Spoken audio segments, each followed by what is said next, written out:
Hey everyone, welcome back to WonderGod. What if the one who was forgotten, the one who was ignored by everyone, returned with a power no wizard could ever hope to match? In today's story, we dive into second part of what if Harry Potter became the cunning Lord of Magic. Here is short summary. After breaking free from Dumbledore's manipulation, Harry embraces his cunning and intellect, rising as the Lord of Magic to reshape the wizarding world on his own terms. But before we begin, if you enjoy stories like this, make sure to subscribe to WonderGod and share it with your friends, because it really helps the channel grow. Now, let's begin the story. Exiting the lift back in the atrium, Harry asked, "Do you mind if we head for Diagon Alley for a little while? I need to get my eyes properly checked, now that my prescription has changed." "Your prescription?" asked Cygnus. "Yeah, that's what the Muggles call it," replied Harry. "Now that my eyesight isn't being adversely affected by the soul fragment, I'd like to get them checked again and have my glasses replaced, if necessary." Cygnus nodded and said, "If you think it necessary." "I do, Cygnus," replied Harry. "Thank you." After fleeing to Diagon Alley, Harry led their small group to his magical optometrist. Entering, he saw the old man shopkeeper from before. "Hello, sir," said Harry. "Ah, Mr. Potter," said the shopkeeper warmly. "I had read about your little incident during the sorting. I take it your spectacles are no longer suitable." "Yes, sir," replied Harry. "If you'd be so kind, I'd like to get my eyes checked once more and, possibly, new spectacles." Indicating the same seat Harry had sat upon last time, he said, "Take a seat then, Mr. Potter." Harry climbed into the seat and laid back while the other three stood back and watched. After retrieving a small card of parchment from his small file cabinet, the old man came forward. "Now, let's see," he waved his wand over Harry's eyes and compared what he discovered with what was on the card.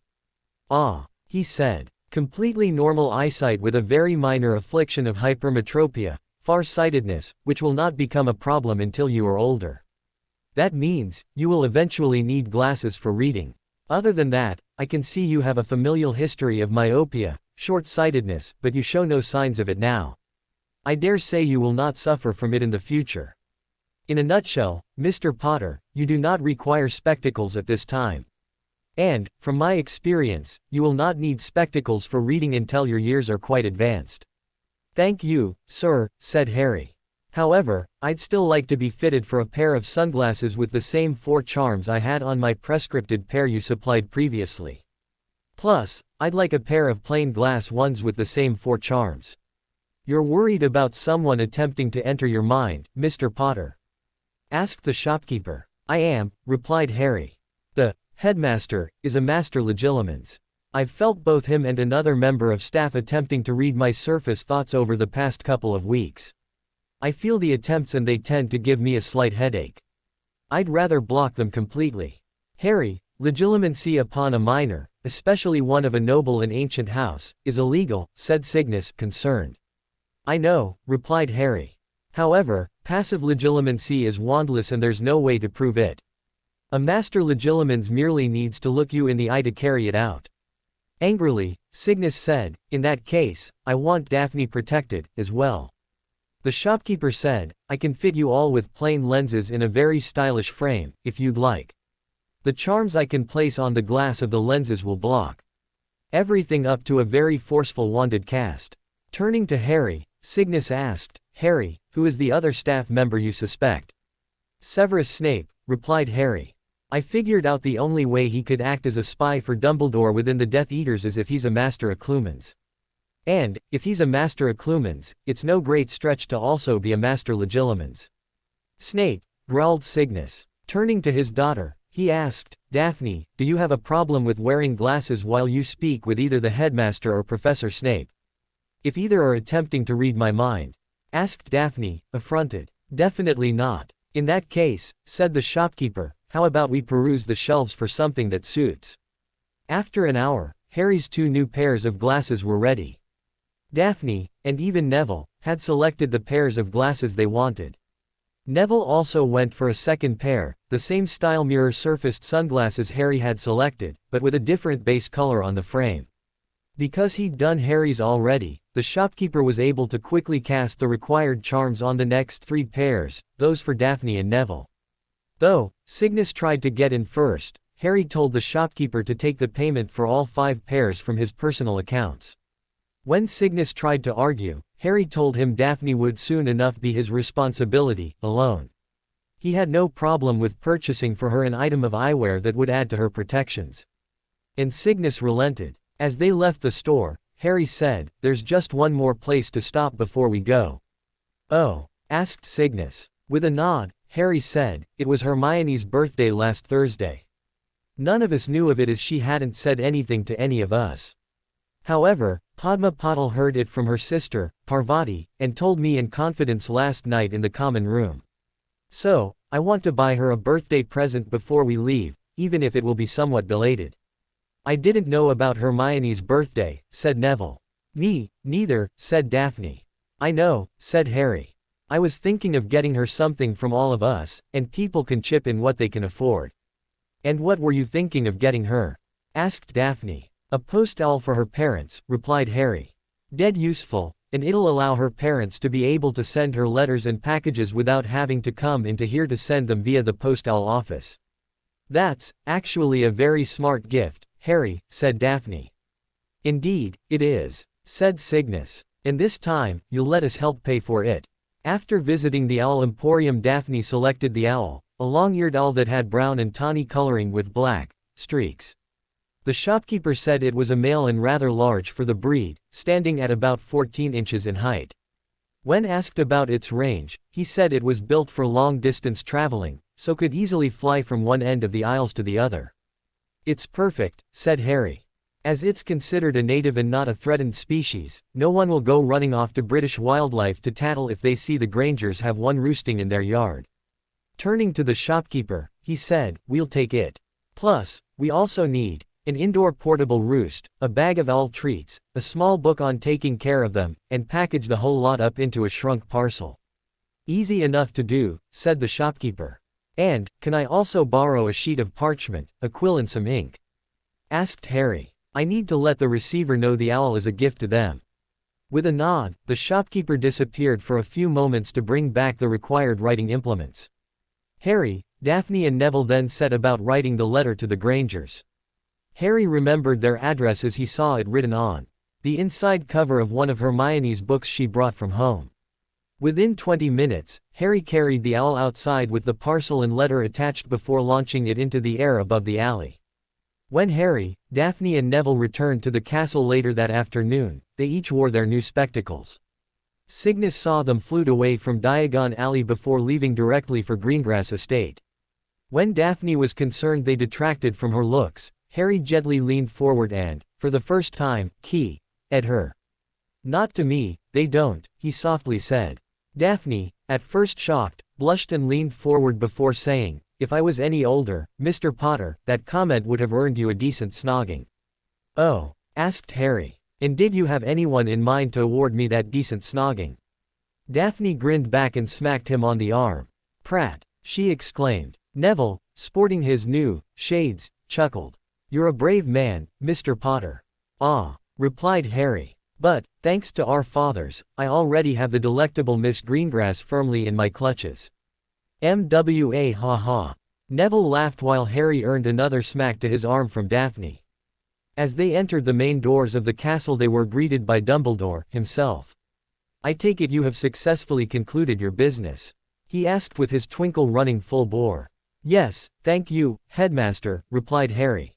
"And might I inquire what that business was?" asked the old man. "You may, Headmaster," replied Harry. "But, as it was family business, it is none of your business."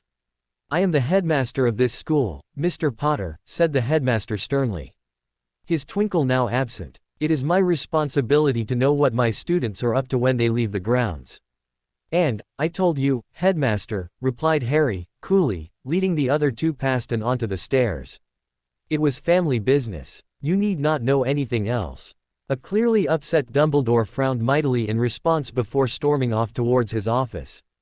Albus Percival Wulfric Brian Dumbledore, Grand Sorcerer, Headmaster of Hogwarts School of Witchcraft and Wizardry, holder of the Order of Merlin First Class, ex-Chief Warlock of the Wizengamot, ex-Supreme Mugwump of the International Confederation of Wizards, was a man unused to being so thoroughly sidelined. However, he also knew it was no one's fault but his own. In the past 2 weeks his grand plan for the greater good of the wizarding world had been reduced to a shambles. He had lost almost all of his political power, his popularity was in ruin, his staff now questioned him over his actions, but, more importantly, young Harry Potter was well and truly outside of his control. With the arrest and charges laid against his maternal aunt and uncle, the protections placed on the boy through the blood wards over Privet Drive were weakening daily. And the boy could not be forced to return there to re-strengthen them. After the trial of the Dursleys in Courtroom 5 he wouldn't have sent the boy back to them, anyway. He knew the preceding 10 years were going to be dark days for the boy, what with the aunt's hatred for magic, and he expected the boy to come to school grateful to be out from under the roof of the Dursleys for at least part of the year, but he had no idea it would be as bad for him as it clearly was. He also realized the boy was right when he said it was his fault it was bad, because he didn't find the time to go and check on his charge. And now the boy clearly, and for good reason, hated him for it. With a sigh Dumbledore grasped a pinch of flow powder from his pot of it on the mantel above his fireplace. He tossed it in and called, "Potions Master's office, Hogwarts." As the flames turned green he stuck his head within and called, "Severus." Snape, who was sitting at his personal potions workstation at the time of the call, cast a time suspension charm over the workstation before turning around to look at his fireplace. "What is it, Headmaster?" "I'm in the middle of brewing a new batch of homesickness cure infusion for Pomfrey." "Come to my office, please," replied Dumbledore. "We need to talk." With a grumbling sigh, Snape rose from his workstation and said, "I shall be there, momentarily, Headmaster." He first placed another, longer, time suspension charm over his entire workstation before turning to the door and striding out. A few minutes later he was striding into the headmaster's office. "You wanted to see me, Headmaster?" he asked the old man. "Ah, Severus," replied Dumbledore. "Please, take a seat. We have much to discuss." Covering his own sigh of frustration, the potions master took seat on the other side of Dumbledore's desk. "How well have you gained the confidence of young Miss Greengrass?" asked Dumbledore, once Snape was properly seated. "Not one jot of an iota, Albus," replied Snape. "You know that. It is imperative you regain her trust, Severus," said Dumbledore. "She is the key to regaining the trust of young Mr. Potter." "Albus, it is difficult to regain something I never had in the first place," replied Snape with a sour look. "How do you propose I do what you ask?" Dumbledore gave a dismissive wave before replying, "I'm sure you'll find a way, Severus. Our plan depends on it." "Your plan, Headmaster," replied Snape. "Not mine. We must regain young Harry's trust," said Dumbledore ignoring Snape's response. "The future of the wizarding world depends on it." "Headmaster, I fear you're flogging a dead horse," replied Snape. "Your plans will have to continue apace, without the participation of the Potter brat." "Alas, they cannot, Severus," replied Dumbledore with a sigh. "Harry Potter is the key to everything. His destiny is to face Tom. Mine is to guide him to that point in time. I know the prophecy is everything to you, Headmaster," said Snape carefully. "But I do not recall there being a part for you to play within it." "The prophecy was told to me," replied Dumbledore. "It was told to me so that I may guide young Harry." "Perhaps it was told to you so you can train the boy, Headmaster," said Snape. "You've done nothing towards that these past 11 years. Harry needs to enjoy his childhood," said Dumbledore with another throwaway gesture. "There will be plenty of time for him to receive training. Better to be trained early and before needed, than too late and not be ready," replied Snape. "Do not question me on this, Severus," frowned Dumbledore. "I will know when it is time." Moving to rise, Snape said, "Then, if there is nothing else, Headmaster, I have potions under a time suspension charm to which I need to return before the charm ends." "Very well," sighed Dumbledore. "You may go." With cloak billowing, Snape left the office to return to his potions. Sunday, glorious Sunday. If he hadn't planned on meeting Daphne and heading to breakfast together, Harry would have gladly had the day as a lie-in. But future wives wait for no man, or boy. After his morning ablutions, Harry ducked straight down to the Great Hall. Surprisingly, he met Daphne just as she was coming up from the dungeons with Tracy. "Good morning, dear heart," he said. Then, with only a slight hesitation, said, "And you, too, Daphne." Both looked gobsmacked at him standing there grinning at the pair of them for a few moments before Tracy burst into laughter. Daphne, as usual, hit him on the arm. "Prat," she said, blushing. "Good one, Potter," said Tracy still chuckling. "You had me going there." "You know, Daphne," said Harry wincing slightly as he massaged his arm. "If you keep hitting me like that you're going to leave a permanent mark." "Garbage," she stated. "I'm not hitting you anywhere near hard enough for that yet." Harry looked over to see she was smirking just slightly with her nose, just right, in the air. "Yet?" he asked. "Yet," she replied defiantly. Harry gave a dramatic sigh and said, "Not yet married, and already beaten into submission." As they were approaching the Ravenclaw table, their chosen destination for the morning, Tracy said, "Face it, Potter. You may be destined to be the lord of the land, but Daphne will be the lady of the manor." Helping them to their seats, Harry asked, "Manor? Does that mean I have to buy one of those?" Daphne looked at him a little shocked before she said, "Harry, you're a Potter. You already have one in Wales somewhere. I dare say you also have other properties scattered around the world." "Oh," said Harry a little surprised while sitting down. "I guess I should take a closer look at that large folio the goblins gave me to read, then." "You don't know?" asked Tracy. Harry shrugged as he reached to load his plate. "I know I've got a fair bit of money, and that there's a whole pile of stocks, but I've not taken the time to go through it all." Daphne set her knife and fork down and glared at him. "Harry James Potter, you are the head of a noble and most ancient house. It is your responsibility to keep on top of your finances. Honestly, Harry." "Well," said Harry, "do you know your way around those documents, then? Can you help me?" "I'm the heir presumptive of a noble and most ancient house," replied Daphne with a scowl. "And, as we're going to be married, and to which Tracy alluded, I'm destined to be Lady Potter. It's my responsibility to both houses to learn as much as I can about the finances so I may aid you. Father has taught me quite a lot over the past few years, so I will be ready when the time comes. So, yes, I will help you go through the documents." "Thank you," said Harry quite gratefully. "I've read through a lot of it, but I've not been taught business. It's not something they taught to primary school children in Surrey. You'd be doing me a favor to help me there." "No," replied Daphne. "As the Potter fortune will fall to us both once we are married, it is only right I ensure you don't do something stupid and lose it all before we even give our vows in the bonding ceremony. I need to protect my assets." "But, still, you don't have to," said Harry, buttering a piece of toast. "I'm grateful." After breakfast, Harry dashed up to the Ravenclaw Tower and collected the folio he received from the goblins.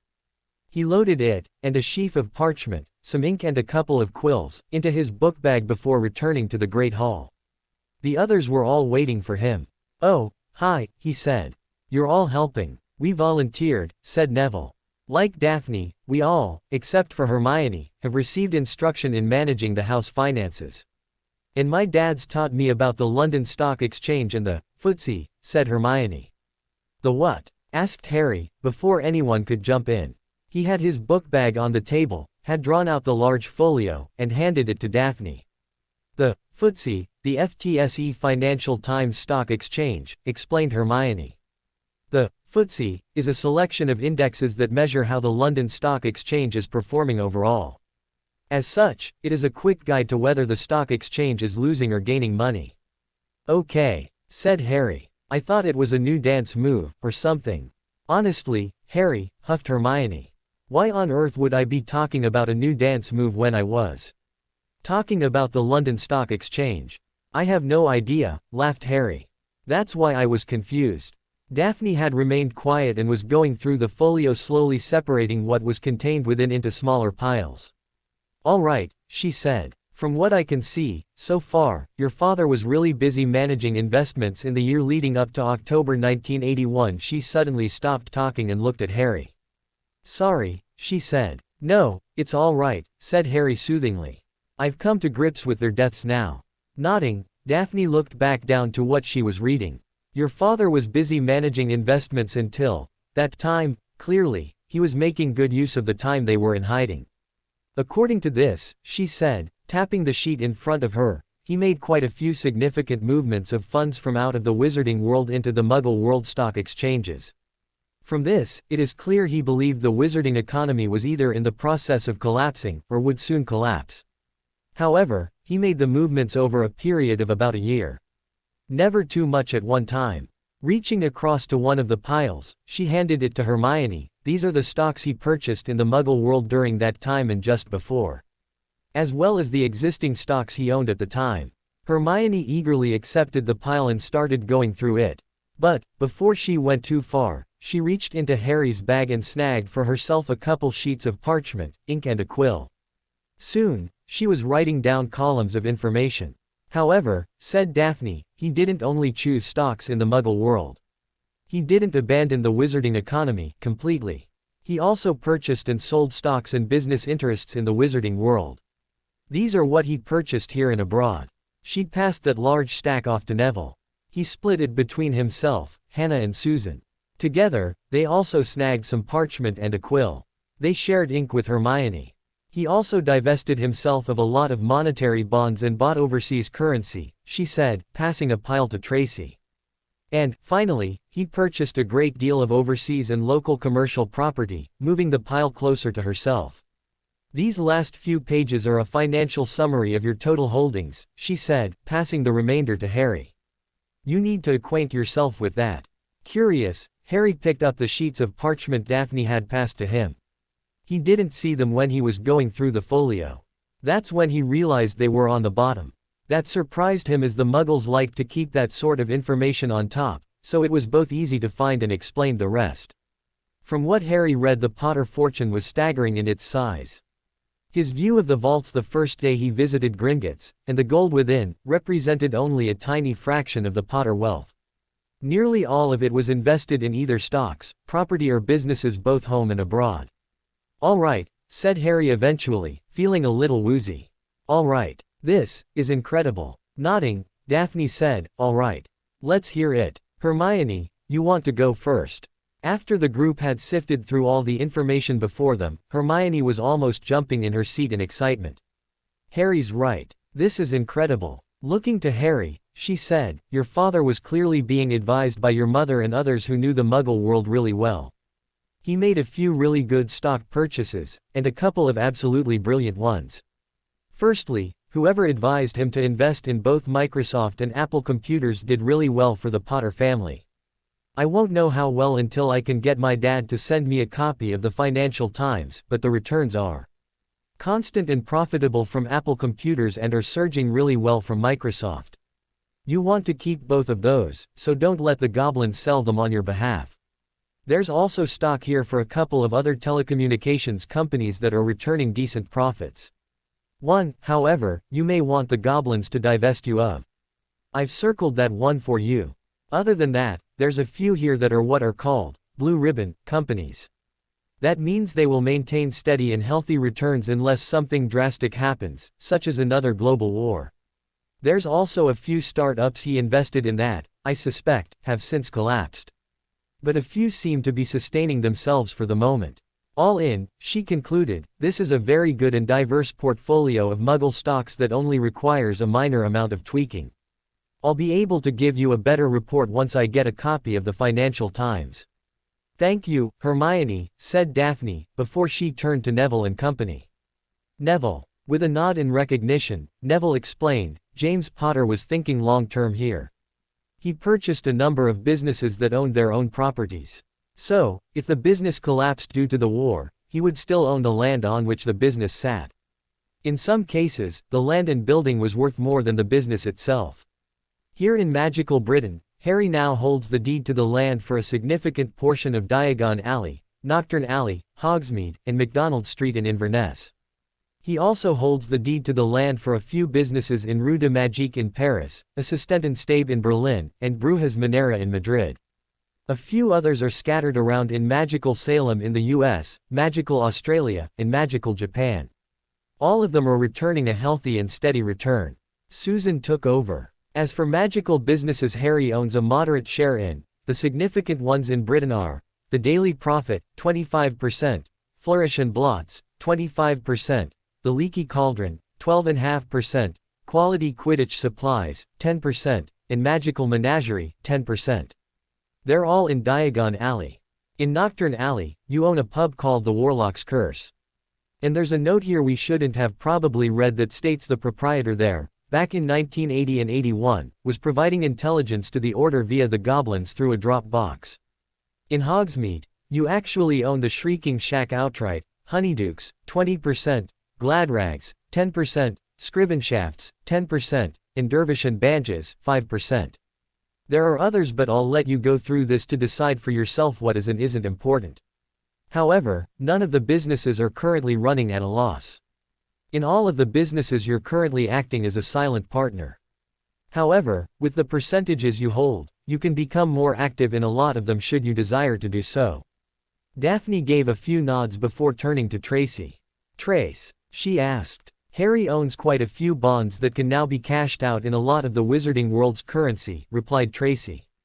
They include war bonds for the galleon, and treasury bonds for France's argent, Spain's dinero, Germany's geld, and the Americas franklin, to name a few. The sums are quite significant. The most telling is the war bonds. The ministry effectively owes the Potters well over 2 million galleons. If Harry was to cash in the lot in one fell swoop, it would probably bankrupt the ministry right there and then. I doubt they'd be able to pay it back, even though they're required to do it immediately. And that leaves me, said Daphne, turning to her own stack. As I've already mentioned, the Potters own a manor. It's in Merlin's Bridge, near Haverfordwest, Pembrokeshire, Wales. There's Potter's Cottage in Godric's Hollow, which was bought only about 18 months before, you know, and which has been claimed by the ministry as a place of historical interest, but nothing here that says they've legally purchased it. There's Lily's Pad, which sits above Scribblus Ever-Changing Inks in Diagon Alley. And the building known as the Shrieking Shack in Hogsmeade. That's all the ones in magical Britain. Overseas, in Europe, there's a chateau in France on the south coast near the town of Toulon called Le Retraite de Potier, Potter's Retreat. And, peculiarly, a winter house in Australia on the east coast in the town of Byron Bay simply called the Winter House. Those look like the private residences for the Potters. On top of those there's quite a few investment properties the Potters own that are rented out. All bar two are in the Wizarding World. The two that are not are a house in Spinner's End near Weston-super-Mare, and a house in the township of Little Whinging in Surrey. Let me guess, sighed Harry. The one in Little Whinging is rented out by a family by the name of Dursley. Daphne, a little surprised, rummaged through the property reports before she looked up and said, got it in one. When were the two places in the Muggle world purchased? Asked Harry. Daphne rummaged a bit more and said, both properties were acquired in March 1978. According to this, Lily Evans purchased half of the property in Spinner's End off her sister after already owning half of it. They were co-owners on the death of her maternal mother. A week earlier, James Potter purchased the house in Little Whinging. The Dursleys have been the only tenants. Both purchases were handled by the same Muggle law firm. And when was Lily's pad purchased? Asked Harry. Daphne flipped through the documents before replying, June 1978. Thinking, Harry said, all right. It looks like my maternal grandparents, the Evanses, died shortly before March 1977. My mum and Aunt Petunia were left their house as co-owners. The sisters did not want to own the house together, so it was organized for my mum to buy off Aunt Petunia her share. My aunt and uncle married in May 1978, and they immediately moved into the house in Little Whinging that my father had purchased only a short time earlier. I wonder what the arrangement was there. Harry, this means you were their landlord, said Daphne. With a snort, Harry asked, what are they paying in rent? £1 per month, replied Daphne. Whatever that is. Current exchange rate holds at about £5 per galleon, replied Harry. A British pound is currently worth about 3 sickles, 11 nuts. That's all, exclaimed Daphne. She searched back through the documents and found a contract. Reading through it she said, this is a contract on the property in Little Whinging. Here, it says the property is liened. In March 1997, Petunia Dursley née Evans has first option on purchasing the property at its original purchase price. The only stipulations is that it cannot be passed on to her heirs if she dies prior to March 1997, and that the condition of the property must be maintained in at least as good a condition as it was when first purchased. Well, god damn it, growled Harry. What's wrong, Harry? Asked Daphne. While it may mean there'll be a slight loss due to the loss of monies that could have been made from the monies invested in purchasing the property, you don't actually lose anything out of the arrangement other than interest which would have been gained on the original monies involved. I was the one who maintained the house for them, he growled. I was the one who did all the chores around the house, including maintaining it in that good condition. Most of my chores were around things like painting the house each year, weeding the gardens, mowing the lawns, cleaning and repainting the paths, painting the interior door frames and walls. Hell, I even re-wallpapered the interior walls once. I was their landlord and owner of the house, and they used me to meet the conditions of their stupid contract that would allow them to purchase the house from me at the original purchase price. He sighed and said, I bet they were laughing to themselves over it the whole time. Well, they're not laughing now, said Daphne. And, if the house isn't being maintained, you can take it back off them. We'll just have to wait to see what the Muggle legal system does to them first. I can't kick them out already? He asked. With a small shake of her head, she replied, no. They've paid their rent, in advance, right up to March 1997. Damn, replied Harry. Anyways, said Daphne in an attempt to change the subject. We now know the House of Potter is in an excellent financial situation. There may be a few shares that need to be sold off, and maybe some more purchased, plus, the various personal properties around the world need to be checked over, but everything is otherwise in a good condition. I suggest, Harry, she said, looking straight at him, we organize for a time to go to the properties and have a good look over them. These documents don't show if any of the properties are in stasis or not, though, I suspect they all are, but we need to check them, anyhow. Harry nodded and said, they've been like they are since October 1981, at least. I think they can wait until Christmas holidays. We may even be able to make an excursion of it. And, I think that's enough of the finances for now, said Daphne, indicating for everyone to pass her the paperwork. You and I will need to just go for a walk and talk sometime later. You're looking quite stressed. After Daphne had reorganized all the paperwork, and placed them back in the folio, Harry collected all the spare parchment, ink and quills and pocketed the lot into his book bag. All right, then, he said. Shall we adjourn to the library afterwards? Library, said Hermione. We've a couple of hours before lunch. If we get homework out of the way, then lunch, we can help with getting the club ready. Any dissent? Asked Daphne. No one disagreed, and they all rose from the table. Harry looked at his friends and said, to you all, thank you very much for your help. I really appreciate it. They all smiled back, and Susan said, that was actually a lot of fun. As they were about to leave, Hermione asked, Harry, can I borrow Hedwig? Sure, he said, before asking, why? I want to send a letter to my dad asking if he can forward on a copy of the Financial Times, she replied. That way, we'll know just what all those shares in Muggle businesses you own are worth. Harry grinned and replied, sure, why not? The seven made their way out of the Great Hall, to collect homework notes to recongregate in the library. After meeting again in the library, Harry and Hermione walked in to meet Daphne. Tracy, Susan and Hannah had already beaten them there. Neville came in a short while later. And, here's where we see the disadvantage of our houses being in the upper reaches of the castle, said Neville. You have so much further to go to get things you need. At least it's warmer up there, replied Tracy. I shudder to think just how cold it's going to get down in the snake den when winter is fully upon us.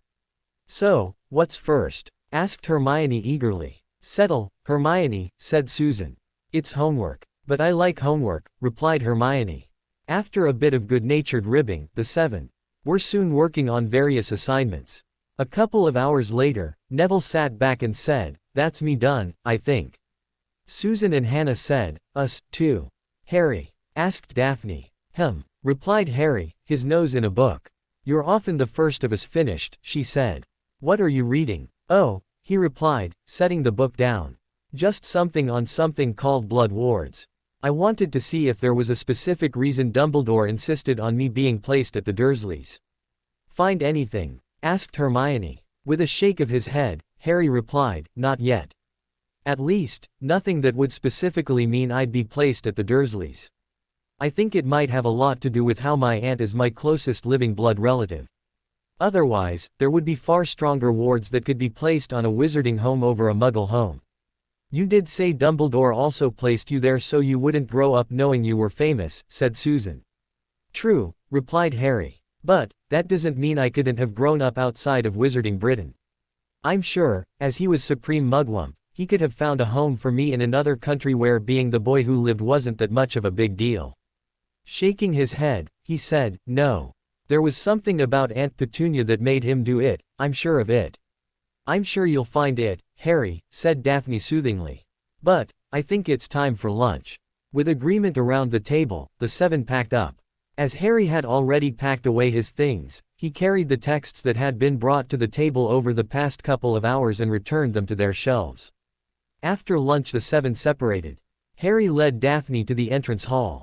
Just before they arrived he asked, do you think you're going to need your cloak? We can always head down to the dungeon so you can collect it before we head outside. With a shake of her head, she replied, no. As long as we stay away from the lake, I think we'll be fine. Harry merely nodded and, after accepting her hand in the crook of his elbow, escorted her outside for a walk around the grounds. The next morning, the 7 were sitting at the Hufflepuff table finishing their breakfasts, when the mail came in. Harry was very quick to spot Hermione's parents' new owl. He almost didn't see the large barn owl that landed in front of himself. Untying the shrunken package, Harry could see it was redirected via the post office before being sent on to him. It was the package that contained the costume he'd ordered, plus the catalog. Hermione was casually talking to the owl before her, complimenting it on its plumage, as she was untying a package from each of its legs. The 7 were each surreptitiously smiling at each other as they watched her work. Neville even reached over with a piece of bacon and handed it to the bird. Who, as soon as one of its legs was free of its burden, proceeded to use its talons to eat it. As soon as its legs were free the owl moved to sit on Hermione's shoulder, startling the girl in the process. Hermione opened the first box and drew from it a small bracelet and a letter on Muggle stationery. In shock, she opened the letter and quietly read it with one hand while holding the bracelet in the other. After a few moments, Harry and the others watched as she gasped, before turning to look more closely at the owl. Hello, Rocket, she sniffled to the bird. The owl hooted softly in reply, giving itself a little ruffle of feathers. Returning to her letter she looked more closely at the bracelet. The others watched as tears fell from Hermione's eyes. She sniffed and carefully folded the letter before placing it within her robes. Only then did she look around the others. Who, she stuttered, before taking a deep breath and trying to center herself. Who was responsible for buying my parents an owl? Neville grinned and said, we all were. Harry was a little upset we didn't know it was your birthday, last Thursday, because you didn't tell us. So, he thought the nicest belated present we could get you was an owl for your parents. This way, said Hannah, your parents are going to be able to contact you when they want to or need to, instead of having to go into Diagon Alley, or wait until you send a letter to them. We all put money into buying it, said Daphne, together with a portable roost, some owl treats and a small booklet on how to care for a post owl. And Daphne selected the breed of owl based on its ability to be able to cover long distances in flight, and its ability to carry pretty weighty parcels, said Harry. And it looks adorable, said Daphne a bit smugly. What's its name? Asked Susan. Part of the gift is that your parents needed to name it.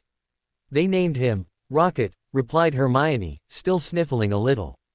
And they said to make sure I said thank you to you all for such an amazing gift. And I'm sorry I didn't tell you about my birthday. I've never had friends who bought me a present before, so I didn't think it was important. She then carefully rose from her seat and hugged each of the others while softly saying thank you. Susan was closest and first, so she handed the girl a handkerchief. I just don't want my school robe stained with tears, she grinned. Sitting down again, Hermione lifted the owl off her shoulder and fed it another slice of bacon while she looked it over. He's absolutely gorgeous, she softly said. Well, if you're not going to give it a return letter, said Neville after a few moments, you'd best release it so it can fly back to your parents. Oh, said Hermione, a little startled in realization. I'll just dash off a quick note letting them know I received the packages, thanked you all, and that I'll write to them when I've got more time to do so. After a quick couple of minutes of writing, Hermione folded up the parchment upon which she was writing, and tied it to the owl's leg. It immediately took to the air. She watched it the whole time until it disappeared into the enchanted ceiling. Breakfast was winding up and many students had already left. They headed off to their first classes for the week. In the case of Ravenclaw and Gryffindor, that was charms with Professor Flitwick. On the way, Hermione, who was walking between Harry and Neville, asked Harry, "So, all that stuff about attending family business. It wasn't just so you could buy me an owl, was it?" "No, that was actual family business," replied Harry. "We just stopped in at the Owl Emporium on our way through Diagon Alley. Mum and Dad also told me why you sent Rocket to them, even though he's my gift," she said. "It's very considerate of you all. And dead clever." Neville, in a moment of clarity, said, "It wasn't the owl that was our gift to you, Hermione, it was the ability for your parents to be able to keep in contact with you that was the true gift.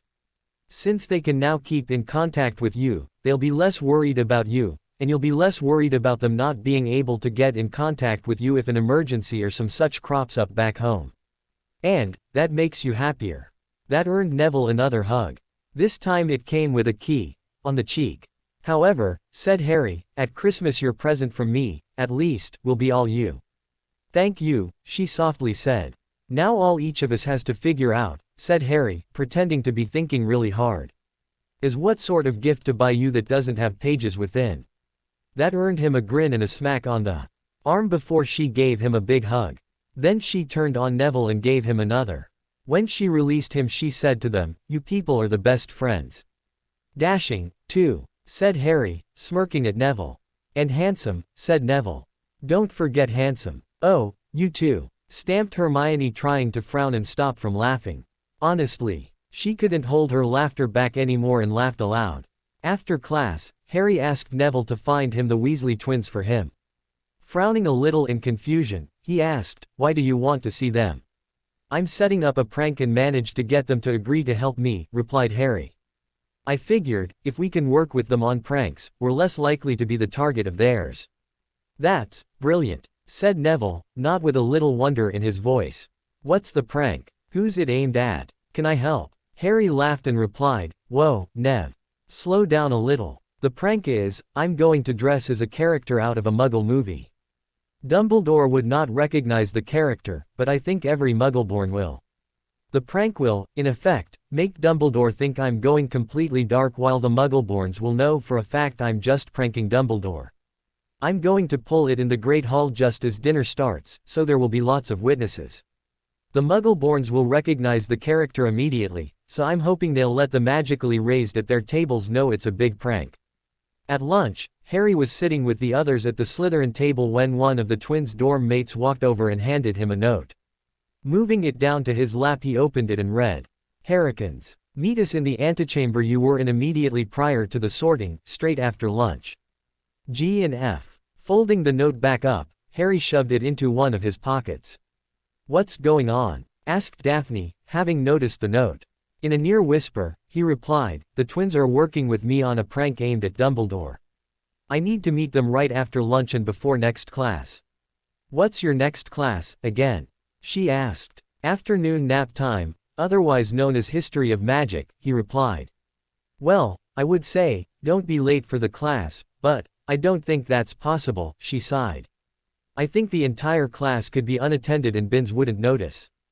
As soon as he'd finished his lunch, Harry told the others he needed to talk to someone for a few minutes and asked Neville to escort Hermione to the next class alone. Then he quickly left the hall. Entering the entrance hall antechamber he noticed the twins were already there and waiting. "Hi, mates," he said, before pulling from his pocket the still shrunken package. A quick tap with the tip of his wand and the package was returned to normal size. He quickly resheathed his wand and pulled the package open to reveal the costume he'd ordered.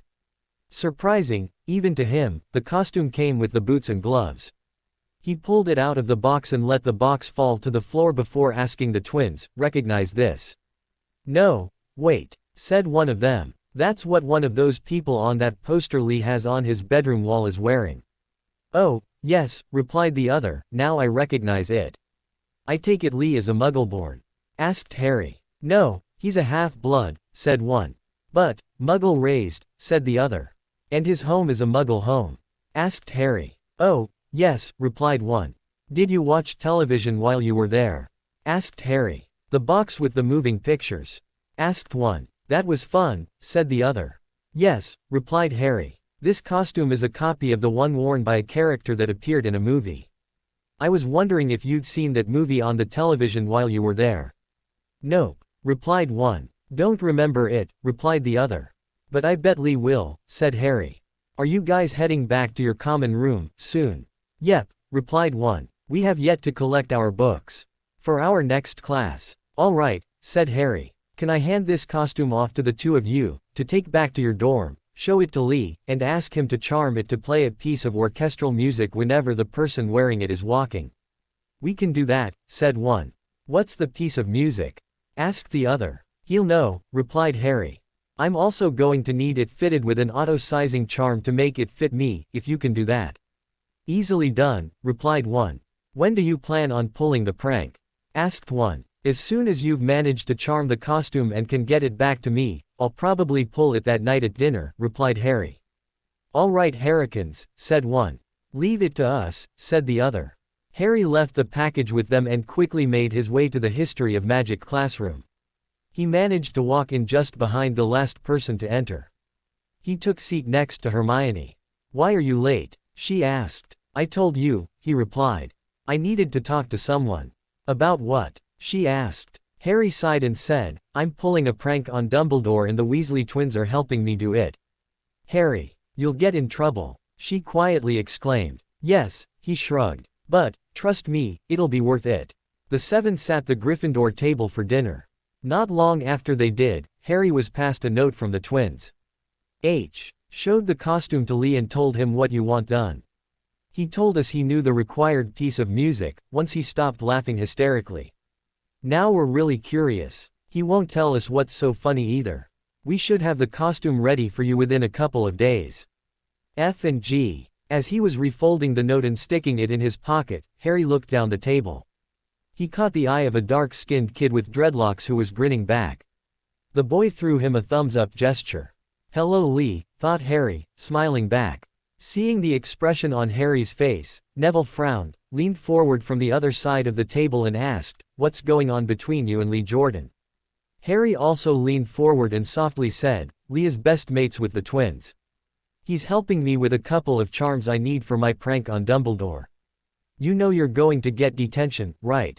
Asked Neville. With a bit of an evil grin, Harry replied, No, I don't think so.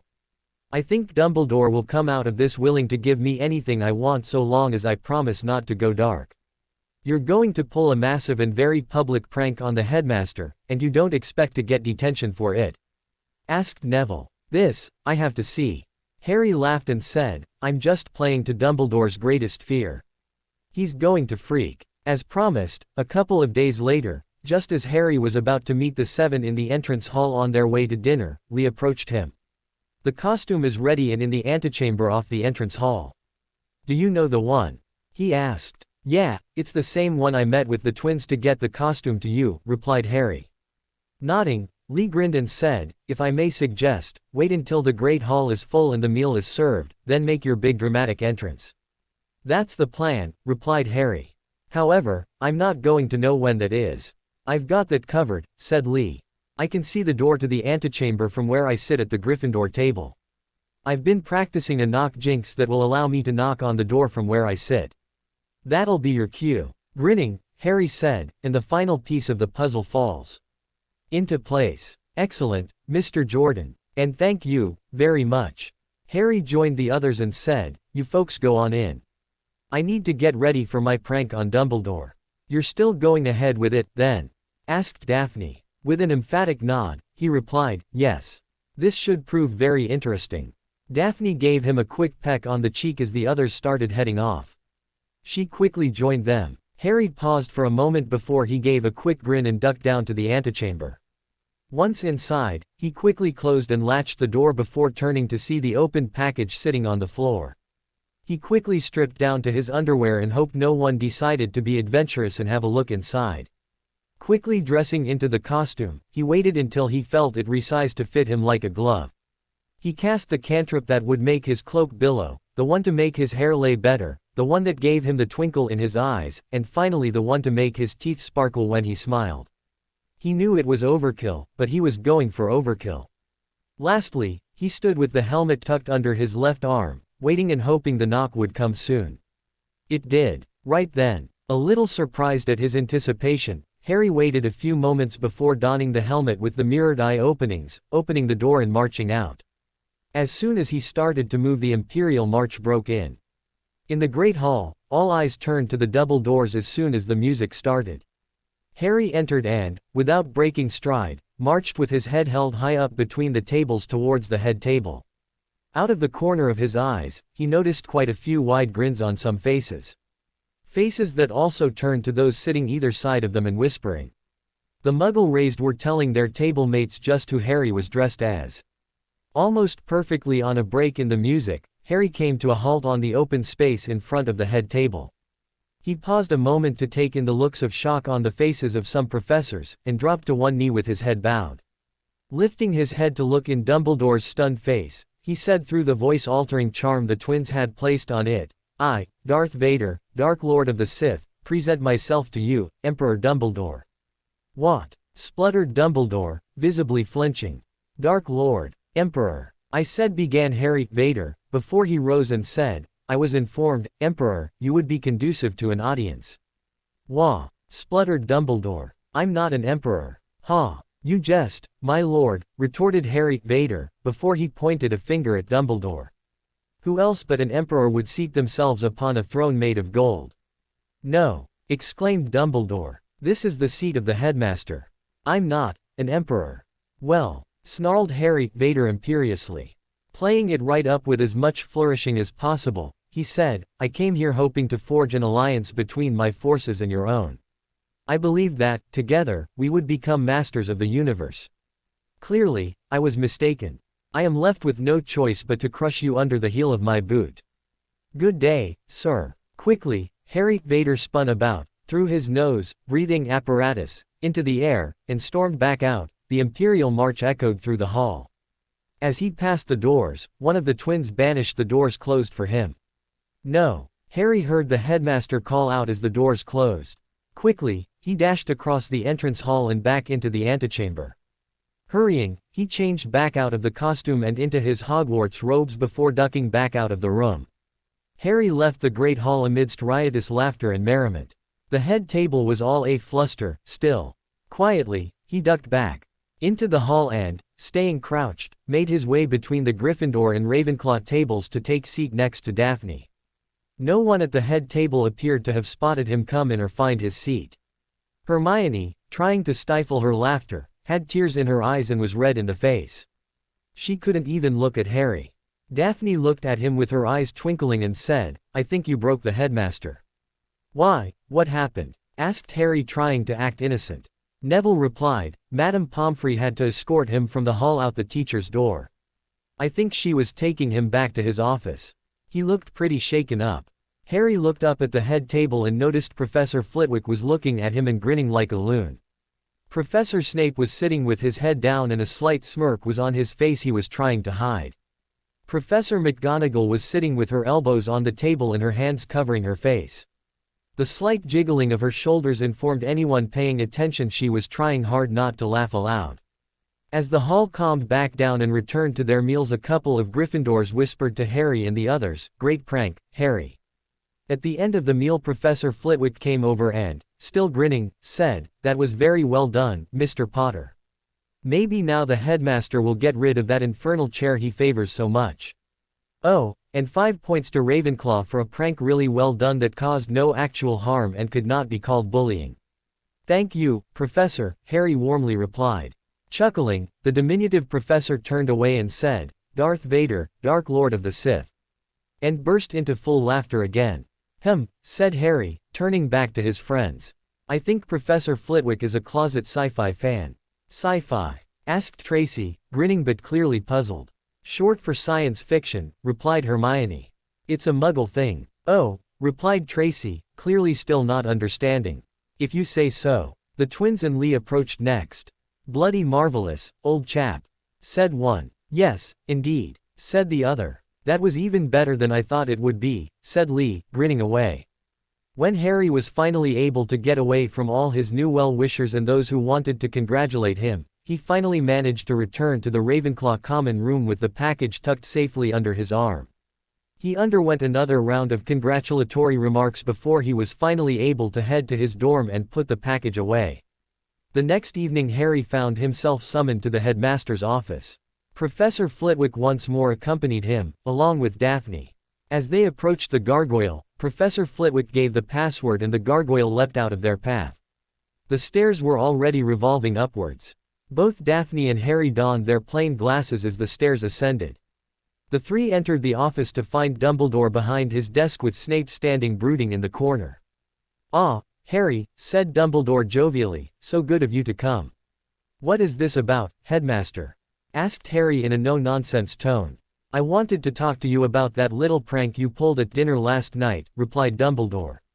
"Won't you please take a seat?" Harry, seeing only one chair present, indicated for Daphne to sit while he stood just behind her and off to the side. "Clearly, I cannot, sir," replied Harry.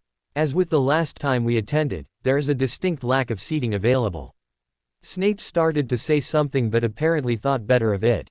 He shut his mouth with an almost audible snap of his teeth. Dumbledore almost distractedly waved his wand and a second seat appeared alongside Daphne's, matching her own. Without a word, Harry sat. Then he looked back at Dumbledore, waiting for the man to say something. After a quiet few minutes that stretched long enough to be uncomfortable, Dumbledore finally said, "That was a masterful prank you pulled last night, Harry." "Why, thank you, Albus," replied Harry. "The school populace seemed to think so." With a frown, Dumbledore said, "It's Headmaster Dumbledore, Harry." "Right back," Harry calmly replied, "It's Mr. Potter, Albus." "I figured if you wanted to be overly familiar with the use of my given name you wouldn't be upset if I used yours in the same manner. Did we not have this discussion the last time you summoned me?" Harry could see Snape sitting in the corner, itching to say his piece and scowling away. Frowning for a few moments, Dumbledore seemed to collapse a little into himself. "Mr. Potter, I was hoping we could restart our acquaintance and become closer, now that the difficulties of your living with your Muggle relatives is concluded. The legalities surrounding me being unlawfully placed with the Dursleys may be concluded, Headmaster," said Harry. "But, the psychological and physical impact of their treatment of me has a long way to go before I would even dream of considering it, as you put it, concluded.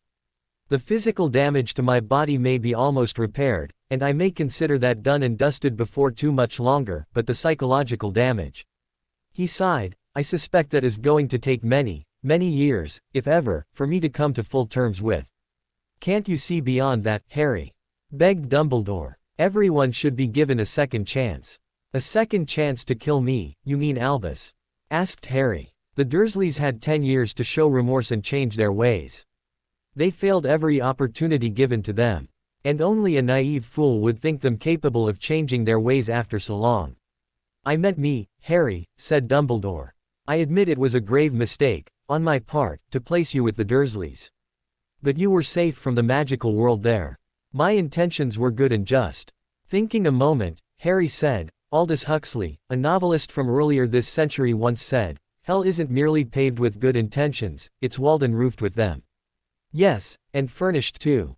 And Albert Camus, a French philosopher, said, "The evil that is in the world almost always comes of ignorance, and good intentions may do as much harm as malevolence if they lack understanding." You lacked properly understanding what my relatives were capable of. It was a mistake that would have killed me if not for my bouts of accidental magic in self-healing, replied Harry. There were quite a few times that, had I not been born a wizard, should have killed me. No, your mistakes, multiple, were not that you just placed me with the Dursleys when you had no right to do so, nor understood how they would react to me for my very presence.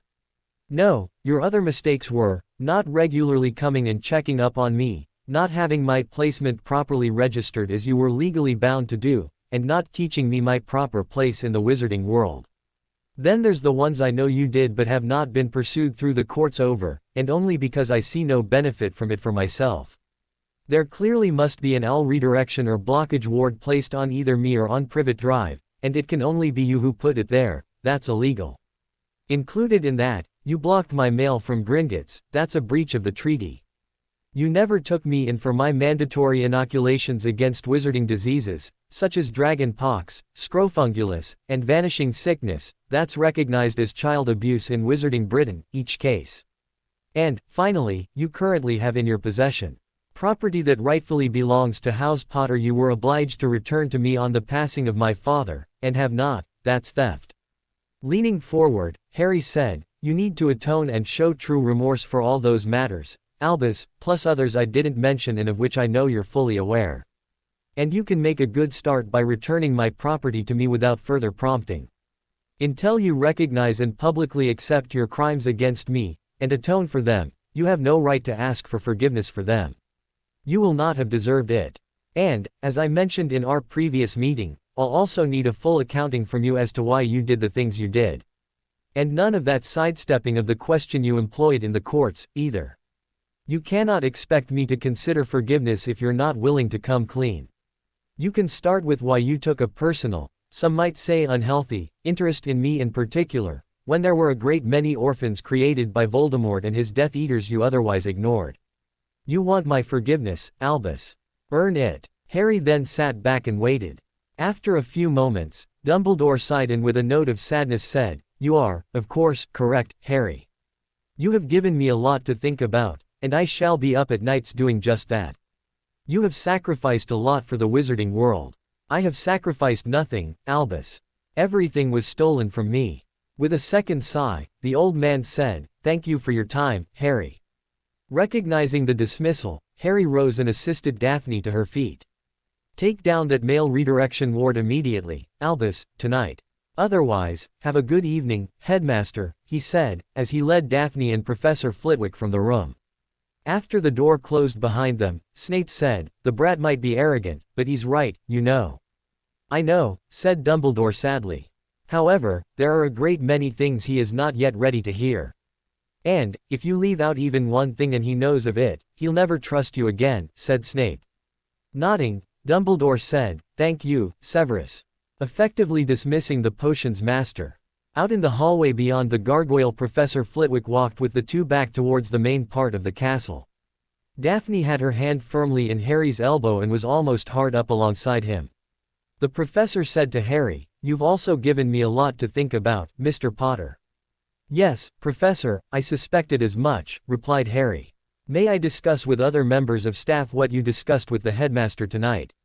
Asked the professor. If you wish, Professor, replied Harry. Nothing I said you should construe as a secret. Thank you, Mr. Potter, said the half-goblin just as they arrived back at the grand staircase. I take it you're safe to find your own ways back to your common rooms from here. Yes, thank you, Professor, replied Harry while Daphne nodded in agreement. Then I shall bid you good night, he said, giving a short bow before leaving. It's still quite early, said Daphne. I suspect the others will be in the library. Shall we see if they're there? Harry nodded and said, sounds like a good idea to me. As they walked towards the library, Daphne suddenly ducked to the side of the hallway dragging Harry with her. She opened a door, dragging Harry in behind her. It looked like a disused classroom. As soon as Harry regained his balance from almost being dragged off his feet, Daphne spun him towards her, grabbed each side of his head, and planted a long key on his lips. When she let him go, Harry staggered back half a step and looked back at her in shock. What was that for? That, Harry, was for both keeping yourself calm and speaking so eloquently back there in the headmaster's office, she replied.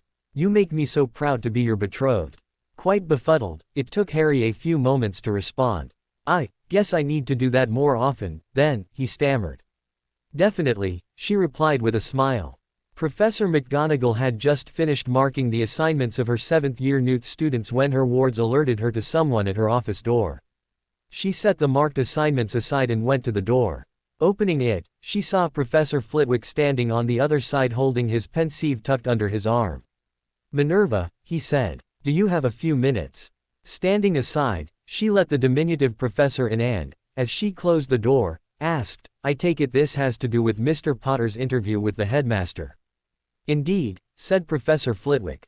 The interview was quite enlightening. I also have Mr. Potter's permission to share with you what happened. Will this be a 1 or 2 shot of old Ogden's finest memory? She asked. With a smile, he replied, only one, I think. But, don't put the bottle away. With a smile of her own, Professor McGonagall conjured a plinth on which Professor Flitwick could place the pensieve. As she walked to her office desk and drew forth an opened bottle of Old Ogden's and a couple of clean short tumblers, Professor Flitwick drew the memory of the interview from his temple, dropping it into the pensieve. After the two professors returned from their trip inside the pensieve, Professor McGonagall poured a shot of the whiskey into each glass, passed one to Professor Flitwick and kept the other for herself. Once they'd each taken a couple sips, she looked at Professor Flitwick and said, "He was quite calm and logical in the way he laid it all out, wasn't he, Phileas?" Nodding, the professor replied, "He is definitely his mother's son." With a smile, Professor McGonagall said, "And last night was purely his father's influence." Chuckling, the charms professor asked, "Have you noticed Albus's throne has disappeared?" With a grin, Professor McGonagall replied, "It was the first thing I noticed when I went down for breakfast this morning." Both were lost in their thoughts for a minute before Professor Flitwick said, "His vocabulary is quite advanced for someone his age." "I noticed," she mused. Hesitating a moment, she said, "I've also noticed he has a very quick grasp of the concepts of transfiguration. And that, once he has learnt the proper wand movements and incantation for a spell, he never forgets it or gets it wrong again." "He's the same with charms," he replied. "I've also noticed he appears quite bored with the material. And his assignments are quite brilliant." "As are they with his transfiguration assignments," she replied. "Furthermore," he said, "his occlumency shields are quite advanced. I tested him once in class to see why he appeared to be so bored with the work. It was like hitting a blank wall. And he just smirked at me for my attempt." "Phileas!" exclaimed the tall professor. "You know better than that." "I know," he replied. "But I wanted to see if he has the gift I think he has." "Everything I've seen points to it." "And what would that be?" she asked. "A perfect recall memory," replied the professor. "I believe it's known as an eidetic memory." "Perfect recall?" she asked. "Yes," he nodded. "He remembers everything. He's able to quote, with barely a thought, often obscure quotes from famous muggles. He can read through a book flipping a page every couple of seconds, and instantly recall everything he read. Once something is learned, it's permanently learned. He re-entered the wizarding world when he received his Hogwarts letter, probably knowing nothing, and yet knows the traditions and practices of the wizarding world almost inside out. Consider what he did to Severus that morning soon after he rejoined us, and he never misses a thing." Sitting back at her desk, Professor McGonagall thought a fair bit about what she'd just been told. It would explain a lot, wouldn't it? The potential to learn must be extraordinary.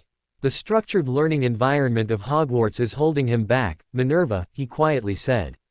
"Yes," she grudgingly replied. "However, he has found friends here. He's very close to them. Placing him in an advanced learning curriculum will rob him of that."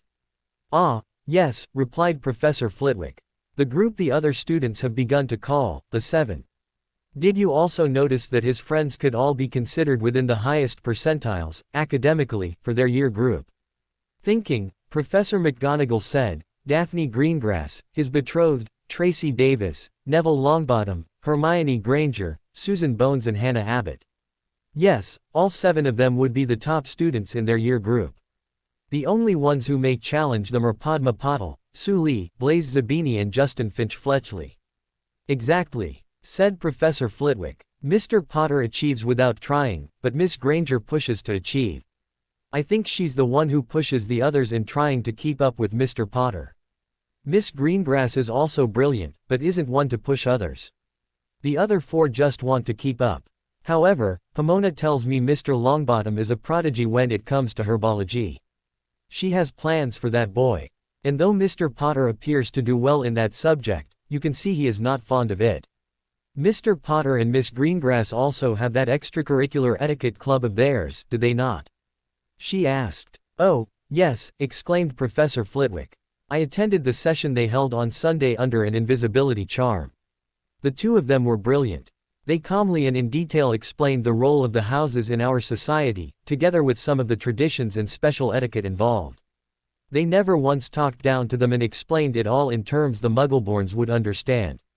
Those who attended lapped it all up. Both Mr. Potter and Miss Greengrass will make excellent educators if they decide that's the career choice they want to pursue. I can also see their club curriculum easily becoming a recognized course of study. It dovetails nicely with Muggle studies. However, that is something for the future. Indeed, said Professor McGonagall. Albus told me wizarding traditions and etiquette used to be an approved course years ago. However, the pureblood faction saw to it that the course was cancelled as they felt it didn't benefit them. It was well before my time. Do we inform the rest of the staff of what we believe to be Mr. Potter's unique gift? Asked Professor Flitwick. Thinking for a bit, Professor McGonagall shook her head and replied, I think not. As you are his head of house, you should probably talk to him about it first, as it sounds as if he's quite aware of it, already. That he hasn't made it public knowledge, as far as I know, is quite telling. Nodding in agreement, Professor Flitwick began to pack up his portable pensieve. Once he was finished, he bid his friend a good night and made his way back to his own quarters. On Thursday morning, Harry was packing up from his charms class when Professor Flitwick asked him to remain behind. Hermione and Neville said they'd let the others know and be in the library. Walking towards the professor's stack of books he used to stand on at his podium, Harry asked, Yes, Professor. The professor waited until the last student left before using his wand to close the classroom door. Take a seat, Mr. Potter, the professor said. Harry sat at one of the nearest benches and waited. I know you're one who appreciates honesty and straightforwardness, Mr. Potter, said the half-goblin. So, I'll ask you straight. Harry just sat there wondering what the professor was on about. Mr. Potter, do you have an eidetic memory? Asked the professor in a normal voice. Harry was quite startled by the question for a moment before his shoulders slumped forward. Instead of answering, he sighed and asked, How did you find out, Professor? The professor then explained his reasonings, just as he'd explained them to Professor McGonagall a couple nights previously.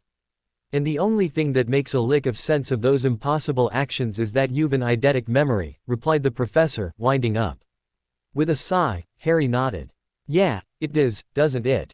Sitting up a little straighter, he said, It's not something I want spread around, Professor.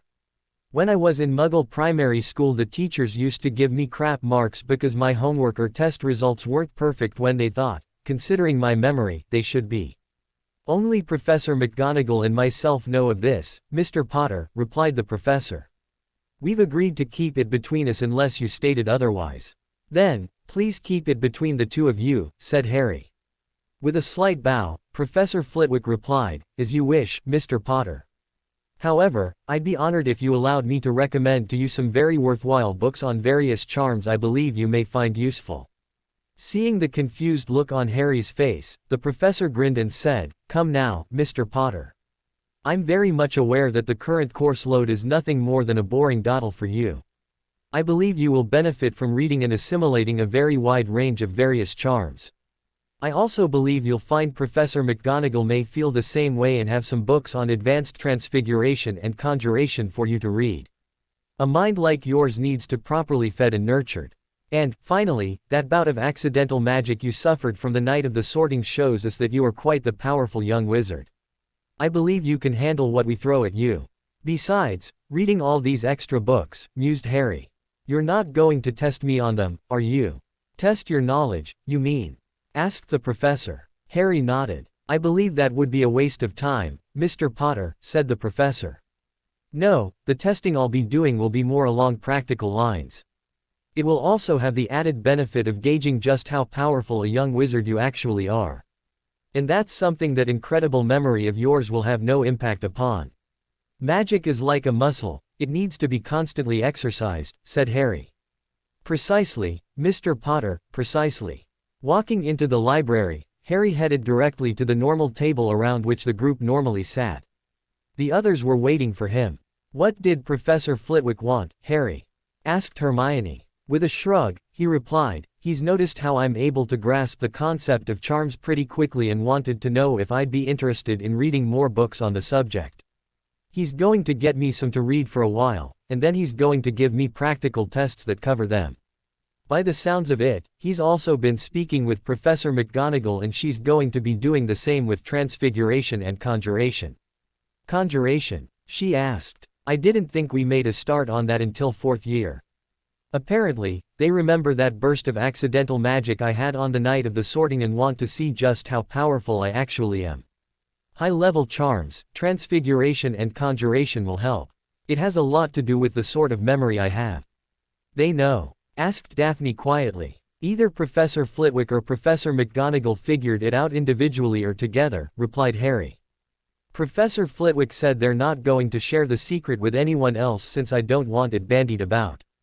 I'll just have to trust them not to do so. Daphne nodded and said, this could actually be a good thing. I've noticed you've been quite bored with the course work. Plus, your charms and transfiguration work are impressive. You easily cast the strongest and most powerful Lumos of those in our year, at least, if that's any indication. By the following weekend Harry had managed to convince the twins to tell him how to find the kitchens. And, on the Friday afternoon after class and after returning to the dorm for a quick shower, he visited asking if it was possible for the house elves to prepare a picnic basket for the Sunday. The elves happily agreed and said they would have everything in place for them down by the lake next to the big rock. Pleased with himself, Harry met with the others once more in the library. Where did you head off to in a rush from the greenhouses? Asked Daphne. Shower, replied Harry. I swear, dragon dung seeps into the skin. It stinks enough. Neville smiled and said, it doesn't, actually, sink into the skin, that is. But it is hard to wash off. I swear, Neville, said Harry. Herbology seems to be all about repotting and repotting some more.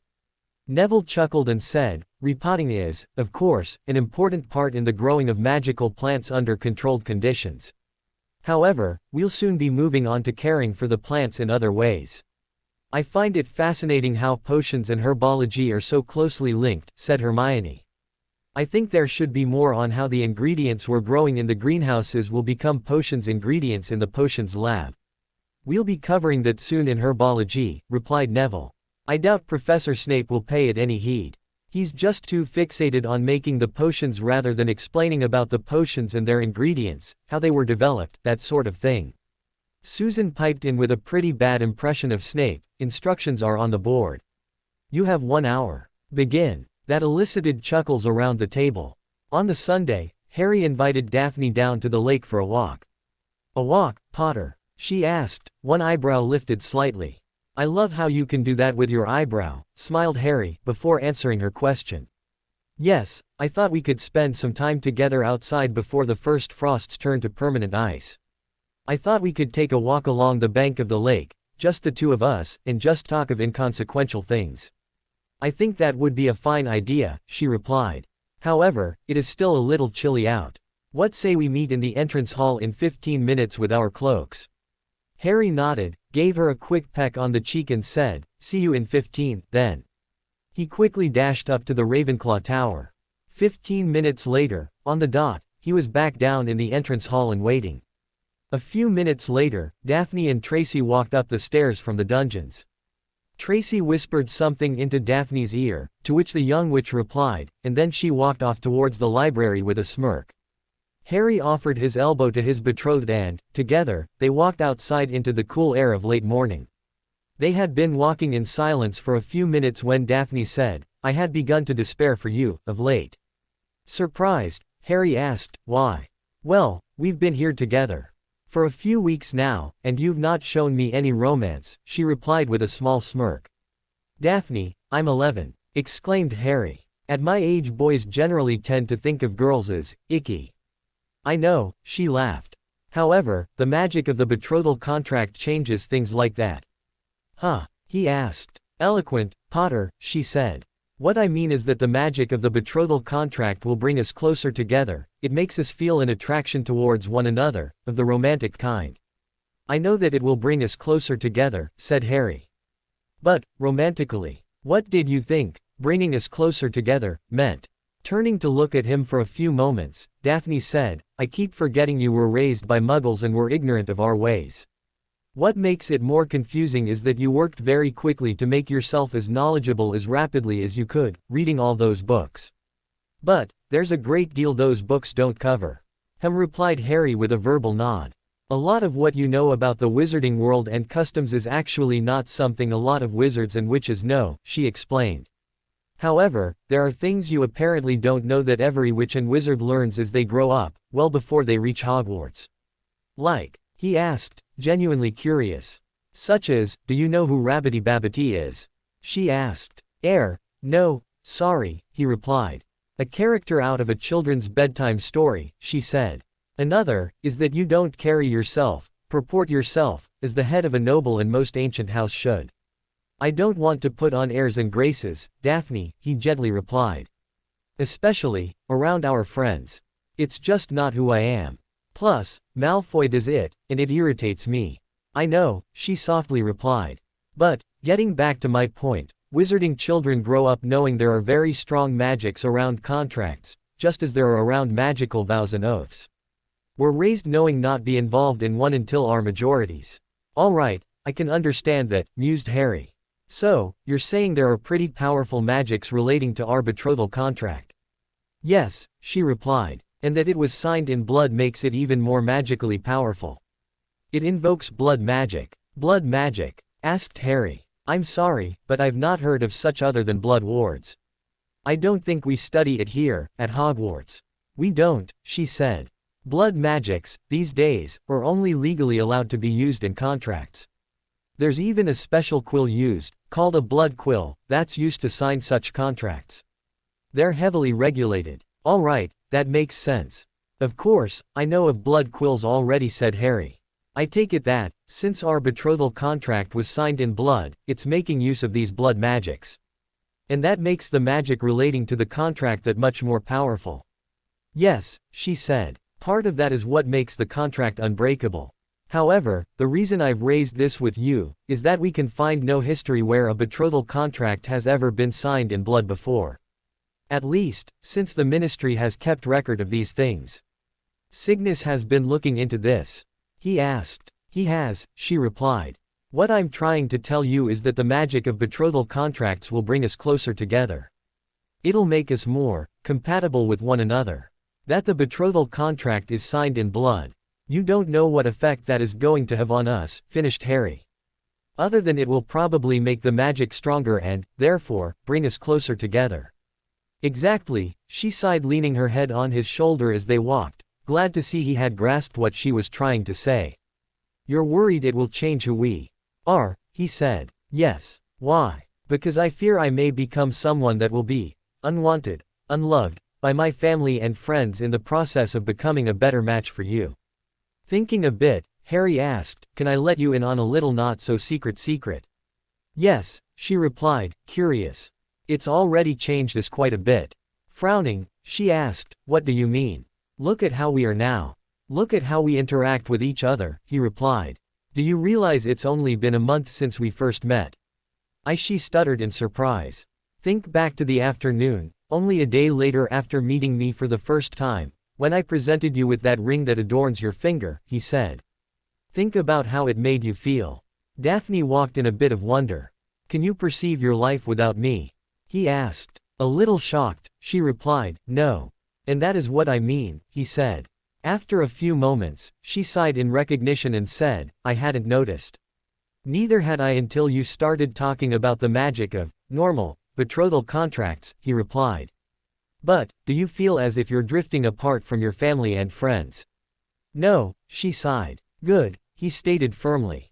If you ever feel that is the case, then it shall be my fault. And I would do all in my power to rectify the situation. Daphne stopped, spun Harry towards herself and planted a powerful key on his lips before spinning him back and egging him forward. Quite stunned, he asked, I just did something really good again, didn't I? Yes, Mr. Potter, you did, she replied. After a short while of walking and then turning back towards the rock, Harry guided Daphne to a spot just alongside it. As he stood there, a picnic basket magically appeared with a thick blanket folded neatly over it. Looking down at what was now next to Harry's feet, Daphne asked, where'd that come from? I asked the elves a couple days ago if they wouldn't mind preparing a picnic lunch for us if we went for a walk together on Sunday, replied Harry. They were happy to do it. Very soon thereafter, Harry had the blanket spread out upon the grass and had moved the picnic basket onto it. Helping Daphne down to a sitting position, he said, I have no idea what they've prepared for us, so I have no idea if they've packed your favorite foods or not. While Daphne was opening the top of the picnic basket and removing containers, Harry was sitting down opposite. From his side, Harry removed a couple of plates, 2 sets of cutlery, and a pair of cups. Then he removed a sealed jug of chilled orange juice. He continued to watch as Daphne was concentrating on opening containers. The smells of food wafting out smelled delicious. Soon, both of them were enjoying quite the picnic feast. "This was a good idea, Harry," she finally said, between bites.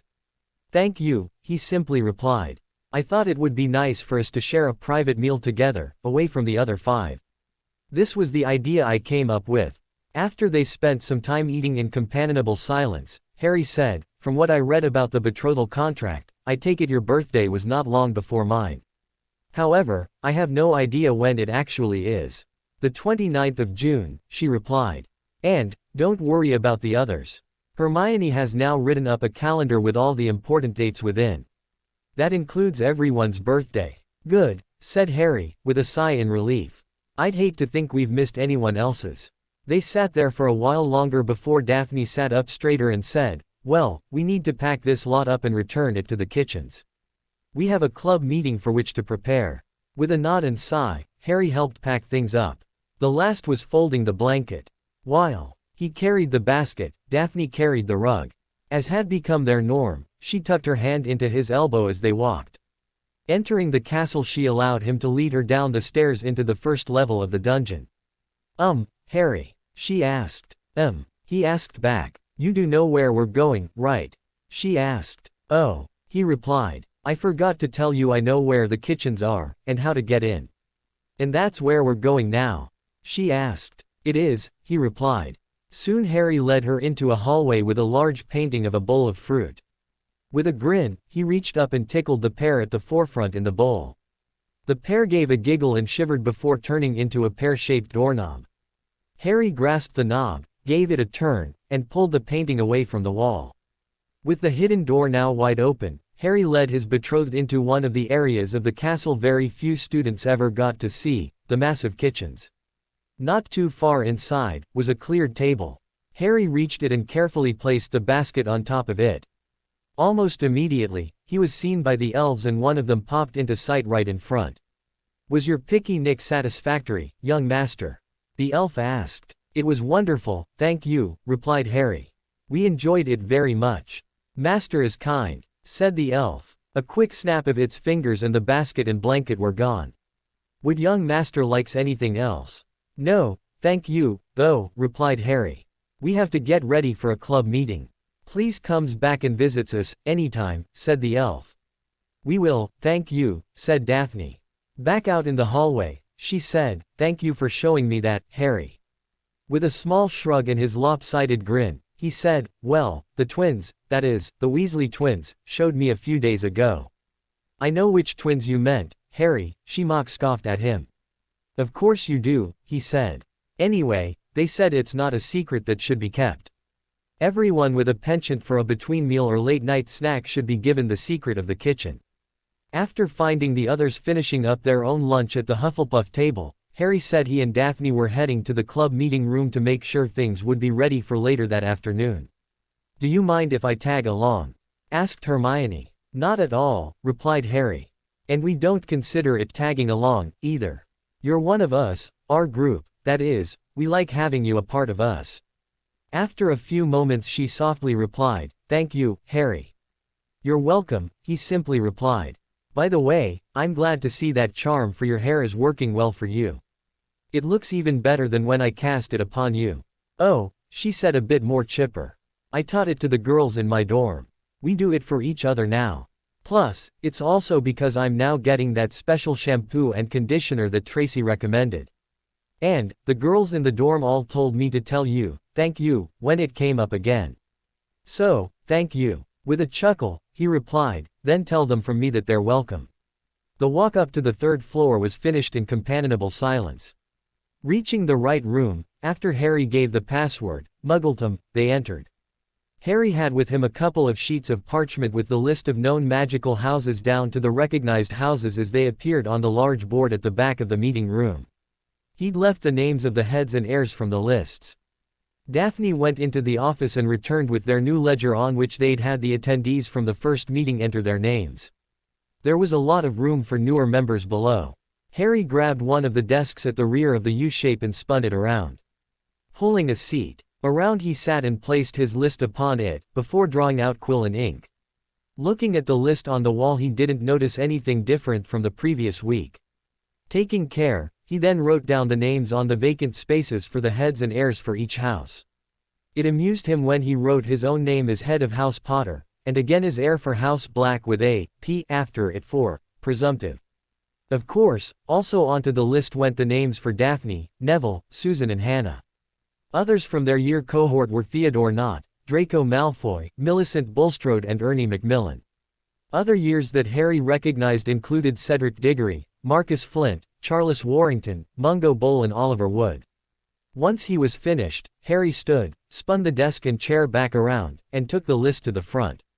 Offering it to Daphne, he said, "Ever noticed just how many of the heirs of all these houses are currently at Hogwarts, especially in our year group?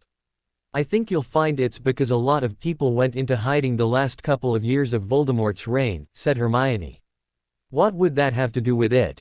asked Daphne. "Well," blushed Hermione, "they were in hiding and they had nothing better to do, so, they, you know." "Oh," said Daphne, suddenly in understanding. "Oh, my," she exclaimed before suddenly blushing. Then the two girls broke into laughter. Frowning at them, Harry asked, "What?" "Harry," blushed Daphne again. "They were in hiding, and they had nothing else to do, so they practiced making babies. I guess, as they wouldn't have had access to the right potions, some of that practice wasn't so much practice." And both girls broke into laughter again. "Ah," said Harry, understanding. "You mean to imply they had, say, a lot." "Harry." Both girls squealed. "You don't have to say it like that," said Hermione. "Why not?" asked Harry. "It's completely understandable, after all." After a few moments to let that sink in, he said, "Plus, many back then didn't have heirs of their own. For the great houses to ensure the continuation of their lines, in case Riddle and his Death Eaters killed them, they wanted to ensure they had heirs. I dare say many of those heirs would have also been honed, during that time, in other houses with other families." I said Daphne. "That actually makes a lot of sense." "Of course, it does," replied Harry with a shrug. "On top of that you have the whole thing where nature abhors a vacuum. I could almost see where there was a magical imperative, where heirs were born because magic, itself, wanted to ensure the continuation of the lines. Then, after Riddle was destroyed, many couples were driven to reproduce. There were so many killed during the war that repopulation of the magical species was a priority. I bet you'll find there was a baby boom, as the Muggles call it, starting from within a year after October 1981. And, starting with next year's cohort, each Hogwarts year is going to increase in size for a while." While he was talking, Harry took the parchment with the list of houses, heads and heirs on it, and made over 24 copies of it. "That explains a lot," said Daphne. "What do you mean?" asked Hermione. "It explains why there's so many kids running around Diagon Alley these days," replied Daphne. "And, by that, I mean kids younger than us. Even mother and father have commented on it. It happened all throughout history," said Harry. "After the end of the Second World War, there was what the Muggles call a baby boom. Even the government got in on the act and encouraged it. They used to say, one for him, one for her, and one for Queen and country. So, they were encouraging new families to have at least 3 children per couple. So, many kids were born they had to, first, build new hospitals with large maternity wards, then new schools for the number of kids to be schooled within, then new secondary schools. In later years, these children became known as the boomers. Starting 20 years later, on the cusp of the 1970s, it happened again as the children of the first boom married and had children of their own. Plus, as they were children in many cases of above-average-sized families, they had large families, too. The next generation, the children of the original boom, are all of age to marry right now. That means we can expect an increased growth in population of the Muggle world starting from about now." Hermione piped up and said, "My parents had me in their 30s. That's considered a few years after the norm for Muggles. And my parents are children of children born during the war, a few years before the boomers. The collective term for children like me is saddler. That is, I was born during a period between the booms when population growth was quite minimal. I expect that's why there's not so many Muggleborns coming through Hogwarts, at the moment," said Harry. A decade ago was a quiet period for making babies in the Muggle world. I need to write this down, said Daphne, quite bemused. Mother's been looking into why there's not so many Muggleborns coming through of late. It's part of her research she's doing on behalf of the Ministry and St. Mungo's. I think this would be considered a breakthrough in her research. All right, said Harry. We've little to do until the club starts. How about Hermione and I give you a hand writing all this down so you can send it to your mum? Yes, please, said Daphne, a little relieved. I doubt I could properly explain it in the letter I have to write to my parents. Anyway, said Hermione, I'll see if I can ask them to get the summary of records of children's births over the past half a century from the United Kingdom General Registrar Office. They have the records for all births, deaths and marriages as far back as the mid-1800s. It will show the numbers in exact detail. The Muggles record all that?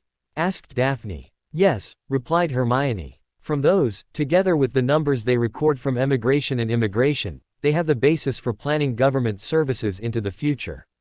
They know how many new homes need to be built, roads and services installed for those new homes, and planning for new hospitals, schools, police stations, fire stations, etc. And that's only the beginning of it. Once you get into the numbers we're talking about, they can pretty accurately determine how much of each thing they're going to need, and in what areas, for decades to come. Unless, of course, something happens that upsets it, such as a major war, a market crash, or similar. Wow, said Daphne. I doubt we magicals do anything like that. That wouldn't be surprising, said Harry. I doubt there's a sufficiently large enough number of wizards and witches in Britain to make it worthwhile, yet. The three then sat down with Harry and Hermione writing down all the things they knew around population growth in Muggle Britain over the past half-century. Hermione also used the opportunity to write the letter to her parents with her request. As she finished, Harry knew he needed Hedwig. She arrived a minute or two later. That's quite eerie how she does that, said Hermione. Hedwig is Harry's bonded familiar, replied Daphne. She comes when she knows her bonded has need of her. It's part of the magic of the familiar bond. Harry called to her over their bond link, so she came.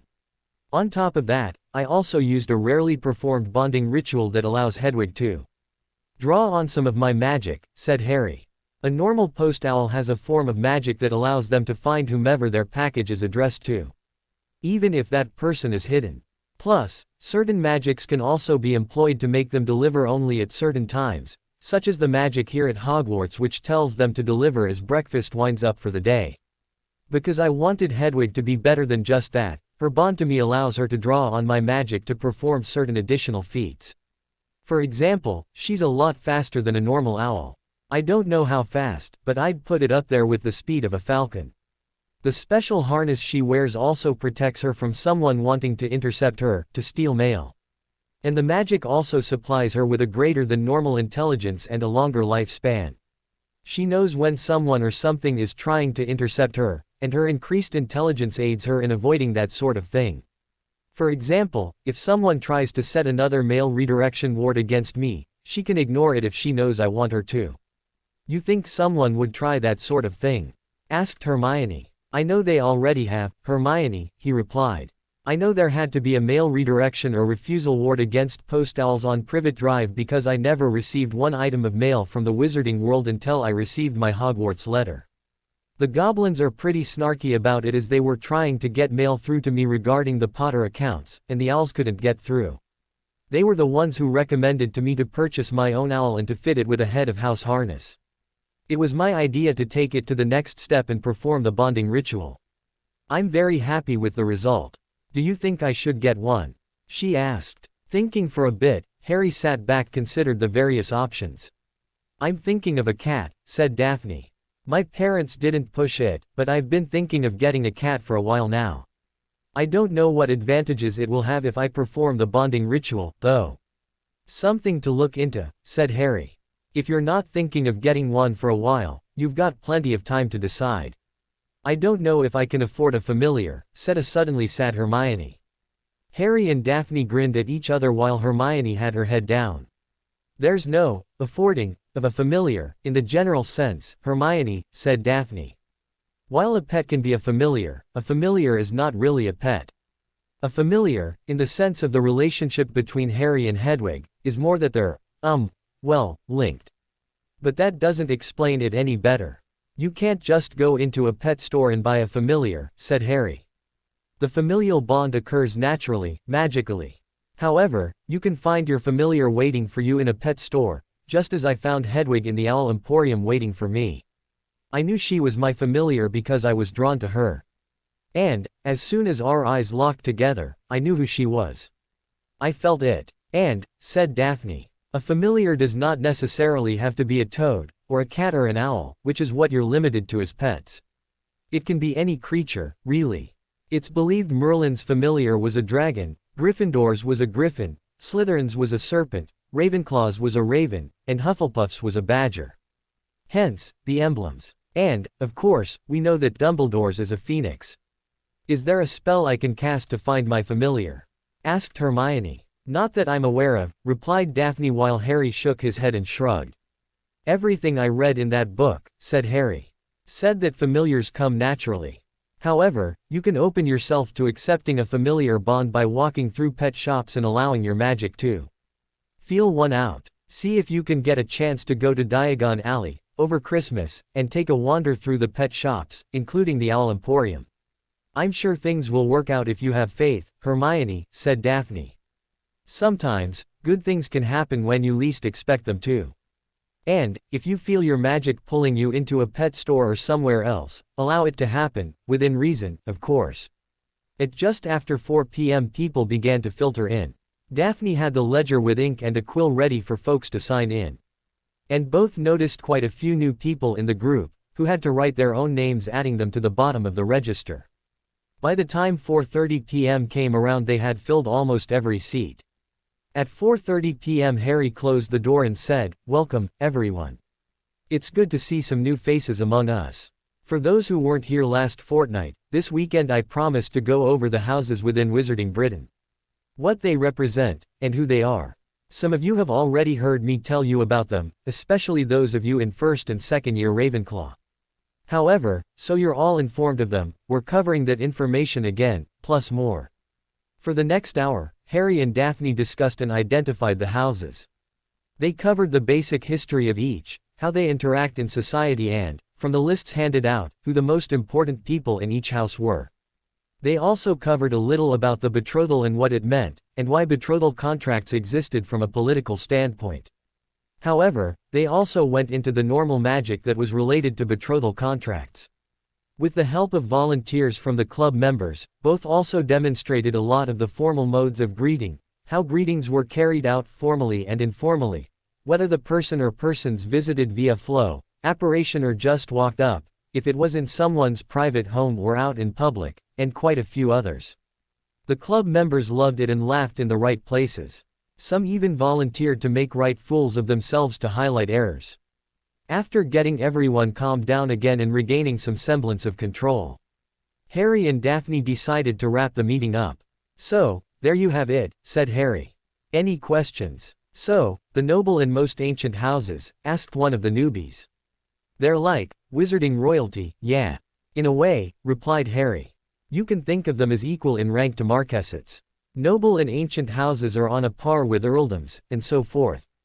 "Then, who is the king or queen?"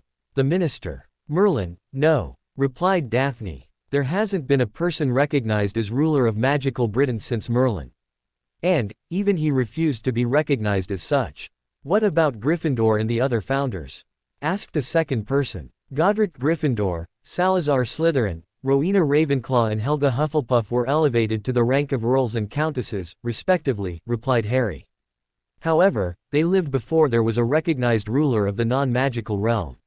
Back then the rulers were dukedoms, and marquesates did not exist. So earldoms were the next rank down from ruler of the realm. So, it's the noble and ancient house of Gryffindor, etc." "No," replied Daphne. "The rankings of noble and most ancient house and down were not officially recognized until centuries after the passing of the four founders. However, if their heirs were to be discovered, thereby reactivating the house, then I believe they'd be recognized as noble and most ancient, if not something of higher status." "Higher?" asked the same person. With a shrug, Daphne replied, there are some who believe the heir apparent of one of the founders should rightfully be the ruler of magical Britain. The trouble is, no one really knows who the rightful heir actually is. Almost all of the most ancient and ancient houses can trace their lineage back to at least one, if not more, of the founders. The problem then arises in determining who the rightful heir would be from among them. You need to understand that there has been a lot of interfamily marriages among the great houses. Even my and Harry's betrothal is an example of that. If someone is actually discovered to be the highest claimant to the title, then that person would become Duke of Magical Britain, the ruler of all. Magical Britain has never been thought of as a kingdom, but has been considered by some historians to be a duchy. Hence, the title of Duke. And no one's ever stepped forward to claim the title. Of course, they have, replied Harry. The last one to publicly do it was Voldemort. He came forth about 20 years ago making the claim he was the heir of Slytherin. Based on that claim, he claimed it was his right to rule Wizarding Britain. He then used terrorism over the next decade to try to enforce his claim. He, of course, failed in his attempt. It is also believed, through common consensus, said Daphne, that the rightful heir of the title Duke of Magical Britain will come bearing proof of their right. No one rightly knows what it is. It could be the mythical staff of Merlin, the sword Excalibur, also known as Khaled Vulcan Kaelsval, the three deathly hallows of the Elder Wand, the Resurrection Stone and the true Cloak of Invisibility, or could merely be a true record of blood heritage found through the inheritance test the goblins can perform called primogeniture. No one knows. After a few more questions, the meeting was about to break up. As everyone was making their way out, Harry called out, "That's it for this fortnight. I think we've also run over time a little. Next fortnight we'll be discussing the Ministry and the Wizengamot. That'll be real edge of your seat stuff," he joked. As expected, he got a few quiet chuckles. Harry and Daphne, with the help of the others, were soon able to clear up and lock the meeting room again. They made it down to the Great Hall for Sunday dinner with time to spare. After 3 weeks at Hogwarts for Harry, 4 for the others, the weeks started to flow by. As promised, a few days after the second meeting, Professor Flitwick gave him a book on pretty advanced charms he wanted him to read. And a second book came only a few days later from Professor McGonagall. At the third meeting of the Etiquette Club, Daphne had to call a house elf to have extra desks and chairs installed.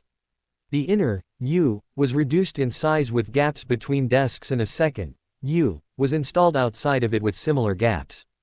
It shortened the meeting by 15 minutes while it was all sorted out. They now had almost 50 regular attendees. Most from the older year cohorts. At the end of the meeting, Harry told them he was ordering them a book each. This excited the Ravenclaws but did nothing for the Gryffindors. The Hufflepuffs were pretty apathetic to it all. Harry used the clubroom to practice a lot of the spells out of the books the two professors loaned him. However, he couldn't advance into the hexes due to fear of damaging the room. Finally, he sat propped against a desk and called for a house elf. When the little being appeared, he asked, "You wouldn't happen to know where in the castle I can go to practice my defensive and offensive spell work, do you? I don't actually want to damage anything, especially if I'm unable to repair it afterwards." The little elf frowned for a moment before it looked up and brightly replied, "Yous can use the come and go room, young master." "The come and go room?" asked Harry. "I've not heard of it." "Yous must go to the 7th floor, young master," replied the elf. "Stand near the tapes tree of the one trying to teach trolls to dance. Eyes shall meet you there." And without a further word the little elf was gone. Harry packed his things and was trying to figure out what the elf meant. With his book bag slung over his shoulder, Harry took one last look around the room, then stepped outside. He pulled the door shut behind himself and locked it. He quickly made his way up to the 7th floor and was almost there when he finally figured out what the little elf was saying. The tapestry of Barnaby the Barmy. Making his way to the dead-ended corridor, Harry was shortly standing in front of the tapestry. He'd only just arrived when the elf popped in. With a look of confusion, Harry looked at the elf and said, "There's nothing here, little one." The elf frowned back and said, "Young master must walk back and forth 3 times and think of what type of room he wants. A door will appear." The elf just stood there and watched Harry staring back at him. With a shake of his head and sigh, thinking about daft house elves, Harry cleared his mind and pictured what he wanted. Once he had the image firmly in his mind, he began to walk up the hallway before turning around again and walking back the other. On his third pass he didn't notice the door materializing on the blank wall opposite the tapestry. However, when he spun about to walk back the other way, he saw the door. It was tall with a mahogany-like finish and brass fittings.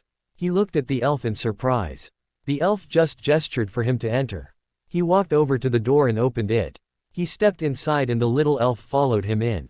Inside, Harry found a long room with what looked to him like some form of target dummies at the other end. The target dummies appeared to each be holding a wand of some form. There was also quite a few innocuous things lying about in various base materials. Harry looked down at the elf and, pointing at the dummies, asked, "I take it those are for shooting spells at?" "Yes, young master," replied the elf. "Use activate thems by issuing commands. Say, training level 1, and they be starting there." "What happens when I destroy them?" he asked. "They's be repaired and replaced," replied the elf. "Is part of the magics of this room. And this room can become anything I want?" he asked. "Yes, young master," replied the elf. Nodding, Harry said, "Then I thank you for your service today. You may leave with my gratitude." The elf bowed and simply popped away. Thinking a bit, Harry walked back out of the room, closing the door behind himself. He then pictured something else in his mind and began the 3-time trip along the hallway. When he had finished he spun about and saw a different door in the wall. Walking up to it he opened it and walked in. Inside, it was like walking into a tropical rainforest. He could even hear small tropical birds calling from among branches. The room was even quite warm and a touch humid. Directly in front of him was a cleared path. He walked along it as it bent out of the way. A few moments later, he came across a small clearing. The whole thing was exactly as he pictured in his mind he wanted. Harry just stood there for a few moments shaking his head. Eventually, he left the room and watched as the door seemed to melt away into the wall. Another 3-time trip along the hallway and the original mahogany-like door appeared. He walked straight in and dropped his bag onto a chair. Popping his wand into his hand he approached the training dummies. With a firm voice he called, "Training level 1. Instantly, the training dummies began to move. They were firing low-level spells at him with slow wand movements. He ducked them easily before firing a couple of curses and hexes right back. Slowly, he upped the curses he was throwing, wildly at times, towards the dummies. Enjoying himself he cast a stupefy at a dummy and watched it go down. A blasting hex at another saw that one smashed. He then watched as the one he stunned re-righted itself, and the one he significantly damaged faded away before being replaced by another dummy. He called, "Stop," and the training dummies halted all movement. He reholstered his wand and stood there for a few moments. Grinning to himself, he went back to his book bag, shouldered it, and walked out. After he left the room, Harry dashed downstairs to the Great Hall. When he entered, he looked around for his friends. They were sitting at the Hufflepuff table. He hurried over. "Where have you been?" hissed Hermione. Noticing most people seemed to have already eaten a fairly good portion of their main dinner meal, Harry hurried to fill his plate with food he could get down fast. That meant no red meat, and only a little chicken with soft vegetables. "Let me get this down, and I'll be right with you, Hermione," said Harry. "We were getting worried about you," she pouted. "Food first, talk later," said Harry, shoveling food into his mouth. Though he worried it would make him a little sick to eat too fast, Harry was able to get a fair portion down before the main course was removed and replaced with desserts. Reaching for the treacle pie, his favorite dessert, Harry said, "I've found the most amazing room up on the 7th floor," he said. "Oh?" asked Daphne. Nodding, he replied, "The house elves call it the come and go room. I can't really explain it too well but can only say the room is able to transfigure itself into any style you want. Even outdoors." "That sounds dangerous," frowned Hermione. With a quick shake of his head, he said, "No, the elves don't think so, at any rate." "And that's where you've been?" asked Daphne. "Yeah," replied Harry. "As soon as the meal is over, what say you come with me up there and I show you?" "All right, Harry," he heard from the others. They settled down to finish their dessert and, as soon as they'd eaten their fill, they rose as one and left the hall. Thankfully, as it wasn't a feast, they didn't have to hang back for headmaster announcements. Ascending far slower than he descended, Harry led his friends through one of the hidden passages to get up to the 7th floor that much quicker. Once in the 7th floor corridor, he had them all stand in front of the tapestry. "All right," he said. "I now need to walk back and forth in this corridor 3 times. Then, whatever room I wish for, will appear behind a door that will appear on the opposite wall." He received some odd looks back that said they generally didn't believe him. "Trust me," he said. "Now, who wants to come up with an idea for a room?" Began Susan. "How about, somewhere we can all sit down and talk? Around an open-plan combined common room, sort of thing." "That sounds like a great idea," replied Harry. "Anyone else?" "No," replied Neville. "Sounds fine to me." "All right, then," said Harry. "Watch and observe." Picturing the concept in his mind, Harry began to walk. He walked back and forth, thinking clearly about what he wanted. On the 3rd pass, the door appeared. It was the gasps of surprise that made him stop earlier than he thought to. Spinning around, he saw a door had appeared on the wall. With a grin, he walked over to it and opened it, stepping just inside. The room looked amazing. It was a reasonably small-style common room but was bedecked in all the colors of the 4 school houses. Along one wall was a fireplace that jutted into the room, with couches and small armchairs around it in a semicircle. There were also windows showing the night sky outside, throw rugs covering the floor, a couple of folded blankets on the back of some chairs, and a couple doors leading off to who knew where. As he was standing there looking around, first Daphne, and then the others, all walked in after him. "This is amazing," said Hermione in a soft voice. "I know, right," said Harry. "And this room appears as anything you can want for a room, just by walking past the wall 3 times thinking about what you want?" she asked. "Not just a room," replied Harry. "While trying to figure out the limitations of the room, earlier, I thought about an outdoor area in a rainforest in which to have a picnic. It was astonishing and exactly what I was thinking of.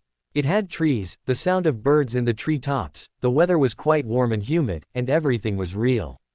Real trees, real grass, everything." "And this is where you've been, this afternoon?" asked Daphne. "I was originally in the club meeting room," replied Harry. "However, I cannot afford to practice any of the curses or stronger hexes in there for fear of damaging something. So, I had a bit of inspiration and decided to call a house elf. It was the house elf that told me to come up to this particular corridor and, once I was up here, what I had to do to make the room appear.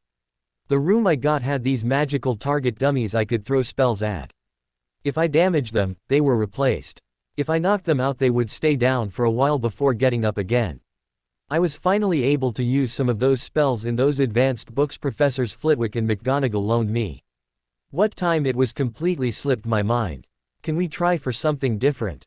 asked Daphne. "Of course," said Harry. "But, I think everyone has to leave the room first."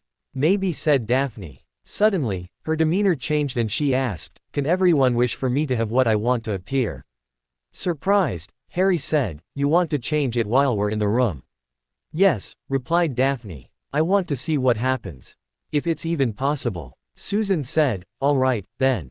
Everyone wish for what Daphne wants." Harry concentrated on making Daphne happy by wanting what she wanted. Soon the room blurred. Very quickly everything came back into focus and Harry found himself with the others in the Greengrass estate parlor. Looking around, he said, "Wow. That's just, wow. Where are we now?" asked Hermione. "This is the parlor of my home," replied Daphne softly with a happy smile. "This is Greengrass Estate." Harry walked over to where he could see out the French doors through the dining room. Everything seemed so real. "You live here?" asked Hermione. Before Daphne could respond, Harry said, "No. This is what it looks like where Daphne, and I guess, live." "It's a replica." "How do you know it's a replica?"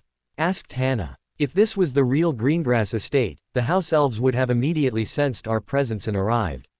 "No house elves, therefore, not real. Still, it would be nice to be able to come here if I get homesick," said Daphne with a wistful expression.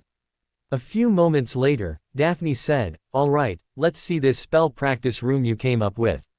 "All right," said Harry. "Let's see if more than one person can influence things. Everyone focus on a spell crafting or dueling room." Very quickly the room seemed to blur before it slowly came back into focus. This time the room was similar to how Harry remembered it, but the room was now larger. The dummies were sideways across the room at one end, there were still various objects lying about, but there was also now a small area set up similar to a common room. "All right, then," said Harry. "This is different to how it was when I was in here earlier. It's larger, for a start. There's also this whole sitting area." He indicated the lounges and such. "I think that was me," said Susan. "I wanted somewhere to sit and I was thinking about those chairs in the room earlier. And the bookcases over there must belong to me," said Hermione, indicating a selection of books on twinned bookcases beyond the lounge area. Daphne asked, "Do you think you can show us how the training dummies work, Harry?"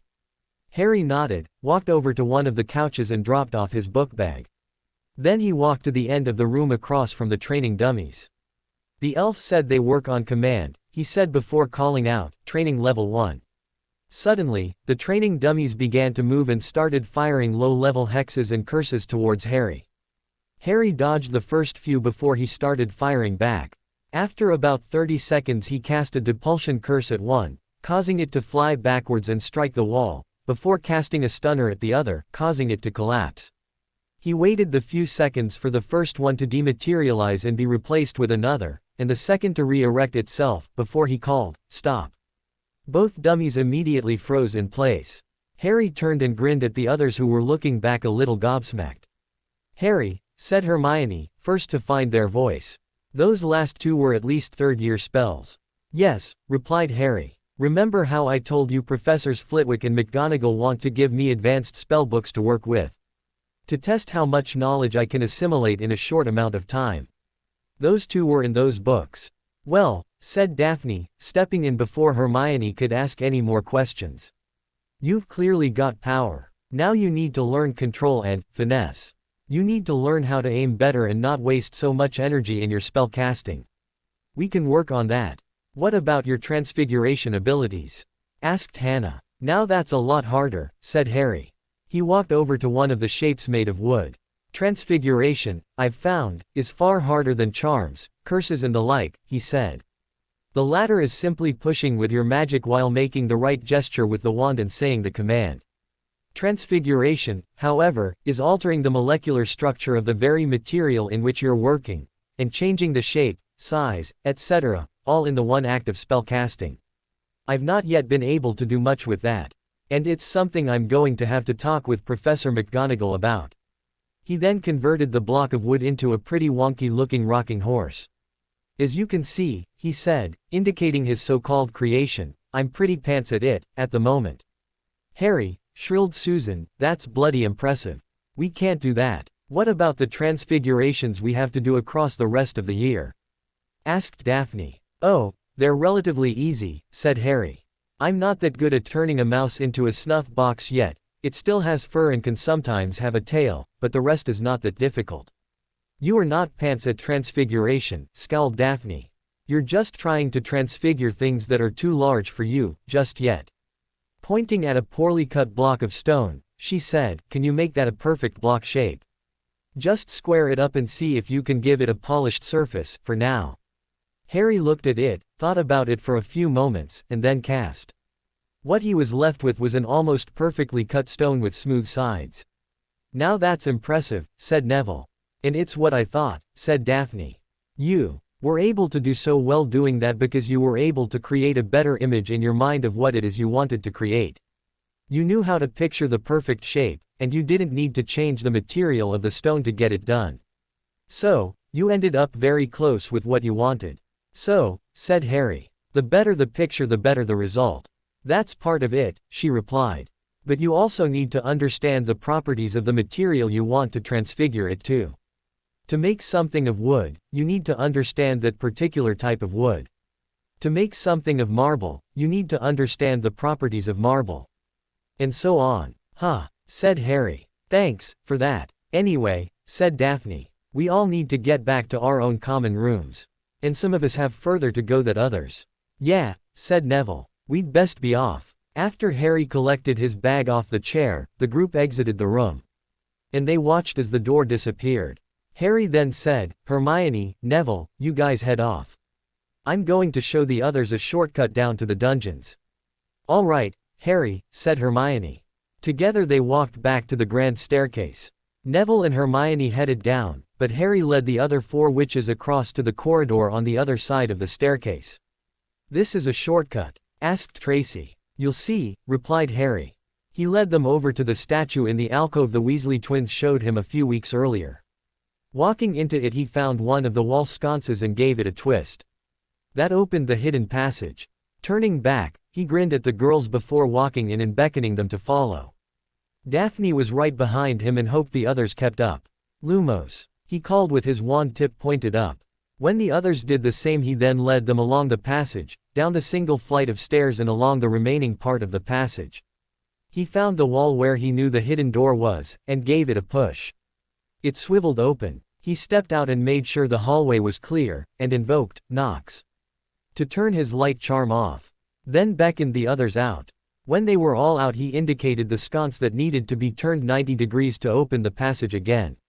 Walking to the cross corridor, he pointed to the left and said, "I think the Slytherin rooms are that way. The grand staircase is the other." Daphne looked about and said, "Yes, they are."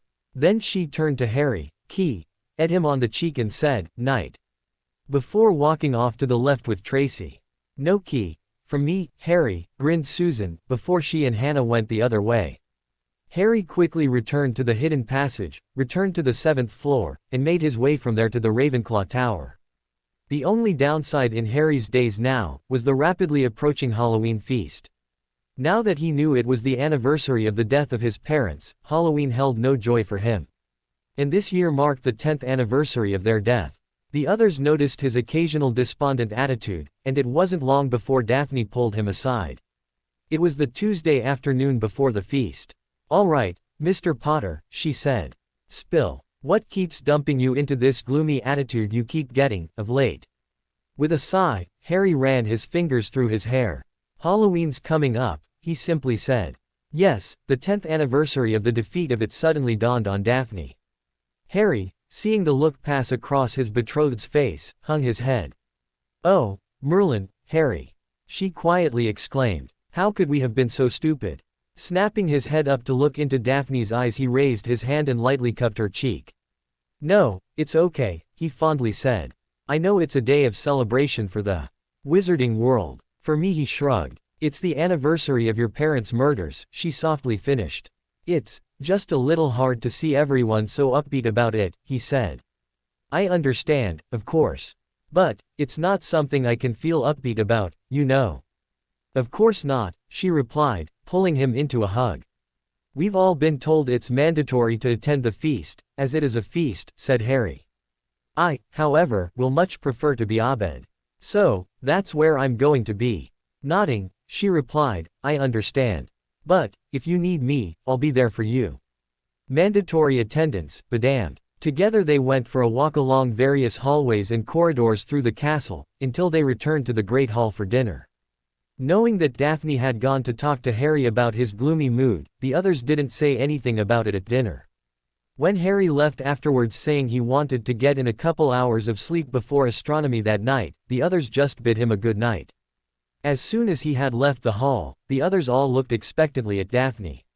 She sighed and only had to remind them that Halloween was the anniversary of his parents' murders for them to realize what was going on with their unofficial leader.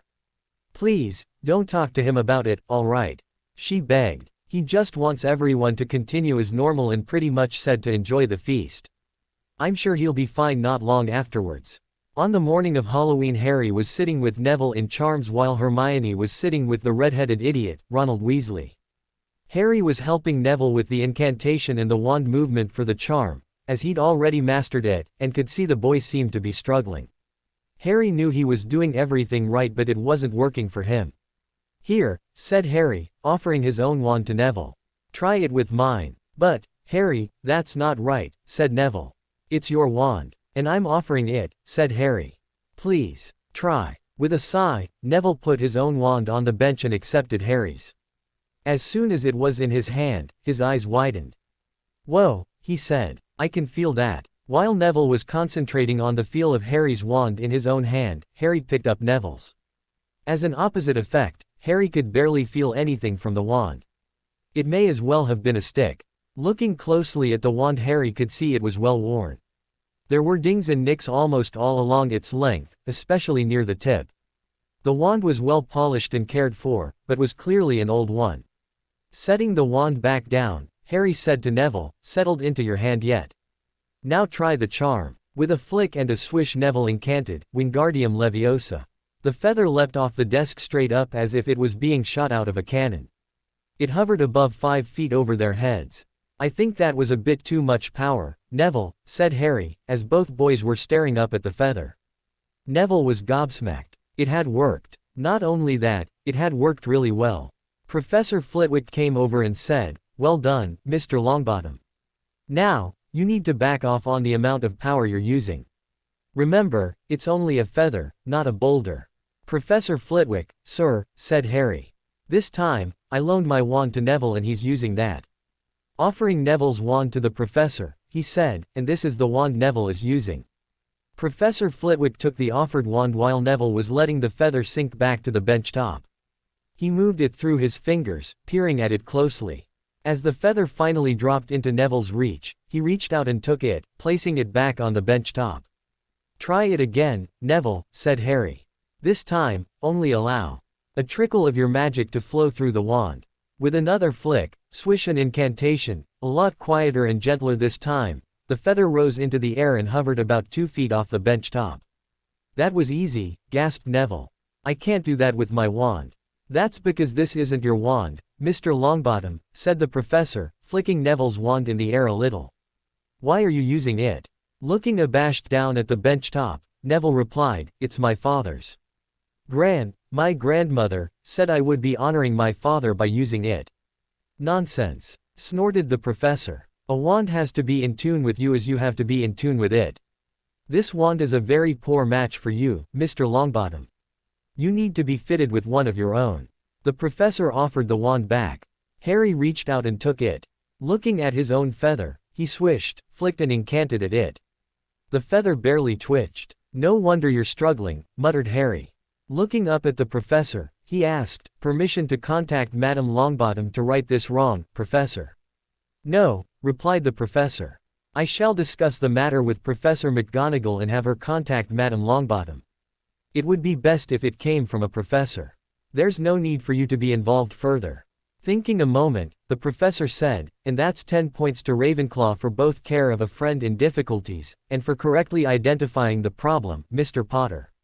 Well done." After the professor left to attend other students, Harry had Neville use his wand for the remainder of the class.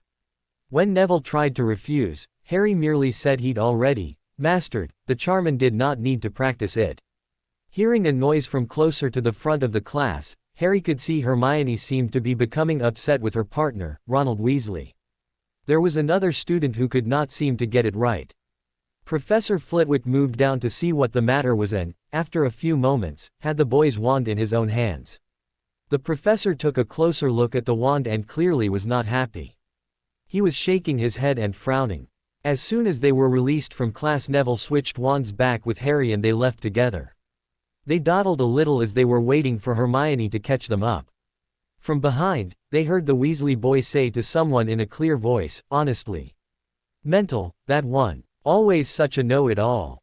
A moment later, Harry felt someone nudge his shoulder as they ran past with their book bag as it was held to their chest. It was Hermione. It took only a moment for Harry to realize that she'd heard the boy make those disparaging remarks. He was of two minds. Did he run after her, or deal with the idiot? Immediately after, he heard laughter coming from at least 2 young boys behind him. It was Neville who made the decision.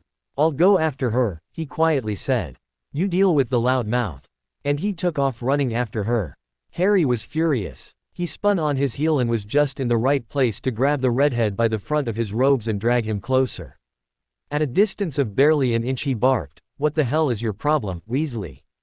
Trying to back away, the boy gaped at him like a fish. "She was trying to help you, you idiot," he yelled. "Clearly, you desperately needed it after destroying at least 2 feathers and making a mess of a third." He shoved the boy away from him and snarled, "If Mr. Longbottom is unable to calm her down and help her to see you are utterly unworthy of her help, may God help you. Because, I will be coming for you." Harry spun around and stormed away. But, As he did so, Weasley drew his wand and started to raise it. As his arm came up, someone else's hand shot out and pushed his arm back down again.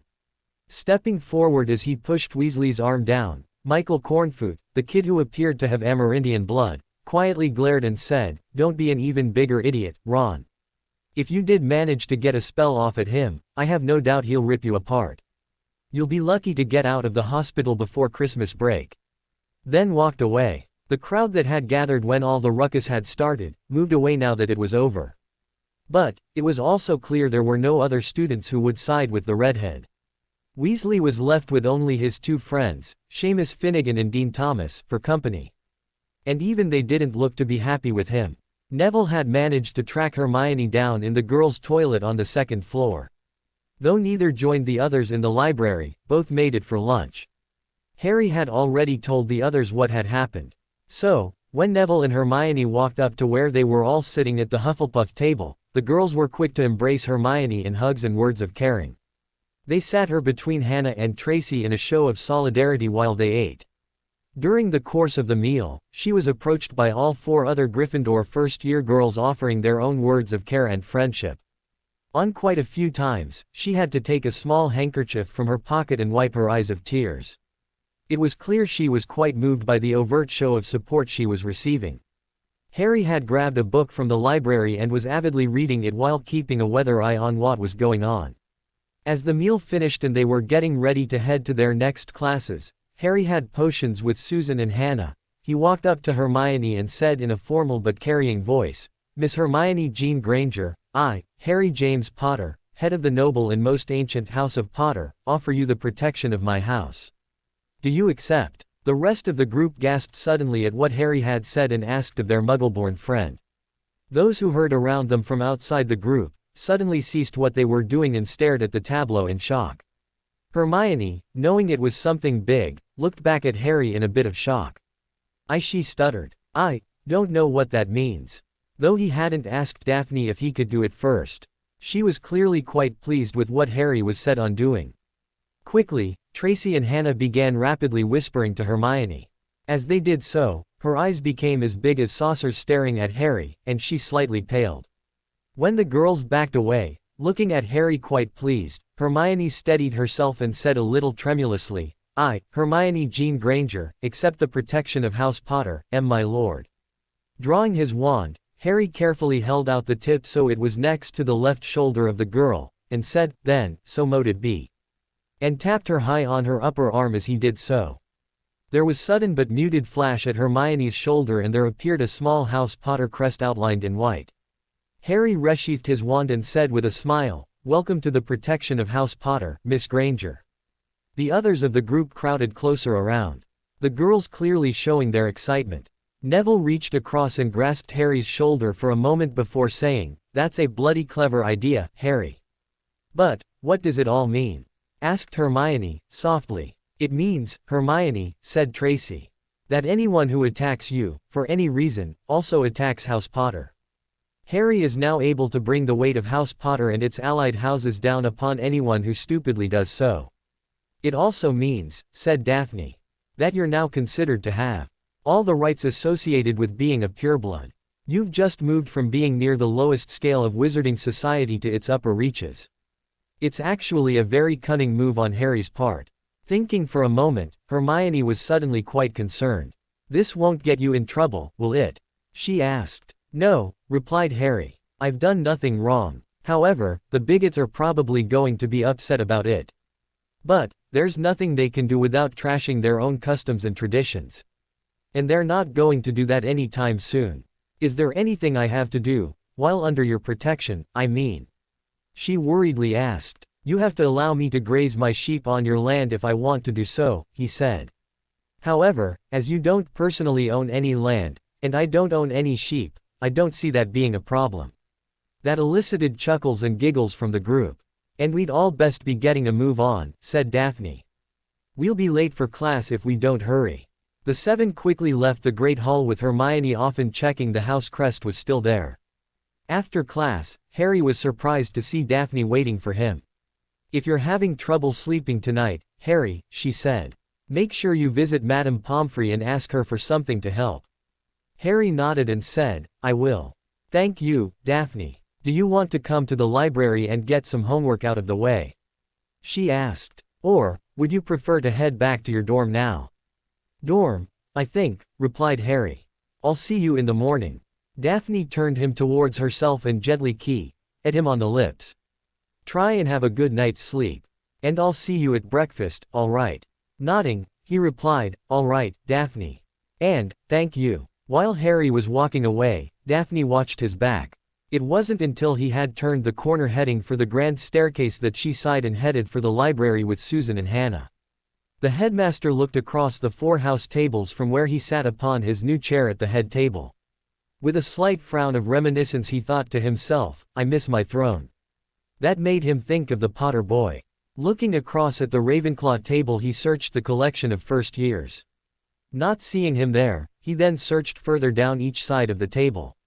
After a long few moments he realized the boy wasn't sitting at that particular table. Casting his eyes over the other tables he searched for what stood out. The blue and bronze trim out of place at another table. He wasn't sitting with Miss Greengrass or Davis at Slytherin. He wasn't sitting with Miss Bones or Abbott at Hufflepuff. And, he wasn't sitting with Mr. Longbottom or Miss Granger at Gryffindor. With a frown he turned to his deputy, Professor McGonagall, sitting at his right. Minerva, he asked. Yes, Albus. Why do I not see Mr. Potter sitting among the students? He asked. Has he taken ill and I've not been informed? Professor McGonagall replied, not that I'm aware of, Albus, before she quickly scanned the tables herself. Please ask Professor Flitwick to locate him for me, will you? He asked. Turning to her own right, Professor McGonagall asked the diminutive professor sitting there, Phileas. It appears young Mr. Potter is missing from the feast. Do you know where he is? Professor Flitwick, instead of verbally replying, hopped up to stand on his chair before looking out across the tables. Once he'd carried out his own search with his eyes, he hopped back down and said, No, I'm unaware of where the boy is. He's not in the infirmary. No, replied Professor McGonagall. Poppy's here and she wouldn't be if she had a student under her care. With a sigh, the charms master called for a house elf. Tippy. When the elf popped in alongside and just behind the row of seats, the professor saw it and asked, We seem to be missing a first-year student, Tippy. Is there one in the Ravenclaw Tower? Yes, Professor Flitty-Viki, replied the elf. One student is Abed in first-year boys' dorm. Thank you, you may go, said the professor. Turning his eyes towards his students, he silently counted the first-year boys. Only one was missing, Harry Potter. Minerva, said the professor.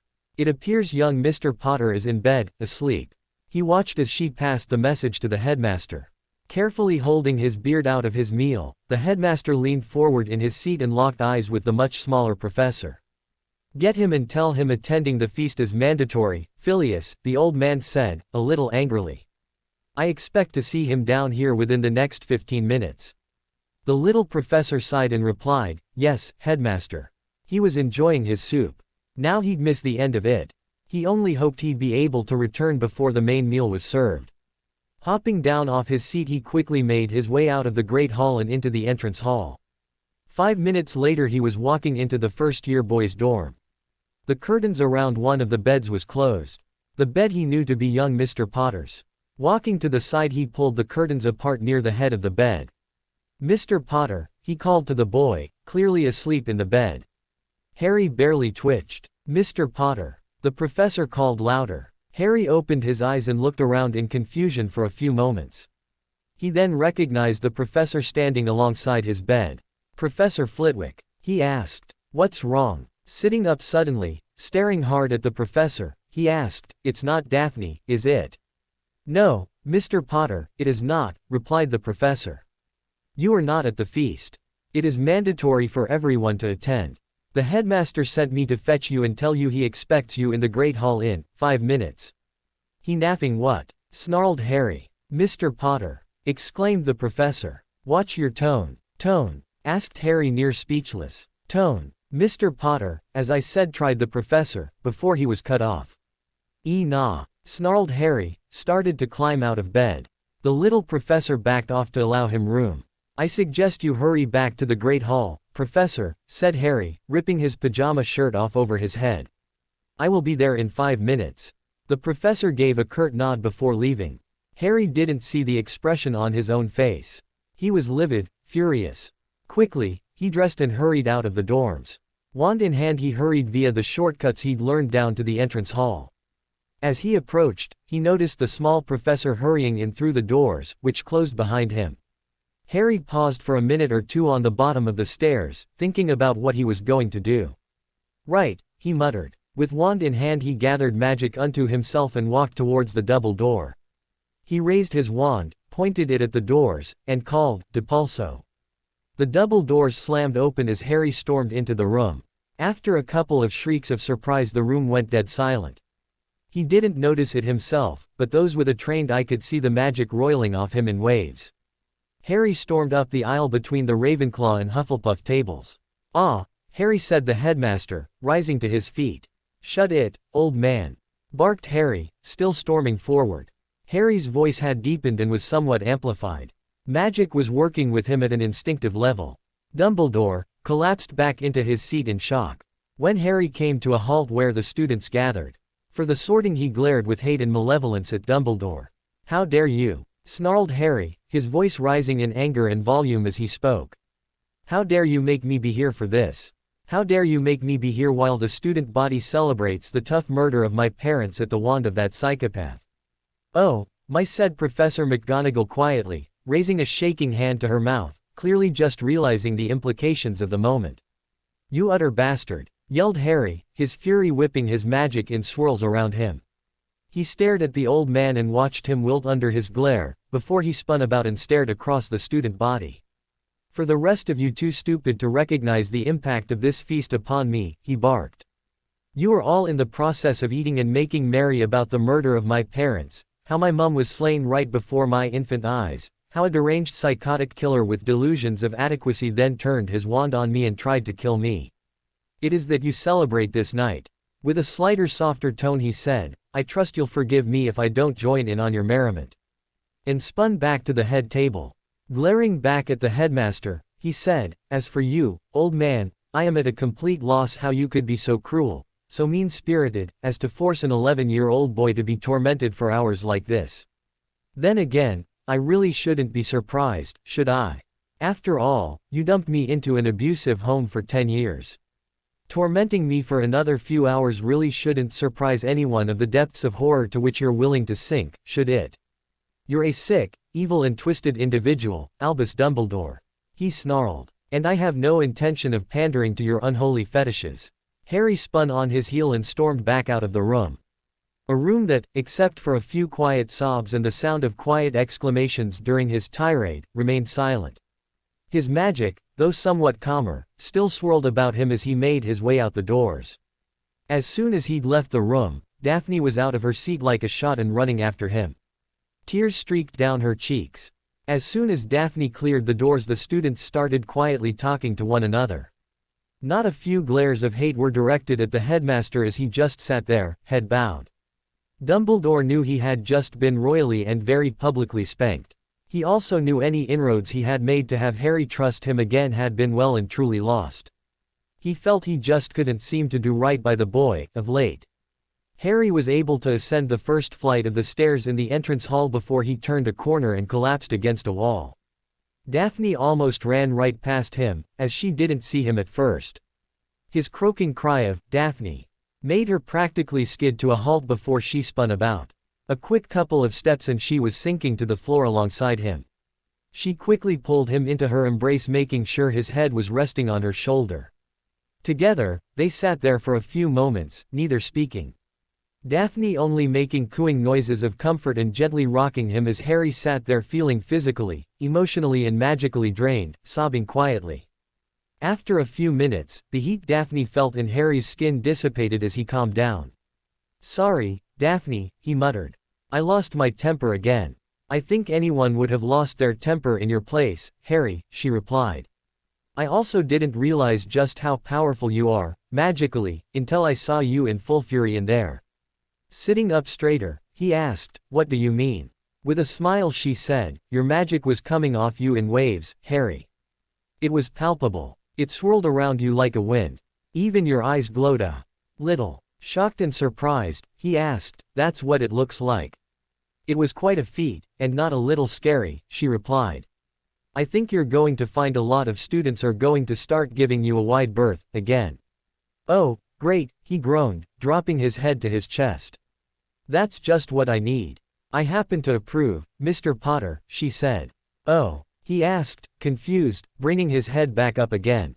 Nodding, she said, "When you did that, it said to the whole student body, Harry Potter is not someone to mess with. And that also means not messing with Harry Potter's friends, or his betrothed." With a snort, he said, "Well, at least there's going to be an upside to this." Hesitantly, she asked, "Will you teach me how to do that?" "What? Make your magic flare?"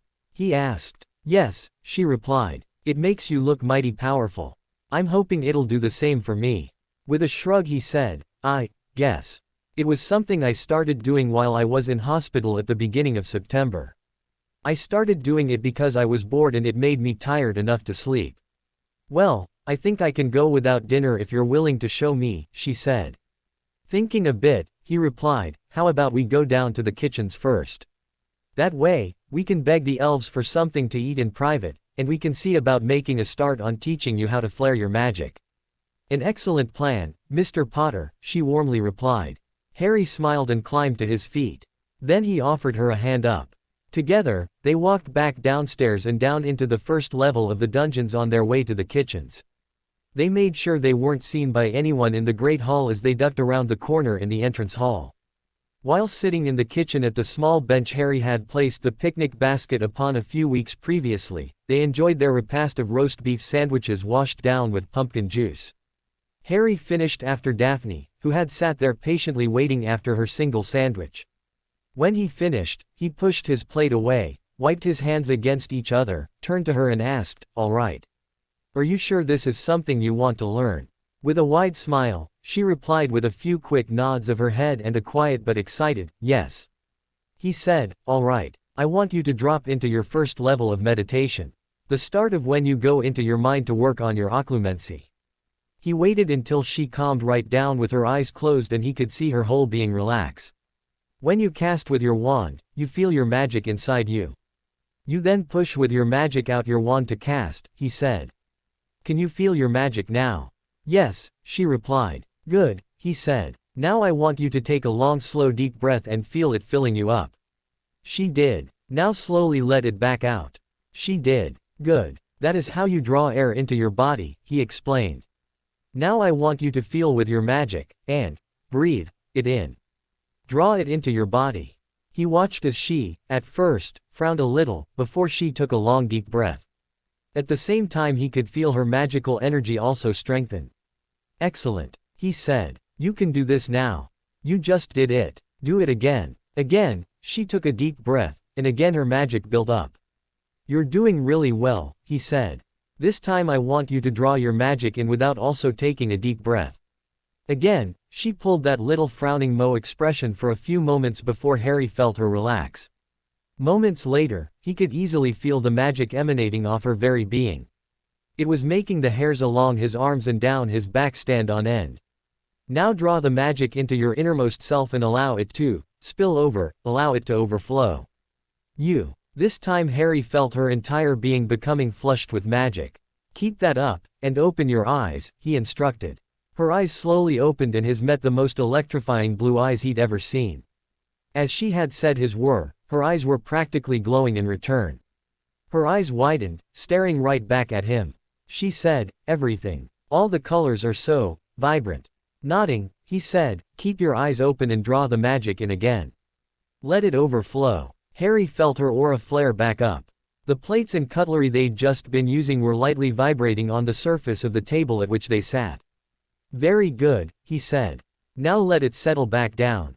Allow the magic to ease back out of you." He watched as her aura faded away and the crockery and cutlery stopped vibrating. Her eyes also lost their soft glow and they returned to their normal blue. He watched as the magic finally ebbed away and she gave a soft, sagging sigh. "How do you feel?" he asked. "That's exhausting," she replied.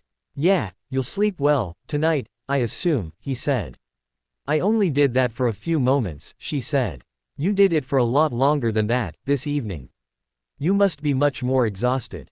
With a little shrug, he said, I've also been practicing it a lot. What led you to start learning to do that?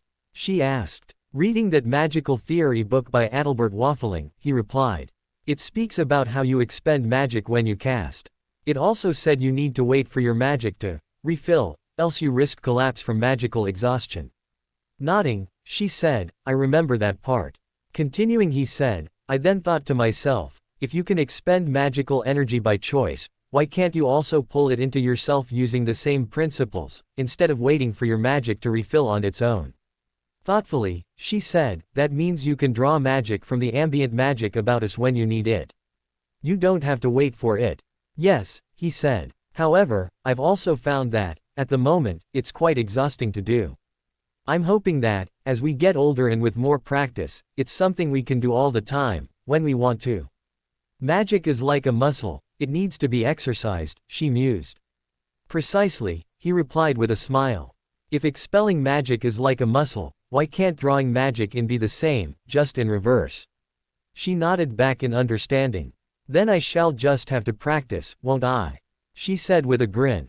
As it was getting late, Harry escorted her down into the dungeons to the entrance to the Slytherin common room before using the secret passage to quickly get up to the 7th floor. From there it was a quick trip to the Ravenclaw Tower. He hadn't realized how late it was getting as his housemates had already returned.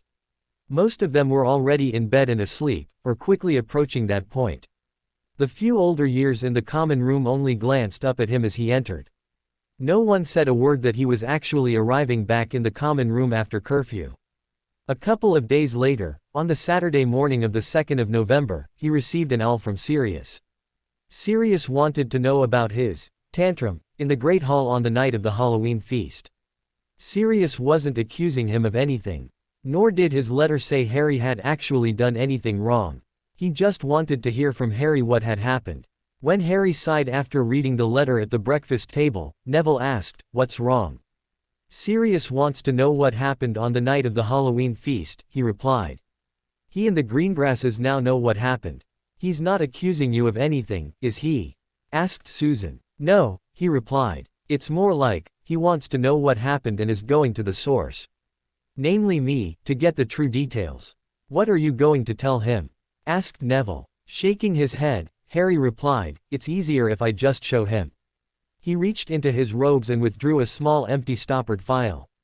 He held it in his left hand while he flicked the stopper out with his thumb.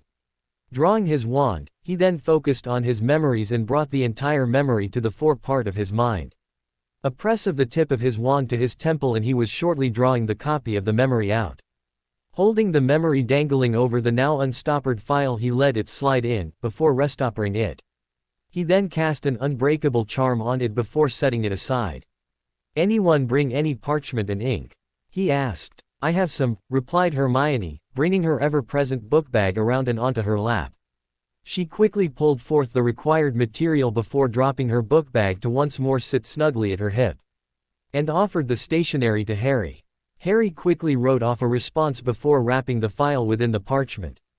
After having earlier dropped off that morning's copy of the Daily Prophet and winging away again, Hedwig returned to land in front of him. Harry quickly tied the small bundle to Hedwig's harness before softly keying the owl on her beak. She gave a couple of huffs and, once again, took wing. She was out through the high ceiling in a few seconds, on her way to Greengrass Estate. "Honestly, Harry," said Hermione, after a while, "it doesn't hurt to put pen to paper, quill to parchment, and actually write what happened." Harry grinned and said, "Napoleon Bonaparte once said, 'A picture is worth 1,000 words.' Harry Potter adds the addendum, but, 'a memory is worth 10,000. The other advantages a memory has," said Susan, "is that Harry is not as likely to provide a false memory, so they'll know it's true. They may see things that even Harry missed, and the memory will include those things Harry didn't think as important enough to write about, but actually are," said Susan. When everyone looked at her, she blushed and said, "My aunt told me why memories are so important in trials and debriefings of after-action reports. They make a lot of use of such at the DMLE." Daphne had her own letter. Changing the subject, she looked to Hermione, and said, "My mother said I was to, once again, impress upon you her thanks for the documents you sent her from the British Registrar Office. The more she delves into the information, facts and figures your parents have provided her through you, the more she's able to find to support your assertions regarding the birth rates in Muggleborns." Hermione blushed, ducked her head and said, "It was nothing. It only took my parents to write a letter, pay a small fee and wait for the results through the mail." Smiling, Daphne said, "It may only have been a small act, but its impact has apparently been astounding on her research. She would also like permission to visit with your parents to thank them personally for their assistance." I stuttered Hermione. "All, ask them." Smiling, Daphne said, "Thank you, Hermione." "Well," said Harry, trying to save Hermione further embarrassment, "who wants to go up to the come and go room? Daphne asked me to teach her something a couple of evenings ago, and I thought the rest of you might like to learn, too." He was met with 6 grins. Harry asked the room to configure itself into the multi-house common room they found when he first showed them the room. It became their meeting place when they wanted to spend time together away from the talking-suppressing library, and away from the other students. The room allowed them to openly talk amongst themselves, even laugh at some of the stories they told one another. With the addition of the bookcases, it also allowed them access to books to do homework. Through unspoken agreement, the room was their secret. They never told anyone else about it, lest others take it for themselves and deny them time in it. That may be greed on their part, but everyone else had the same opportunities as Harry to find the room on their own. Once they were all seated, Harry asked, "All right, how is everyone's occlumency?" The general consensus was that they were all fine, for their age group. All except Hermione. "How are you doing, Hermione?" he asked. "I understand the concept well enough," she replied a little depressed. "But I've no idea if I'm doing things right. How well does it match that book I loaned you, Occlumency for Beginners?" he asked. "I think I'm on par for when I have to start setting up my mind traps," she said. "Then, how's your meditation?" he asked. "Oh, that I can do quite easily now," she replied a lot happier. "Okay, good," replied Harry, before turning to the wider audience. "Everyone else is all right with meditating." Besides Daphne, he received 4 nods in response. "Excellent," said Harry. "Daphne asked me to teach her something she saw me do. So, I did." Turning to her, he said, "Why don't you tell them about it and demonstrate for them?" "Thank you," she said back. Turning to the others she asked, "I suppose you all noticed how Harry's magic was palpable and swirling around him when he entered the Great Hall on the night of the feast?" She received 5 nods in response. "Well, I managed to catch up to Harry after he left and we talked for a while," she said. "I wanted to know if he had made his magic flare like that on purpose. Well, he did. So, I then asked him to show me how he did it. And he did that, too." Daphne sat still for a few moments before her magic began to build around herself. It wasn't long before everyone felt the same electrical feeling on their skin, with hairs standing up on arms. A few of the girls found their hair starting to stand up as if from static electricity. "Oh, wow," said Hermione, rubbing her arms. "Sweet Merlin," whispered Neville. "That's amazing." Hannah softly said, "Your eyes are practically glowing." Daphne gently eased the magic back away and sighed. Gathering herself, she said, "Harry taught me in only a few minutes. He's a really good teacher." She grinned at him and squeezed his hand while he blushed. "But, why?" asked Hermione. "I know it looks impressive. But, what's the purpose?" "Part of the purpose, Hermione," she replied, "is that it'll make you look very powerful, magically. So, if someone starts getting uppity with you, you can make them back off in a lot of cases just by flaring your magic like that. It makes people believe you're a lot more powerful than you actually are." "I'll say," said Tracy, looking quite stunned at her best friend. "It looks quite scary. I'd definitely not want to face off against someone that can do that." "So it's like a pufferfish inflating itself to make it look bigger than its predator?" asked Hermione. "Exactly," said Harry, firmly. "It also appears to be something you can do that an aggressor won't realize is just you being a pufferfish. It will make them think you're a lot more magically powerful than you are. The idea is to stop an aggressor, an attacker, before they even think of attacking you. If you do that as soon as they become aggressive towards you, I'm hoping it'll make them reconsider actually attacking you in the first place. However, said Daphne, it's pretty much a useless talent if everyone knows about it. Once it gets known it's a pufferfish, as you put it, no one's going to believe you're magically powerful anymore. If it gets out, it can do more harm than good. So, do you want to learn how to do this? Asked Harry. He received 5 grins right back. All right, he said, I think it's best if I do this one person at a time. Within an hour Harry had taught the other 5 how to flare their magic, and said, now, you all need to practice, overflowing, your magic like that. However, always remember it's a very tiring thing to do. The more often you practice it, the longer you should be able to do it. Just don't overextend yourselves. I'd hate to see someone finding themselves carted off to the hospital wing due to magical exhaustion, or whatever it is that makes us tired after trying it. Further, said Daphne, it would be best not to do it in public unless you know you're about to be attacked. It may give it away earlier than we want if you do. You're suggesting we come up here to practice it? Asked Tracy. I've been practicing in my bed at night, replied Daphne. But coming up here sounds like a better idea. You can use the etiquette club meeting room, too, if you like, suggested Harry. Everyone knows the password, right?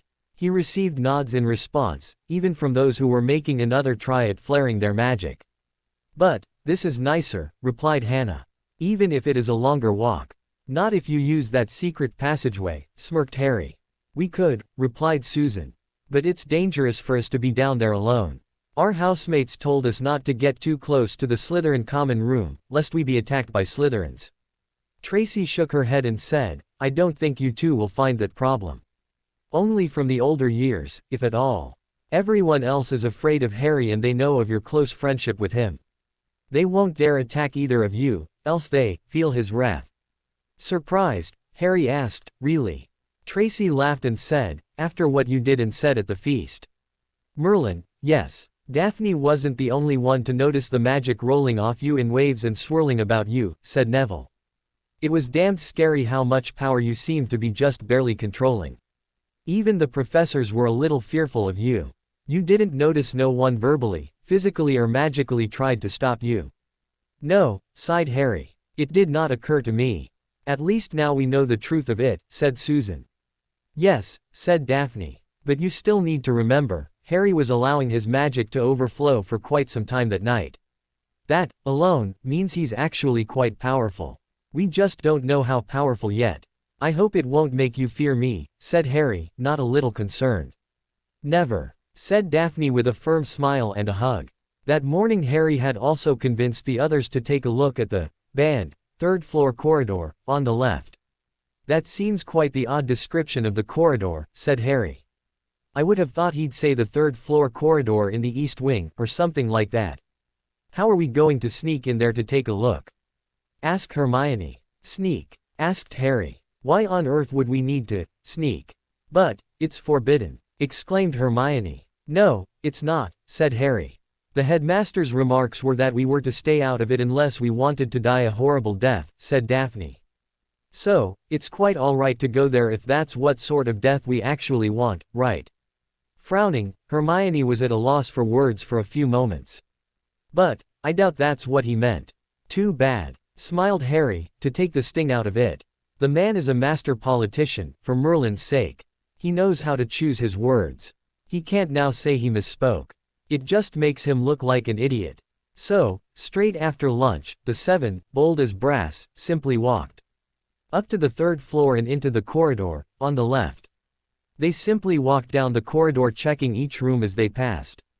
The rooms appeared to be another set of common rooms and dormitories. For which house, they didn't know.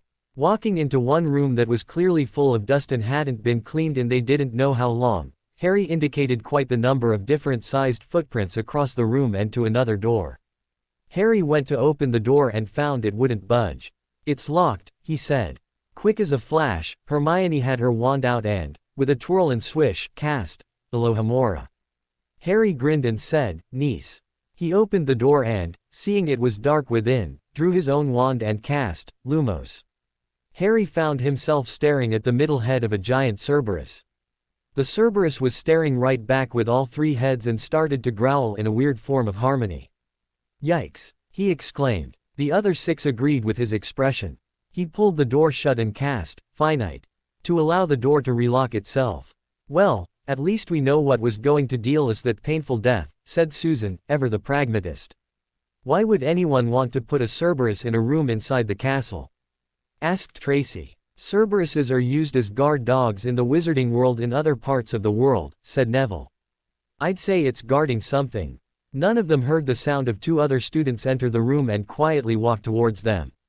Intel. Well, brother dear, said one of the Weasley twins, startling the group. It appears we have a group of firsties, said the other. Coming to find out the big secret. The headmaster is hiding under the Cerberus. Okay, that's just plain creepy, said Tracy, never really one to mince words.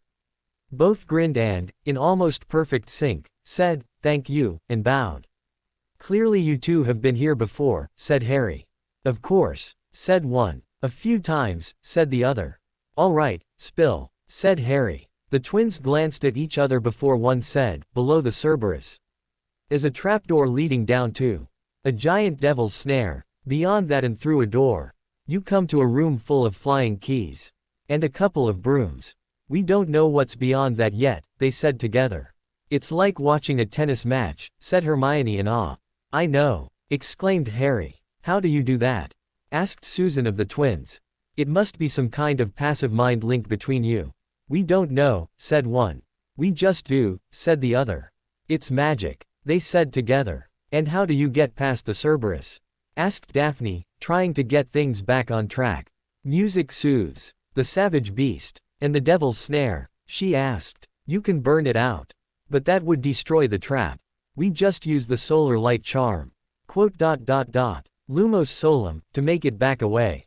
It's not so much a block to stop anyone getting through. After all, you could cast wards to block students out, said Harry, musing. It's more like a series of challenges. And, as the headmaster didn't say no one was to come here, it's obviously a competition of sorts, said Daphne. A dangerous one, at that, said Hermione.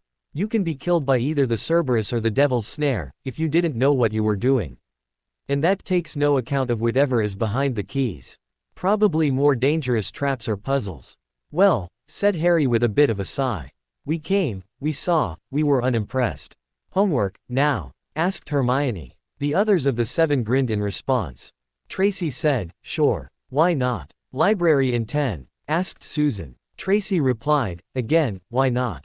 As they were walking back out of the room, the caretaker, Argus Filch, walked in with his pet cat, Mrs. Norris, at his heels. Ah, see here, my pet. He smirked. Children out of bounds in the forbidden area. What are you on about, Mr. Filch? Asked Harry, walking up to him, the others, following. You're in the 3rd floor corridor on the left, and it is forbidden for you to be here, he continued to smirk. Rubbish, snapped Harry. Who told you that nonsense? Taken aback by the response, Filch said, the headmaster announced it the evening after the sorting. You know this. He did no such thing, said Daphne. He said, and I quote, stay out of the 3rd floor corridor on the left unless you wish to die a most horrible death. So, by his own words, if someone wants to die by such a death, they're more than welcome to be here. Is that not so? That's not what he meant. Snapped Filch. And yet, that's what he said, she snapped right back. The caretaker just stood there staring back, a little confused. There you have it, Mr. Filch, said Harry. As the lady said, we are not anywhere that is forbidden as you erroneously believe. We have not broken any rules, and you are currently blocking our exit. Please, step aside. With a growl of anger, the caretaker glared back at Harry before spinning on his heel and storming from the room. Come, my pet, he growled. We shall talk to the headmaster about this. As the caretaker, closely followed by his ugly pet cat, left and stormed up the corridor back towards the grand staircase, the 7 and the twins more slowly followed. One of the twins came forward as they were walking and said, Ickle Harrikins.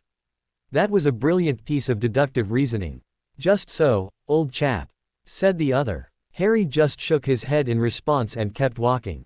As they reached the grand staircase, the twins continued up it. Harry was about to follow when he turned to the others and asked, 10 minutes. 10 minutes, replied Daphne as she was heading down. At lunch, both Harry and Daphne received summonses to the headmaster's office. With a sigh he crumpled the note and placed it in his robes. "Here we go again," he said to the others. "Another summons from the great and oh-so-wonderful headmaster?" asked Neville. "Neville," cried Hermione. "Show respect." "He is Hermione," said Harry. "Respect can be lost even faster than it is earned. The headmaster has lost any respect most of us have for him. Ergo, Neville is showing the proper amount of respect for the man." "But, he's still the headmaster," said Hermione. Harry just snorted in response. "Only because I fear there is not yet enough evidence to fire him.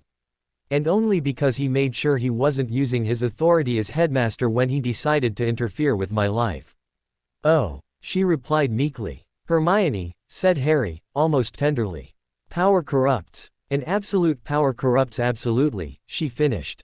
"Precisely," he replied with a smile. Again, escorted by Professor Flitwick to the headmaster's office, Harry was beginning to think he should be headmaster considering how many times, compared to any other student, he was in the office.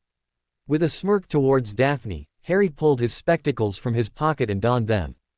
Daphne quickly copied him. He then used his wand to cast the eye twinkle cantrip on them both. Again, he allowed Daphne and the small professor to enter the room before him. And, again, he approached the headmaster's desk with his betrothed on his arm. And, again, there was only one chair sitting before the desk. None of the three chose to sit in it. Professor Snape was in his usual spot. This time, Mr. Filch was also present with his pet cat in his arms. He was whispering quietly to the cat while glaring at the two pre-teens. Harry decided to play it different this time. "Ah, Harry, my boy," welcomed Dumbledore. "Ah, Albus, my unwanted and unwelcome stalker." Harry snapped back with his own eyes twinkling in a mock jovial voice. That jolted the old man in his seat before he exclaimed, "Harry." "Albus," Harry exclaimed right back. Dumbledore did his overacted collapse in on himself of great disappointment. "I'm so disappointed in you, Harry." Harry sniggered and said, "You know, Albus, that whole act may fool a lot of people, but not me." That was it for Snape. He snarled, "Potter, you're an arrogant brat, just like your father." Wearing a stone-like mask as a shield, Harry said right back, "You will watch your tone and language with me, Snape. My guardians have not yet decided their punishment for you. And they will be informed of this latest behavior." He then sneered back before turning back to the headmaster. Snape huffed up, turned a little paler than usual, but shut up. Sitting a little straighter, Dumbledore looked sad. Ignoring the jibe he said, "Harry, Miss Greengrass, I have summoned you here, this afternoon, as I have received a disturbing report from Caretaker Filch that he found you and your friends in the third-floor corridor on the left, earlier today. I thought I made myself quite clear that students were not allowed in that corridor, Harry." "Really?" asked Harry, putting on a blatant act of surprise. "Gee whiz. Whenever did you do that?" "It was the day after the sorting, Mr. Potter." "Oh, you were not here on the day after the sorting, were you?" Harry didn't even bother to verbally respond. He merely smirked and cocked an eyebrow. "Yes, well," said Dumbledore. "Nevertheless, Miss Greengrass is well aware it is forbidden." "No, Headmaster," she interrupted. "I am not surprised," he said. "I thought I made it quite clear in my address to the students after the evening meal, Miss Greengrass, that the third-floor corridor was forbidden to all students to enter." "No, Headmaster, you did not," she softly corrected. "Your exact remarks were, the third-floor corridor on the left is out of bounds to all students who do not wish to die a horrible death. As such, and by your own words, you stated it is not out of bounds to any student who actually seeks that form of death. Is that not the case?" Both pre-teens heard Professor Flitwick chuckle behind them while Dumbledore looked at her in shock. "You have to admit, Headmaster," said the little professor dryly, "she has a point." In a glance at Professor Snape, Harry detected the hint of a smirk he was trying to suppress. And, was that an expression of pride in his Slytherin student of which he saw a hint? Clearly flustered, Dumbledore said, "Yes. Well, I see that I will have to address the student body, this evening, and make my decision in this matter much more explicit." "That would be wise, I think, Albus," said Harry. "You may also want to tell the few who until now don't know that it's a Cerberus that awaits them behind a simple locked door, easily opened by a first-year charm, the Alohomora, that it actually is a Cerberus.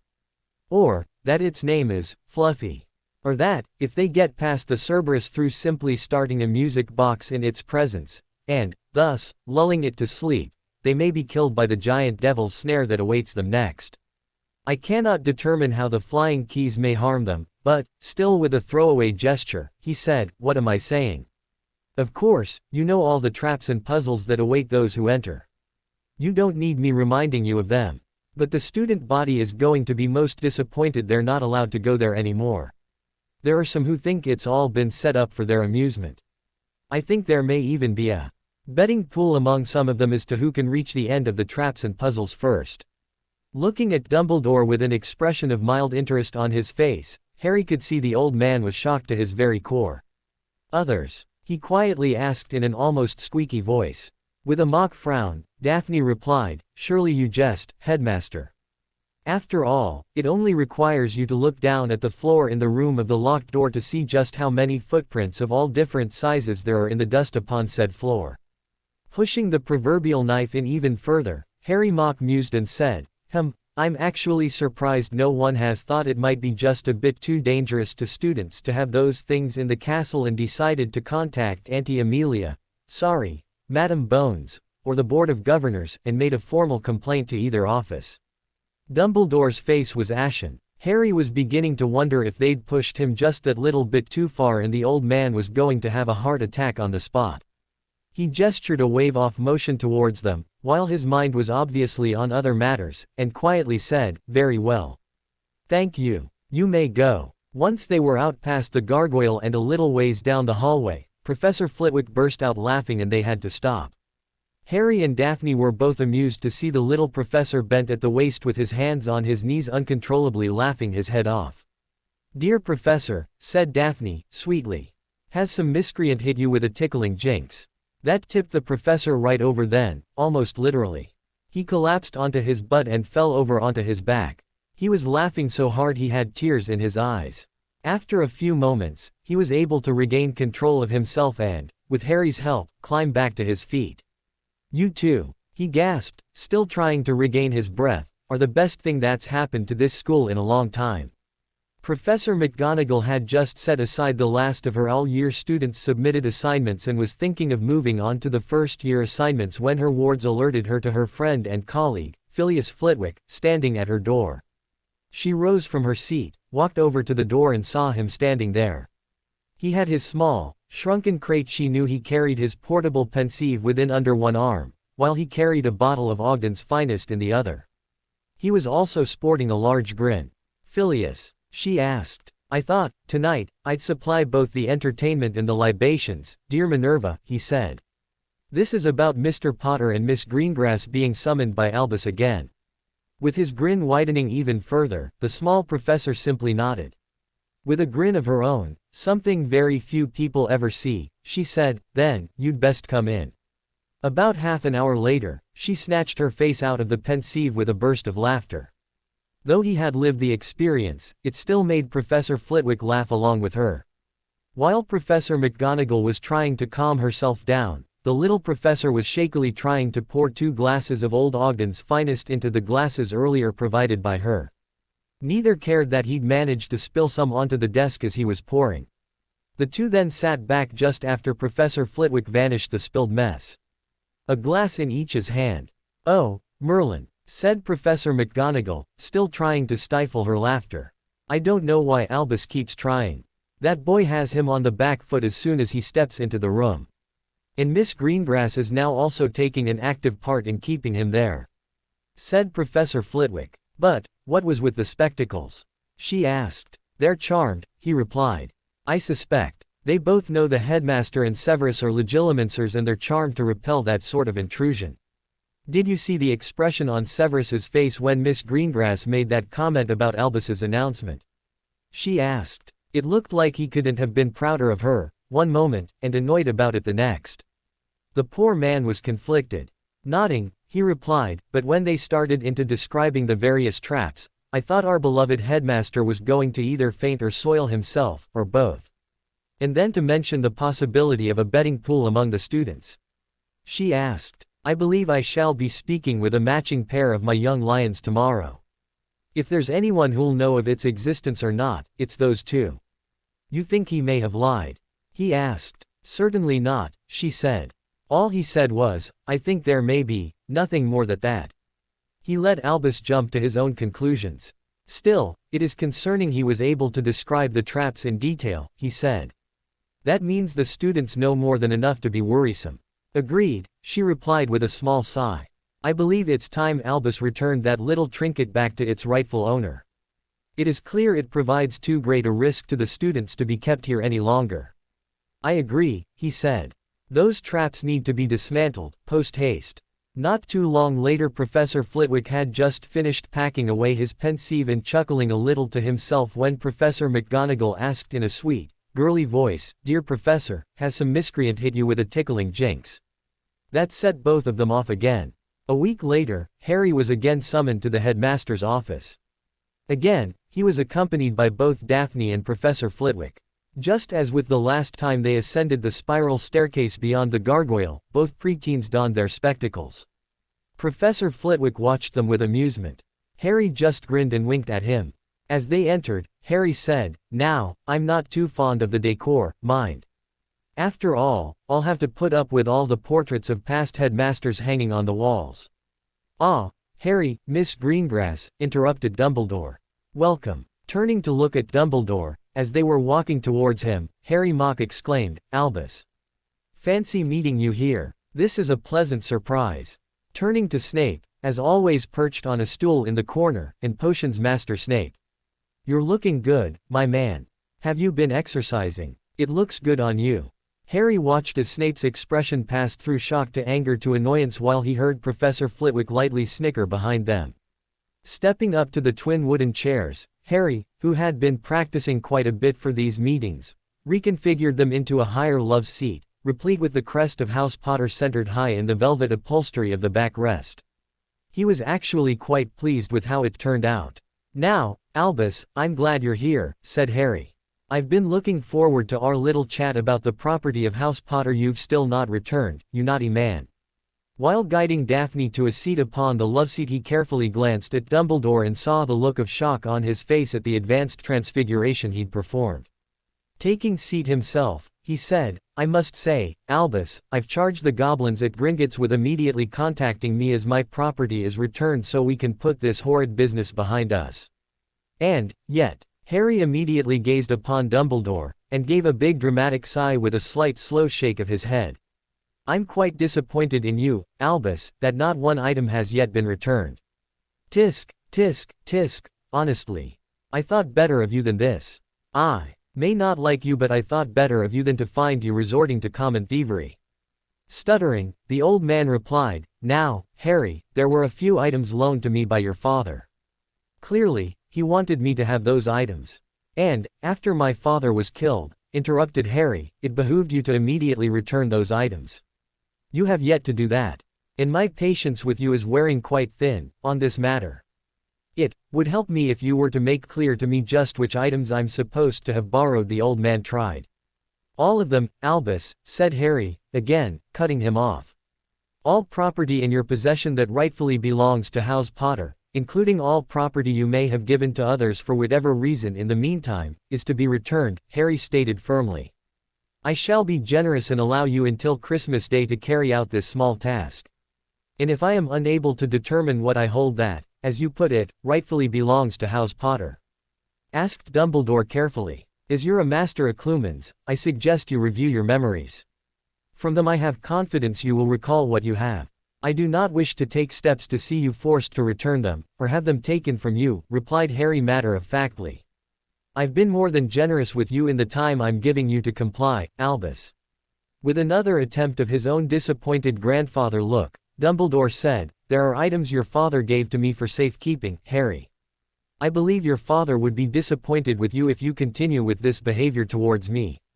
With his own disappointed sigh, Harry replied, "Alas, we will never know, as he is dead. And, as he is dead, his loan of items to you has ended. I may have been willing to continue to loan you certain items, Albus, if you hadn't dumped me on the doorstep of the Dursleys and actually placed me with my rightful guardians. However, he sighed, I instead find myself actually hating you. So, why on earth would I even be willing to consider loaning you even so much as a bookmark of my personal property? Come now, headmaster, said Daphne, cutting in. You know the law is on Harry's side here.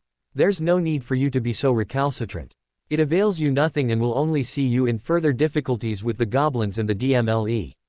Instead of arguing further, Dumbledore gestured a wave-off motion towards them, while his mind was obviously on other matters, and quietly said, very well. Thank you. You may go. Why, thank you, Albus, said Harry. I guess I can make use of this extra time I'm graciously providing you in writing the article for the Daily Prophet I foresee I may need post-Christmas Day. As he rose and offered his arm to Daphne, he said to her, what do you think of the headline, Headmaster steals from boy who lived, my love? I think, Dumbledore steals from hero of magical Britain sounds better, darling, replied Daphne. With a bit of a shrug, Harry took her arm in his elbow and began to escort her from the room, calm as you please. Just before he passed through the door he said, I look forward to our next meeting, Albus, when you'll be informing me you've finally dutifully returned my property. I'd hate to up our agreed-upon timetable. What was that about property belonging to House Potter? Asked Professor McGonagall. As with the previous week, she found the charms master at her door with his pensieve and a bottle of old Ogden's finest. She had quickly ushered him inside. I believe Dumbledore may have in his possession items that he really shouldn't have, said the little professor carefully. I noticed, once, that the pensieve he has bears the Potter crest. Yes, she said. James loaned it to him. Oh, of course. It should have been returned on James's death, and wasn't. Which makes me wonder what else the headmaster has that should have been returned, he said. Clearly, Mr. Potter is well aware of at least some of what was borrowed. Coming down the stairs from his dorm, Harry noticed a number of students clustered around the notice board. Clearly something new has arisen, he thought to himself. What's going on? He asked in general. One of the second years, Eddie Carmichael, turned about and said, the notice requesting a list of all those staying in the castle over Christmas has just been posted. Personally, I much prefer to be home with family during this time. People actually want to stay here over Christmas? Asked Harry. Yeah, there's always a few, replied Carmichael. Some people don't have the best home life, you know. He immediately blushed and looked down. Sorry, Potter, he muttered. That's quite all right, Mr. Carmichael, replied Harry. I, at least, have a new home to go to now. That part of my life is done with. No one, now, was unaware of Harry's life with the Dursleys. Everyone knew what he meant by that. Sue, where are you planning on staying? The second year asked, hoping to quickly change the subject. I'll be spending some time at Greengrass Estate with Miss Greengrass and her family, he replied. But I also want to be staying, or visiting, with a few other people dear to my family for short periods of time. Then, there's also a bit of family business I need to take care of at Gringotts that I cannot put off, so I'll probably stay that night at my mum's old place. It's pretty much up in the air, at the moment. Well, don't forget there's Christmas shopping to get out of the way, the boy said. What is it? Only 2 weeks until the Hogwarts Express. And then, only one full day between when we arrive at King's Cross Station and Christmas Day.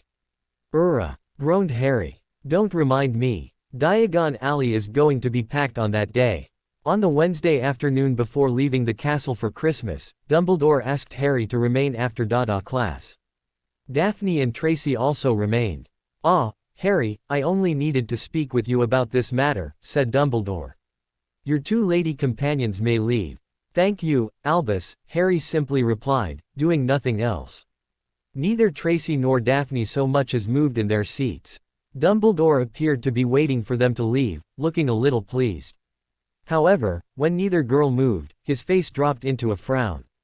Ladies, you may go, he said. Thank you, Headmaster, they both said. And neither moved. With his frown deepening, he said, I am not accustomed to my instructions being ignored, ladies. When neither said anything, he asked, why are you not leaving? I, for one, Professor, am waiting for my betrothed, said Daphne. And, I am waiting for my friend, said Tracy. I wish to speak with Mr. Potter in private, ladies, he scowled. That will never happen, Professor, replied Daphne flatly. Either I will be present at all times, Professor Flitwick will be present as his head of house, or we both will.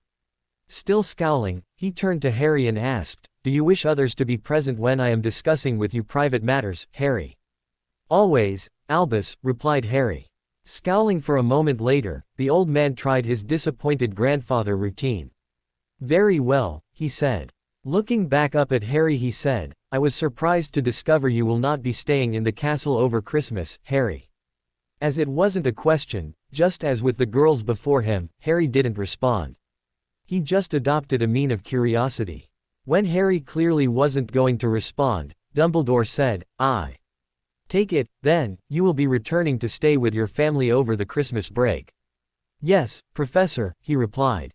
Surprised, Dumbledore said, "I find myself surprised, but quite pleased, you have forgiven your aunt enough to return to her home." Harry didn't bother to correct the old man. If he believed that, that was his problem. When he realized he'd hear no further, Dumbledore sighed and said, "Very well, you may go." Outside in the hallway, Tracy asked, "Why didn't you tell him you're not going back to that place?" "He didn't ask if I was," replied Harry. "He assumed a falsehood. That's his problem. And it is not the business of the staff of Hogwarts where the students spend their Christmas break," said Daphne.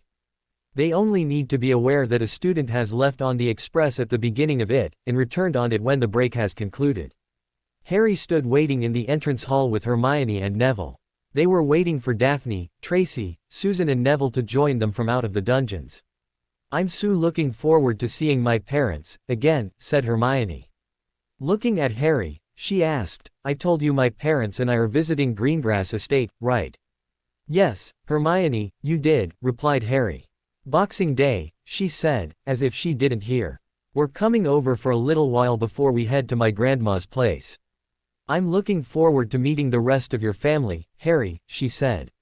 "My parents say Cygnus and Isabel are wonderful people." "Yes, they are," he replied. Turning to Neville she asked, "Are you visiting too, Neville?" "I would say so," he calmly replied. A week earlier, ever since Neville was taken to Diagon Alley to purchase his own wand, the boy was coming out of his self-imposed shell of meekness.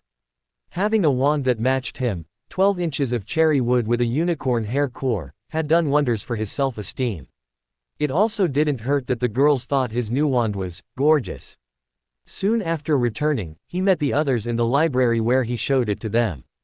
Harry said, "You've got me by an inch, Neville. Mine's holly with a phoenix feather core." Hermione huffed, "Honestly. Boys and their wands." That had both boys blushing and sniggering, while the other 4 girls squealed with laughter. It took Hermione a few moments to realize the implications of what she said. When she realized, she blushed profusely and covered her face with her hands. "Oh, sorry," she said, mortified. In an effort to rescue Hermione, Susan said, "Well, I've heard from a friend that's friends with one of the boys in the Gryffindor first-year boys' dorm, who said Neville's supposed to be, and I quote here, hung like a hippogriff." That had all the girls laughing. Neville, blushing profusely, calmly replied, "Well, I am a Longbottom." That had everyone laughing. "I'm going to be running around madly tomorrow purchasing Christmas presents," said Hermione. "Honestly, the Christmas break should start at least a week earlier. I have no idea how I'm going to get everything done in time." "I'm sure you'll manage," said Neville. "Ah!" exclaimed Harry. "Here they are." Looking in the same direction as Harry, Hermione and Neville saw the 4 girls walking up the stairs. Entering the entrance hall, they calmly walked over. Stepping over to Daphne, Harry gently placed a key on her cheek.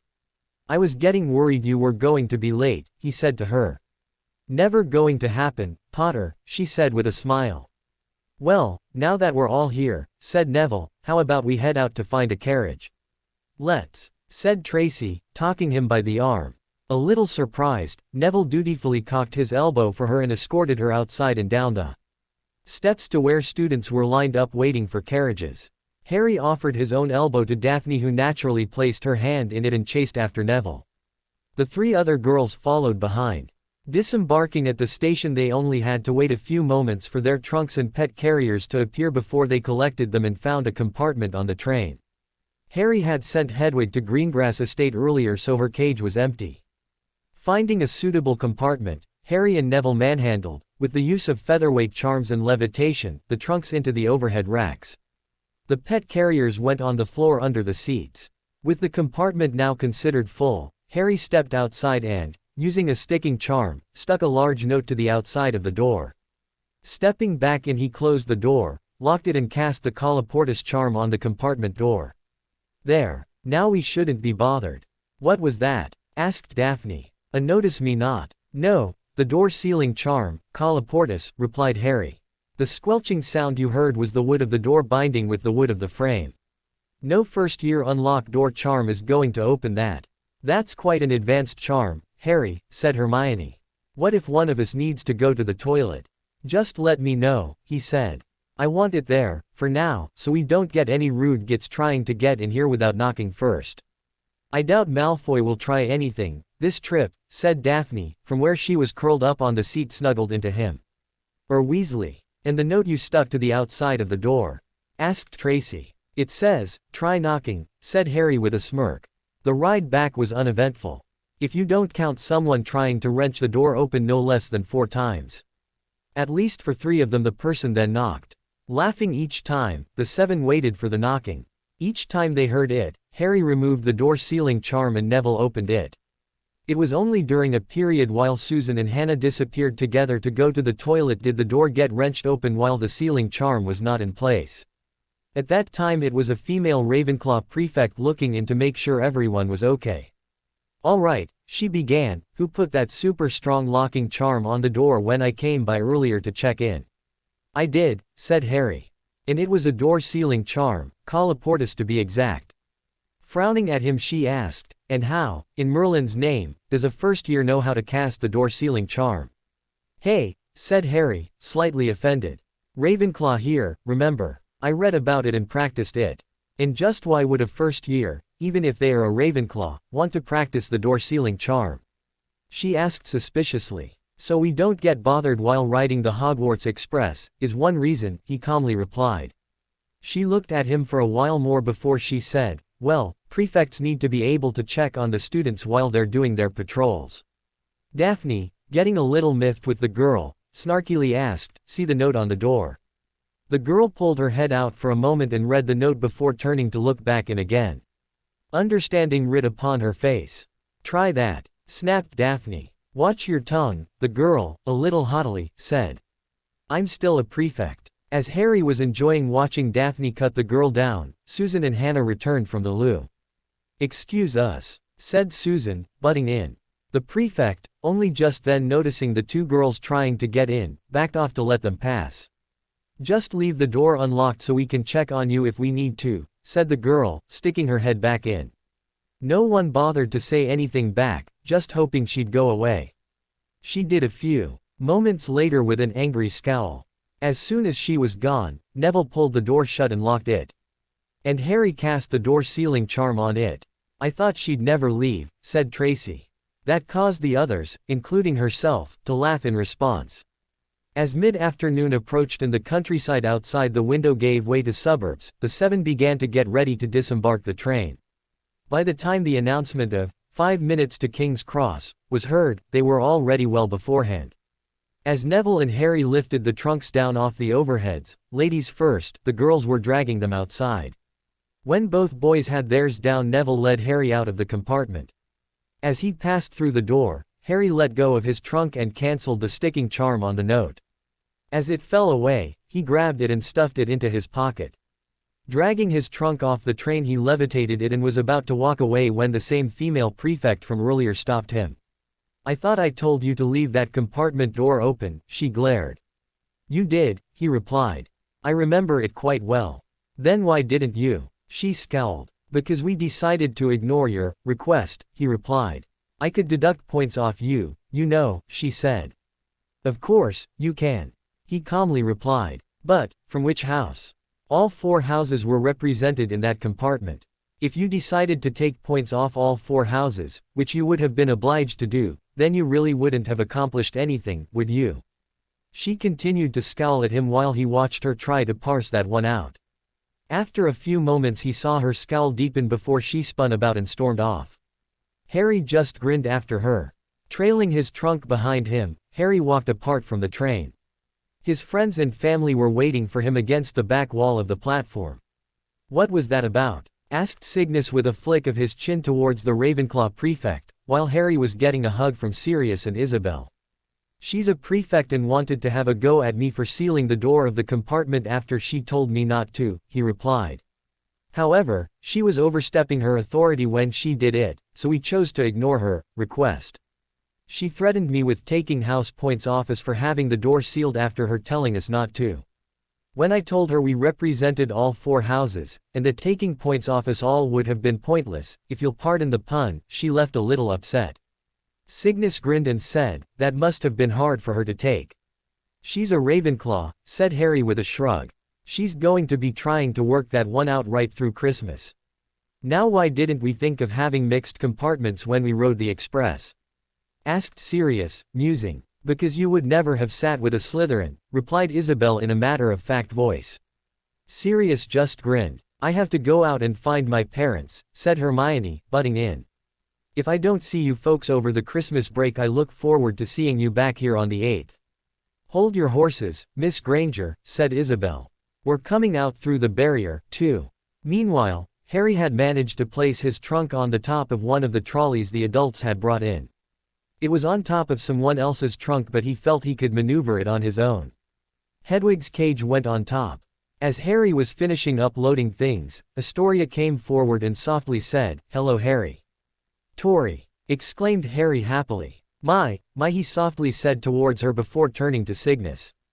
He asked, "Cygnus, why are you not carrying a big stick?" A little confused, Cygnus asked, "And why would I do that?"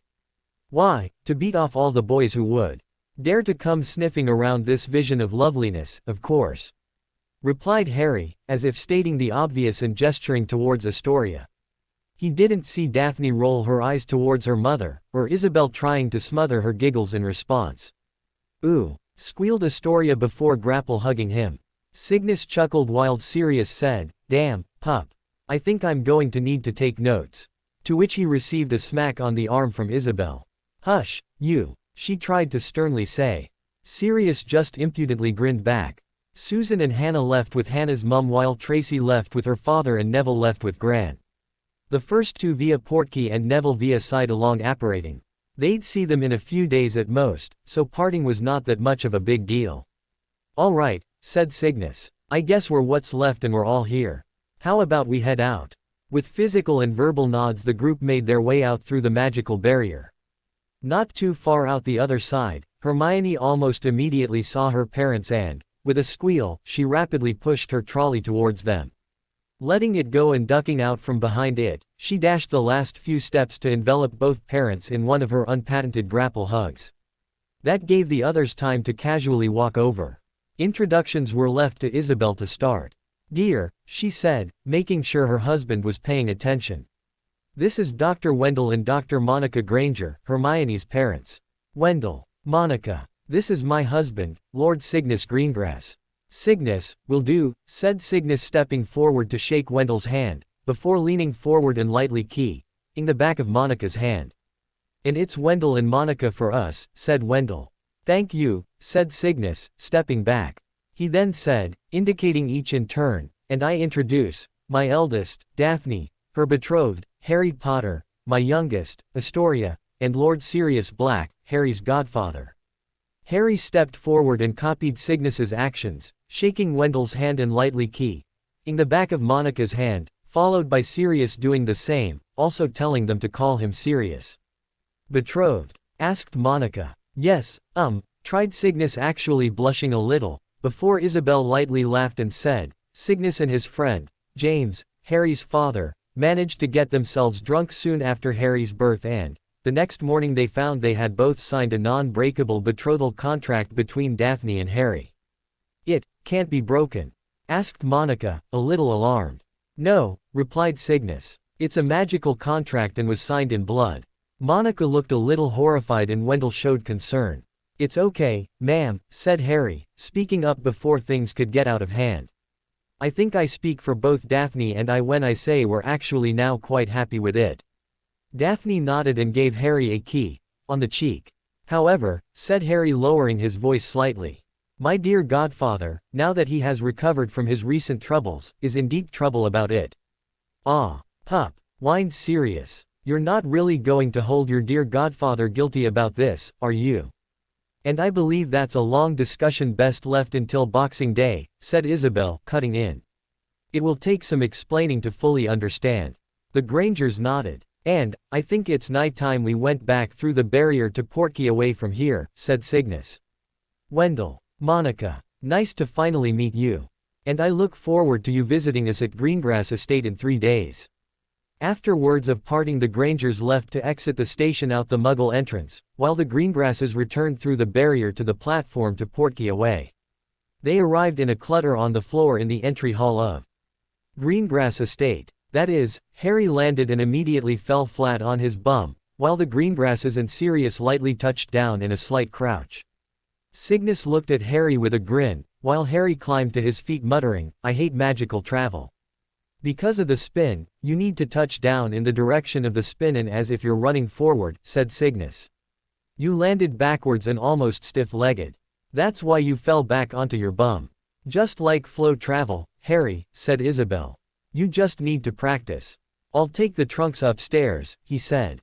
At least I can do that without looking like a twit.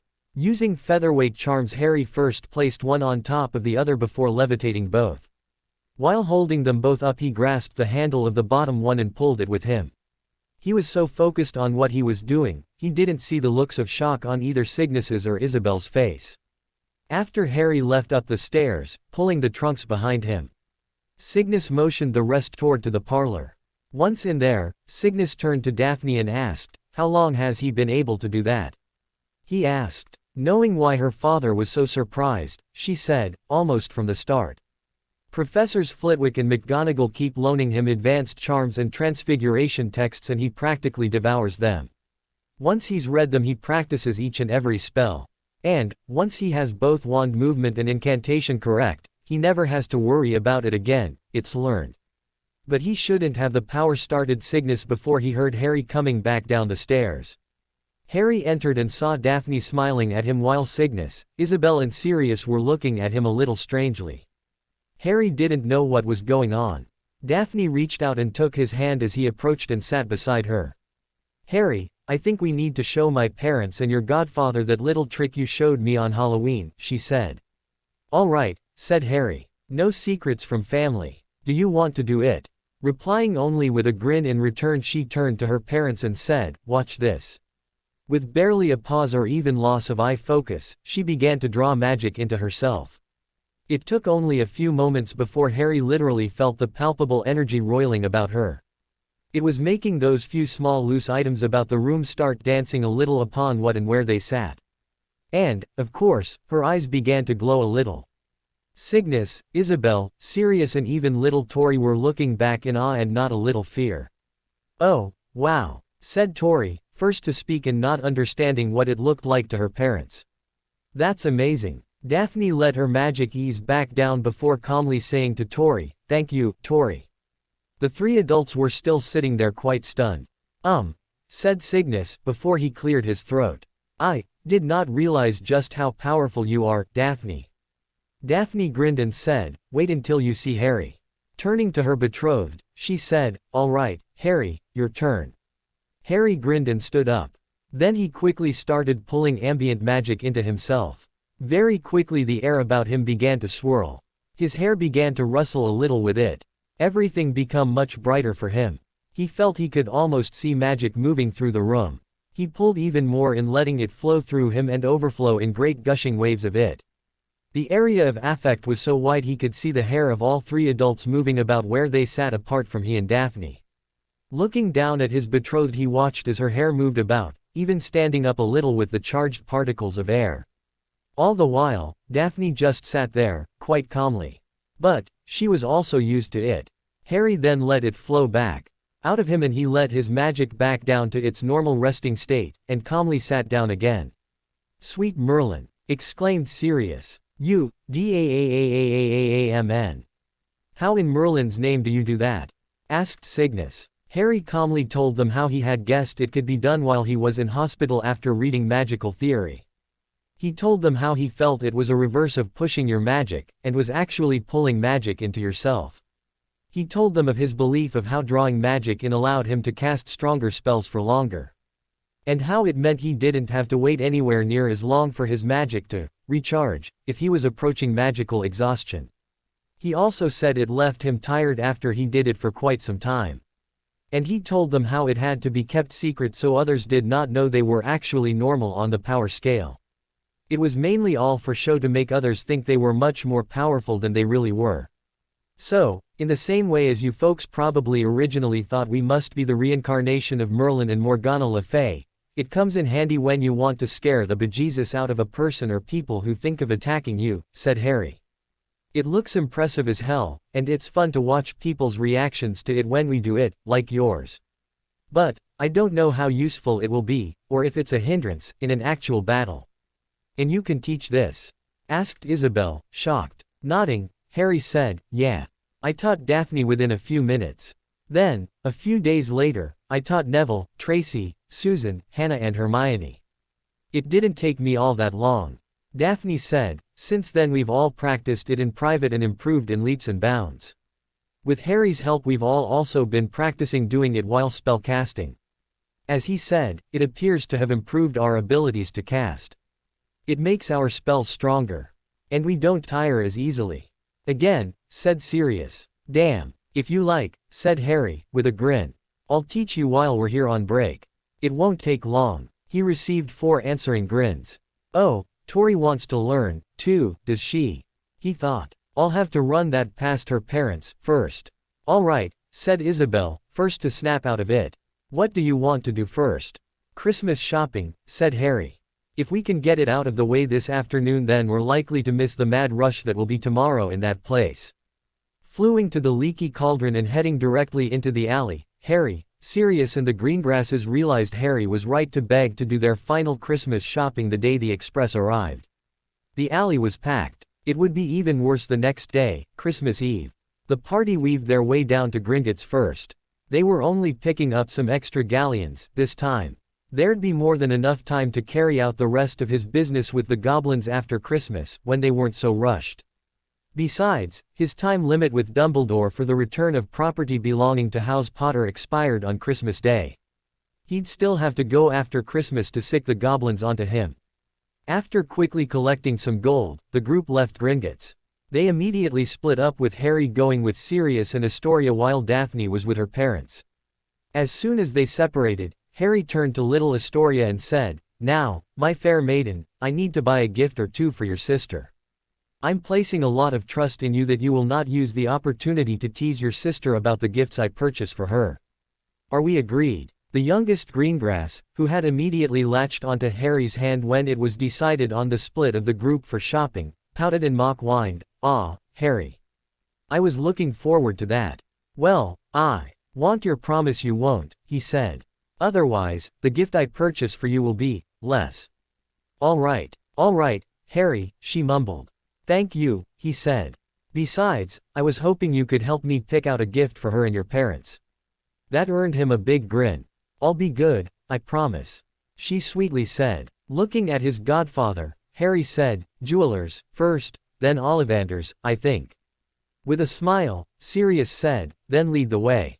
After purchasing what he wanted at the jeweler's, and with Sirius's help distracting Astoria while he also purchased something for her, they headed for Ollivanders.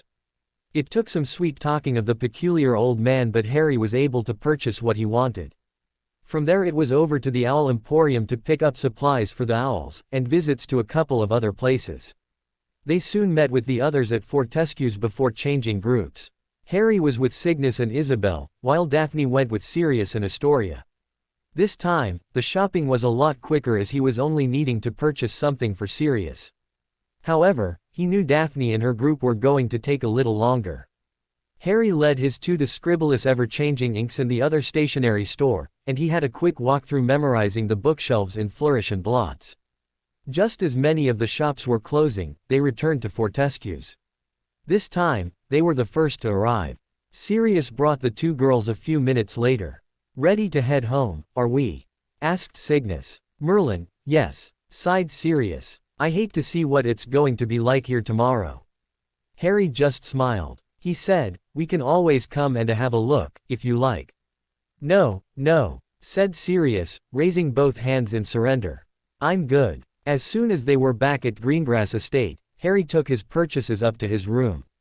He'd wrap them later. He needed to get back downstairs as it was planned they'd have an early but leisurely dinner. Talk around the table had Astoria trying to wheedle out of both Harry and Daphne what they bought her, unsuccessfully. And chit-chat about what the adults in Astoria had been up to while the two older pre-teens were at Hogwarts. Now that he had his health back, Sirius was working hard to clean up his family London home. He'd also reconnected with his old school friend, Remus, Moony, Lupin. My parents' old home is a mess, he said to Harry. Their house elf, Creature, is possibly insane. He's done nothing to clean the place since Merlin knows when. So, I spend half my time there trying to get him to do his job, and the other half actually doing his job for him. I would have thought the Blacks had a manor out in the country somewhere, said Harry. They had one, replied Sirius. However, old Abraxas Malfoy demanded it as dowry for cousin Sissy. I don't know what grandfather Arcturus was thinking when he agreed to it. But, speaking with Great Aunt Cassiopeia, he told her the place held too many sad memories for him. Plus, he was pushed into it by my uncle Cygnus, Sissy's father. He moved into a smaller place and, on his death and as per his wishes, that place was sold with the monies going into the family vaults. It's a pity he passed only a few months before I was released from Azkaban. I might have been able to convince him to keep it. Until I saw the family home in London I would have thought he'd move in there. Even if old Warhorse Walburga, my mother, was still living there. However, as soon as I saw it, I realized why he didn't, and why he never sold it. It would have cost more to clean it up than it was worth. And my mother wasn't the nicest of people to be around. So, you've been busy cleaning out the London home all this time? Asked Harry. Oh, no, replied Sirius. I've also been spending quite a bit of time getting the Black finances back into order, learning what I need to be a proper lord, now that I'm on the Wizengamot, getting back in contact with old friends, at least those who still don't think I'm guilty, and otherwise trying to recover my life. I remember your letter of a month or two ago telling me you'd moved back into the family home, said Harry. Is that the London one? Yes, replied Sirius. Moony and I have managed to get enough of the house cleaned to make parts of it habitable. But, it's far from done. It's still a dangerous place to be if you don't know what you're doing. Then I hope you're being careful, said Harry with concern. With an answering smile, he replied, don't worry, pup. Moony and I know what we're doing. Isabel then told how she was quite pleased with her research into Muggleborn birth rates. And how she was also looking into how and why the parents of many Muggleborns were choosing not to allow their children to develop their magical potential. She happily talked about her developing friendship with the Grangers, especially Monica. It's a very good thing you did making friends with that young Muggleborn witch, Hermione, you too, she said to Harry and Daphne. Did you know she's named after a character from a Shakespearean play? I did, replied Harry. She's a character out of The Winter's Tale. I asked her once about it and it was a play her parents went to see the night they believed she was conceived. I didn't know that, said Daphne, a little surprised. Said Harry with a verbal nod. It kind of embarrasses her. Well, the records from that British registrar's office Monica is able to get for me are heaven sent, said Isabel. It's making things a lot easier for me to get my report finalized way ahead of my original schedule. About Hermione, said Harry. I was worried about how she was being treated by some of the other students at Hogwarts. There was this one incident. It does not matter. However, I decided to offer her the opportunity to fall under the protection of House Potter. We heard, said Cygnus with a knowing smile. It was a very Slytherin thing to do, Harry. Seeing the look on Harry's face of surprise mixed with confusion, Isabel said, Hermione wrote her parents about it. And Monica asked me what it meant. They're just a little confused as to why you did it. Oh, said Harry. Well, I could see the writing on the wall, so to speak. Many, especially in Slytherin, know they cannot attack me directly. Whether it's about our betrothal, or that I'm supposedly the one that defeated their master, I know they're not happy with me. I could see they were starting to figure out the way to hurt me was through my friends. Neville, Tracy, Susan and Hannah are all from ancient houses with their own protections, such as house alliances. Hermione, however, was only protected through the bonds of friendship. And that she's a Muggle-born was another risk. I looked into whether an alliance could be offered to her through her parents, or directly with her. But, as she doesn't belong to a recognized wizarding house, that option was not open to us. And that's when I found I could offer her protection directly through the protection ritual. I'm just glad she accepted. For her, the benefits include she's now seen as having all the rights of a pureblood member of an ancient house. The sign she's a protectee is plain to see on her robes. She can now consider herself to being a lot closer to our social equals in our circle of friends, and it reduces the slurs and verbal attacks she's had to go through until then. For me, I get to thumb my nose at the bigots. A close friend of mine is now better protected within our society, especially within Hogwarts, which make me breathe easier, and, more importantly, my friend cannot be treated like chattel or scum by those who'd try to take advantage of her. What I don't understand, as none of the books I've read about it are clear on the matter, is what this does regarding her magical guardianship. Nothing was mentioned what happens when the protectee is an unemancipated minor. And, about her magical guardian, all I could find is that her head of house, Professor McGonagall, should be hers. But I know the professor has seen the protectee crest and hasn't said anything to either of us about it. Which doesn't make much sense. You won't need to worry about that, Harry, said Cygnus with a wide grin. I thought it was such a brilliant idea, for all the reasons you covered, that I'll be offering the protection of House Greengrass to her parents on Boxing Day. And, we'll also be offering to be your friend's magical guardians. After all, he said, I can't let you be the only one who gets to thumb their nose at the bigots. Harry sat there in shock. That was not something he expected. Sirius, with a wide grin of his own, leaned over and ruffled Harry's hair. Brilliant, like your mother, and a great prank on the bigoted gits, which would make your father proud. With a slight scowl, Harry firmly said, I didn't do it as a prank, Sirius. I know, he simply said. The great pranks often aren't done as a prank. But they are, nevertheless. The only Christmas Day Harry had really experienced was while a 5-month-old infant. From then on, until this day, Christmas Day was a day of sadness for him. All he got to do was watch Dudley open his presents and have fun, and he had to act like it was such a great day so Dudley wouldn't be upset there was someone sad near him. But today he was part of a real family. Today he truly got to enjoy. Having woken early, he lay in bed wondering what he would enjoy more. Would he enjoy opening his own presents more than watching others open presents he bought them? Or, vice versa? Or, would it be more the feeling of being part of something, a family, as everyone enjoyed the day? He didn't know, but he was looking forward to finding out. The night they arrived back on the Hogwarts Express, Harry carefully wrapped the gifts he'd purchased for his family and friends. Hedwig, knowing she would soon by delivering some of them, was watching him carefully from her perch. At the right moments she was hooting and barking as Harry worked. And, in response, Harry was talking with her. So, who first, do you think, Hed? He asked her. Shall it be shortest path to each heading out? Or, should I give you one gift at a time to deliver? She huffed and snuffled in response. How about I have you deliver 2 at a time? That way, it's only a few trips. Harry pulled out a map of the island he'd purchased from Flourish and Blots and laid it on the floor.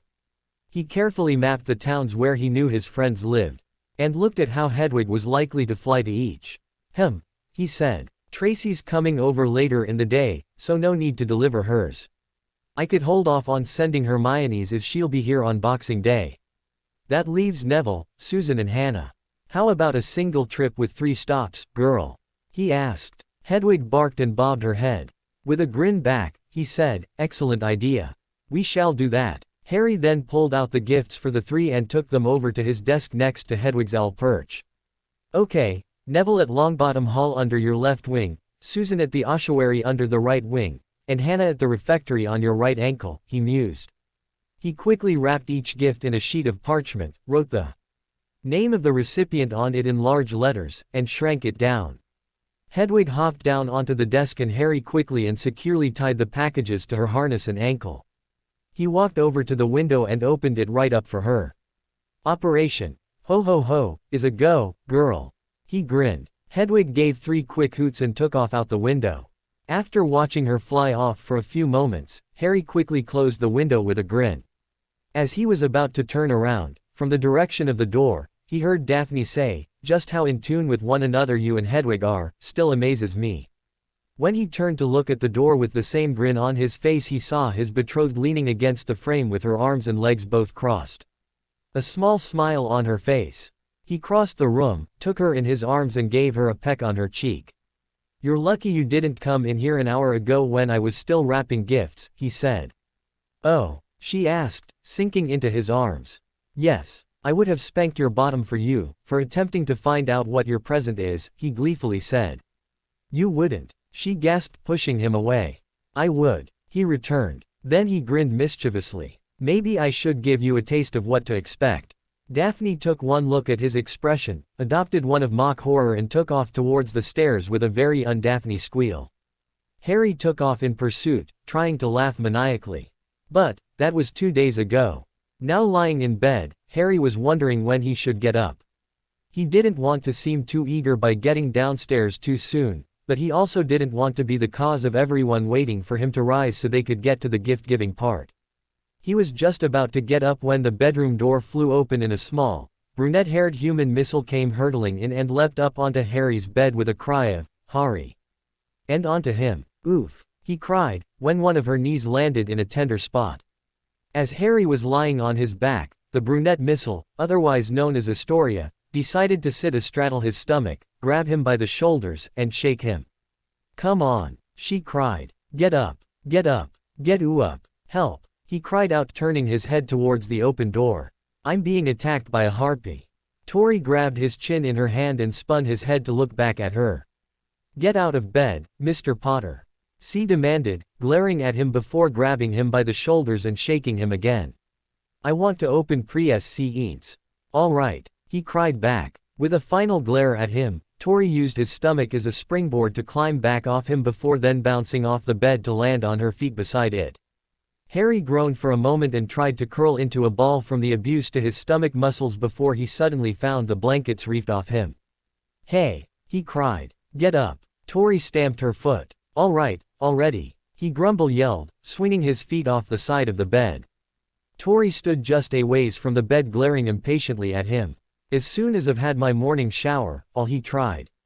"No," she stamped her foot. "Now." She spun away and went to his wardrobe, bringing out a normal working robe. She threw it at him and said, "Just pull that on over your pajamas. I can still take the gift I bought you back to the shop and get my money back, you know." He half snarled back, pulling the robe over his head. With a gasp she said, "You wouldn't dare." "Don't push me, young lady," he said, settling the robes around himself. Mumbling he said, "Now, footwear." Before he had a chance to do anything, Tori grabbed him by the left hand and literally dragged him out of his room at a near run towards the stairs. "No time," she called over her shoulder. "Tori!" tried Harry. She ignored him and dragged him down the stairs into the parlor where the tree with presents under it were found. Everyone else had already gathered there. "He's up," she happily exclaimed to the laughing adults and Daphne. With a groan, Harry staggered over and collapsed into a loveseat next to Daphne while everyone else was still laughing. Tori almost bounced across the room and into an armchair, clapping her hands in excitement. Staring daggers at the clearly excited younger girl, he snarled, "I find myself pitying your future husband." Tori just poked her tongue out at him with a happy smile on her face. The adults in the room had clearly been laughing for a while. Harry was even sure he'd heard them while Tori was abusing him earlier. Chuckling herself, Daphne put her arm around him and at him on the cheek. "I'm sorry no one warned you, but no one gets to sleep in on Christmas Day in this family. Tori makes sure of that. I was thinking of getting up, anyway," he grumbled. "Just not so enthusiastically." Still grinning, Cygnus said, "Now, shall we start with oldest first or youngest?" Tori cried out. "Youngest, it is," replied Cygnus with a grin. A quick rustle threw wrapped presents under the tree and Cygnus handed her the first gift. Harry noticed he didn't even look at the name tag, so he was expecting hers to be first. He was amused to watch her near shred the wrapping paper to get to the gift within. Another reach into the mass of presents and one was passed around to Harry. Harry was surprised to find he was receiving a gift so quickly, a set of good quality fine point quills. Daphne's was a gift of the same. Sirius received Harry's first gift to others, a male necklace with 3 pewter charms hanging from it, a lily flower between a stag and a wolf. By the look on his face, Harry knew he chose right. As the gifts were passed around for the first round, when he was being passed his second gift he asked Cygnus to pass to Daphne a particular gift. It was a small wrapped box hidden just inside the lower branches of the tree. Passing it around to Daphne everyone carefully watched, even excited Tori. Carefully unwrapping it, Daphne found a small, flat, polished wooden box. She opened it and her eyes went wide and her hands shook a little. She sat there staring at the contents. Harry hopped out of his seat, walked around behind Daphne and reached over her shoulder to the largest item inside the box. Carefully, drawing it out he held it by its chain and turned it around so everyone else could see it. It was a beautiful and delicate silver chain with an ornamental sapphire surrounded in silver filigree. "Oh, wow," said Tori, the only one to make a sound. Harry carefully undid the clasp, drew it around Daphne's throat and reaffixed the clasp at the base of her neck. Leaning forward he planted a key on the top of her head before walking back around the seat and sitting back down. "Do you want to show them what else is in there?" he asked her. Daphne turned the case around and held it up so everyone else could see. It held a pair of matching sapphire earrings to the necklace. "They're beautiful, Daphne," said Isabel. Daphne just nodded in response. She turned the case back around, closed it, and placed it on her lap, before turning to Harry, cupping his cheek in her palm and gently placing a key on his lips. She stared into his eyes while hers were watering a little. "Everything that's in my vaults will be yours, someday," said Harry, loud enough for the rest to hear. "Therefore, giving you a gift from the vaults didn't seem right. So, this marks the first piece from the Lady Daphne Potter collection." Clearing his throat, Cygnus reached into the stack and pulled out one. "For Sirius. A selection of joke products from Tori. To help you find the prankster in you, again," she said. Sirius laughed and said, "An excellent idea, Tori." Harry's gift to Tori was a necklace with tiny diamond pendant, which made her squeal in delight. She then demanded Harry put it on for her, which he was happy to do. He gifted a sterling silver desk set to Cygnus, and a choker with a centered emerald to Isabel. Sirius and Daphne also received from Harry charmed wand holsters similar to those used by Aurors. Both made of dragon hide and charmed to be invisible at will. Harry was surprised to find Sirius and the Greengrasses had gifted him a Nimbus 2000 broom, together with a good quality broom servicing kit for it, among other things. "We had 10 years of Christmas and birthday gifts to make up for, pup," said Sirius, when Harry looked at him and the others in awe and gratitude. "And, if you make the Quidditch team for Ravenclaw next year," said Cygnus, "we'll be providing you with the armor you're going to need." After the gifting ended Harry was able to carry his hoard upstairs to his room and get in a quick shower and other ablutions before he had to race down for breakfast. He was told he wasn't allowed to try out the broom until after the morning meal. As soon as he was able, and allowed, Harry had his new broom out and was flinging it about the sky towards the rear of the house. He didn't notice Daphne and Astoria come out carrying their own brooms, or see the adults follow them. Instead of joining him, Daphne and Astoria watched him fly. It really hadn't taken that long for Harry to get used to the broom. And, before long, he was carrying out feats of flying that had the two girls and Sirius gaping in awe while the Greengrass elders watched worriedly. "He can really fly," said Sirius with a gasp. At one point, Harry drove the broom vertical straight up. At about 200 feet up, he stalled the broom, allowing it flip over backwards before pointing it straight down. He only pulled up about 3 feet off the ground before angling the brown upwards at about 45 degrees and executing a double barrel roll. Practically hopping off the broom in mid-flight, he caused the broom to skid across the sky before performing a corkscrew turn. When he finally saw the others collected on the back patio, he brought the broom down into a halt with a 1-foot skid before lightly stepping off the back of it. "Wow, that was fun," he happily exclaimed. Everyone stared back at him in shock. Both girls and Sirius were staring at him in awe. Hello," he said. The first to find her voice, Daphne asked, "Where did you learn to fly like that?" "You taught me, remember?" replied Harry. "No," she said, shaking her head. "I just taught you to fly. I didn't teach you what you did just then. I read about those moves in Quidditch magazines," he replied with a shrug. "I find them lying around the Ravenclaw common room all the time. They have lovely pictures both showing and demonstrating the moves, and I just thought I'd try some of them." "How much flying have you done, Harry?" asked Sirius. "Well, there were the couple of hours where Daphne, ably assisted by Tori, showed me when I was here during the last couple of days of August," said Harry, scratching the back of his head. "Then there was the couple of flying lessons on those old school brooms we had at Hogwarts in September, before Madam Hooch said I wasn't to come back." "That's it. And why did Madam Hooch tell you not to return?" asked Isabel. "She told me I nearly gave her a heart attack when I performed a sloth grip roll," replied Harry as if it was the greatest injustice ever.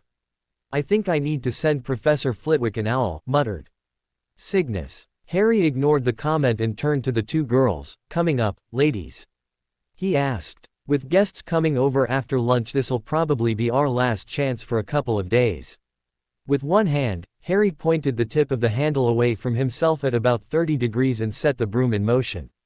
As it began to pull away, he merely stepped onto the handle where it joined the bristles and, after it climbed a few feet, dropped himself into a sitting position, straddling it. The girls soon followed him up and they flew gently about the sky for a while. Harry had lost all track of time when he spied Sirius back out on the back patio motioning for them to come down. When Harry landed in front of him, the girls a few seconds behind, he said, "Lunch time. Time to put the brooms away. Guests will start arriving soon." With a bit of good-natured whining and moaning, Harry and the girls secured their brooms. First to visit was the Davis family. Harry was finally introduced to the full brood but was almost immediately dragged off by Tracy. She seemed to be expecting something, and wasn't being half obvious about it. Harry grinned and led her into the parlor. Searching through the last few presents that remained under the tree, he fished out his gift to her. With a grin, Tracy ripped off the wrapping paper and held in her hands her own Auror-style wristwand holster. When she read the instructions with it, Harry watched her eyebrows rise in surprise. "Harry, we're not supposed to have these," she said. "These are only supposed to be for Aurors and unspeakables." "It's amazing how well gold talks," said Harry with a shrug. "Or, when your name is Harry Potter," said Daphne just a touch mock-snidely. He just grinned at her. His gift from Tracy was a portable wizarding radio. Tracy was remaining for the rest of the day, but the rest of the Davis clan had to depart. Not too long later Neville visited. "Neville," said Harry happily, giving his only male mate a manly hug. "Merry Christmas, mate." "Merry Christmas, Harry," replied the other boy with a grin of his own. Neville then withdrew from his robes a couple of gifts. He handed one each to Harry and Daphne. Apparently he'd all delivered Tracy's to her earlier, not knowing she was going to be there. The boy also showed Harry the wand holster already affixed to his wand arm. He gave it a light flick and his wand popped into his hand. Another light flick and it disappeared back up and into the holster. The holster faded away almost immediately afterwards. "Uncle Algie said to tell you you're a naughty boy for purchasing and gifting these," said Neville with a grin. "But he also heartily approves, considering what we know. He's who taught me how to properly use it." Nodding, Harry said, "So, officially I'm in trouble, and unofficially I've done a good thing." Grinning, Neville replied, "That's about the heart of it, yes." Tracy stayed for dinner, and a bit later afterwards. But, Neville had to return home as Gran said he had to be home before she had to leave to attend the Yule Ball. The same Yule Ball Cygnus, Isabel and Sirius had to attend. Early the next morning Harry had to be out of bed early again because the Grangers were coming. All three adults went to the Grangers' house south of London and brought them back via side-along apparition. As they arrived, a house elf turned up to ensure none of them was going to be sick. It was a first for all three. Harry, Daphne and Astoria were waiting for them in the parlor. After the exchange of pleasantries, a few gifts were exchanged. The Granger elders were embarrassed that they had only brought a small gift for both Greengrasses. To which it was simply waved off as being of no consequence. Harry also helped Hermione fit her wand holster and told her how it would keep her wand invisible for muggles not cleared under the statute of secrecy.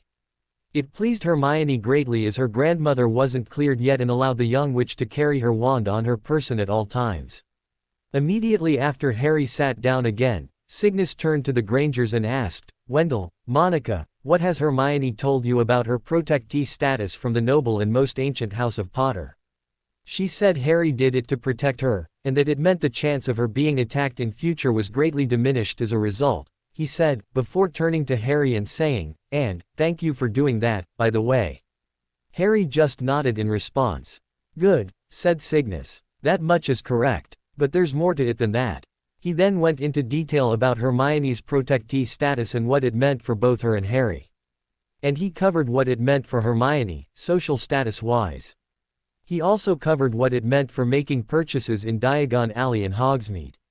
Then he came to his next point, magical guardianship of Hermione.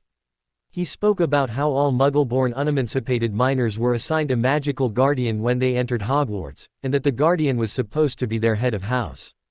In Hermione's case, that should be Professor McGonagall. "But, how can this be?" asked Monica. "We only met her the once, and that was only for about half an hour when she brought Hermione's acceptance letter. She never told us about this magical guardian business. I believe it's because she probably thought it would make you reconsider sending Hermione into our world for her schooling," he replied. "Damned right," huffed Wendell. Cygnus also pointed out how Professor McGonagall didn't say a word to either Harry or Hermione when the protectee symbol of the house crest of the Protector appeared on her robes. If she was behaving as a magical guardian should, then she should have investigated immediately. "What I want to do for you is two things," he said. "First, I would like to know if you'd be interested in formally assigning Hermione's magical guardianship to me. And, second, I would like to know if you'd be interested in being protectees under the noble and most ancient house of Greengrass. Or either. I do not expect you to make a decision about either matter right now. However, I do hope you will give it serious consideration." "But, why would you want to?" asked Monica. With a wide smile, Cygnus said, "An excellent question. Firstly, because your daughter has become close friends with my daughter and her betrothed. I see it as an excellent way to protect them both. Secondly, you have become friends with my Isabel and it would make her very happy to know you were protected. And, what makes her happy makes my life easier. Thirdly, there is a belief out in Wizarding Britain that the Greengrass family is a dark family who espouses the bigoted pureblood beliefs. Placing Muggles, such as yourself, under our protection sends out a very clear message that we are not what they believe us to be. And, fourth, it is a way for House Greengrass and House Potter to further show a strong alliance betwixt our houses, with Hermione under the protection of House Potter and you under the protection of House Greengrass." Nodding, Wendell said, "Hermione mentioned something in her letters about sheep and land. I couldn't really make sense of it, but it sounds important." Harry burst into laughter. "Sorry," he chortled. "I'm not laughing at you, more at the situation." Chuckling himself, Cygnus replied, "As a protectee Hermione is required to allow Harry to graze his sheep on her land if he asked it of her. As Hermione doesn't own any land Harry can't well ask her. However, since Harry doesn't own any sheep, it doesn't matter anyway. You'll also be pleased to know I don't own any sheep, either. And I have no intention of purchasing any." That earned Cygnus a few surprised blinks of eyes. "That sounds rather antiquated," said Monica. "It reflects how old the law surrounding this actually is," replied Cygnus. "Other requirements are, you may not raise arms against me without, first, publicly stating you have chosen to forego my protection. If I go to war, you must provide suitable strapping men of fighting age to aid me, if they're available, which means those over the age of 15 and under the age of 35, and you may not accept protection status of another house without first ending it with mine." "So you're really doing this just to protect us?" asked Monica. "There's nothing else to it. It may be more accurate to say we're doing this to protect the family of Hermione Granger," said Cygnus. "And, because my wife wants to reward those who have assisted her." "But it was such a small thing for us to do," said Wendell. "It's a big thing you're offering in return." Smiling, Cygnus replied, "And we feel the opposite. What you felt was a small thing to do is a big thing for my wife. And what you feel is a big thing I'm offering is really only a small thing in return. It's a matter of perception. Now, we also promised you an explanation of betrothal contracts," said Cygnus, leaning forward. "I'll stick to generalities as the conditions of Harry's and Daphne's betrothal are a private matter between our two houses. I'll first cover how marriage is recognized in the Muggle, your world, and then how it is in the magical world. This will give you a basis of understanding why betrothal contracts exist in the magical world. Agreed. Both Wendell and Monica nodded, as did Hermione. Excellent. Because I did a great deal of homework into Muggle customs to prepare for this conversation, and I'd hate to see all that work go to waste, he smiled. First, marriage contracts still exist in the Muggle world. They are often used in nations such as India, Africa and Persian Gulf nations, and in cultures such as Judaism and Arabian. Further, they are still occasionally seen in monarchic cultures of the upper echelons of society, including here in Muggle Great Britain. You're now also starting to see a return to similar contracts in general Western culture with what is known as a prenuptial agreement, or prenup, and premarital agreements. A written agreement, of course, is simply another name for a contract without it having the scary connotations. Now, the reason they went out of favor, in the first place, is because the law changed to allow what was believed to be a fair dissolution of property between separating spouses. And that came about because property brought into the marriage, or gained during the marriage, legally became what is known as community property. That is, the property is jointly and equally owned by both husband and wife. With me, so far. All the adults and even some of the children nodded. Good. However, in the magical world, society still follows what came before community property. For Muggle society, this only happened less than a century ago, and it's known as coverture. That is, all that is brought into a marriage by the wife is considered the property of the husband. And the wife only has property that is allowed her by the husband. The wife becomes femme covert, a covered woman.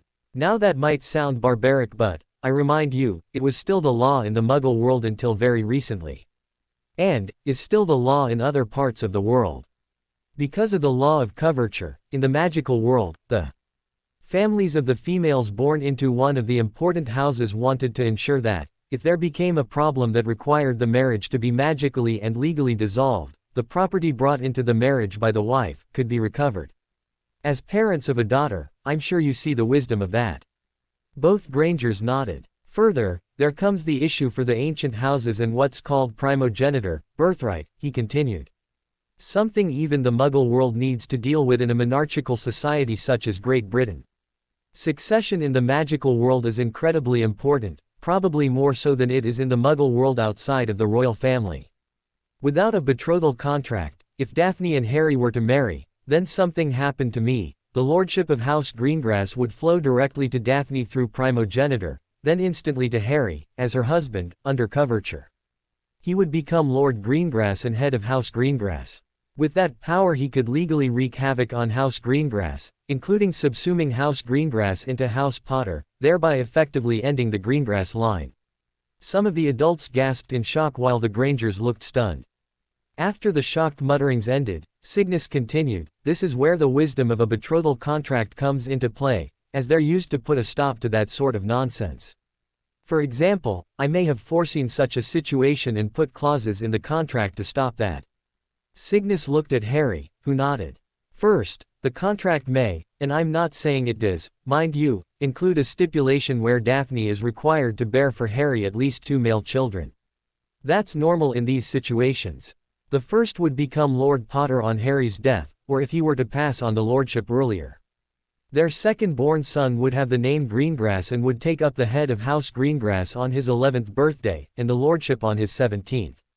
To protect that further, if there is no second son, we might have decided the titles would transfer to Astoria's second oldest son, or Daphne's eldest daughter, or some other familial member of Greengrass blood.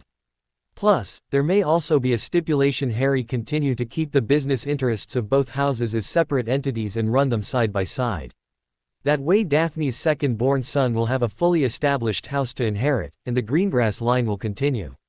Harry then leaned forward and said, "Having now thought about this for a while, I'm quite sure that, considering the danger of the war they were in at the time and that they were Aurors, magical police, fighting in that war, both my father and Cygnus knew there was a risk to House Greengrass of that occurring if Daphne and House Greengrass weren't immediately protected by a betrothal contract. It has become clear to me my father was always one when went beyond the norm to protect his friends. and that protecting House Greengrass for Cygnus may have been part of what went through his mind when he agreed to the contract. Cygnus looked surprised and said, "That actually makes a lot of sense. Your father was always willing to, as you put it, go beyond the norm to protect his friends. And, yes, much of what's in the betrothal contract goes towards protecting the interests of House Greengrass." Turning more fully to Harry, he said, "But it also goes a long way towards protecting the interests of House Potter. Don't ever forget that." After more general conversation, the adults returned the Grangers back to their home so they could begin their road trip to Wendell's mother's home. The Grangers swore to give what was offered to them due thought and would let Cygnus know as soon as they had decided. Wanting to get his business with the goblins out of the way early, Harry asked permission to take Daphne and visit Gringotts the day after Boxing Day, the next day, a Friday. Sirius immediately piped up and asked if Harry wouldn't mind an escort. "I have no problem with that," he replied. Hearing Sirius would be escorting the two pre-teens, Isabel gave her permission for Harry and Daphne to go. A quick trip through the flow, with Harry again landing face first on the floor of the leaky cauldron, they were through the back door of the pub and out into the alley. As they mounted the stairs to enter the bank, all three caused their postures to become more erect and strode in. Walking up to the first available teller, Harry waited until the goblin looked up at him. He said, "Good morning, teller. I hope gold continues to flow into your vaults and your enemies are no longer." With an answering grin the goblin said, "It is and they are, young wizard." "What do you want?" "I come seeking audience with Account Keeper Bloodfang," replied Harry. "Please be so kind as to inform him Mr. Potter is here to see him." The goblin reached down under his counter, brought back up a sheet of parchment and, using an old gnarled root and ink, wrote a short note. He folded it in half and dropped it into a slot. Looking back up he said, "A message has been sent to Account Keeper Bloodfang. You await him, young wizard. An escort will be with you shortly. May your business, this day, prove profitable. Please, step back." Harry gave a very slight bow in response and backed away from the teller station. He rejoined Daphne and Sirius away from the tellers in the middle of the hall. Less than a minute later, a younger-looking goblin approached Harry and said, "Please follow me, Mr. Potter." He turned on his heel and started walking away. Harry took Daphne's hand in the crook of his elbow and followed. Sirius was walking behind them. The goblin led Harry and his party to the same office he was in on the first day he walked into Diagon Alley. The goblin knocked on the door and paused a moment before opening it and ushering the three inside. Not entering himself, the young goblin then closed the door behind them. "Mr. Potter," said Bloodfang, "how may Gringotts provide service to you today?" "A couple of matters are of interest, Account Keeper Bloodfang, my friend," replied Harry. "First, these are my betrothed, Miss Daphne Greengrass, and my godfather, Lord Sirius Black," he introduced them. After the required pleasantries, Harry asked, "Now, has Wizard Albus Dumbledore finally returned that property which belongs to me?" "He has, except for 2 magical artifacts, 7 books of advanced magic of quite some age, and an amount of gold," replied the goblin looking at the inventory before him. "One is an invisibility cloak owned by your family for generations, the other is a solicitor's pensieve of the highest quality clearly marked with the Potter family crest." "I see," said Harry. "Do you know where those 2 magical artifacts and books might be at this time?" "We believe all 9 items are in the headmaster's office at Hogwarts Castle." "And what is the amount of gold?" 9,258 guaranis 9s14, sir. 9,258 galleons, 9 sickles and 14 nuts. I shall also require a copy of the inventory of items returned plus their current location, said Harry. He thought for a moment and said, I believe pursuing Wizard Dumbledore for the gold will cost greater effort than the gold is worth if he is unwilling to return it. However, I have been more than fair concerning the return of my property. How much would it cost me for the goblins to effect recovery of my property still in the hands of Wizard Dumbledore? The goblin looked down at his notes for a moment before looking up with an avaricious grin. He replied, 9,258 guaranis 9s14, sir. Sirius burst into laughter while Harry struggled to keep it in. And you don't consider the price a little steep, Account Keeper Bloodfang? Asked Harry. If it is an amount you're willing to forego when it is rightfully yours, clearly you do not place much value on it, replied the goblin. That time even Harry laughed. All right, my friend, he said to the goblin, once he'd calmed down a little. Recover it all from Wizard Dumbledore, including the gold, then you may keep the gold as payment for this service. However, I shall not forget your shenanigans here, this day. The goblin grinned in what Harry thought was, happily, before he ducked his head down and wrote a few things on parchment. Now, I also wish access to the Potter private properties so I may investigate them, said Harry. Nodding, the goblin wrote on another sheet of parchment, folded it in half and dropped it into a slot on his desk. Your ring is able to take you to each property simply by pressing on the stone and speaking the name of the property. However, I've assumed you want others to go with you, as well. I've ordered reusable portkeys to be made for Potter Manor, Potter's retreat in the Winter House, and they shall be with us momentarily, said the goblin. Potter's cottage has been claimed by the ministry and we still await your order about whether or not to claim it back or demand payment for it. Lily's pad is here in the alley and you only need to press on your ring and say, Lily's pad, for it to become visible to you. And I've left out the Shrieking Shack in Hogsmeade as it does not require any special access at this point to enter. And, finally, I would like to add my godfather here, said Harry, pointing over his shoulder. To have access to the Potter vaults when I am otherwise unavailable. The goblin took one look at Sirius and ducked his head to write on yet another sheet of parchment. This, too, he folded in half and dropped it into the slot on his desk. As he was dropping it in, there was a ding sound from his desk. While he was writing, Sirius had leaned forward and said to Harry, "You don't need to do that, Harry. I can easily loan you the gold if you need it. And you can pay me back later." "No, Sirius, you don't understand," said Harry, giving his head a little shake. "I want you to have access in case I need you to fetch me an heirloom or something. I know you wouldn't have an issue with loaning me the gold. I've ordered a duplicate key to the Potter vaults for Lord Black. It, too, shall be here momentarily," the goblin cut in. He reached into a box and withdrew 3 colored quoit rings. Placing them down one at a time, he identified them as one each for Potter Manor, Potter's retreat in the Winter House. However, due to ministry regulations, the second 2 could not be used unless used within the country in which the property lies. While he was describing those, the box dinged again. Harry picked up the 3 quoits. The goblin reached back into his box and withdrew a large gold key identical to the one Harry had for his vaults. The goblin offered Sirius a ceremonial dagger to blood imprint it, but Sirius declined it.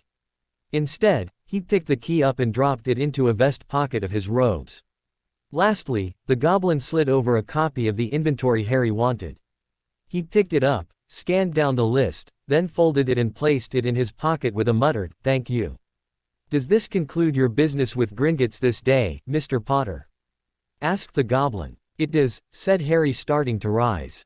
Just before leaving, he turned to the old goblin and said, "May your enemies continue to tremble with fear at mention of your name. And may gold continue to flow into your vaults, even if some it was mine." The old goblin barked with laughter as Harry walked out. "I believe working with you will have gold flowing freely into both our vaults, Mr. Potter," the old goblin said a little fondly, once the door was closed. As they left the front entrance of the bank, Harry asked, "Have we time to quickly check out my mother's old place?" Sirius nodded and said, "I can't see why not. I remember it's here in the alley somewhere." "It's this way," said Harry, leading them a little deeper down the alley.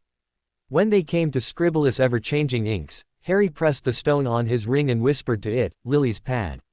A door appeared in the wall between Scribulus's and the cafe next door. Taking both by the hand, Harry walked Daphne and Sirius up to the door. "Do you see it?" he asked them. "See what, pup?" asked Sirius, looking around. Daphne, also looking around, said, "I can't see anything I'm supposed to see." He let go of Sirius's hand and knuckled his ring onto the brass plate where he felt a lock should be. He heard a click and opened the door.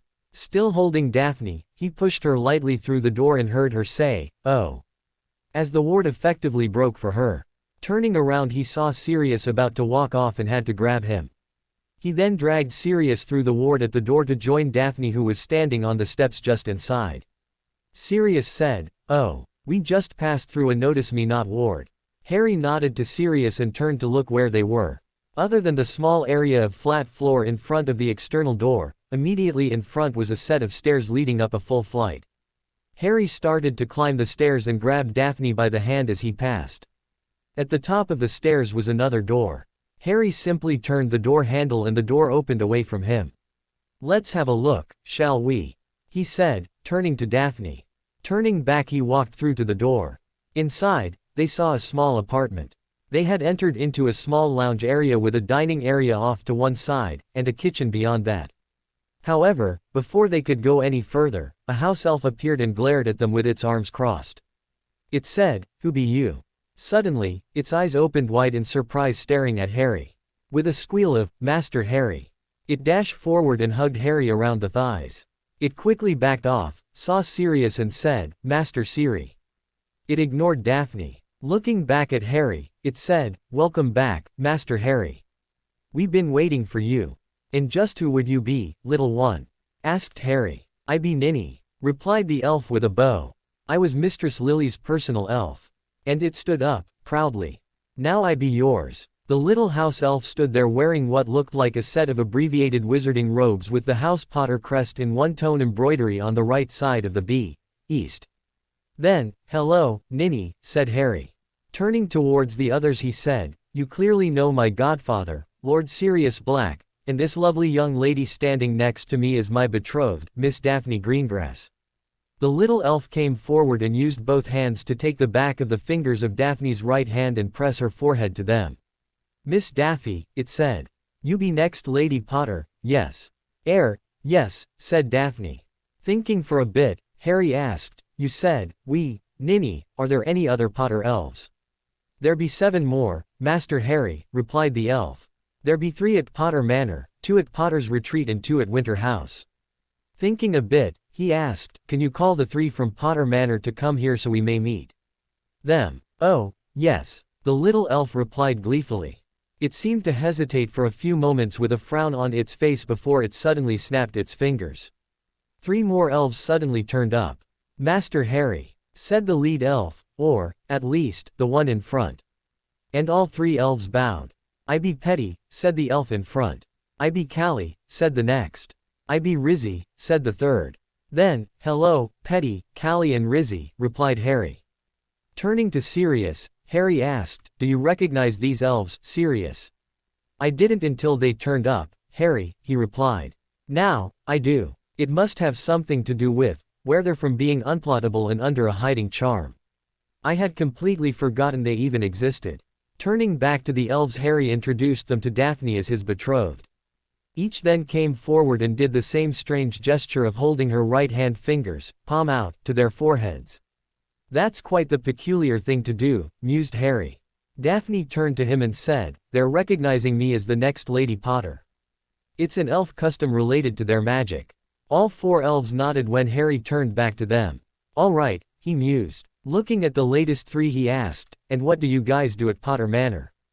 Petty stepped forward again and said, "I be Master's personal elf. I take care of personal living spaces." Callie stepped forward and said, "I be cook and take care of other spaces." And Rizzy said, "I take care of gardens, greenhouses and stables." "I take it you all help each other out, too?" asked Harry. He saw 4 elf heads nod in response. "Do you feel you are busy enough, at the moment?" "Rizzy busy in spring and summer," said Rizzy. "Not so busy in winter." Petty, Callie and Ninny all looked sad and Petty said, "We busy once family come back to live in Potter Manor. We not busy now." Looking at Sirius, Harry grinned before turning back to the elves. "Master Sirius has a big home in London," he said. "The house elf there, Creature, is not doing his job." "We know Creature," said Petty, looking a little angry. "Creature is a bad elf." "Well," said Harry, "Master Sirius needs help in cleaning his big home up. It has not been cleaned in a very long time. If Master Sirius calls you, would you please go and help him clean his home up? You have my permission to do so." All 4 elves just about bounced on the spot in excitement. Oh, yes, Harry," exclaimed Sirius. Harry turned to him and said, "They need to work, Sirius. You know that. And they've been pretty much idle for over a decade now. You'd be doing them a favor if you let them clean that old place up for you." "Yeah, I would, wouldn't I?" said Sirius, before he let out a sigh. "All right, they can do it. I'll be sure to call them when I return." Harry grasped Sirius's arm in a reassuring manner before turning back to the elves. "All right, then," said Harry to the four of them. "We're going to have a look around here, then we're headed back to Greengrass Estate.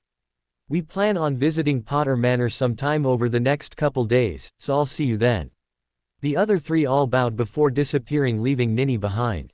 "All right, Ninny," he said to her. "How about you show us this place and then we'll be on our way?" Ninny nodded and showed them around. Lily's pad had the lounge they were standing in with the almost mandatory large fireplace, and a small balcony overlooking Diagon Alley was also accessed from there. The small alcove dining room with a table set for six. The small kitchen they could just see from the lounge, until they walked in to have a better look. A bedroom with a queen bed, walk-in robe and dressing table, and two bedside tables, and an office. The office also contained two foldaway cots. Indicating the largest couch, she described how it was also a foldaway sofa bed. When Harry asked about when his mum lived there, Ninny said it was Mistress Lily's home until she married Master James. And that, once they were married, Master James and Mistress Lily used it as a guest house. She said the fireplace there was linked with the fireplace at Potter Manor until they went into hiding at Potter's cottage. "Is the fireplace still connected to the flow network?" asked Harry. "Yes, but turned off," replied Ninny. "Can I turn it back on from here?" he asked. Ninny showed him how to turn the fireplace back on, re-establishing the connection to the flow network. Looking around, he saw a small ornamental box in the mantelpiece. Looking inside, he found a small supply of flow powder. Looking at the elf, he asked, "The flow address for here is Lily's pad?" "Yes, Master Harry," she replied. "All right, then, I suppose that's it?" asked Harry, looking at the others. Both Daphne and Sirius nodded. "Then let us away to Greengrass Estate," he said, offering the container to Daphne first. Daphne flew away first, then Sirius, finally Harry after he returned the box to the mantelpiece and bid Ninny to take care of herself. Wanting to get unsealing Potter Manor out of the way, Harry convinced the Greengrasses to let him go there the next morning. Cygnus showed him the ward ledger for Greengrass Estate and told him how a similar ledger would be kept at Potter Manor. He would have to get the elves to show him the ledger, and taught him how to add and remove the names of those who were permitted through the substantial wards on the property. Harry would need to go, alone, first, add the names of those who he wanted to allow through, reconnect the flow, and then tell everyone else when he was done. Harry dropped into a pocket quill and ink, in case he needed it for the ward ledger in the manor. Because of the wards at Greengrass Estate, he had to walk to the front gates of the property and leave the warded area before he was free to use his ring portkey. Daphne escorted him out. Once outside the gates, Daphne told him he was far enough away to be beyond the wards. After a quick hug and key between them, he firmly pressed on his ring and called, "Potter Manor." He disappeared in a swirl. After the merry-go-round feeling of portkeying ended, Harry barely staggered when he landed in an office in a large home. A moment later, Petty popped in. The little elf bowed and said, "Welcome home, Master Harry." "Potter Manor, right?" he asked the elf. "Yes, Master Harry," replied the elf. "This is the master's study in Potter Manor." "Well, thank Merlin for that," he said. "Now, I believe there's a ward book for the manor wards I need to have a look at and adjust." "Yes, Master Harry," replied the elf. He walked over to the room's fireplace and indicated an indentation in the filigree work of the surround. "You need to press the house ring into there, Master." Harry walked over and could see just what the little elf was pointing to. He made a fist with his right hand and the ring in front, lined it up and pressed it into the indentation. A few moments later, Harry felt the magics of the ring signify something, and he heard a click. He pulled the ring away and a section of the surround popped open. Pulling on it, he noticed it was like a drawer. He pulled it right out and inside he found a leather-bound folio with a sealed bottle of ink and a gorgeous quill resting atop it. Lifting all three items out, he carried them over to the desk and placed them on the blotter. He took seat in what was now his chair and pulled himself up to the desk. Looking down at the folio, he again saw the impression of the house ring. He pressed it into the impression and there was a light flash before the edge of the folio book seemed to come free. Opening the book, he could see names that had clearly started when the manor was first built and proceeding forward chronologically from there. He flipped through the pages until he came to the last entries and started to scan backwards, looking for names that were still recognized as having access to the property. One of the last entries was Harry James Potter. Scanning backwards for names not yet crossed out, he also found Albus Percival Wulfric Brian Dumbledore, Daphne Ophelia Greengrass, Alice Green Longbottom, Francis Andrew Longbottom, Isabel Mary Greengrass, Cygnus George Greengrass, Lily Evans Potter, Sirius Orion Black and James Charles Potter. Names that were crossed out that he recognized included Amelia Susan Bones, Susan Charity Bones, Augusta Reeves Longbottom, Remus John Lupin, Peter Andrew Pettigrew, Minerva Hetty McGonagall, Phileas Flitwick and Rubius Jeremy Hagrid. Snapping himself out of his broody mood, Harry noticed he only needed to add Astoria May Greengrass to the list to have the Greengrass estate household able to enter the manor. However, he used the opportunity to add Tracy Ann Davis, Neville Francis Longbottom, Susan Charity Bones, Hannah Mary Abbott, and Hermione Jean Granger. Thinking a bit, he also returned Remus John Lupin, Amelia Susan Bones and Augusta Reeves Longbottom to the list. Then he removed only one name, Albus Percival Wulfric Brian Dumbledore. And he was quite pleased with himself when he did so. I wonder if that's how Dumbledore came into possession of those books the goblins told me about, he thought. Blowing on the ink to make sure it was dried, he softly closed the ledger. Another light flash made the book seem to compress itself together a little as the pages all locked together. He then carried the items back to the hidden drawer and carefully pushed it closed. With a click it almost seemed to disappear. Petty was still waiting for him, so he asked the elf, "Okay, Petty, what do I need to do to activate the fireplace back onto the Flow network?" The little elf told Harry that the fireplace wasn't connected to the Flow network. However, he led Harry from the office and through to the parlor where a fireplace similar in size to the one at Greengrass Estate was found. In there, Petty led him through the steps to reconnect that fireplace to the network. Once it was done, Harry found a flip-top wooden box on the mantel with Flow powder. He looked to the elf and said, "I'll be back soon with some guests." "Fare thee well, Master Harry," replied the elf with a bow. "Thank you, Petty." Harry tossed in the Flow powder, called Greengrass Estate, and stepped into the flames. "And you're sure you entered the names in the ward ledger correctly?" asked Cygnus. "Cygnus," said Harry. "I did it correctly and even had Petty watch me do it. If I had done anything wrong he would have let me know. The ward permissions have been correctly set, don't worry." Once everyone was organized who would be coming. Which, as this was a big and exciting thing, meant everybody. Harry was first through the Flow back to Potter Manor. When he arrived, Petty quickly popped in and, when Harry said the rest of his party was right behind him, Petty called the other 3 British-based Potter elves, including Ninny. Next through was Cygnus, then Sirius, Daphne, Tori and finally Isabel. Harry grinned and, looking at Cygnus, said, "See. Everyone's safe." Cygnus just cocked a wry grin back. Turning to look at the elves, Harry said, "Petty, how about a tour? I know Cygnus, Isabel and Sirius have been here before, but it's been a while." A little excited, Petty said, "Petty is happy to show everyone Potter Manor." Not just content with showing everyone the rooms of the manor, Petty also talked about the history of the property. And showed them everything, except, as Harry came to understand later, certain features of the manor that he considered family secrets, not to be shared. In the entry hall, Harry looked up in awe at the large embossed crest of House Potter that was affixed to the wall between the twin curved staircases that led up each side. It was something he missed seeing when he left the office to go and reactivate the Flow in the large fireplace. However, it was what they found in the upstairs private family common room, or history room, that had Harry gobsmacked. Hanging on the wall was a large red velvet tapestry with a huge family tree embroidered in gold thread and other colors. Having taken his elbow almost from the moment she stepped out of the fireplace, Daphne pointed towards the bottom left of it and whispered, "Look, Harry.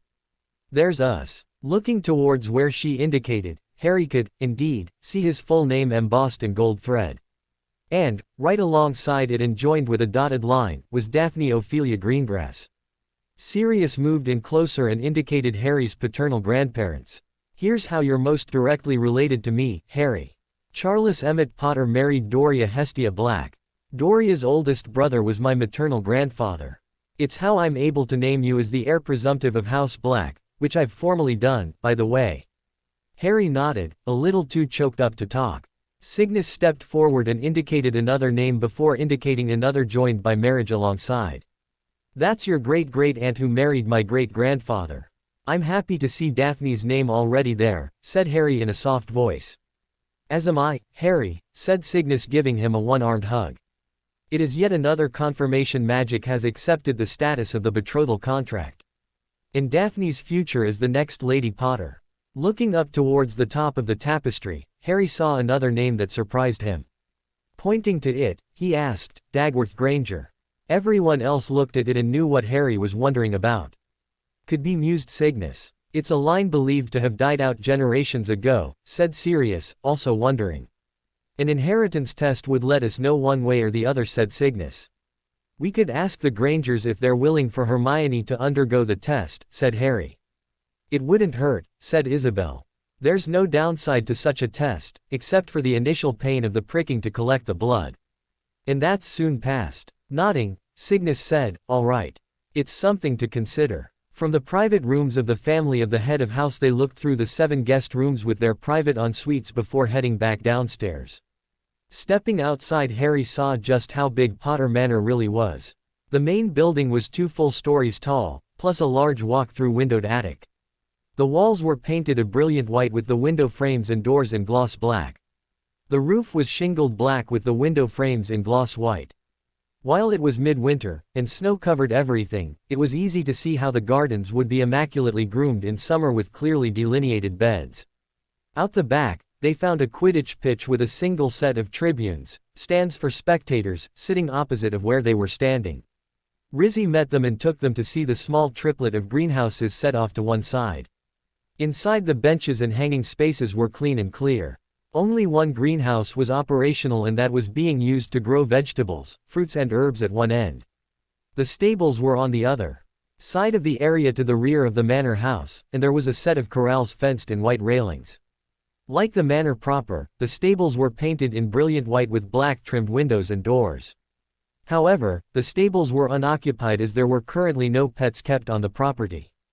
Trudging back inside before they got too cold, they were led to the informal dining room by Callie, who sat them down with hot chocolate beverages each. Master and mistress and guests should have worn warm winter cloaks before going outside. "Youse catch cold," the little elf scolded them. Harry chuckled and said, "Yes, Callie. Thank you for reminding us. We didn't think to bring them when we decided to visit. Next time, we shall remember."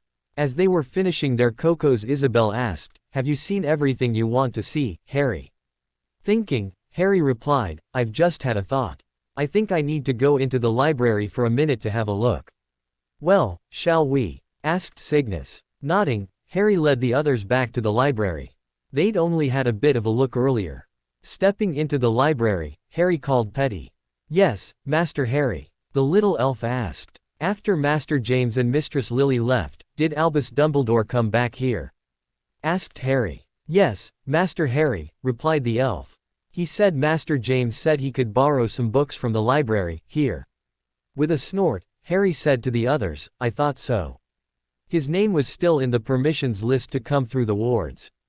I've now removed it." Turning to the elf again, he asked, "And how many books did he take and not return?" "He took 15 books and returned none, Master Harry," the elf replied. With a snort of his own, Cygnus muttered, "Thieving old wanker." Still to the elf, Harry asked, "And how many books did he borrow before James and Lily left and not returned at all?"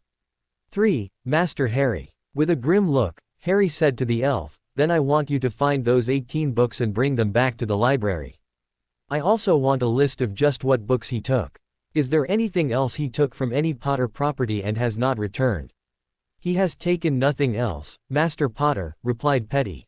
Musing for a bit, Harry asked, "Is there any property belonging to Albus Dumbledore still here, or at any other Potter property?"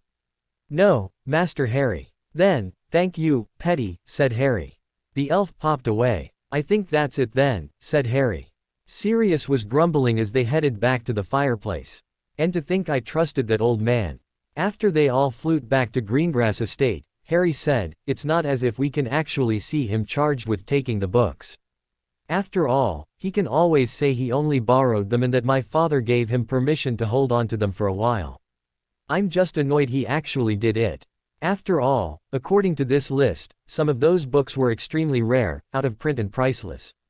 Well, the house elves will get them back, soon enough, said Cygnus. I just wish I could be there when he realizes they've gone. I've no doubt he will want to talk to me about them and the other items the goblins will be recovering when we get back to Hogwarts, said Harry. I imagine he's going to be quite upset with me. Daphne snickered and said in an impersonating voice, "Ah. Harry, my boy, I'm so disappointed in you. Your father would be so disappointed in you, too. Those books were entrusted into my care by your father and it's important I have them. It's for the greater good." Sirius burst into laughter first, closely followed by Harry and Cygnus. Isabel just smirked while Astoria clearly didn't know what her sister was getting at but still thought she sounded funny. A couple of days later, Cygnus received a flow call from Dumbledore. "Ah, Cygnus," said Dumbledore. "I wonder if I may step through concerning a matter of utmost importance." "And what matter would be the utmost of importance on New Year's Eve, Albus?" asked Cygnus. "Something best not discussed via flow, I'm afraid," replied Dumbledore. "I shall only be a few moments. I'm afraid I'm going to need more than just that, Albus," replied Cygnus. Cygnus watched as the expression on Dumbledore's face turned hard for a moment before the old man seemed to gather himself. He said, "It is a most delicate matter concerning your family business. I'm sure you won't want it spoken of via this medium." "Oh, I'm sure I'll weather it just fine, Albus," replied Cygnus in a magnanimous voice. "Please say what you need to. My family is looking forward to a festive evening and preparations must be made." Dumbledore's expression turned hard again before he said, "I wish to speak with you about young Harry, and wish not to speak of such matters via the flow." "If you don't trust the flow, send me an owl, Albus," said Cygnus. "This is a matter I wish to speak with you in person, Cygnus," the old man sighed. "Can you not spare me a few moments, old friend?" "Of course, Albus," said Cygnus. "But, in order not to disturb my family's preparations for this evening, it'd be best if I come through to you." Harry and Daphne, who were out of sight of the fireplace but in sight of Cygnus, were trying their best not to laugh out loud at the attempts of Dumbledore to get inside the Greengrass wards. With another big overdone sigh, Dumbledore said, "Alas, that would not be possible. I shall try at a time when you are not so busy." Before Cygnus could respond, Dumbledore pulled his face out of the fire and the green of an active flow call disappeared. "Persistent, isn't he?" He smirked at the two. "I believe he's finally realized I've not spent Christmas with my biological aunt," said Harry. "I was wondering when he'd figure it out." "And why would he think you would?" asked Cygnus. Harry grinned and said, "Pensive time." Cygnus chuckled and said, "I take it I'm going to find this entertaining." "Oh, yes," said Daphne. "Well, come on, then," he said, heading for his office. After viewing the memory, Cygnus came out and said, "He assumed." "Exactly," said Harry. "We've decided to use his own trickery of words back at him. We've noticed he often says something that is inherently true, however, is easily perceived as meaning something else entirely. He did that a lot during his trial. He deliberately uses words and a sentence structure that leads you to a false conclusion. So, when you said you'd be spending Christmas with your family, you knew he would assume you meant your aunt," said Cygnus. "But what about when he specifically said he was surprised you had forgiven your aunt enough to spend time over Christmas with her? He made a statement. He didn't ask a question. You'll notice he rarely actually asks a question, just makes a statement and waits for you to respond," said Harry. "I knew it was a falsehood, of course, but it's not necessarily my place to correct him when he makes such. It's the same thing he does. Now, if he had asked if I had meant my biological aunt's place when I said, my family, then I would have been obliged to tell him so. Alas, he didn't." Cygnus chuckled and said, "It must really get under his skin." "I hope it does," said Harry. "That's why we've been practicing his mannerisms, as well as his manner of speech. And he can't tell us off, or otherwise punish us for it, because then he'd have to admit that what he was doing was inherently wrong. I cannot see him doing that." Thinking a bit he continued, "You're probably going to have to let him through at some time. However, make him make an appointment. Then, Daphne and I will make plans to be somewhere else, at the time of the appointment. You've not been to Tracy's place yet, have you? Asked Daphne of Harry. Shaking his head with a grin, he replied, no. I've been to Neville's and Susan's, but not Tracy's, Hannah's or Hermione's. Well, she said, we'll have to visit her soon, won't we? Harry laughed and said, of course, dear, it would be quite rude not to. While they had a great night staying up until after midnight to welcome the new year, Harry was roused from bed at the godforsaken time of 9 a.m. the next morning by Cygnus. Worriedly, Harry asked, what's going on? I've just had a chat with Dumbledore via Flow again, he said. He's coming over in an hour. Apparently, his delicate matter of utmost importance cannot wait until a more respectable time. Grumbling about meddling old fools, Harry quickly rose, showered, toileted and dressed in about 20 minutes. He felt he'd managed to time it perfectly when he was joined by Daphne coming out of her own room, also not happy about the time. I doubt very much Tracy will be up at this time, she said, by way of good morning. Then we shall have to do something else, said Harry. When they made their way downstairs, Cygnus was waiting for them. Sorry, kids, he said. I couldn't get hold of the Davises either. Harry turned to Daphne and asked, how do you feel about a second visit to Lily's pad? We can watch what's going on in the alley. With a frown of annoyance, she replied, I hope Ninny's up to preparing a breakfast for us. I'm sure she'll manage, soothed Harry. All right, she sighed. But, I'm still getting you over to Tracy's place before we have to return to Hogwarts on the 5th. And I look forward to it, he said. Harry and Daphne approached the fireplace and said to Cygnus, we'll be at Lily's pad above Scribbulus's. Then again, we might not. And smirked. Cygnus nodded and said, this should take no more than an hour, so I'll see you in about 2, all right. 2 hours, it is, said Harry. A pinch of tossed Flow powder and a call of Lily's pad each, and Harry and Daphne were gone. Cygnus thought it was lucky Harry and Daphne left when they did, as Dumbledore Flow called not 5 minutes after they'd left. Good morning, again, Cygnus, said the old man. I find I have to move my scheduling up a bit, this morning. I hope you're able to see me now. Cheeky bugger, thought Cygnus. I bet you have nothing organized for after this other than running around trying to find Harry. Very well, Albus, said Cygnus. The sooner you've been and gone the sooner I can get to my breakfast. I find myself quite cranky in the morning until I've broken my fast. Take that as you will, old man, he thought.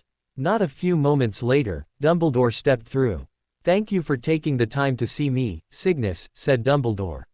Shall we head through to your office? In here will do fine, Albus, replied Cygnus, taking a seat in one of the armchairs, before he indicated the seat opposite. Oh, yes. Very well, said the old man, slightly aback. I would have thought somewhere more private would have been better. The rest of the household is asleep, Albus, said Cygnus. We'll not be bothered. It was, after all, a late night, last night. Now, what do you want? Ah, replied Dumbledore. Straight to it, then. Taking a page from Harry and Daphne's way of dealing with the headmaster, Cygnus didn't say a word. Finally sitting down, Dumbledore said, I have been in a bit of a panic these past few days. Mr. Potter did not arrive safely at his maternal aunt's for the holidays. Again, Cygnus didn't say a word. Yes. Well, stuttered the old man. I wondered if you might know where young Harry might be. And yet again, Cygnus didn't say a word. The man had still not asked a question of him yet. As he watched the expressions wore across the old man's face, he thought, Daphne and Harry are right. It really throws him off his game. Deciding to throw the old man a bone, Cygnus asked, are you actually asking me if I know where young Mr. Potter is, at the moment, Albus? Well, yes, I guess that's what I'm asking, yes, replied Dumbledore. Then, no, Albus, said Cygnus. Well done, Harry, he thought. Oh, I see, said Dumbledore. It is most imperative I find him. Albus, said Cygnus, showing he was getting annoyed. You informed me you needed to speak with me concerning a, as you put it, matter of utmost importance, and that it was delicate. I fail to see how Mr. Potter's whereabouts or either of those, or are any of your concern. Now, please get to the reason for this most urgent meeting, so I may get on with my day. Well, I had expected Mr. Potter to be here, tried the old man. He's not here, interrupted Cygnus. Now, again, what is this delicate matter of utmost importance relating to my family business you wanted to speak to me about? Well, as the matter relates to Mr. Potter, I was hoping to also speak with him about it, replied Dumbledore. Then perhaps if you had been more forthcoming with that information, Albus, I might have been able to arrange a time with Mr. Potter when he would be here, said an irritated Lord Greengrass. However, it appears you have wasted both your own time and mine. I suggest, in future, you be clear in what it is you want, in advance, of any meeting with me, instead of leaving it to chance.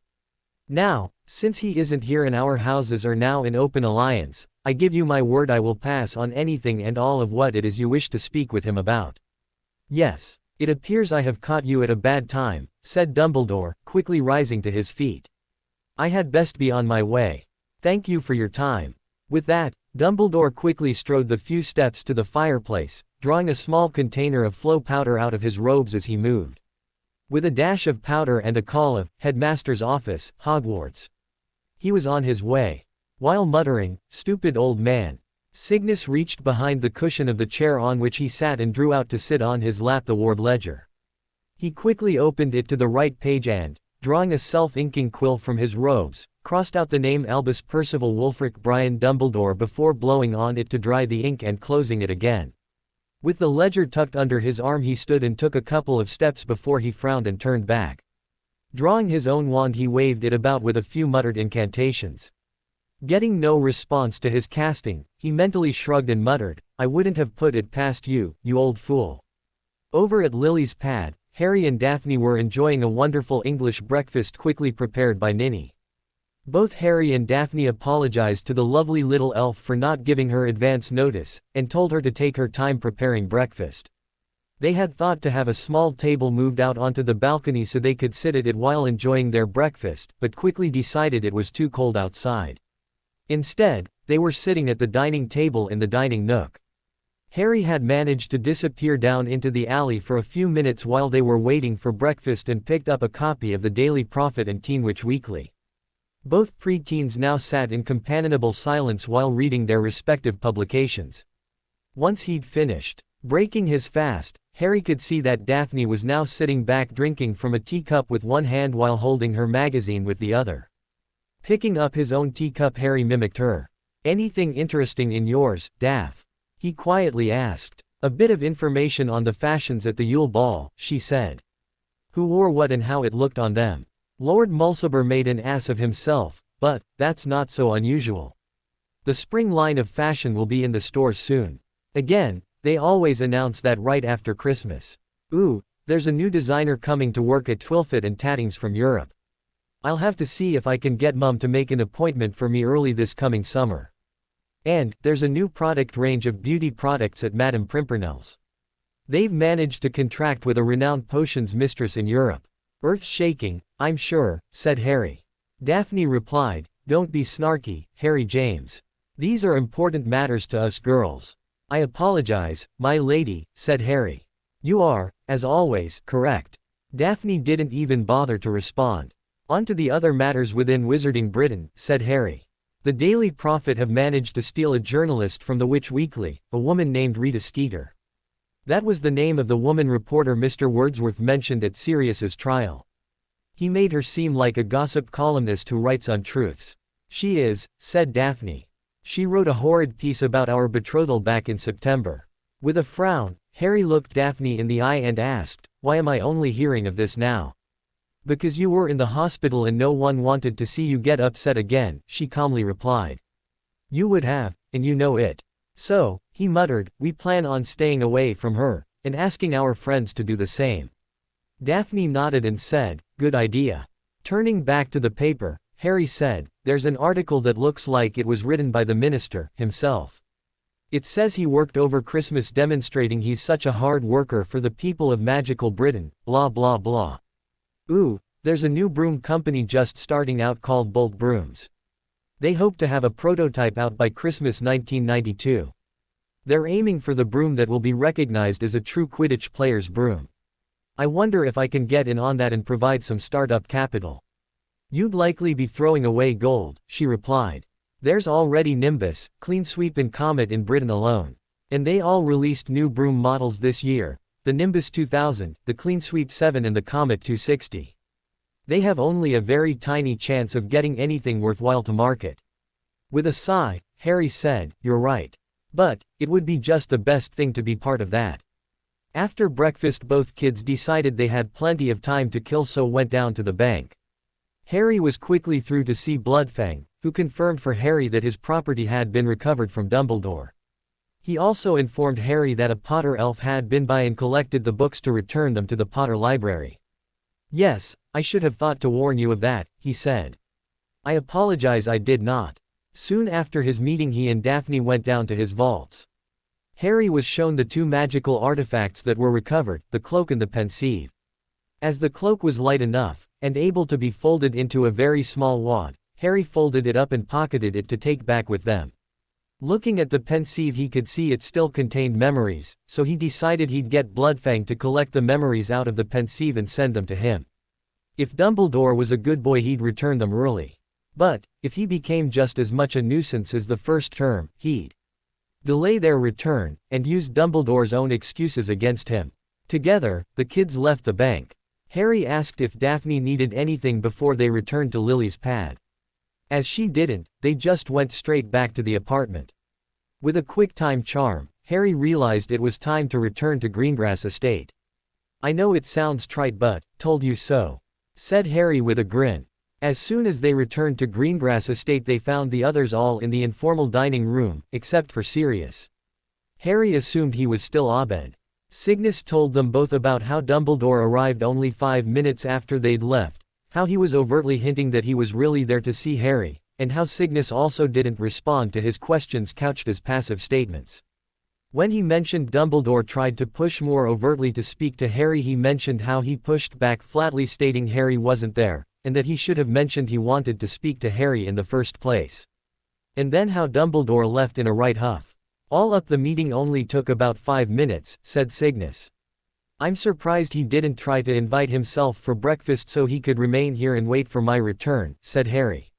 "He couldn't, because that would then put the lie to him saying he had to move the meeting up because of other commitments," said Cygnus. "He painted himself into a corner with that one." Starting on the 2nd of January, Harry taught Cygnus and Isabel how to pull magic into themselves. And used the same breathing and example to effect them accomplishing it. Just as with the 7, he told them they needed to practice it, and asked them not to go sharing it around. He left on his own with Sirius that afternoon for some boys' time at Black House in London. Sirius made sure Harry was cleared through the wards before coming to collect him. So, Harry was able to flow directly to the house in the cul-de-sac of Grimmauld Place. When he entered he could see the room they were in was actually still quite shabby. However, he was invited to have a look through some of the other rooms. Seeing them, he realized the room in which he arrived was actually quite presentable in comparison. Sirius then took him down to the kitchen where he was introduced to Remus Lupin. When Harry shook the man's hand and said, "Hello Moony," the two adults were taken aback. "Harry," asked Remus, "who told you that name?"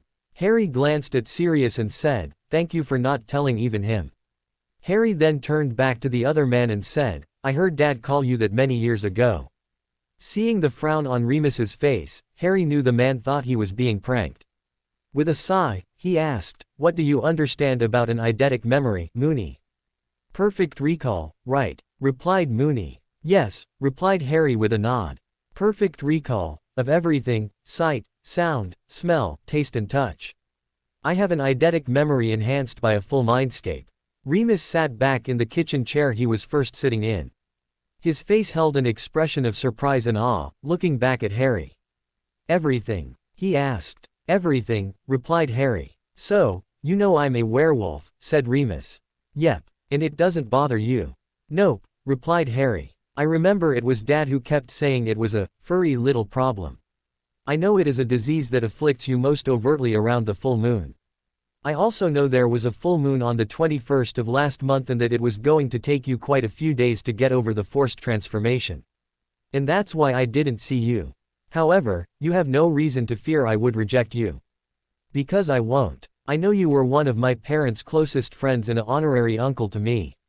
And I know you would spend time often at Potter Manor.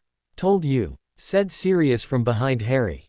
Remus first looked up at his friend before looking down at the table and sighing. I'm just used to people turning away from me in disgust when they find out, he said. The only time I'll ever look at you in disgust is if you put yourself down in front of me one too many times, said Harry. I don't like people doing that. Now, turning around to look at his godfather, Harry said, as for you, I can see you really need the help of the Potter elves in here, so don't be bashful in calling on them, alright? Alright, Harry, replied Sirius. I will. Thank you, said Harry. Now I know this is supposed to be Harry and his godfather getting to know each other time, but, would you like to learn how I make my magic flare as I promised I would the day I arrived back at Greengrass Estate for Christmas holidays? Yeah, actually, said Sirius. Flare your magic? Asked Remus. Replied Harry. Sirius has already seen me do it and I promised I'd teach him. If you'd like to watch, it'll only take a few minutes. Then, I'll work with you. Sirius came around and eagerly sat at the table with Harry and Remus. All right, he said. How do we begin? Then Harry began to teach the trick using the now tried and true method. It only took about 10 minutes for Sirius to get it. And the first time Sirius got his magic to significantly flare, Remus's eyes widened and his jaw dropped open in shock. After Sirius tried for the third time accomplishing it with his eyes open, Harry told him to stop before he overdid it. "Dammmmnn," said Remus, once he got his voice back. That's what I said, said Sirius in glee. And you can do that, cub? Asked Remus of Harry. Yes, replied Harry. And I can now do it more powerfully and hold it for longer. Plus, I've also been practicing casting spells while doing it and I'm finding my magic much stronger as a result. "Dammmmnn," said Remus, again. I know you closely watched what I was doing with Sirius, but, do you want me to help you through it? Asked Harry. Thinking a bit, Remus said, let me see if I can get the basics of it first. If I struggle, then you can guide me, alright. Alright, replied Harry with a nod. Harry and Sirius then watched Remus concentrate for a bit. They then watched as he took in a few deep breaths. Then, on the third breath, they noticed his magic start to leak. Another breath and he did it again, stronger. In less time than with Sirius, Remus was sitting with his eyes open and glowing but unfocused. And magic was swirling around him in long surges. Don't hold it too long, Moony, warned Harry. Let it out completely now and you'll see just how tired you are. Both then watched as Moony settled down again and the glow in his eyes faded away. A few seconds later and he looked like he wanted to slump forward onto the tabletop. "Dammmmnn," he said for the third time. Now both of you need to set aside a part of your day, each day, to practice it, holding it for longer and longer each time, said Harry.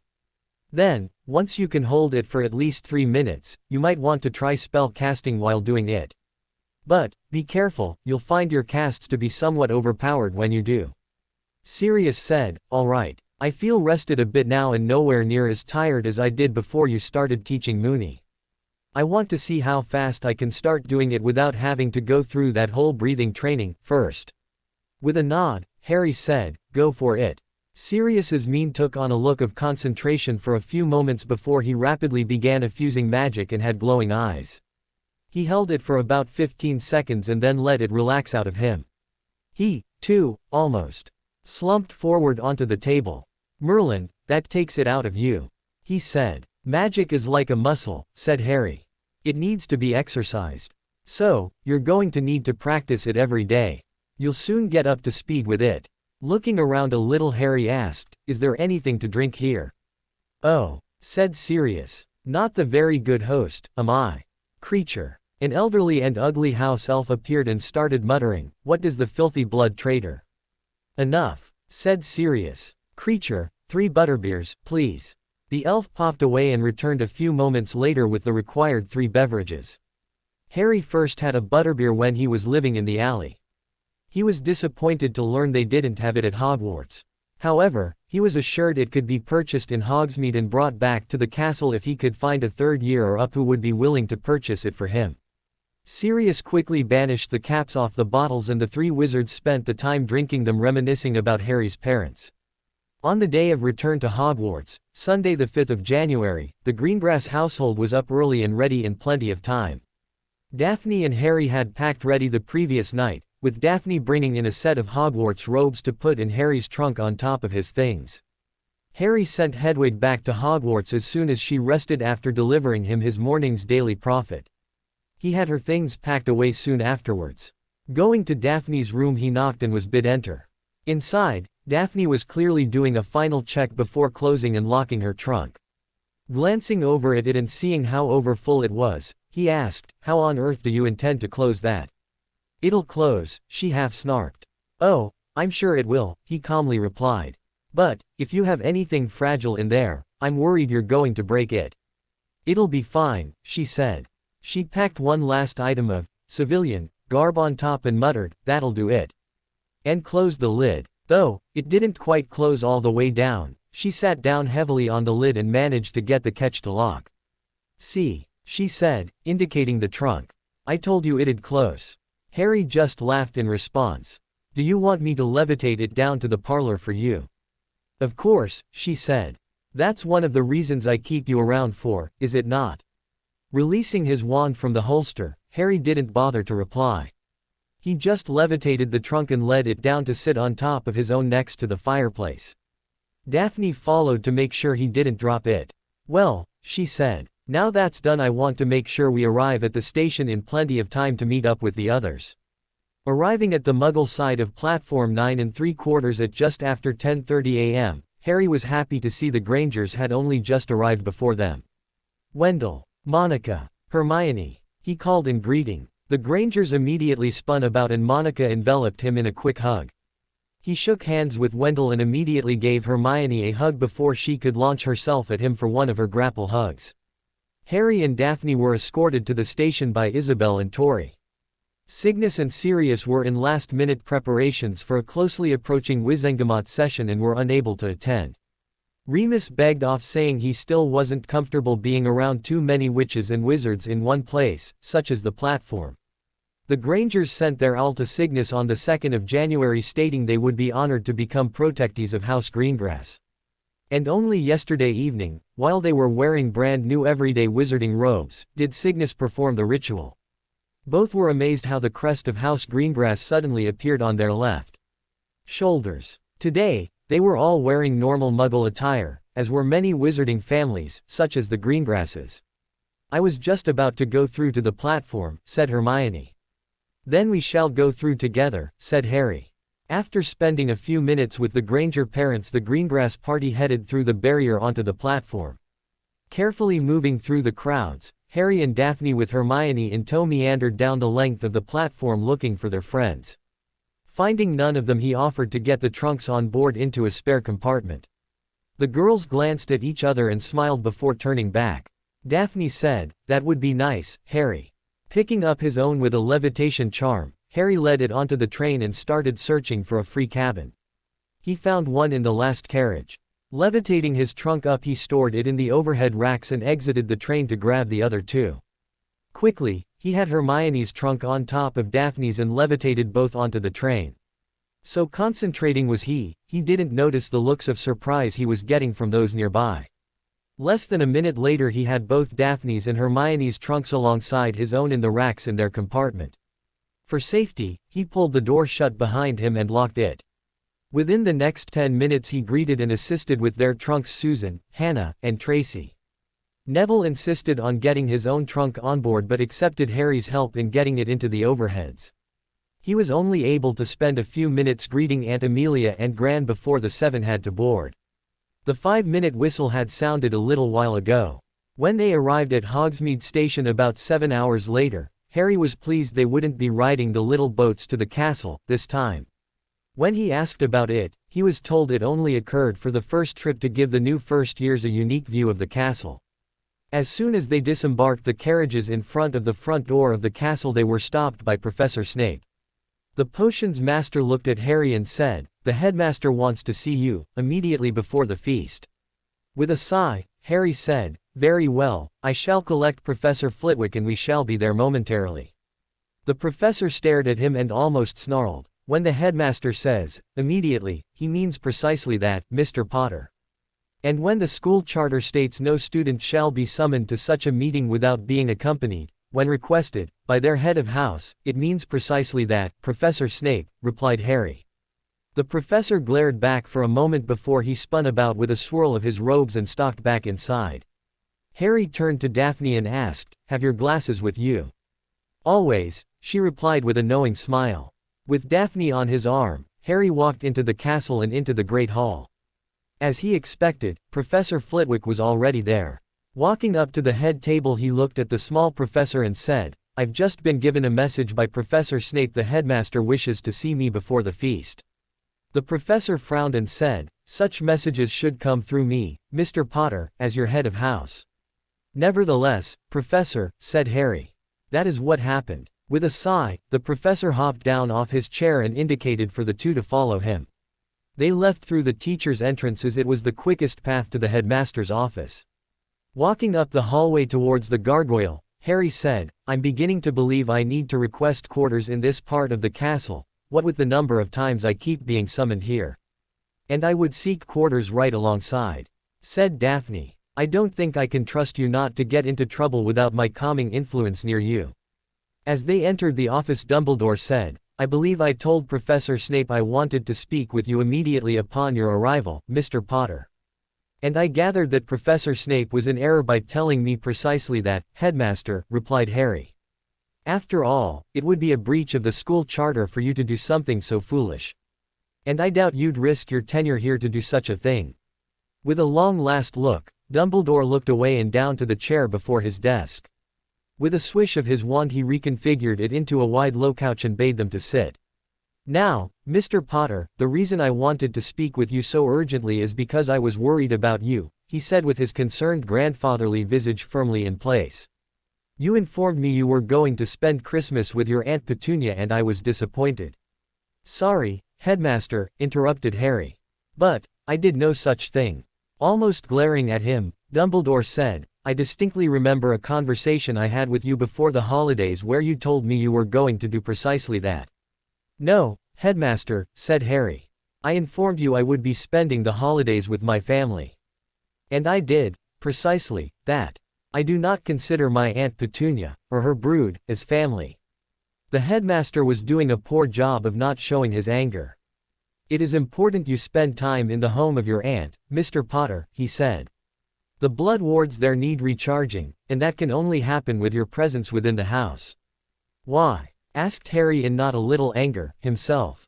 "The wards are based on the blood that courses through your and your aunt's veins, Mr. Potter," explained Dumbledore in anger. "As long as you call your aunt's home your own, the protections afforded you by those wards are the strongest they can be." Harry scoffed and said, "Privet Drive was never my home, Headmaster." Suddenly, one of Dumbledore's little wheezing trinkets suddenly gave a cough, trembled slightly and then sparked with a flash and expulsion of black smoke. "What on earth was that?" exclaimed Harry. "That, as you put it," said Dumbledore in an angry but disappointed voice, "was the blood wards on Privet Drive collapsing." "You had a monitor in place?" asked Daphne in shock. "Who gave you permission to do that?" "I set the wards in place, Miss Greengrass," he replied. "Of course I would have monitors to ensure they were working correctly." "So, you warded a Muggle house," said Daphne. "With wards based on blood. Any other illegal acts you want to admit to while we're sitting here?" Dumbledore didn't respond. "So, you placed up these super wards," she continued. "How did you power them? I would not have thought there'd be a suitable ley line in reach you could tap into." Dumbledore looked away, quite abashed. "You didn't," exclaimed Daphne. "Please, tell me you didn't power them off a Muggle. I am not required to answer your questions, Miss Greengrass." "You forget where you are," said the headmaster. "However, as the warding actually relates only to people, there is sufficient magical energy in the area to power them," said Dumbledore. "Then why is my presence required?" asked Harry. "Because you provide, or did provide, the magical presence required to anchor it in place," he replied.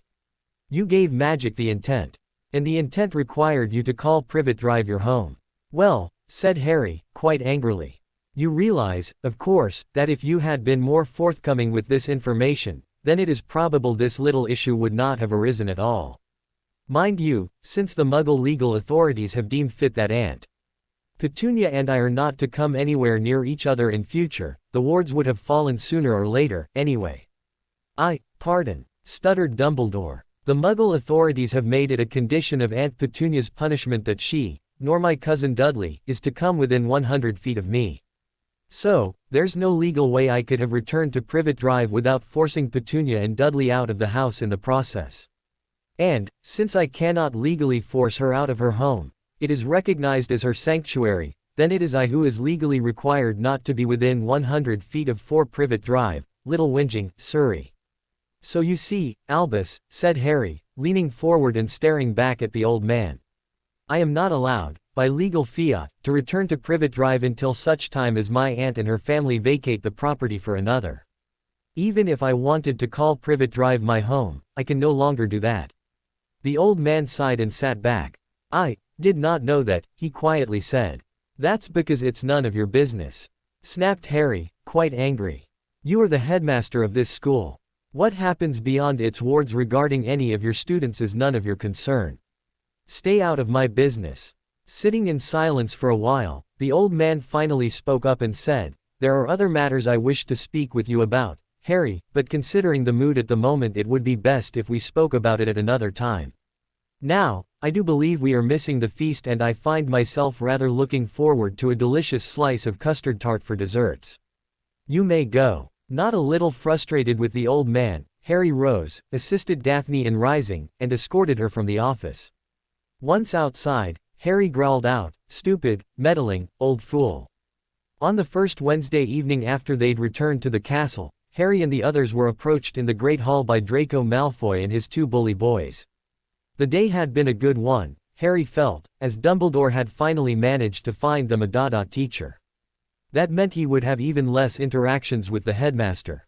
The Dada professor was a man newly retired from the Auror Corps who was looking for a few extra galleons to take with him into retirement. The man, Professor Bolstein, was a veteran of the 1970s war, when he was a senior Auror within a ready reaction force. The professor was stern and curt with the students, but scrupulously fair. And, when he taught spells, he also gave examples where such were used or could be used. Harry loved his teaching style. However, he also said he would only be there until the end of the year, when he was looking forward to retiring to a warm beach, somewhere, and putting cold and dreary Britain far behind himself. Potter, sneered Malfoy. Ah, said Harry. Mr. Malfoy, if you've come to ask for a boon or such I'm afraid you'll be sorely disappointed. I want nothing from you, Potter, he sneered, but clearly angered by Harry's remark. I've come to challenge you to a wizard's duel. Really? Asked Harry, displaying amusement. Then you're a lot braver than I thought. Either that, or you're inherently stupid. Now clearly furious, the blond boy snarled, I will not be made fun of in front of my friends, Potter. I demand satisfaction. Why? Asked Harry. Your right hand not giving it to you anymore. I'm actually surprised you've advanced enough through puberty that you're even capable of such an act.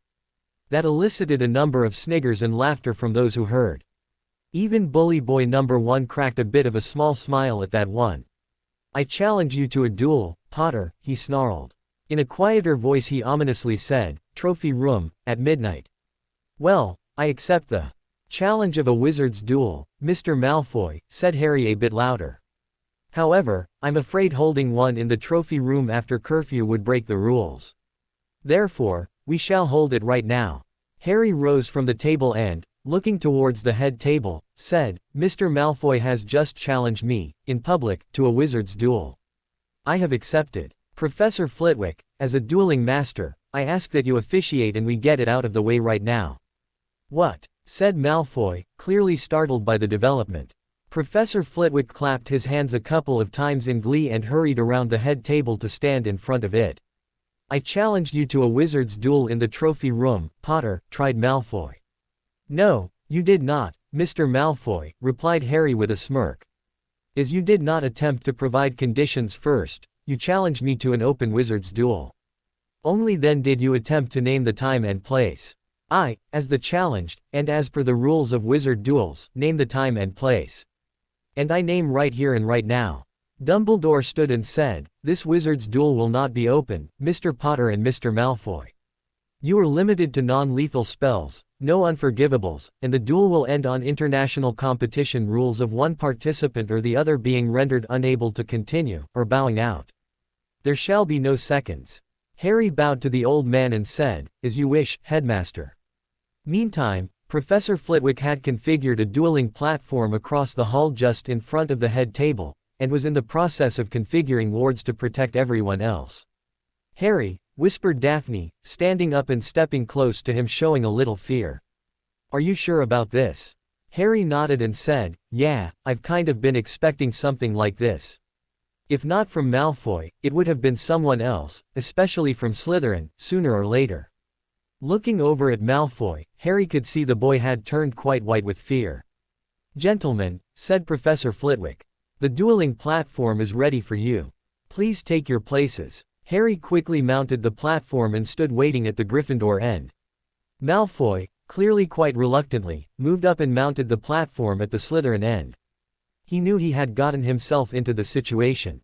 However, he could not back out without appearing weak. "Gentlemen," said Professor Flitwick clearly and firmly, "you have chosen to engage in a wizard's duel. The rules, as per international competition rules, include no unforgivables, no clearly lethal curses, and ends when either participant is unable to continue, or leaves the platform. No spells may be cast once it becomes immediately apparent either participant is unable to continue or leaves the platform. Wands out. We begin when I say 3, if it does not end earlier, it ends when I say, halt." Harry flicked his wand out into his hand and stood slightly leading with his right side, right foot forward but with his weight evenly distributed between his 2 feet. Seeing both ready, Professor Flitwick called, 1, 2, 3. Harry allowed Malfoy to cast the first spell, an expulsion curse, expulso, that would have flung Harry off the back of the platform if it hit. It was good choice as the incantation was quick and the wand movement a short flick and jab motion. However, Malfoy cast in a bit of a panic and it didn't even require Harry to move as it clearly missed him to his left. Harry chuckled back before, almost lazily and quietly, hitting Malfoy with a disarming spell. Though given quietly and almost gently, Harry's Expelliarmus struck Malfoy's wand, clearly hurting the boy's wand hand, and causing his Hawthorn wand to gently flip through the air as it passed beyond the wards and clattered to the floor next to the Hufflepuff table. "Halt!" snapped out the professor as soon as the wand left the warded area. Malfoy stood there cradling his hand and glaring murderously back at Harry. "Madame Pomfrey, if you would," asked Dumbledore. Harry said in a denigrating tone, "Really, Mr. Malfoy, you may want to consider learning to shield before you approach me for a duel, in future. It really wasn't worth the effort Professor Flitwick went through to set up the dueling platform in the first place." As Madame Pomfrey was checking Malfoy's hand she said, "Ooh ooh. Tisk, tisk, tisk, it's broken, dear boy." 2 fingers, the thumb and one in the hand itself. With her arm wrapped around his shoulders, the Mediwitch guided Malfoy off the platform and towards the doors and said, "What an absolutely silly thing to do. Challenging someone to a duel when you cannot even cast a basic shield.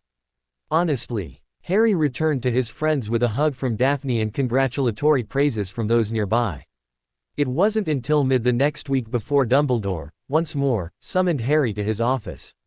Walking in with Daphne and Professor Flitwick, Harry said, "You know, Albus, I'm rapidly getting to the stage where I'm considering having my own personal chairs installed in here." Dumbledore just smiled and transfigured the chair before his desk into a better version of the love seat Harry had created towards the end of last year. He definitely wants something, he thought, looking askance at Daphne as he assisted her into her seat. He could see Daphne had reached the same conclusion. After he'd sat down, Dumbledore had his eyes twinkling away with his beloved grandfather expression on, and asked, "And how are you today, Harry?" "I'm all right, thank you, Albus," said Harry. "And so, I believe, is Miss Greengrass." Said Dumbledore. "I needed to talk with you concerning some items that were removed from my office and quarters here just after Christmas Day." "You think I may have stolen them, Albus?" asked Harry with an expression of shock bordering on righteous indignation. "No, no," he quickly replied. "I believe, however, that agents acting on your behalf took them not knowing I had your father's permission to hold onto them for a while."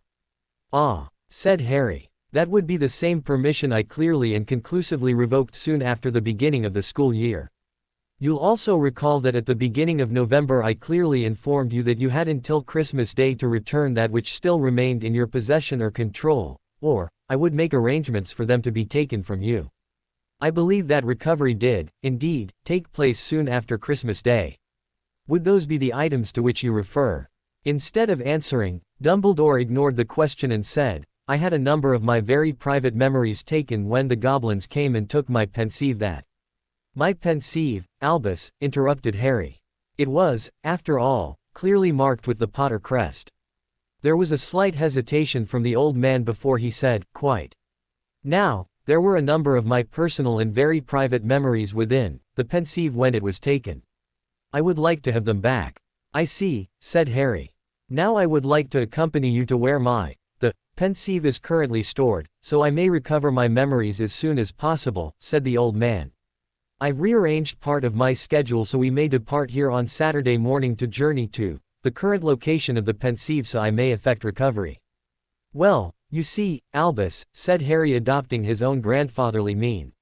I'm afraid that won't be possible. He could see the old man began to bristle slightly, so held up his hand in a calming gesture. Calm yourself, Albus. Now, the reason I said it won't be possible is you are operating under the mistaken belief the memories that were within my pensieve when I first saw it after it was recovered are still within the pensieve. I do not believe that is the case. Eyes no longer twinkling, Dumbledore asked, and where would they be? I may have to ask the goblins, replied Harry. I asked them to remove them. With a well-shrouded but still visible panicky look, Dumbledore leaned forward and said, It is imperative I have my memories returned, Mr. Potter.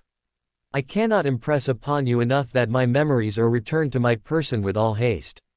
I understand, Headmaster. I have experience with being upset when that which rightfully belongs to you is denied you. Pretending to consider the request for a while, Harry said, Well, I suppose I could contact my account keeper within Gringotts and arrange matters with him. I shall organize for your memories to be returned, if, of course, they're still available and haven't been destroyed, and, as you put it, with all haste. Harry was having quite a bit of fun subtly watching the war of emotions flit over the old man's face as he spoke. Yes, said Harry. I shall send an owl concerning your memories this very evening, Headmaster. It would be best, Harry, if we were to head to Gringotts first thing Saturday morning, tried the old man. No, Albus, said Harry with a look of sorrow but firm voice.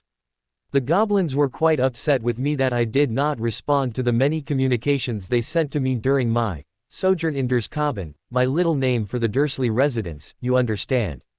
And it took me what felt like forever to sufficiently convince them I had nothing to do with the owl mail redirection placed upon my own personal prisoner self. Nor, that I knew it was even there. So, I find myself quite reluctant to further harm my reborn and budding relationship with Gringotts for what is essentially a matter of importance to you, not to me. No, I cannot risk it, Albus. I shall send an owl and you may await the small delay. With a long pause before speaking, Dumbledore clearly reluctantly said, Very well, Harry. I expect to see my memories returned within the next couple of days. And I hope you will not be too disappointed if it is discovered the memories have been destroyed, replied Harry. Something we can both hope for, Harry, said the old man. Thank you for your time. You may go. While he had had his fun with the headmaster, Harry didn't want to push matters too far lest it be discovered the memories were actually up in Harry's trunk in the Ravenclaw first-year boys' dorm. On Saturday morning, after breakfast, Harry sent the small bundle containing the memories in a large goblin-forged jar up to the headmaster's office via Hedwig. The note he attached only said that he hoped all the headmaster's missing memories were contained within. Slowly, the icy grip of winter began to give way to early spring. And the relaxed state of Hermione tightened very quickly into a frazzle where she became very focused on the end-of-year exams. The others became very used to her shortened temper and tended to just go with the flow. Some of what she wanted to do to get ready for exams, the group was willing to comply with. They were, after all, good ideas. But, to some of it, they just paid lip service. During the lead-up to Valentine's Day, Harry was more concerned about his gift for Daphne than he was about schoolwork. He even asked the other girls what they thought would be a good gift for her. But, most times they just cryptically said, just be romantic. When he asked Neville, the boy just replied, how would I know?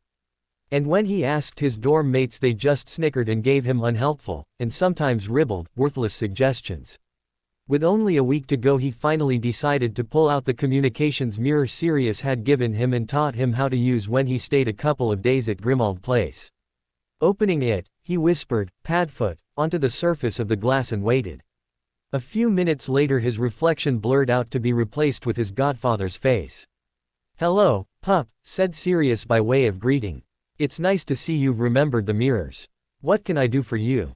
I need some help in coming up with ideas for Valentine's Day, replied Harry, a little uncomfortable. For Daphne. Well, my godson has decided to ask his dear godfather for help in being romantic for his lady. Sirius seemed to beam. With a mock sniffle and dabbing of his eyes, he said, this is exactly the sort of thing I dreamed I would be helping you with when I agreed to the honor. With a groan, Harry said, Sirius, please. There's only a week to go and I'm at a loss. All right, pup, his godfather relented. I would suggest talking with the elves and seeing if you can arrange a romantic dinner for two somewhere within the castle. But, that's for the evening. In the morning I suggest you have a rose, or roses, delivered to her at either breakfast with a nice card, or maybe a single rose delivered to her pillow with a nice note by the house elves. Your father did the latter for your mother in their 6th year. All right, said Harry calming down. He began muttering, a rose, a white rose, no, 2 rosebuds. One red and one white, intertwined and thornless. With a small card. I'll have it left on her bedside table. She'll see it when she wakes up without it being too close. An excellent choice, said Sirius. Do you know the color and presentation has meaning? Yes, replied Harry. A red rosebud is symbolic of purity and loveliness, a white rosebud is symbolic of feminine youth, thornless symbolizes love, and 2 intertwined is symbolic of marriage. A good combination, said Sirius. Now, what about for the evening? I think I'm going to break school rules and have one of the Potter elves prepare a nice dinner for 2. It'll be a Friday so, for tradition, I think we'll have fish. Breaking the rules for something so important is worth it, said Sirius firmly. And you may as well use one of the Potter elves to deliver your twined roses in the morning. And, if you're going for fish, try a semolina, alcohol-free, of course. It's quite sweet, and I'm sure there's some in the Potter Mansion wine racks. James, your father, told me once it was the white wine to which Potter children are first introduced. Wow, said Harry. I should have asked you about this ages ago. Then why didn't you, dear boy? Grinned his godfather. Because I sometimes forget adults know things, too, replied Harry with a cheeky grin. Scamp. His godfather mock scowled. Thank you, godfather, said Harry, a little more serious. You're welcome, said Sirius. And don't forget to let me know how it goes. I will, replied Harry. Before signing off, he asked Sirius to loan his mirror to Isabel for the Friday night as he expected Daphne might like to talk to her mum that night. Sirius was more than happy to comply. During the week leading up to Valentine's Day, Harry swore Tracy to secrecy and quizzed the girl on how the first-year Slytherin girls' dorms were laid out.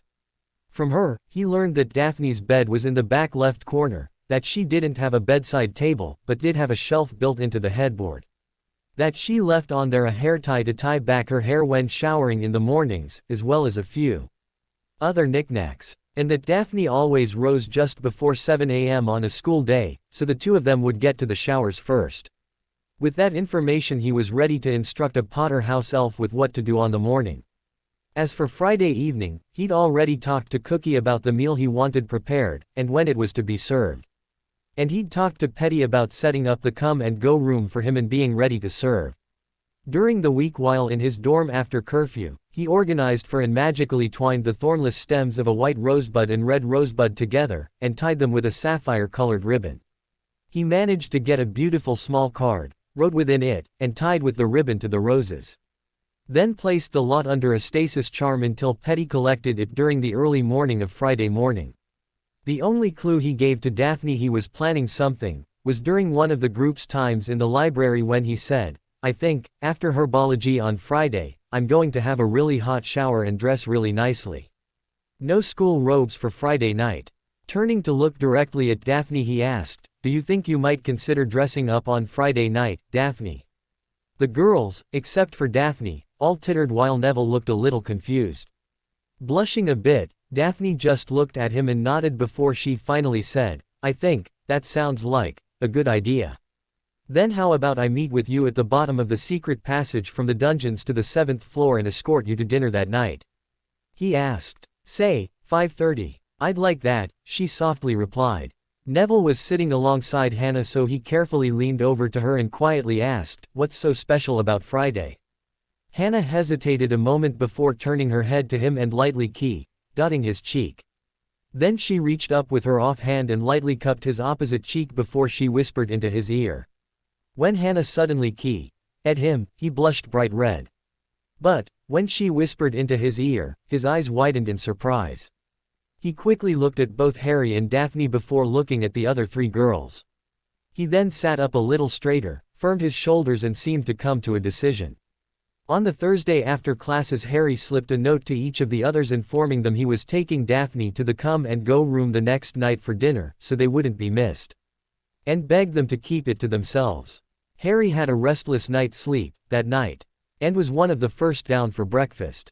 He sat at the Hufflepuff table because it was between the Ravenclaw and Slytherin tables. And that day was truly about loyalty and friendship. At first he thought he wasn't hungry because he felt his stomach was a little upset with worry. But, once he sat down, the mouth-watering smells of breakfast led him to build a decent plate of food. His friends, except for the two Slytherins, had joined him before he saw out of the corner of his eye someone run into the hall. Quickly looking up, he realized it was Daphne. She was holding the twinned roses in her hand, and holding it to her chest. Spotting them sitting at the Hufflepuff table, her eyes widened slightly before she ran over and pulled Harry up from his seat before saying anything. Standing up and facing her, she immediately threw her arms around his neck and forcefully snogged him right there between the Slytherin and Hufflepuff tables. That earned them quite a few catcalls, especially from the Gryffindors, who were always vocal. When Daphne pulled her head back to look into his eyes, he could see she had been crying a little. Her eyes were just a touch bloodshot and red-rimmed. "Is there something wrong?" he asked with concern. "No," she giggled, giving him another quick "Everything's perfect." While they'd been standing there, content in each other's company, Tracy had walked in and joined the group at the table. "Okay, you two," she said firmly. "Enough lovey-dovey. It's time for breakfast then, classes." Harry assisted Daphne into the seat alongside him and they broke their fasts together. And together, they watched other public displays of love around the Great Hall, happy that this day the rules against students showing public displays of affection for one another were relaxed. Daphne was also quite happy to show the rest of their group, plus just about anyone else who asked, the twined roses. And how she woke that morning and reached for the tie she used to tie her hair back before taking a shower, and her hand coming away with the twined roses instead. Tracy also told the group how Pansy Parkinson was woken when Daphne screamed at finding the roses, and then proceeded to stare daggers until she left with Millicent Bulstrode in tow. "I do believe Pansy was really jealous," said Tracy. But Millicent was a surprise. "What do you mean?" asked Hannah. "While we were in the bathroom trying to take care of Daphne's eyes, Millicent was in there putting on her makeup," she replied. She then told Daphne and me exactly what the types and style of roses, plus why they're twined together, mean." "And, what do they mean?" asked Hermione. Tracy just smiled and said, "I'll tell you later. I don't want to set the waterworks off again," and smirked while pointing at Daphne. Daphne sniffled a little but was clearly very happy. When mail was delivered, all the girls, except Daphne, received a similar colored envelope and a small white rose in miniature. When they opened them, they each held in their hands a personalized card. After they each finished reading theirs, the four girls each grabbed Neville and gave him a bit of a snogging. Something which was again greeted by hoots and catcalls, especially from the Gryffindor table. When he sat down, Neville was both blushing like mad and had the widest grin on his face Harry thought he'd ever seen. "Damn, Nev," said Harry, a little awed. "Four at once. You hound daawwwg." Instead of retaliating, Neville just sat there with a happy grin on his face, feeling quite smug about himself. It was Daphne who smacked him on the arm and told him to behave before she turned to Neville and said, "That was very nice, Neville." At odd times throughout the day, Harry was approached by quite a few blokes to congratulate him on his gift. And to give him a little light ribbing. "Bloody hell, Potter," said one older male Hufflepuff. "Nice way to make the rest of us look like uncultured apes." A few of the more clueless, usually the youngest, wondered what all the fuss was about. After all, it was only a couple of flowers. When Neville was escorting Hermione between classes, they were about to pass a group of third-year Gryffindors when a Weasley twin said, "Look out, gents. It's that stud, Longbottom. Hold on to your girlfriends," called the other one. Neville just happily grinned as he walked past while Hermione, proudly wearing her own miniaturized white rose pin to her robes, huffed and said, "Honestly. Such boys," and threw her nose into the air as they walked on. They were followed by peals of laughter. While they were sitting in herbology that afternoon, Daphne laid her twined roses on the bench while they were working. As Madame Sprout came by, she softly asked Daphne, "May I?" and indicated the roses. When Daphne nodded in response, the herbology professor gently picked it up and moved the pair through her fingers. She said, "It's really quite beautiful. You should think about asking Professor McGonagall if she would miniaturize and permanently transfigure it into a brooch for you before it withers and browns."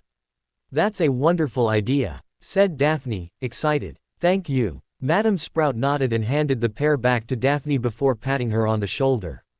"I dare say you have a day or two before it becomes an issue," she said before walking away.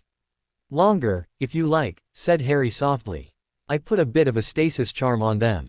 Thinking a bit, she replied, "No. I'll speak with the professor tomorrow and ask if she can do it right away. I'd hate to see them get damaged in the meantime." After class, Harry headed directly back to his dorm as Daphne and Tracy descended into the dungeons. As soon as the ladies passed out of sight, he dropped back down to the bottom of the stairs to watch them go down.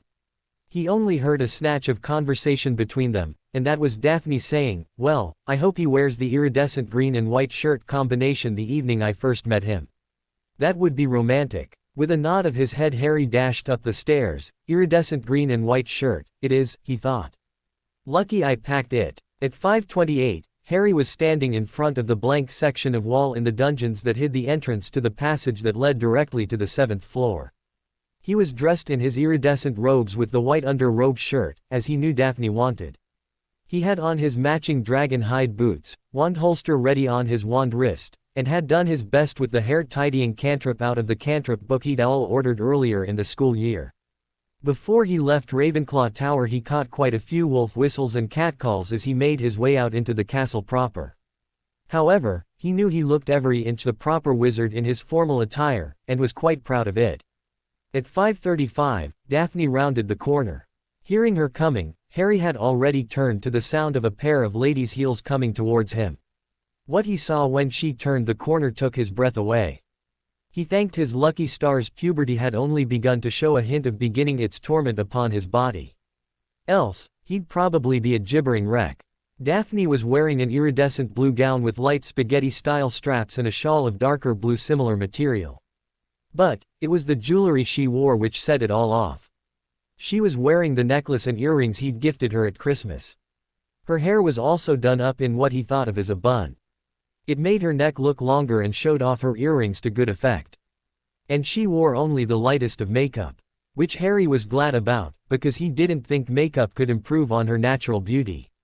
Once she reached him, he gave her a light kiss on the cheek before he said, "You look absolutely beautiful." She blushed and looked down a little before she said, "I like hearing you say that." "Then I shall say it again," he said. "You look absolutely beautiful." She smiled at him and gave him a light punch to the arm. Making sure no one was around, he asked, "Shall we?" On her nod, he reached up and turned the wall sconce. As soon as the opening was wide enough, he led her into the passage. When they exited on the 7th floor, Harry quickly led her to the other side of the grand staircase and into the corridor with the come-and-go room. The door was already there, as he hoped it would be, and held the door open while ushering her inside. As Daphne entered, she heard soft French music playing in the background. Before her was a single two-person dining table, as if right out of an expensive restaurant. It was draped in white linen and set with silver. But, the biggest shock was that it Appeared the table was sitting on a large balcony looking out towards the Eiffel Tower down Pont de Iéna on a beautiful clear late spring night. Paris was dubbed the City of Lights many years earlier and, seeing it within the come-and-go room, it was clear why. Daphne stood only a few feet inside the door, where she had stopped, clearly in awe at what she saw before her. Harry was happy she was clear of the doors when he entered, closed them and placed a door sealing charm on them. He did not want to risk anyone coming upon them, this evening. Once he was satisfied, he stepped up beside his betrothed, took her hand and placed it in the crook of his elbow. It wasn't until he softly asked, "Shall we?" before she paid attention to him again. With a slight nod in his direction, Harry led the girl to one of the chairs facing each other, perpendicular to the view. He pulled it out for her, waited for her to sit, and helped her scoot it in. Then walked around to his own chair and took seat. "What do you think?" he asked, gesturing around them. "This is amazing," she almost whispered. Indicating the area beyond the balcony, she said, "It feels so real. I can even feel a slight breeze." "I know, right?" asked Harry. "I still find myself in awe of what this room can do." Petty popped just then and said, "Lord Potter, Lady Daphne," bowing to each in turn. With a snap of his fingers, a wine bucket with a bottle of wine inside appeared right next to Harry's right hand just off the table. "The wine you ordered, master," he said, just before popping away again. Daphne looked at Harry in surprise. "Harry, we're not allowed to drink wine. We're too young." "Relax, Daphne," he calmly replied.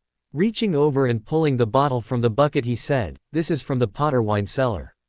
It's non-alcoholic and has been used by Potters for many years to teach Potter children about wine. I've selected a nice semolina, which will go well with the light salad we'll have as entree, and with the fish for the main course." Picking up the wine cork puller that he hadn't noticed sitting next to his flatware, he uncorked the bottle and poured them each a small glass of the wine. Daphne tentatively smelled the wine and took a small sip before looking at Harry in surprise.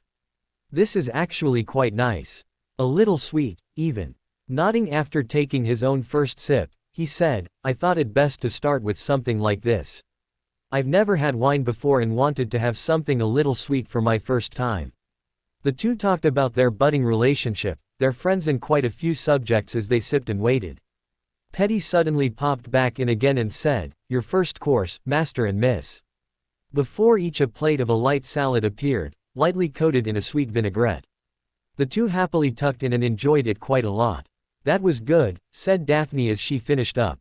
They talked for a little bit before Petty returned and said, "A little cheese to cleanse the palate, Master and Miss." Their salad plates disappeared to be replaced with a platter of a few slices of cheese. Tasting each different piece, Harry said, "I think I tasted a little aged cheddar, and a slice of camembert in there. I don't know what the others were. One was brie and the other, I think, is commonly referred to as crackerbox," she said. Petty reappeared and disappeared the platters. He said, "Main course, Master and Miss. Sole in butter and a lemo. Sauce with steamed vegetables lightly glazed in honey," before disappearing again. "Wow," said Harry. "That's even better than I asked for."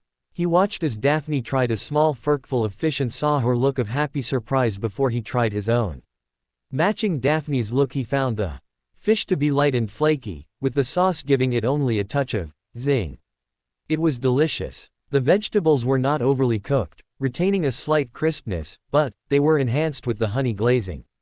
Only partway through her plate, Daphne looked at Harry and said, "I've eaten in a few upper-class restaurants, both muggle and magical, and this would have to be the best prepared meal I've ever eaten. I think I'm going to have to ask you to bring the Potter elves to Greengrass Estate so they may show our elves how to cook this wonderfully." "Well, we're certainly not going to starve for good food at Potter Manor," said Harry. The main course happily finished, the two were talking about Neville's bold move in sending flowers to the other girls among their friends when Petty returned. "Dessert, Master and Miss." An egg custard with a caramelized topping of raw sugar served in individual pots. Their main course plates disappeared to be replaced with almost a bread and butter plate with a round dish with vertical sides placed in the center. Within, was the egg custard. "This, too, looks delicious," said Harry. Picking up his spoon, he carefully scooped out a small amount and tasted it. Like the rest of the meal, it was beyond delicious.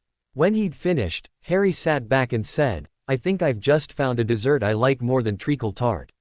Nodding as she was finishing off the last of her own dessert, Daphne said, me, too, I think.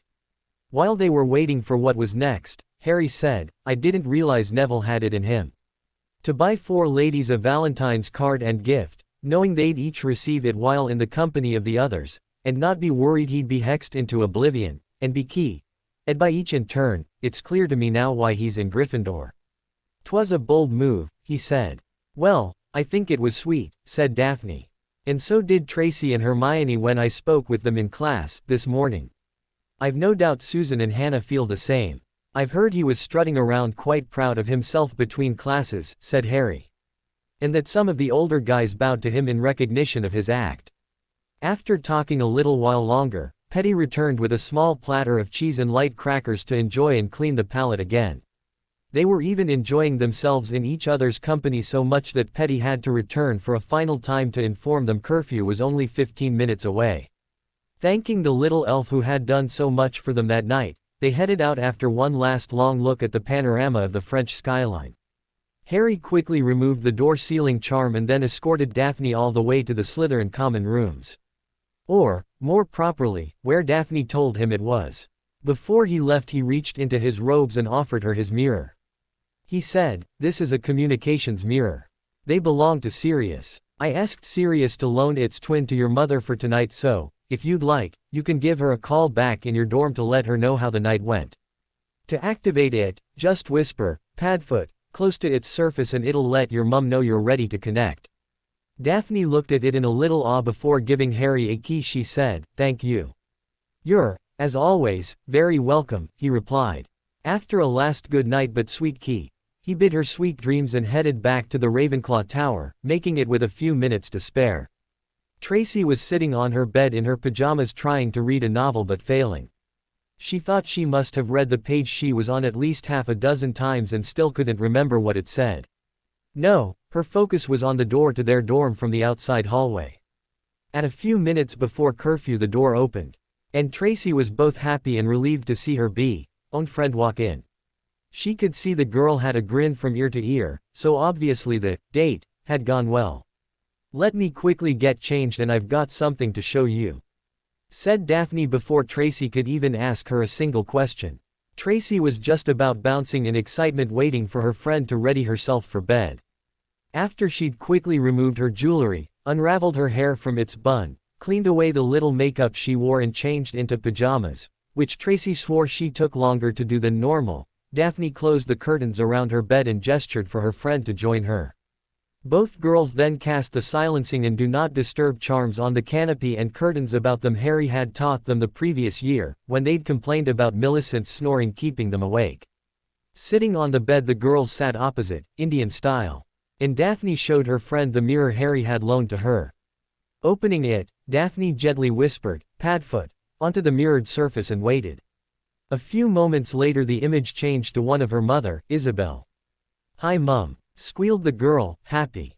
Hello sweetheart, replied Isabel. I heard Harry planned on taking you on a bit of a date, tonight. Tracy quickly came around and sat alongside her friend instead of opposite and both stared into the mirror. He did. And it was amazing, gushed Daphne. The best day of my life. Let me tell you what happened. Daphne showed her the twined roses she found that morning when she first awoke, what Neville did at breakfast, with Tracy showing off her miniature white rose, all the way through to them dressing up for dinner and how special Harry made the dinner they privately enjoyed. Though both girls should have been asleep much earlier than when they finally went to bed properly, the girls spent almost 2 hours reliving how special the day was, and just engaging in girl talk. Before she signed off, due to how late it was getting, Daphne promised to send her mother some memories of the highlights of the day. As Isabel sighed after the connection was broken, and folded the mirror back away, from where he had been listening in from out of sight, Cygnus said, it sounds like Harry made it truly special for her. Quickly grabbing a tissue to dab her watery eyes, Isabel replied, yes, he did. He really wants to allow her the experience of courting Wilder at school. He's such a good and thoughtful boy. After the excitement of Valentine's Day the school returned to normal activities. It was still bitterly cold outside but the 7 made a lot of use of the come and go room. Daphne, as she had said she would, had approached Professor McGonagall, and the stern but romantic at heart professor was quite happy to permanently transfigure the twined roses. She transfigured them into a small metallic brooch with a glazed ceramic coating about 2 inches high. Daphne had taken to wearing it all the time on her robes. Harry was using his practicing against the target dummies as both a way to get fit, improve on his use of combat magic, and cast more accurately. When he wasn't actually using the target dummies for himself, he was happily teaching the others how to do the same. Though he didn't understand why, and left the explanation is, because it's magic, everyone was also quite a bit faster in their movements and motion. Daphne had said his wand hand and wand almost became a blur, it was moving so fast. By the end of March they were all able to keep their magic effusing from themselves while casting, dodging and being otherwise distracted. As a result of their private training they were all becoming quite fit. Neville was rapidly losing his lingering baby fat and both boys were becoming quite toned.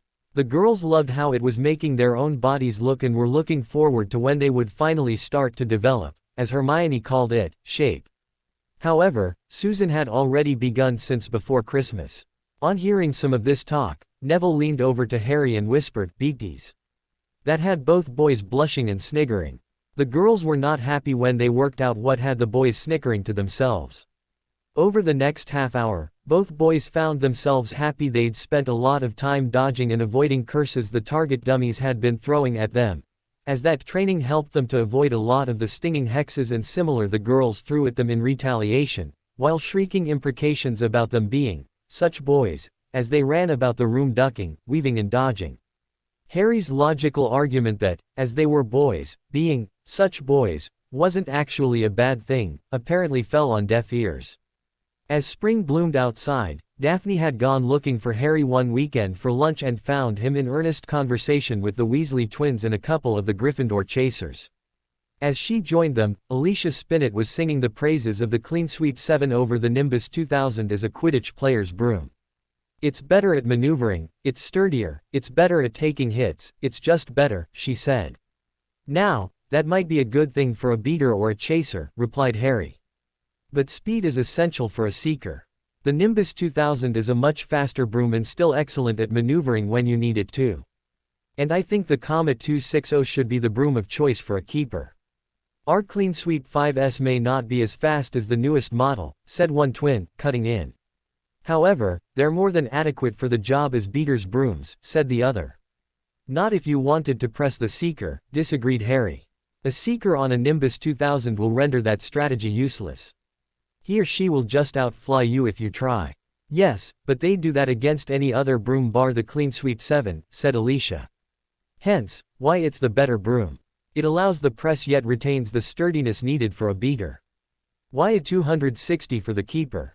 asked Daphne. "Tail smacking," said Angelina Johnson. "It may be a racing broom but it's supposedly great at being able to be used for tail smacking a quaffle away from the hoops due to its brush shape." The conversation was lively enough it caught the attention of other Quidditch players around the room. An older Ravenclaw, who Harry recognized as the Ravenclaw Quidditch team captain, was trying to surreptitiously listen in. "I'd love to put my Nimbus 2000 against your Clean Sweep 7 in a battle for the snitch," declared Harry. "I'd have you tasting my brush twigs in seconds if you tried to apply the press on me. Especially if, like Fred and George, you're only on 5S. "Oh, Harry, my man," declared one twin. "We'd only need mere moments to have you knocked off your chase," said the other. "That's if you two ever decided to apply the press," said Alicia. "You're far too busy dealing with the opposing chasers." Harry felt a light tapping on his shoulder as the others were arguing. Turning to look over his shoulder, he saw the Ravenclaw Quidditch captain beckoning him away. After excusing themselves, both Harry and Daphne walked away from the table to the older Ravenclaw. "Is it true you own a Nimbus 2000? he asked. Harry nodded and said, "Yes. It was a gift from my family at Christmas."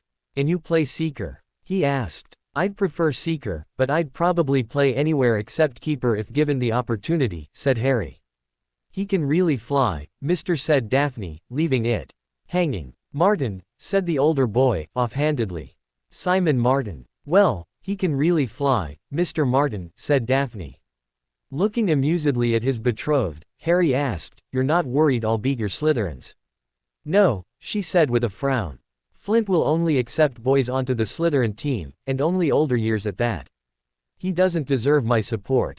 That's because they play rough and cheat, said the older boy. No one disagreed with his view. Looking thoughtful towards Harry, he said, our seeker, this year, is Cho Chang, a second year. It's only her first year but she's not displaying the daring needed for a go-get-'em seeker, which is what we need. Bring your broom next year and I'll give you a tryout for the position. If you get it there's a chaser position opening up and I'll offer that to her. Thank you, replied Harry, a little stunned at the offer. I'll make sure to bring it with me. The older boy gave a firm short nod and walked away. Oh, Harry, gushed Daphne, happy for him. That's wonderful. I guess I'm going to have to do some practicing chasing down a snitch over summer, he grinned. But, at least I'm going to be able to keep my promise to Cygnus and Sirius and try out for the team. It seemed not much longer before exams were closing in. Harry reveled in the feeling of opposing emotions of fear of the exams and joy the summer holidays were coming, among the students. Though Harry didn't need it, the rest of the group were working hard on revising the work they'd done over the year. He was happy to assist by writing up practice test sheets for them all, or just asking pop quiz-style questions. Harry walked into each exam sitting, happy he'd do quite well. As the exams were only held in each normal class, he only had a few classes where he could watch the others at different times. And he was happy to take each slowly enough that he was never the first out of the room. Often, he'd wait until he was in the last third. It was only in Charms and Transfiguration did he work at his normal pace and be one of the first out of the room. Each afternoon he would escort Daphne down to the now warmer lakeside so she could unwind from the stress of the exams. But, it was on the Wednesday of the exam period the others insisted on dragging Hermione down to the lake's edge, to try and get the girl to unwind. And the only way they could even accomplish that much was for Harry to quote a study where it said a person did better in exam situations when they entered them more relaxed than they would otherwise be. The times they spent on the lake's edge did them all some good. Once the last exam was done Hermione asked, when do we get our results? Next week, on Wednesday, replied Harry. When the others looked at him a little funny, he said, I asked Professor McGonagall. She was happy to tell me. But, that's more than a week before we head home on the express. Said Hermione. Whatever will we do? I dare say the coming fortnight will be filled with the professors handing out summer assignments, said Harry. Really? Asked Hermione, almost eagerly. Lightly berating the girl in response, Harry replied, Hermione. Haven't I taught you yet that you don't need assignments to study? Looking a little sad, she replied, yes, but assignments get marked and we get to see how well we're doing according to the professor's own schedules. That elicited a round of amused chuckles from the others. On the next Wednesday, 2 days after the end-of-year feast where it was found Slytherin won the House Cup, they received their exam results hand-delivered to their breakfast table. Hermione was the most distressed about what the results could have been and Neville had to take it from her. Hand and open it lest the poor girl pass out with anxiety. After he threatened to read them out loud if she didn't read it for herself, she almost frantically ripped the results out of Neville's hand and avidly read the parchment through. As she finished the others could all see she was ever so pleased with her results. The only downside, she felt, was that she didn't get higher than second in any class. As the others all read their own it was Harry who picked up top marks in most subjects, Charms, Transfiguration, Dada and Astronomy. He was second in Herbology and third in Potions. Neville beat him out for top spot in Herbology and Daphne and Hermione, in that order, beat him out for the top spot in Potions. Hermione pulled out a sheet of parchment, quill and ink and charted everyone's results. The final result was they took all 7 top marks in Charms, Transfiguration, Dada, History of Magic and Astronomy. 5th and 7th in Potions went to others. Bloody hell, said Neville. Gran's going to be ever so pleased. It didn't take long for it to be known that the 7 scooped the top spots across the board. There were quite a few, especially in Ravenclaw, who weren't happy with that.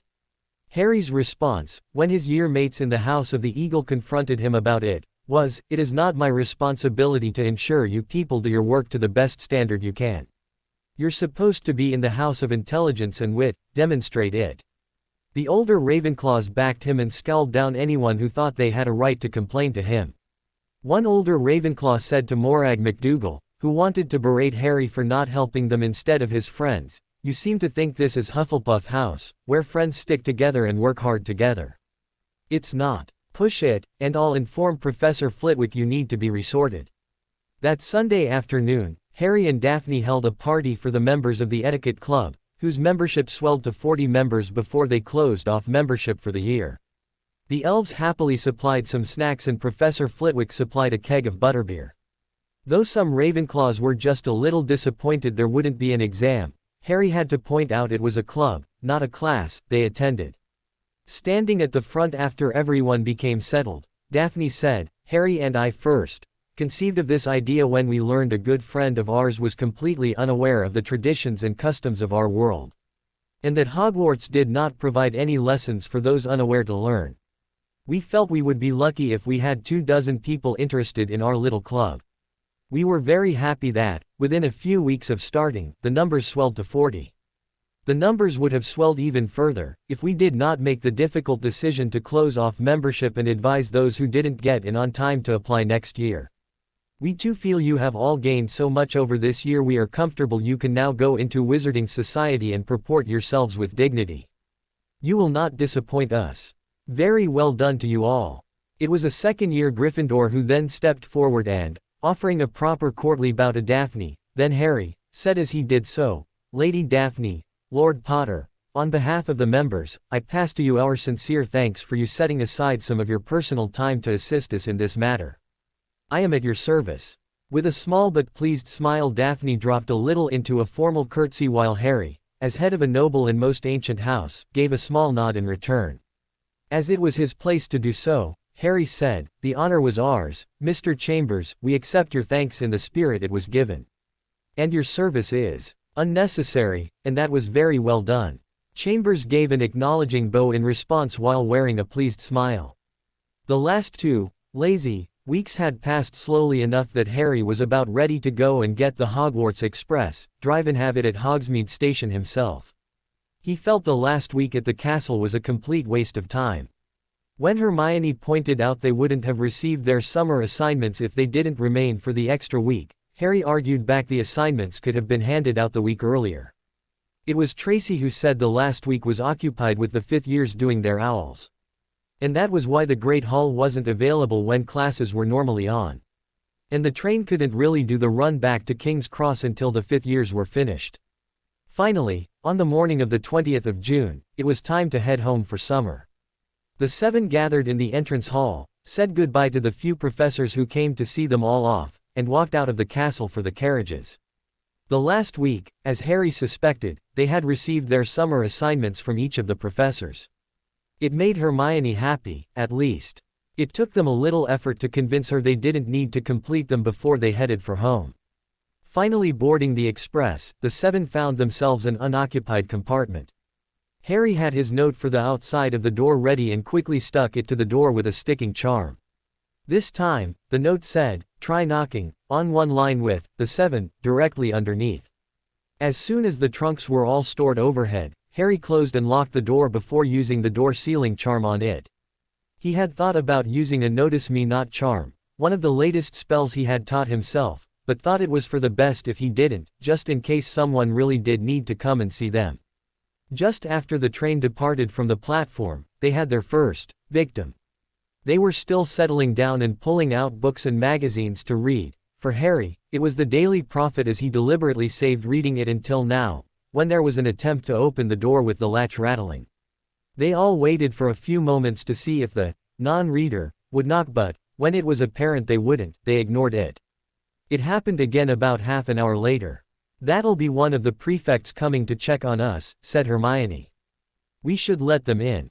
"What on earth for?" asked Harry. "The rules state that the prefects are responsible for checking on the students during the times we're aboard the express," replied Hermione almost as if she was explaining to a small child. "It's their duty." "That it is, Hermione," said Harry. "However, it states nowhere in the rules that we have to open the doors for them." "But they can't do their duty if they can't get in," she said exasperatedly. "And that's their problem," said Harry almost snapping back, before he relented a little and said, "It's a simple door sealing charm, Hermione. There's no password component or anything tricky about it. All they need to do is strip the charm off the door, then use the door unlocking charm to enter. As prefects I would have thought they would know the spells. Of course, if they simply knocked, I'd be happy to open it for them. It would only take me but a few moments. But no, whoever was on the other side of that door, as I'm sure they've moved off by now, was being rude, even if they are wearing a prefect's badge. And there is no excuse for rudeness, prefect badge or no prefect badge." Hermione huffed and clearly appeared to be angry about it. It was Tracy who said, "Hermione, you really need to take a breath and think before you speak. Just because someone has authority does not make them right. And there are a significant number of prefects who, when they get their badges, let it go to their heads and think it means the rules no longer apply to them. Common courtesy dictates you knock first before even thinking about entering a space not your own. A prefect badge does not absolve you of breaching those basic rules of human decency. What if we were stripped down and getting changed in here, and the person who suddenly wrenched open that door was an older bloke? Would that make it all right?" Hermione frowned while she thought about that. "No, it wouldn't. But we weren't getting changed," she replied. With a shrug, Tracy said, "But how would whoever was outside that door know that?" Hermione frowned for a while more before she sighed and replied, "You're right. I didn't think it through enough. I'm sorry." "Apology accepted," said Harry before Tracy said, "All we can ask you to do is think it through before jumping to a conclusion. What might be wrong on first look, might actually be right if you consider it for a while. And vice versa." Harry gave the girl a few minutes to think about that before asking, "Do you know that, by rights, Hagrid should have been executed last September?" Hermione looked at him in shock. "What?" she blurted. "But, why?" "He committed a crime that has as its consequence the sentence of death," said Harry. "And the crime he committed was on the orders of Albus Dumbledore." "Dumbledore ordered him to," she squeaked. He nodded and replied, "On the night my parents were murdered, Dumbledore sent Hagrid to my parents' cottage in Godric's Hollow, with orders to collect me and return with me to Hogwarts. Hagrid, doing as he was ordered by his boss, went to the cottage and found me in my crib upstairs. He carried me downstairs and out the door. As he was walking away up the path, my godfather, Sirius, stopped him and told Hagrid to hand me over. Hagrid refused and cited the order, by Dumbledore, to return with me to Hogwarts. With me so far." She nodded. "All right, Sirius didn't push the issue. Instead, he foolishly went off after Pettigrew. For that, Hagrid was very lucky. At that time I was already the heir apparent to a noble and most ancient house. Hagrid would have known that. He stepped over the lifeless bodies of my parents, after all. He comes across as a gentle soul, but he's not an idiot. Because he didn't hand me over to one of my rightful named guardians, when requested by that guardian to do so, he committed the criminal act of kidnapping. Because I was the heir apparent to a noble and most ancient house, the consequence of that action meant he should have been given the Dementor's key. It is only that I, and my guardians, knew that it was because of Hagrid's blind and foolish loyalty to Dumbledore that he did not hand me over to Sirius that night, that we didn't push to have him tried. We knew he would have been key, and if we did." Hermione looked like she was about to burst into tears from shock. Tracy handed her a handkerchief. Neville sighed and said, "He's right, Hermione. Do not doubt that. Hagrid lives today only because of the grace of Harry, Sirius, my Aunt Amelia and the Greengrasses. Any one of them could have demanded a trial and there would have been one. But, he was only doing as he was told," sniffled Hermione. "Ah, the Nuremberg defense," said Harry. "The Nazis tried that at the Nuremberg trials. It held no water then, it holds no water now. They were still executed by hanging, in many cases. Lawful and just orders from authority should be obeyed, I agree," said Harry softly. "If we didn't we would have anarchy. However, it is also our duty and responsibility not to obey those orders that are either unlawful or unjust. Doing so can get you anywhere up to, and including, executed." "But I still think people in authority should be obeyed," said Hermione a little adamantly. "Sometimes, they have information we do not. And it's not for us to question them about it." "All right, this is going to be a little harder than I thought Harry. "That's all right if you believe that, Hermione," said Harry. The others all looked at him a little weirdly. You are my protectee, are you not? He asked her. Yes, she said. I am your protector, am I not? He asked. Yes, she frowned. I'm sure you read up on what that means, correct? Yes. So, I have authority over you, correct? Yes. Nodding with a serious look on his face, he said, good. Stand up, right where you are, and strip yourself BPD. He received a few incredulous looks from the others. And, Daphne suddenly clenched his arm tight. But, no one said anything. What? Asked Hermione in a soft tremulous voice. I thought I made myself quite clear with what I said, he calmly replied. I want to stare at your BPD body. Stand up and strip BPD. Again, his friends said nothing. He realized they were now beginning to understand what he was doing. She stuttered. But, she seemed to gather herself a little and think it through before she pulled an angry expression and glared at him. No, she half screamed. Why ever not? He calmly asked. Because you have no right to demand that of me. She glared at him. I don't. He also calmly asked. You already admit I have authority over you. No. That falls outside the bounds of your authority over, she started to say before suddenly and abruptly coming to a halt. She looked at him with fury and outrage but now understanding. You, she stuttered. Tricked you into disobeying authority, yes, he said. Congratulations on taking that step. Daphne unlatched herself from his, now slightly numb, arm. And went over to scooch in next to Hermione. She then gave the girl a hug just as she burst into tears. After a few sobs, Hermione said, you can be a bastard sometimes, you know that. Sweet Merlin. Hermione Granger just swore. The world must be coming to an end and the denizens of hell are getting ready for a snowball fight, grinned Harry. Oh, and I happen to have it on good authority my parents were happily married when I was conceived and born. That earned him a few snickers from the others, including Hermione. I'm sorry, Hermione, he honestly said, a few moments later. I've just shattered one of your personal beliefs about the world around you. And, for that, I'm truly sorry to have been the one who caused it. In a soft voice, Hermione then asked with her head down, so. You don't want to see me BPD, then? Stupidly, he replied, oh, I didn't say that. Suddenly, wands appeared. And Harry learned the valuable lesson that you cannot dodge stinging hexes while sitting in a crowded train compartment. By the time he managed to get a shield up, he'd already been hit by 5. But, at least Hermione was also laughing, even if it was a little watery. Neville, from where he was laughing further along the bench, said, you squeal like a girl, Harry. Thereby proving Harry wasn't the only one who could say something stupid. He was luckier, though. He was only hit by 3 stinging hexes before getting a shield up. And that was because 2 of the girls were too shocked Neville said it to get a cast in early enough. When Harry disembarked from the train he was limping just a little, as was Neville. What happened to you two? Asked Cygnus. Before he had a chance to answer, Harry winced when he was grapple-hugged on a tender spot by a brunette-haired missile who made a squee sound. Before either boy could respond, Daphne said, because boys can say really stupid things, sometimes, that earned them a hexing. Both boys blushed but couldn't help grinning. You got hexed? Asked Tori, backing away a little, putting her hands on her hips, and staring up at him with a frown. Who hexed you? It's all right, Tori, said Harry soothingly. I think we might have deserved it. Think? Asked Hermione. Might? Asked Daphne. The boys were just about to try and explain when a voice with a decided Weasley twin sound to it, called out, beware for your daughters, mothers. And then the other voice, Neville Lothario Longbottom is on the platform.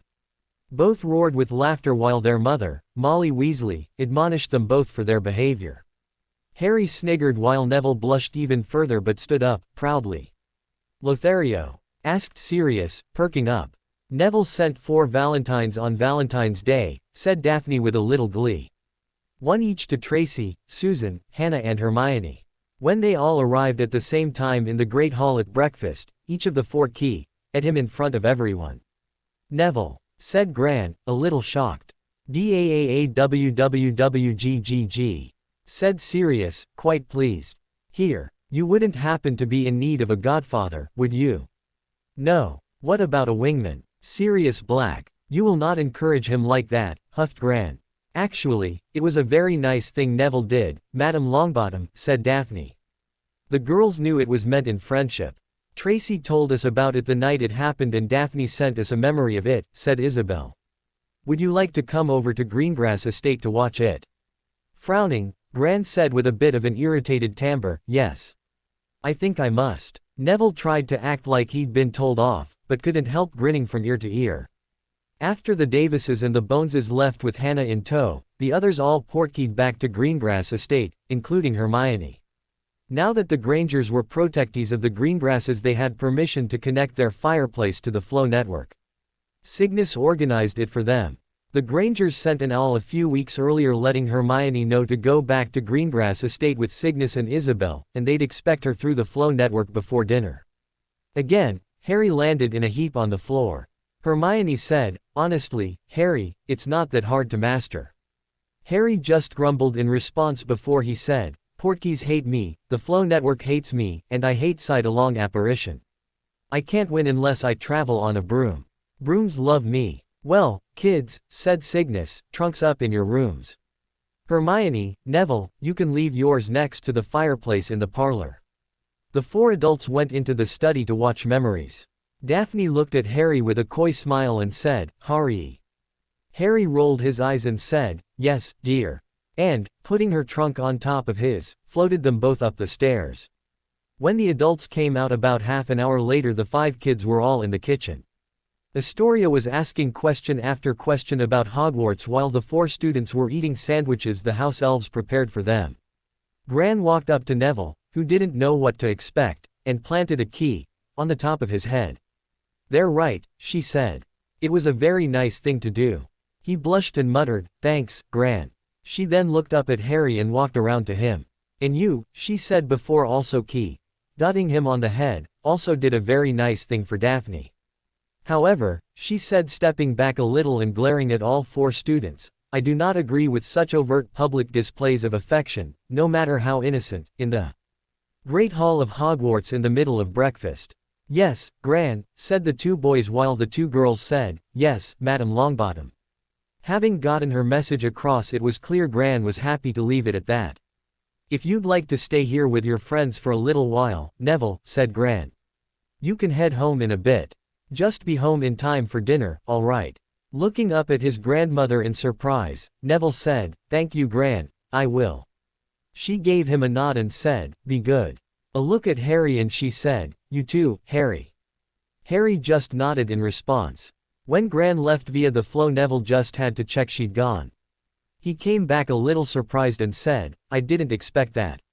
Knowing Neville's love of greenery, after they'd finished their sandwiches, Daphne said, you've not had a chance to see our gardens, have you, Nev? Neville perked right up and shook his head with an expression of almost craving on his face. Getting up from her chair, Daphne said, well, come on, then. Neville was out of his chair like a rocket and following along, almost dancing with happiness. Looking at the time, Hermione said, I'd best be making a move home. Mum and Dad will be home from work, soon. Harry frowned in confusion and said, but, it's Saturday. Nodding, she replied, they sometimes work on a Saturday to cater to those people who can't get time off work to go to the dentist. It's quite profitable for them. I dare say that, since the Greengrasses were willing to bring me back here and I can flow home directly from here, they've used the opportunity before the summer break and were away on holidays. Nodding in understanding, he stood with her as she rose to walk to the parlor.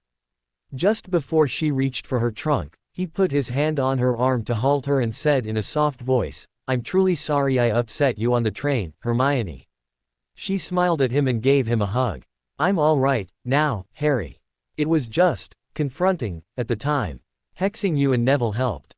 Returning the hug, he just nodded on her shoulder. Backing away and picking up her trunk by its handle, she reached for the Flow powder. Dashing the powder in, she called, dentistry. And was gone a moment later. With a sigh of remorse, Harry headed out back to see how Neville was doing with Daphne's tour of the gardens.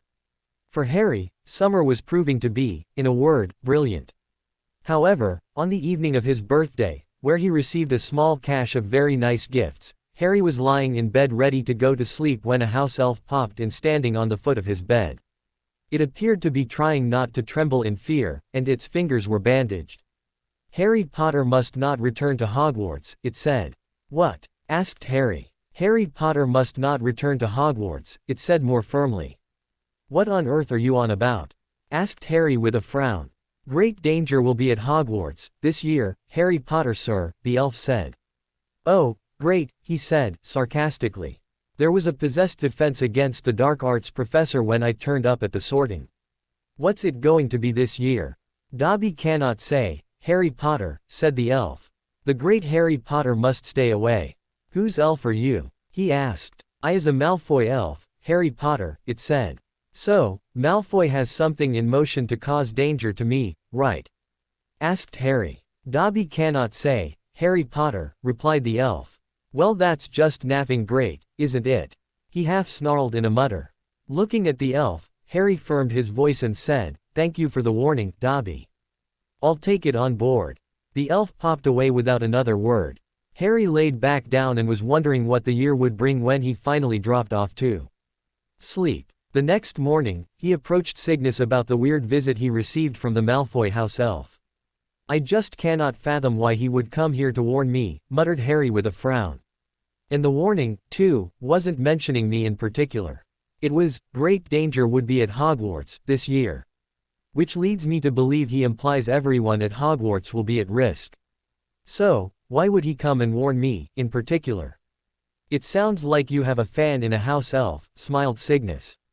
Great, grouched Harry. It's bad enough I have young witches making moon eyes at me whenever I go into Diagon Alley or walk the corridors of Hogwarts. Now I have house elves doing it.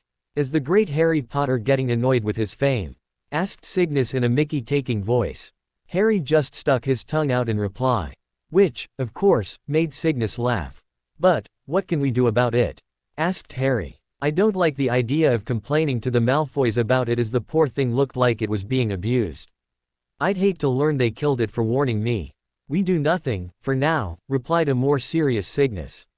The warning is too general for us to do anything else. All we can do is monitor the situation and see what develops.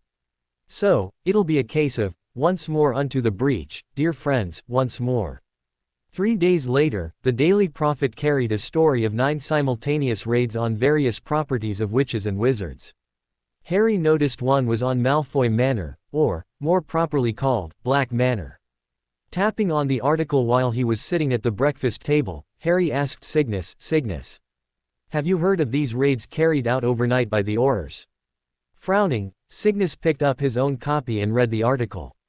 No, I didn't know about them, he said. But they're all homes and businesses belonging to those who claimed they were under the Imperious curse to escape prosecution after the war. So, they're all Death Eaters, then? He asked. Nodding, Cygnus replied, yes. So, it seems the Aurors decided a lightning raid on their properties might have turned something up to prove their guilt. Looking a bit longer, he further said, Arthur Weasley was heading the raids. He's the head of the misuse of Muggle artifacts office within the DMLE. I wonder why he was involved. Weasley? Asked Harry. Any relation, you know of, with the Weasleys at Hogwarts? Their father, replied Cygnus. A good man, if a little henpecked by his wife. Cygnus, scolded Isabel. Well, it's true, Cygnus defended himself. Molly Pruitt is a shrew, who is too quick to temper and voice. But, they do honestly love each other and their kids. Do you think they might have found anything? Asked Harry. I doubt it, replied Cygnus. Malfoy is too shrewd and canny to have anything that might incriminate him in any wrongdoing easily found in his home. The rest of the holiday passed with Harry spending time at Greengrass Estate, Longbottom Hall, Bones Manor, Grimmauld Place, an overnight at the Grangers, and even a couple of day trips to the Weasleys. Daphne, and sometimes Tori, came along to each, except for visiting the Weasleys. The twins sent him an invitation via owl to spend the day with them, and he was happy to go. Harry found their home, the Burrow, to be quite an eclectic jumble of jutting rooms and windows. But, it was a fun place to be, with its rickety stairs and ghoul in the attic. When the twins discovered he was offered a tryout for the seeker position on the Ravenclaw team, they even offered to help him out. So, he spent a day with them in their backyard Quidditch pitch learning what they were willing to teach him about the position. After he showed them some of the moves he'd read, about in Quidditch magazines and learned how to do, they were amazed by his flying ability. Percy, however, appeared quite distracted. When he asked the twins about it, they told him Percy received 12 owls and didn't even gloat about it. But, he was wearing out his poor owl with constantly flying back and forth to no one knew where. Their sister, the youngest of the Weasley children, was starting at Hogwarts that year. Harry found her to be very shy. Every time he came close to her, she'd blush profusely and run away. It wasn't until he had the guys offer her a try of his broom, after the twins and Ron tried it, of course, did she seem to come out of her shell a bit. And, it was only the offer of a ride on Harry's broom that also brought the youngest male Weasley out of his self-imposed funk about the famous Harry Potter. While she, Ginny, was flying around showing off some of the things she could do, Harry said to the twins, "There flies a future seeker. You may want to help her develop that talent. Gryffindor will need her once I'm on the Ravenclaw team." The twins could only nod in agreement, quite amazed by their sister's obvious talent. At Longbottom Hall, Harry and Daphne helped Neville in the hall's old, but functional, small greenhouse. Neville was happy to tell them all about the plants they were working with and how they played a part in various potions. Both Harry and Daphne came away from the day having learned so much. They both agreed a professorship in herbology was clearly in Neville's future. When they visited the Granger residence, Harry was at first a little leery of the home. While it was a much larger home than Privet Drive, it still had some similarities, such as the cupboard under the stairs. Seeing him standing in the downstairs hallway, at one point, staring at the small door, Daphne came and hugged him from behind, reminding him that part of his past life was just that, in the past. However, the small incident did not pass the notice of Monica, who vowed to herself to find out why Harry was so sad about and simultaneously afraid of the cupboard under the stairs. Based on what she heard Daphne tell him, she knew it had to be important. Bones Manor was similar to Potter Manor. The Boneses were once as wealthy as the Potters, but no longer. Unlike James Potter sinking much of the Potter wealth into land, overseas and Muggle businesses, the Bones' fortune was mainly in businesses that had been destroyed in the last war. However, Aunt Amelia had learned from that and had made sure to diversify, as much as possible, the remaining wealth of the family. And their wealth was steadily regrowing. The stewardship of House Bones was in very capable hands, and Susan would inherit a greater wealth than was available when Aunt Amelia first took control. At the Davises' manor, the Davises warmly greeted Daphne as if she was a prodigal daughter. However, both Davis parents, Edmund and Petra, were a touch cool towards Harry, as was Tracy's older brother, Edward. It was not made clear to Harry why, but he firmly believed you can't expect everyone to like you, let alone love you. However, he treated them with respect, and soon the coldness of their initial reactions faded to a grudging respect. It was quite the abrupt change when Harry went with Susan and Daphne to the Abbott home, called the Rectory. The Abbotts were a very warm and welcoming family. Both worked full-time jobs, even though they really didn't need to, because they both believed a good day's hard work makes a person feel useful. It wasn't hard to work out that both parents were in Hufflepuff when they attended Hogwarts. While Daphne, Susan and Hannah disappeared for girl talk, Harry sought out Hannah's father, Michael, finding him working in his study. "Hello, Harry," Michael warmly welcomed him and indicated a chair on the other side of the desk. "The girl's getting too much for you." "Normally, I'm all right with it," replied Harry, walking in and sitting in the chair. "But, as soon as they mentioned the three dreaded words, I made a bolt for it." "Three dreaded words?" the older man asked. "Yeah," replied Harry, holding up his hand and ticking them off on his fingers. "Teen, witch, weekly." Michael gave a full-throated laugh and said, "Maybe you should get in with Quidditch Quarterly first." "I may only be 12, sir," said Harry with a wry grin. "But, I've already learned getting between girls and they're discussing the latest issue of that evil publication is not conducive to one's health. All three have become way too ready and too fast with stinging hexes for me to be comfortable upsetting them when I'm outnumbered as much as that." That elicited another laugh from his host. The older man and the young boy sat down and began what would become an enduring friendship, irrespective of their ages. Normally, well, as much as the previous year could be considered normal, Harry would have preferred to have gone in to pick up their texts for the next year, early. However, Daphne and Tracy preferred to go later in the summer. In this case, that was the 19th of August. As Isabel escorted Harry and Daphne through the alley, Daphne pointed out the crowd gathered around the entrance to Flourish and Blots. Walking closer, they saw a placard that said a bloke named Gilderoy Lockhart was in the store signing autographs for his just-released autobiography, Magical Me. It's his books we're required to purchase for Dada this year, muttered Harry. 8 of the buggers. Language, Mr. Potter, muttered Isabel, also looking at the queue outside the store, and clearly not concentrating on Harry and Daphne. Well, said Daphne with a frown. Let's get the books out of the way so we're not carrying too much while we're queued up. You actually want to get your books signed? Asked Harry, a little shocked. Well, no, replied Daphne, a little uncertain. Then we need not queue up, said Harry. Can we please just get the books and get out of there? All right, Harry, she said.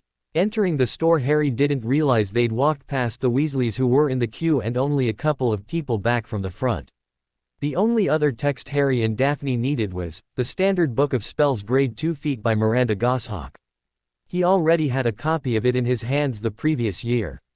However, he had to return it to Professor McGonagall. He didn't mind, though, purchasing a copy of his own.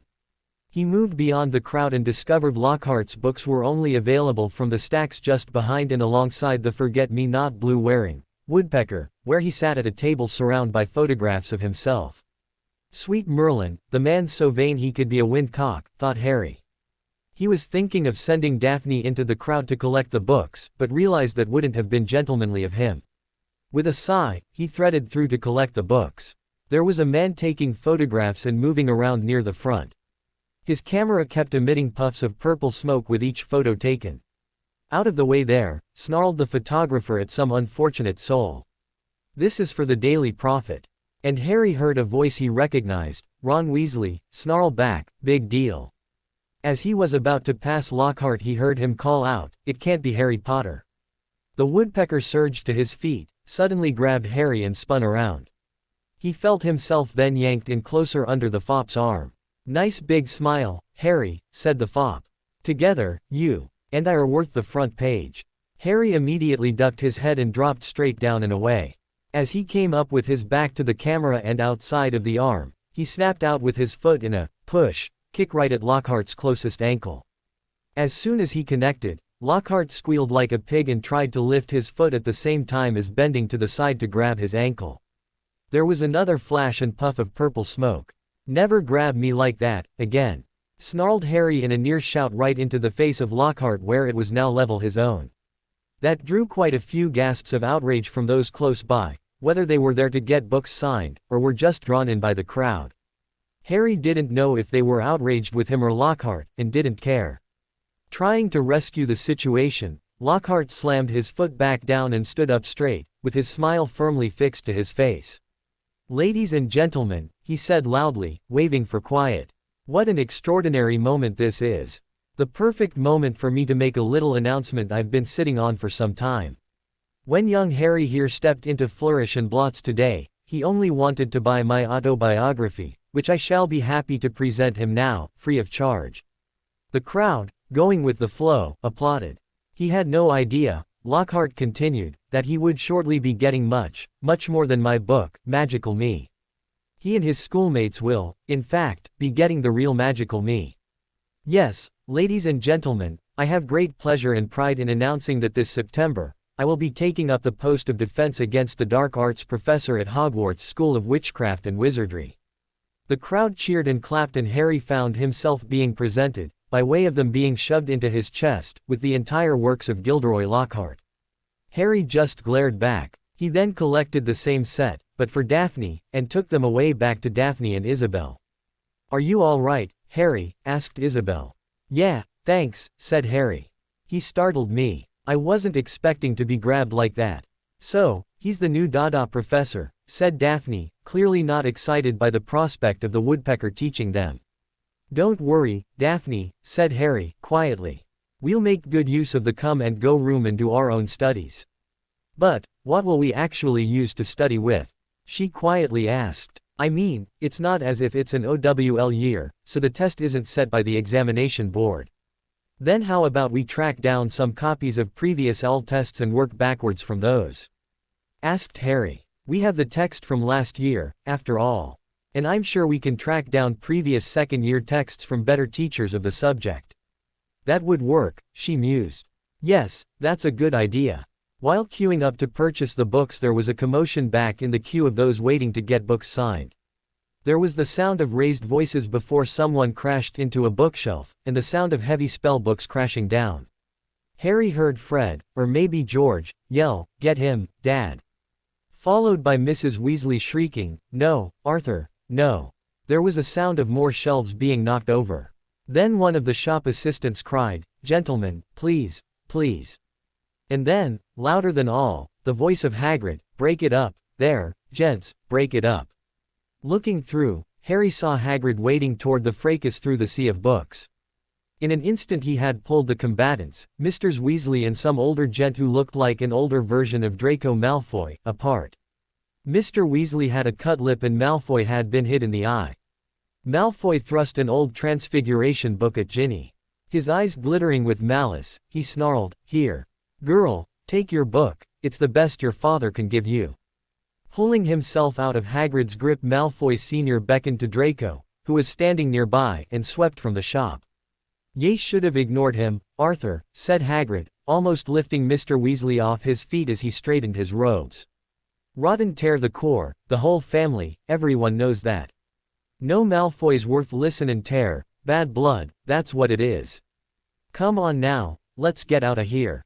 The assistant looked as though he wanted to stop them leaving, but he barely came up to Hagrid's waist and seemed to think better of it. Summer, as with all things, must come to an end. And Tuesday, the 1st of September, saw the Greengrasses and Harry back at King's Cross Station and heading for platform 9 3/4. Harry was happy to enter by way of the Muggle platforms as it would give him a chance to see Wendell and Monica again. They were taking the day off work and were bringing Hermione in by car. He found he actually liked them. They were in a minority of people around him who understood his references to the Muggle world. The Grangers beat them to the station, so the Greengrasses met them not far away from the barrier. Harry was surprised when Daphne hurried forward and wrapped Hermione in a hug, with both girls squealing and jumping up and down a little. Hermione turned to Harry as he walked up and said, "How do I look, Harry?"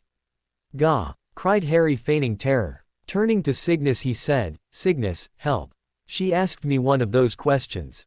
Smirking back, Cygnus said, "Sorry, Harry, you're on your own." This is one of those character-building moments. Showing mock disappointment, Harry turned back to face Hermione. He could see she was standing there glaring at him with her hands on her hips. And so was Daphne. Said Harry. "You look wonderful, Hermione." "Uh-huh. And why is that, Harry? What have you noticed different about me?" she ominously asked. You've grown a little taller," he said. "Keep going," she said. Your hair is looking really nice." It looks like your new shampoo is really working for you," he tried. "Getting better, but you're not there yet," she said. Having a brainwave, he said, "Sorry, Hermione.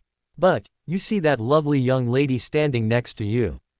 We're betrothed, see? And, I only have eyes for her, no one else. What I said is about all I can possibly notice." Both sets of hands left hips. Hermione crossed her arms and looked back at Harry with a bit of a smirk. "Nice save, Mr. Potter." Harry's hand flashed up to pat himself on the chest as he rocked back a couple of short steps. "I survived. Sweet Merlin, I survived one of those questions without being hexed." The adults chuckled and Isabel ruffled his hair. "Good answer." The Granger parents left a little later and the Greengrasses escorted the three kids through to the barrier. Hermione was in front with her own trolley and case on top. This time she had a pet carrier with what Harry assumed was an orange tortoiseshell cat inside. Daphne was walking alongside Harry, who was pushing the trolley with the two cases on top. Hermione passed through the barrier and Harry confidently pushed the trolley to the wall, and ran into it. He nearly somersaulted over the handle of the trolley and banged his forehead on the top trunk. He came away with a slight cut over his eye. "Ow!" he cried. "What in Merlin's name?" said Cygnus. Harry backed the trolley away a little to make sure everything was okay. As surreptitiously as possible, Isabel held his head up facing her by his chin and used a minor healing charm, a pisky, to heal the cut. Cygnus then gently pushed the trolley until it began to pass through the barrier. With a shrug, he pushed right through. Daphne also successfully passed through. Once the healing was done, Harry walked up to the barrier and stuck his hand out first. The wall was solid. Isabel pulled him back and said, "Wait." She then walked up to the barrier and shoved her hand through until it looked like she was leaning against the wall. With her arm through the wall to her shoulder, she gestured for Harry to walk through. He was able to pass through and Isabel followed him. On the platform the others were waiting anxiously.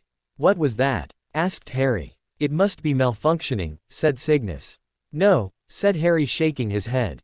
"It was only blocked when I tried to pass through. If it wasn't for Isabel sticking her arm through and holding it there, I have no doubt I'd still be out on the other side. Someone deliberately tried to prevent me getting onto the platform. What else could it be?" "I'll be heading to the ministry after you depart," said Cygnus. "I'm going to get someone to come and check the barrier and see if there's a malfunction, or, if someone really has tampered with it. It should only do that if a muggle tries to walk through." "Well, we're now running a bit late," said Isabel. "You kids need to find your friends now or find them once you're on the train." Hermione and Daphne nodded and led them down the length of the platform looking for the other four. They found them down near the rear of the train. "You're late," said Susan. "What happened?" "Trouble with the barrier," replied Daphne. "Harry couldn't get through." "There was a problem with the barrier?" asked Aunt Amelia. Cygnus nodded and said, "I intend to head directly into the ministry and see if they can get someone out here to have a look at what happened." "I'm heading directly in, too," said Aunt Amelia.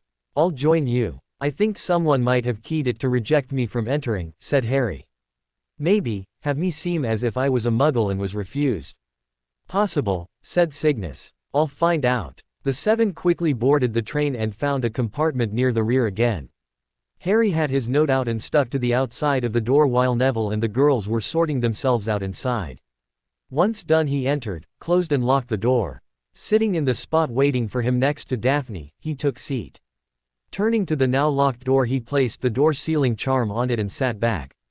"Well, that was a little excitement for the morning," he said. "I've never heard of the barrier failing before," said Daphne.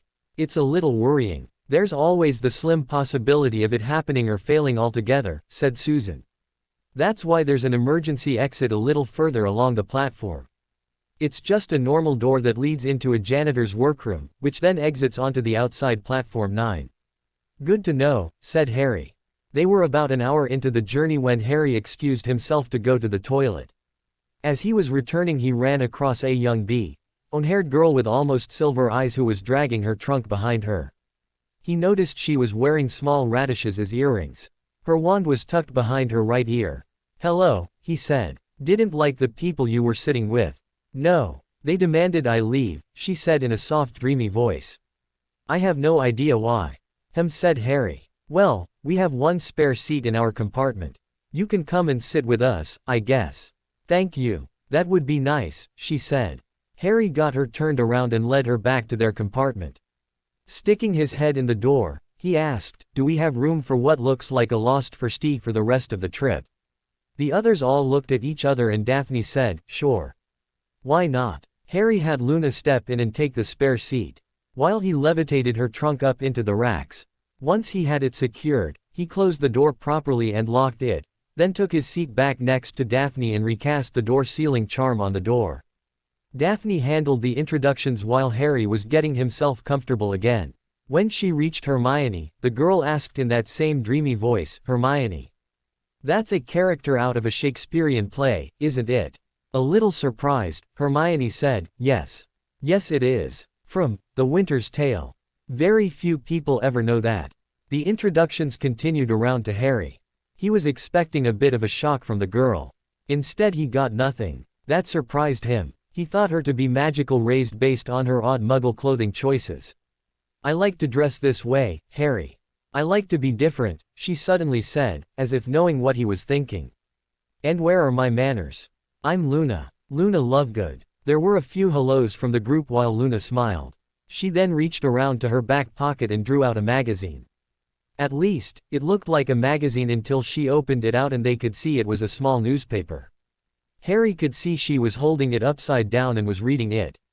Frowning a little, Harry asked, "Luna, are you aware you're holding your news magazine upside down?" "Oh, Yes, thank you, Harry, she replied. I became used to reading it this way when I was younger and watched my father putting issues together on our kitchen table. I would sit opposite and read it while he was working.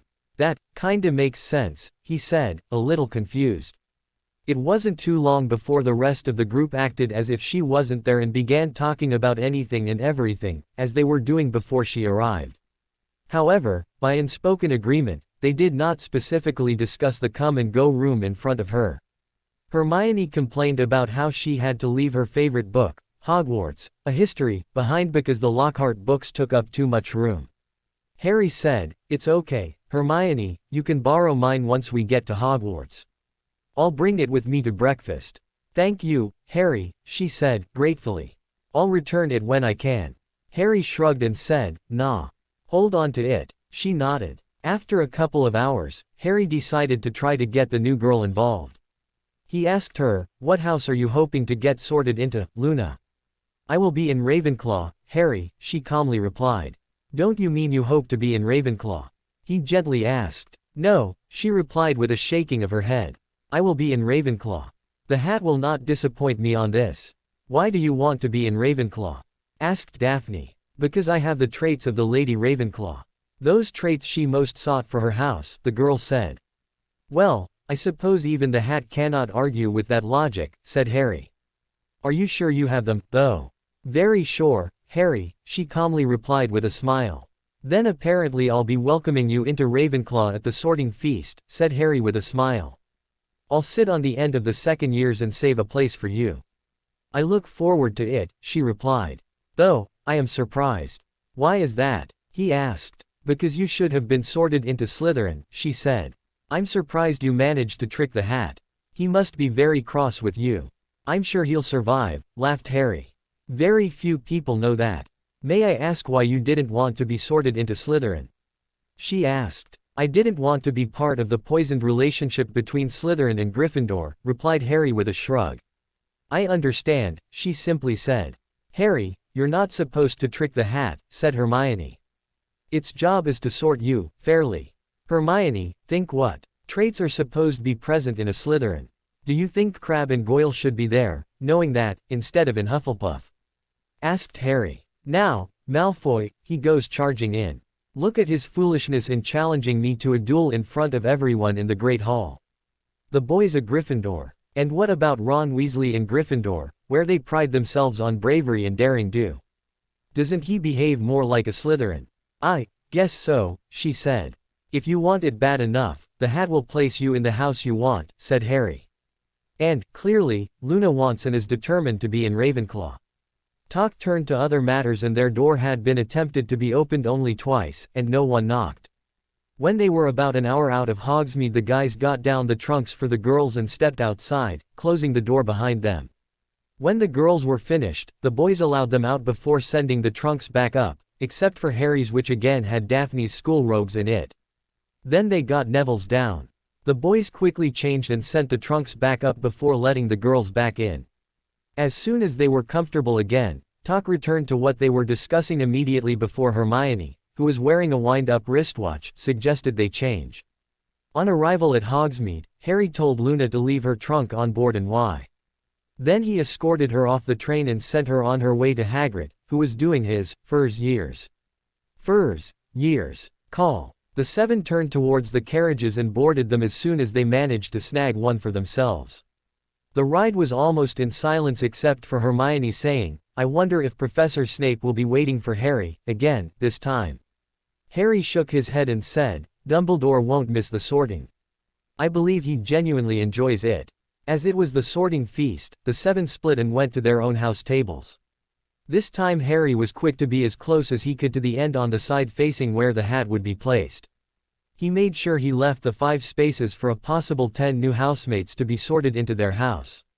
Talk around the table while they waiting for the new first years to arrive was, of course, what everyone did over summer, and Gilderoy Lockhart sitting in purple robes at the head table with a wide grin on his face. Harry told his yearmates about visiting different friends and family around the island. When one of the girls asked him something about Lockhart, Harry said, "I'll have to congratulate him." "Oh," she asked. "Whatever for?" For being the only person I've seen, so far, who apparently likes to wear robes even uglier than Dumbledore's. The girl wasn't happy hearing that and wouldn't talk to him again for the rest of the night. When the first years came in, everyone first saw a big flash of light and a puff of purple smoke. At first, Harry thought the Weasley twins had decided to get their pranking in early this year. However, the flash and puff proved to be a blonde-haired boy with a camera. As soon as he entered the hall, he took the photograph. However, behind the snap-happy boy, he was happy to see Luna looking around in awe, just like everyone else in her incoming year cohort. The sorting song was along the same lines as the previous year and everyone appropriately applauded. Then the sorting actually commenced. Ravenclaw picked up the first sorted, a boy named Stephen Bradley. The next was the budding photographer, Colin Creevey, who went to Gryffindor. The sorting continued with Ravenclaw picking up a few more. Harry had to ask one lass, a girl named Shirley Fawcett, to leave a space for a friend. Before long, Luna's name was called. As predicted, she ended up in Ravenclaw, and Harry applauded as much as everyone else in his house. She immediately took the seat between him and Miss Fawcett. Last to be called was Ginny Weasley. Harry felt like a bit of a heel because he hadn't thought about her for the whole train ride. As the hat was being placed on her head, he could see her concentrate really hard. It took a few moments longer than usual, but the hat eventually sorted her into Gryffindor, along with the rest of the Weasleys. Harry did notice she looked over to him a little sadly. He wondered why and hoped it wasn't because she was one of those fangirls. Ginny looked unhappy with her sort, said Luna. You know her? Asked Harry. Oh, yes, replied Luna. Our homes aren't that far apart. We often played as small children together. Looking a little askance at Harry, she said, we even played at being the lucky girl who would marry Harry Potter. Dumbledore stood and gave his brief little speech he always does, then the feast was served. Harry returned to the conversation while he was loading his plate from the wide selection before him. Then you both must have been disappointed to learn I was actually betrothed, said Harry, not a little worried. No, I wasn't, said Luna. To me, it was always a game. But I think Ginny actually believed she would marry you, one day. She was crushed when that article came out in the Daily Prophet. She came running to my home carrying that issue of the Prophet and crying. She brought a copy with her. Asked Harry. Oh, yes. Daddy won't have it in our house. He thinks it's nothing but a lying scandal sheet that wouldn't know the truth if it was written as a statement of fact and signed in blood. He really does not like them. Then it sounds like I need to organize a subscription to the Quibbler, then, said Harry. Luna beamed at him and said, I shall organize it for you, Harry. It will only cost a little over a galleon for the whole year. And I have subscription forms available in my trunk. At the end of the feast, the first years were led out by two prefects and Harry hung back a bit to give Daphne a good night key, before they each headed for their own common rooms. Like a true feast, the sorting and other feasts held throughout the year were always many multiple courses. They had salad, light soup, entree, mains, and desserts. Thinly sliced cheese was always available on the table to cleanse the palate between courses. The number of courses was also the main reason they headed straight from the Great Hall to their common rooms. The feast went on for hours. The next morning, Harry was a little late to rise and found everyone but Neville and Hermione at the Hufflepuff table. God, said Harry. I feel like I've only just eaten and we're already sitting down for breakfast. You'll burn it off quick enough in the come and go room, said Tracy. I couldn't believe how fast over summer I started to lose that lovely toning we'd all developed last year training with those training dummies. Nodding, Susan said, yes, we should have been doing something by way of exercise during the break. Something to consider organizing for next summer, said Daphne. I doubt the Christmas break is long enough to trouble us too much.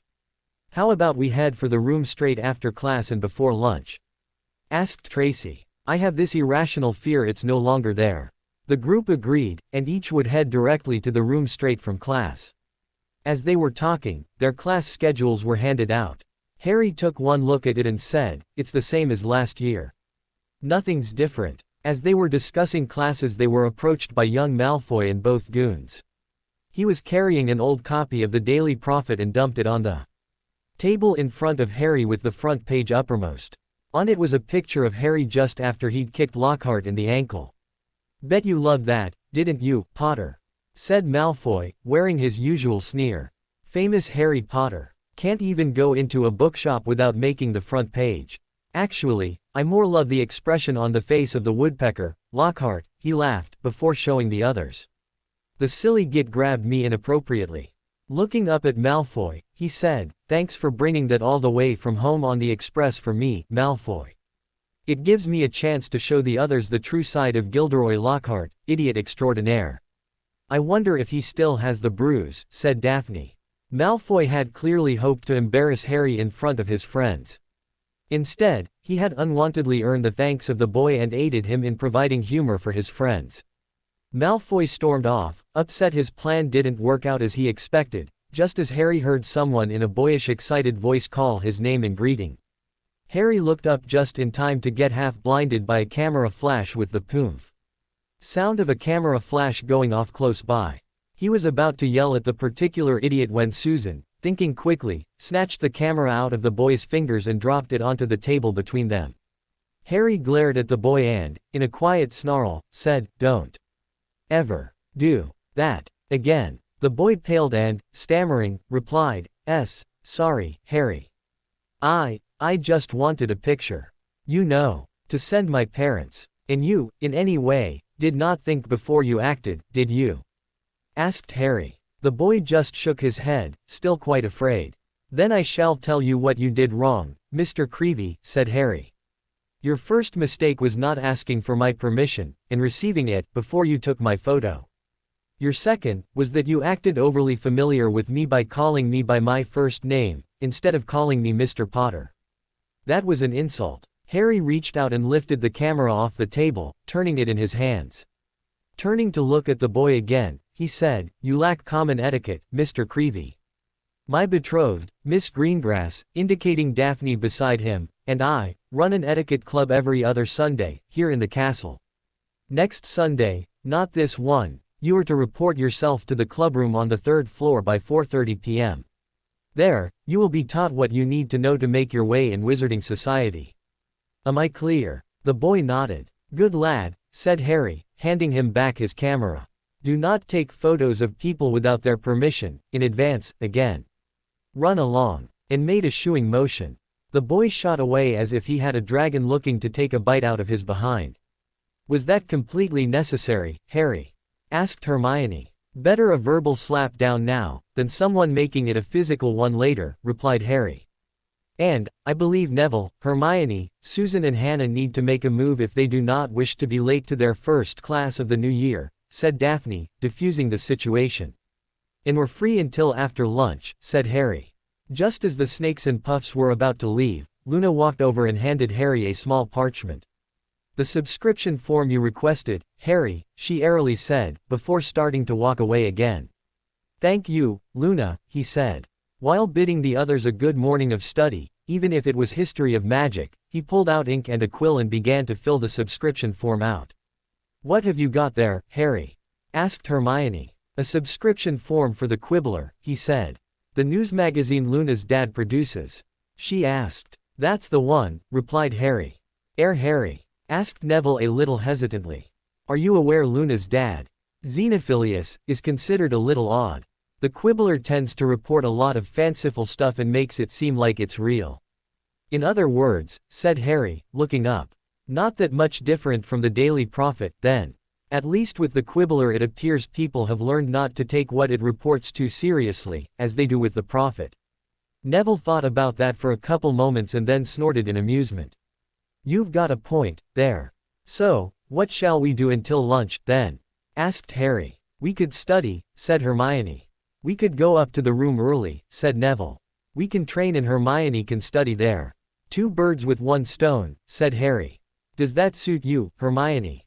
"Yes," she replied. "I figured out I can get just about any book the library offers in there. And, speaking of books," said Harry, "I've got my copy of Hogwarts, a History, in my bag for you, as promised. I'll even carry it for you up to the room." Hermione grinned. Clearly, he was forgiven for his remarks to young Mr. Creevy. After Harry finished filling out the form he noticed Luna had already left. So he blew on it to make sure it was dried before dropping it into his book bag, along with the ink and his quill. The three then left and headed down into the dungeons to use the hidden passageway up to the 7th floor. Reaching the needed corridor, Harry walked the 3 times while thinking of their room and, as soon as the door appeared, he led the other 2 inside. As lunch came around, after a good workout with the training dummies, Harry and the others left to head for the Great Hall. On entering, they sat at the Ravenclaw table. Young Luna was already there, seeming to build some sort of castle with her food before promptly attacking it. He watched, amused, for a while. Once she seemed to be able to handle talking to him, Harry pulled out his subscription to the Quibbler, together with the subscription fee of 1 Guarani 5s, and handed the subscription and coins over to the girl. Luna calmly took them and dropped them into her book bag before she breezily said, "Thank you, Harry. I shall see to the sending off of your subscription to Daddy after classes, this afternoon. I will even include a note informing him you paid the fee directly to me." "Thank you, Luna," said Harry, with a nod. "That would be appreciated." Returning to his friends, Harry told Daphne and the others how he quickly felt when he began training with the dummies, again. Neville and Hermione said the same. "I felt slow," he explained. "Either that or, no, I definitely felt slow. I've definitely lost a little off the edge in speed and accuracy. That's something I'm going to have to overcome before I can advance any further." After lunch, Harry, Daphne and Tracy had defense against the dark arts, so headed upstairs to that particular classroom. When they entered, they were confronted with quite the number of photographs of the dim-witted woodpecker smiling at them over and over from the various images. As usual, the sitting arrangements divided over house lines. However, Harry went and sat between Daphne and Tracy. It earned him quite a few scowls from Slytherins and Ravenclaws alike. They had all just found their seats and were pulling out parchment quills and ink when the turquoise-robed Pratt entered. He gave some silly monologue about how great he was and then moved to his desk.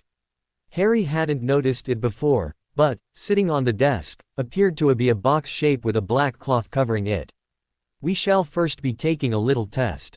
This is so I have an idea of how well you all know me," the Pratt declared. And they were all treated to another dazzling smile. Lockhart called up one of the girls to come and collect a great stack of parchment to be handed around. And, soon, each student had 3 sheets of parchment before them. "Have you noticed how the idiot continually poses for photographs ever though there's no camera around?" muttered Harry. Both girls lightly giggled behind their hands. Looking around the classroom, Harry could see that almost all the girls were looking at the fop with dreamy smiles. At least, those whose faces he could see. Finally, looking down at what was before him, Harry could see it was a test with about 18 questions on each page. "I want you all to answer the questions," posed, yet again, the fop. "But, have no fear, I shall make sure you're all aware of the proper answers to the questions next lesson before we move on to a practical side of defense against the dark arts for the day. For now, you may take up your quills and begin." Looking at the top sheet, Harry began to read and answer the questions. Defense against the dark arts, 2nd year essential knowledge test. 1. What is Gilderoy's favorite color? Flash purple, the color of the smoke emitted by a wizarding camera when it takes a photograph. 2. What is Gilderoy's Lockhart's secret ambition? To prove that you actually can fool all of the people, all of the time. 3. What, in your opinion, is Gilderoy Lockhart's greatest achievement to date? Fooling most of the people, all of the time. 4. How many times has Gilderoy Lockhart won Witch Weekly's Most Charming Smile award? Never. He bribed the editor into awarding it to him each time he claims he has won it. 5. In his book Break with a Banshee, how did Gilderoy Lockhart bravely banish the Bandon Banshee? It doesn't say. The method he claims in the aforementioned fictional work, he is incapable of achieving. 6. Which is Gilderoy Lockhart's best side for photographs? His backside. 7. Has Gilderoy Lockhart ever won the Dunstable Dueling Championship for Wizards or just been pipped at the post? I don't think Lockhart even knows when and where it's held.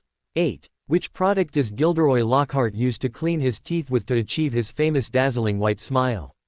Hippogriff shite. He spews so much of it he has plenty to spare. And he uses a simple cantrip to make his teeth sparkle. On and on the questions went until Harry finally reached the final question. 54. When is Gilderoy Lockhart's birthday and what would his ideal gift be? To spend decades within Azkaban for defrauding the public by claiming his works of fiction to be fact. Oh, that would be what I think would be his ideal gift. Finally setting his quill aside, Harry saw he was nearly the last to finish. Both Daphne and Tracy were reading his answers as he wrote them once he was about halfway through and were trying hard not to burst out into loud laughter. Daphne had tears in her eyes and was making liberal use of a handkerchief, while Tracy was not far off being the same. Once he was done, he sat there trying to calm the girls down until the fop called for the tests to be handed forward. Once they were all back to him, the idiot practically strutted around to the other side of the desk. "Today, we learn how to deal with pixies," beamed the idiot, while whisking the cover off the cage with a flourish. "Now, as you can plainly see, these are Cornish pixies. Devilishly tricky little blighters, they can be." The pixies were electric blue and about 8 inches high, with pointed faces and voices so shrill it was like listening to a lot of budgies arguing.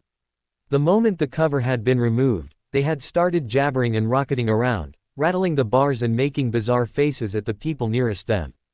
"Don't worry," the fop said, a bit condescendingly, "if any of you have trouble with them, I will be here to bail you out." "Now this can prove interesting," muttered Harry to the two girls. "I wouldn't have thought we'd move to stunning spells this early. The book calls for that spell to be taught during our 3rd year." Having already drawn his own wand, the fop gave them a quick demonstration of a wand movement and said the incantation, Pescipixie Pesternomi. Harry just snorted. Harry made sure the two girls had the proper wand movements and incantation for the stunning spell down while he had half an eye on the idiot. "Now, children," said the twit, "let's have a go at them, shall we?" And he opened the cage wide. It was pandemonium. The pixies shot in every direction like rockets. Two of them seized one poor boy by the ears and lifted him into the air. Several shot straight through the window, showering the back row with broken glass. The rest proceeded to wreck the classroom more effectively than a rampaging rhino. They grabbed ink bottles and sprayed the class with them, shredded books and papers, tore pictures from the walls, upended the rubbish basket, grabbed bags and books and threw them out of the smashed window. Within minutes, half the class was sheltering under desks and the boy was swinging from the iron chandelier in the ceiling. The only calm spot was in the back where Tracy was shielding Harry and Daphne, while those two were having a ball shooting underpowered stunning charms at the little blue beasties, knocking them out of the air one by one. "Come on now, round them up, they're only pixies," Lockhart shouted.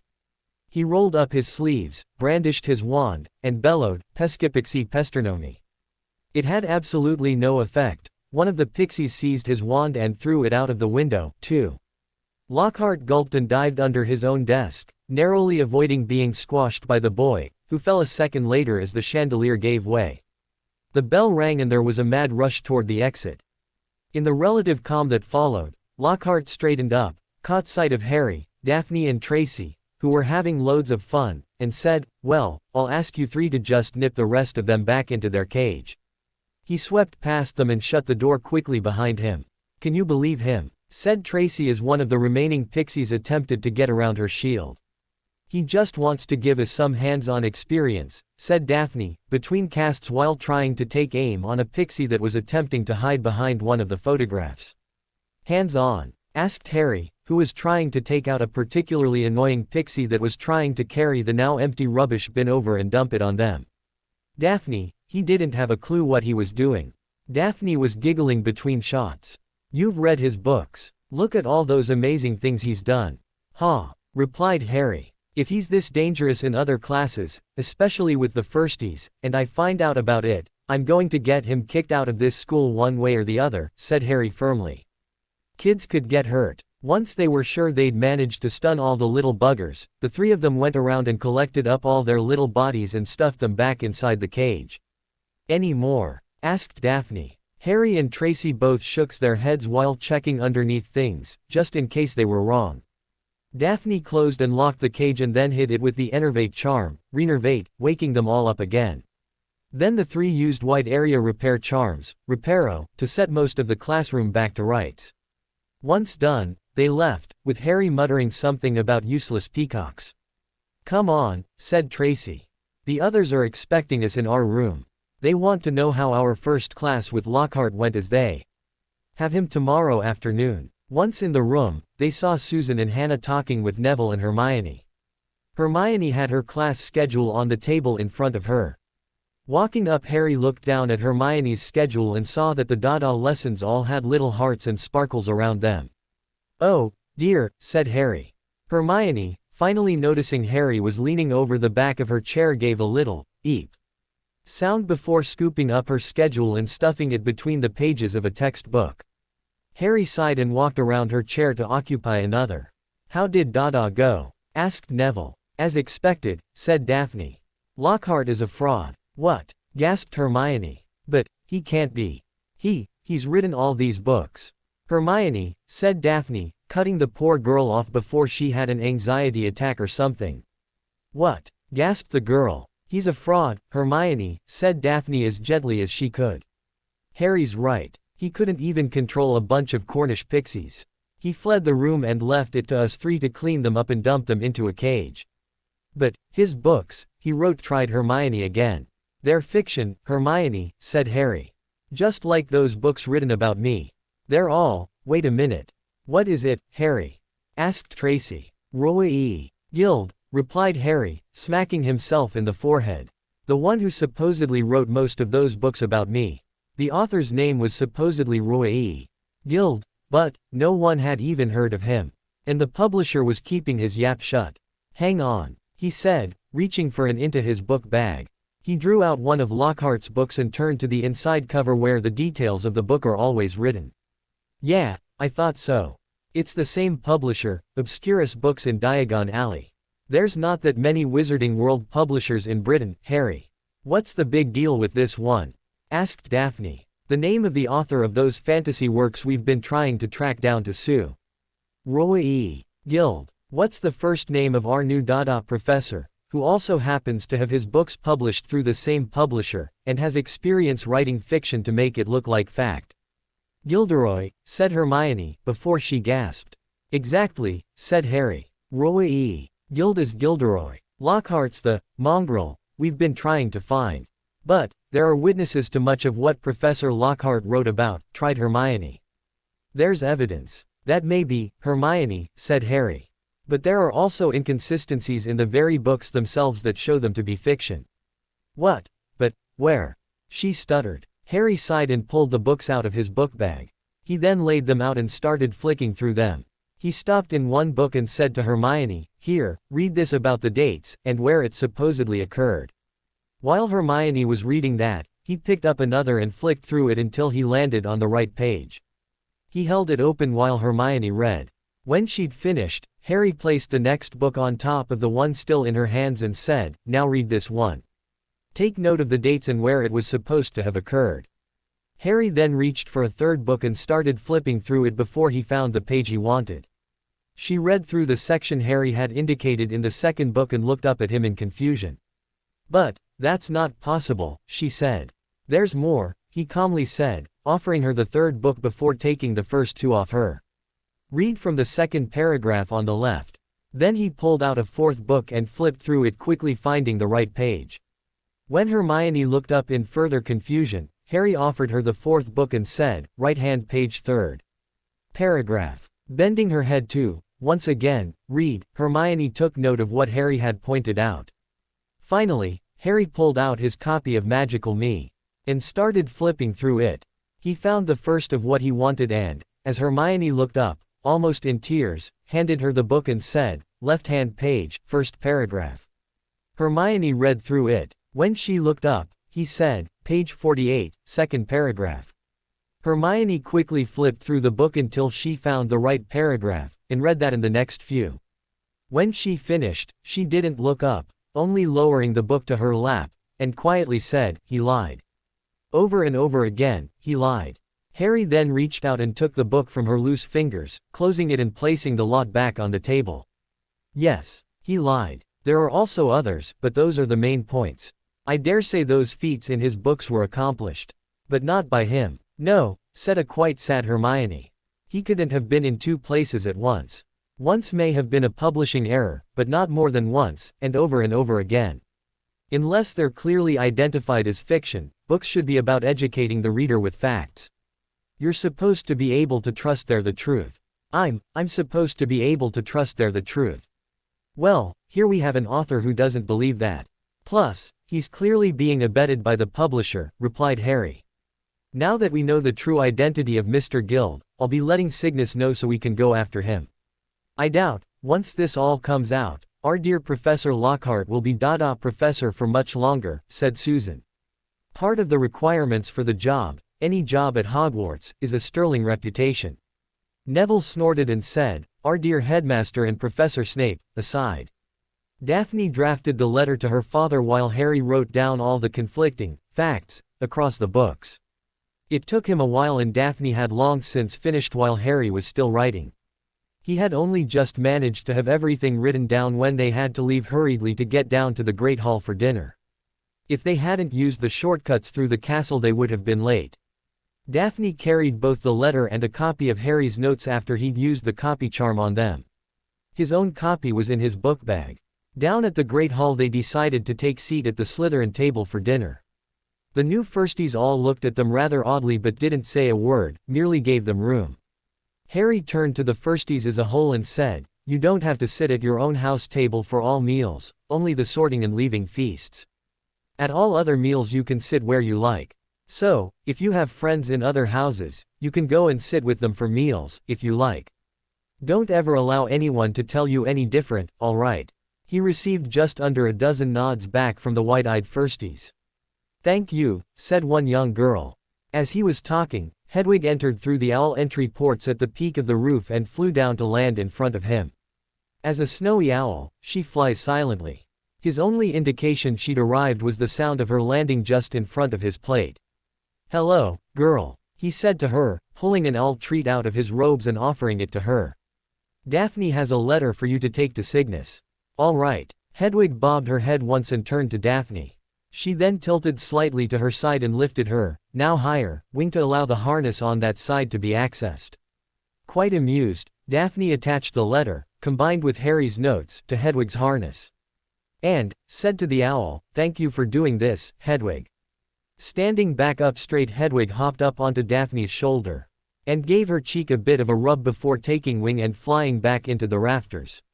Wow, she's really smart, said one of the firsties.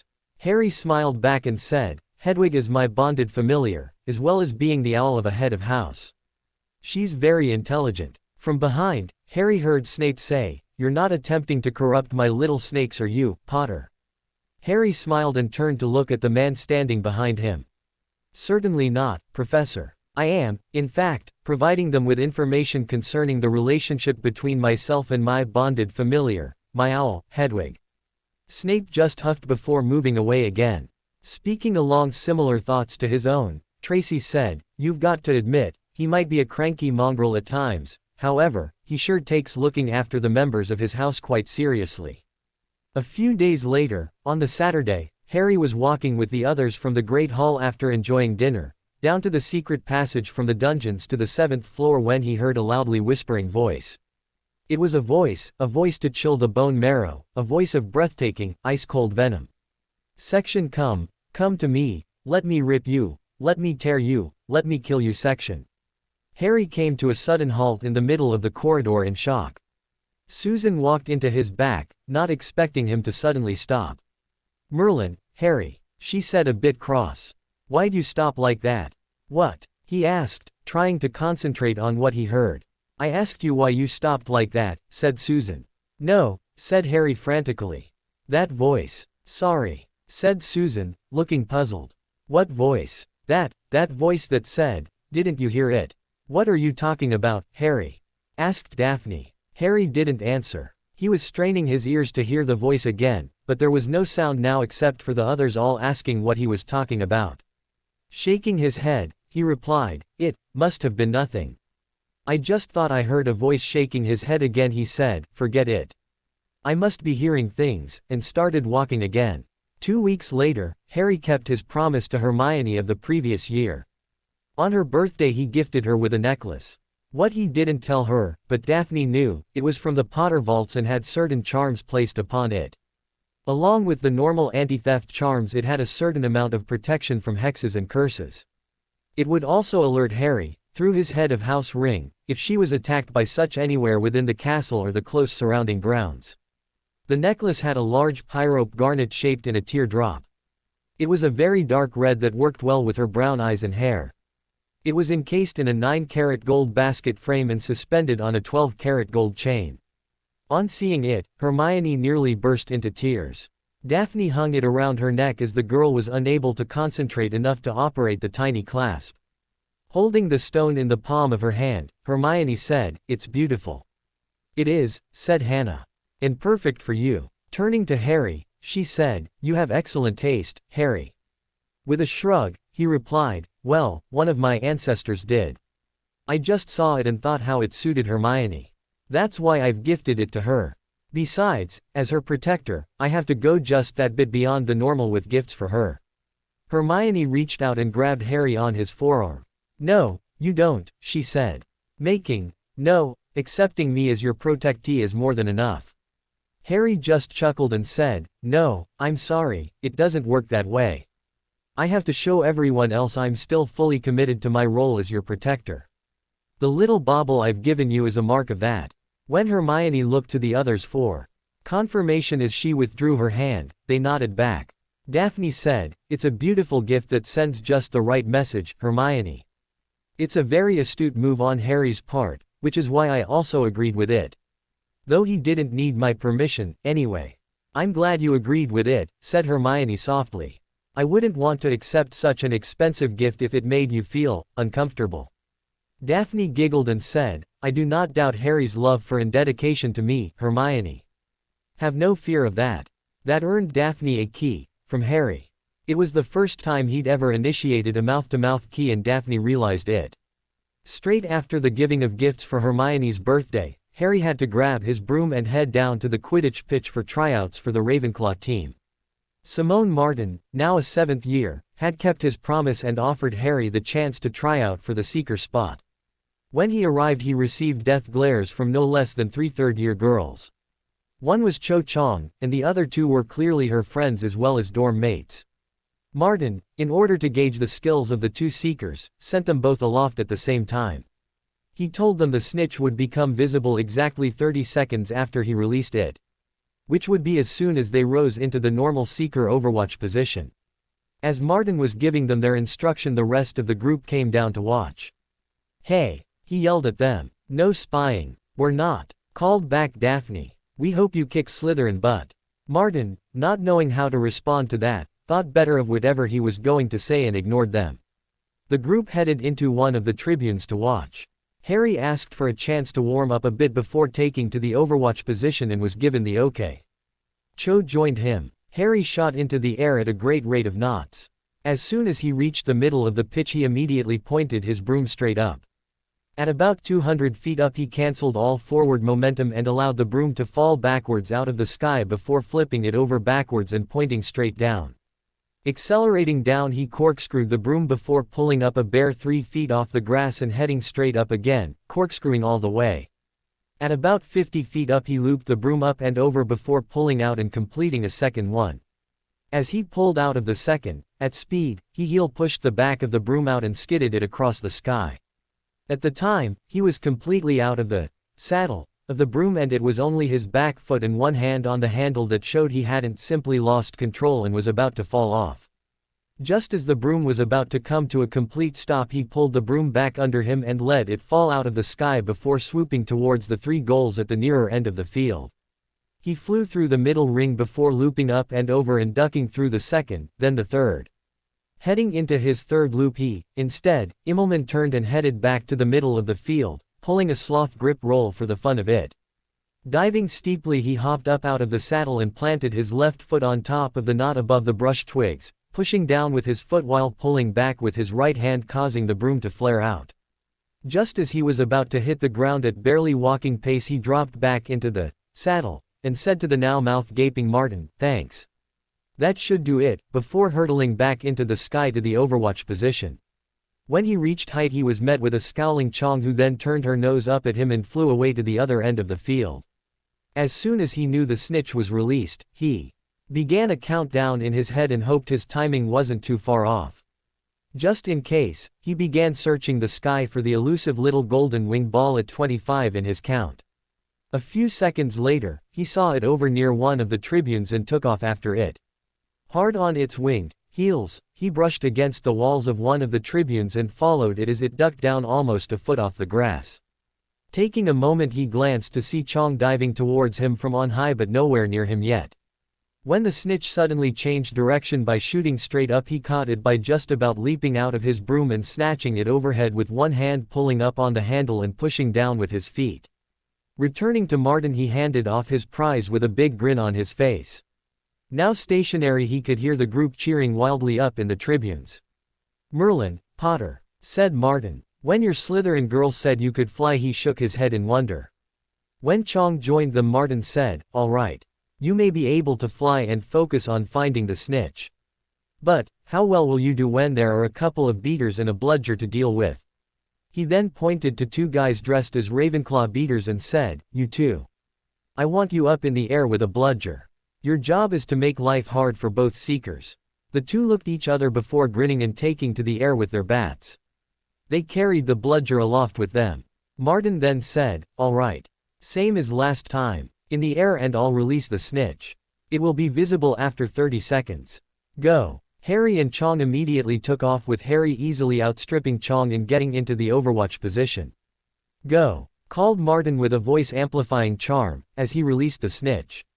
Harry immediately dove between the two beaters and pulled up, drawing the bludger after himself. And flew straight at Chong. The third year had to suddenly dive in order to avoid the bludger following Harry and flew straight at one of the beaters to get it off her tail.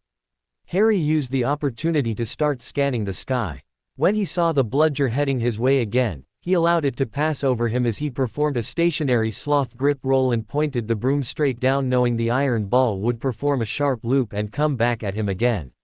Instead of using one of the beaters to draw the ball off his tail, he immediately headed for Chong, who was heading back up. It, again, changed players and started after her.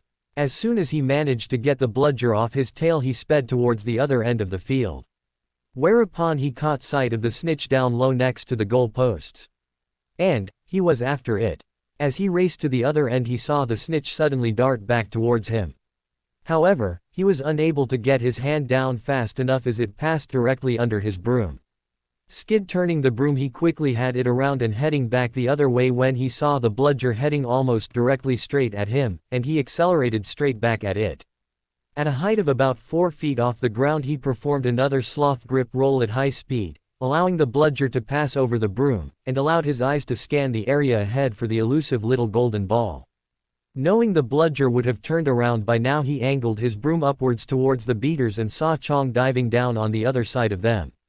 Changing course, he did a lazy barrel roll over the nearest beater and hared down after Chong, allowing the speed of the broom coupled with gravity to allow him to come over the top of her. Seeing the snitch make a sudden sweep turn, he stayed with it and found himself ahead of the Eurasian girl. A few moments later, he had the snitch firmly in his hand. Returning to the ground next to Martin, he, again, handed the snitch off. Chong landed next to him and cast murderous eyes back at him. "You could have killed me flying over me like that. What if I had to suddenly pull up?" "That was the whole point, Miss Chong," replied Harry, coolly. "I could have, if I wanted to, run you straight into the side of one of the towers. However, I did not. You had room to pull up simply by turning away." As he was responding to the furious girl, the two beaters landed next to him. One of them, Roger Davies, said, "Bloody hell, Potter. That was some incredible flying. How high up were you when you pulled that roll down near the ground?" asked the other. "About 4 feet, exclaimed Martin. 4 bloody feet off the ground, and he pulls a move like that." "Well," asked Harry, "are we going again?" "No," said all three. When Martin glared at them, the two beaters had the decency to look abashed. Turning to Chong, Martin said, "As I promised, there's a spare slot in the chasers. Do you want to try out for it?" "Yes," snarled Chong. "Right, then," said Martin, before turning to other hopefuls for the chaser and keeper slots. "All those who want to try out for the vacant chaser position, up in the air. All those trying out for keeper, up in the air." Turning back to Harry, he said, "Training starts Monday morning with fitness training. It's also a getting to know each other time. Meet us in the entrance hall at 6:30 a.m. sharp. Don't be late. Knowing a dismissal when he heard one, Harry remounted his broom and flew up into the tribune where he knew Daphne and his friends would be. He landed next to them a few moments later. Looking at their hopeful faces, he grinned and said, "I got it." With a squeal of joy, Daphne threw herself into his arms before dotting him with abandon. The next morning, the rest of the group entered the Great Hall to find Harry half sprawled off the Ravenclaw table onto the bench seating. Daphne and Harry were the first to arrive and found him like that. Daphne sat down next to her betrothed and gave Harry a little shake, thinking him asleep. "Ow," he said. "Hurts, Harry?" she asked. "Somebody hex you. I didn't feel my ring, tell me." "No, Hemo.Ned. Quidditch training." Tracy started chuckling. "Come now, Harry. It couldn't have been that bad." Harry lifted his head a little and glared at the filthy snake sitting opposite. "Martin said it was just going to be a getting to know each other session," he whined.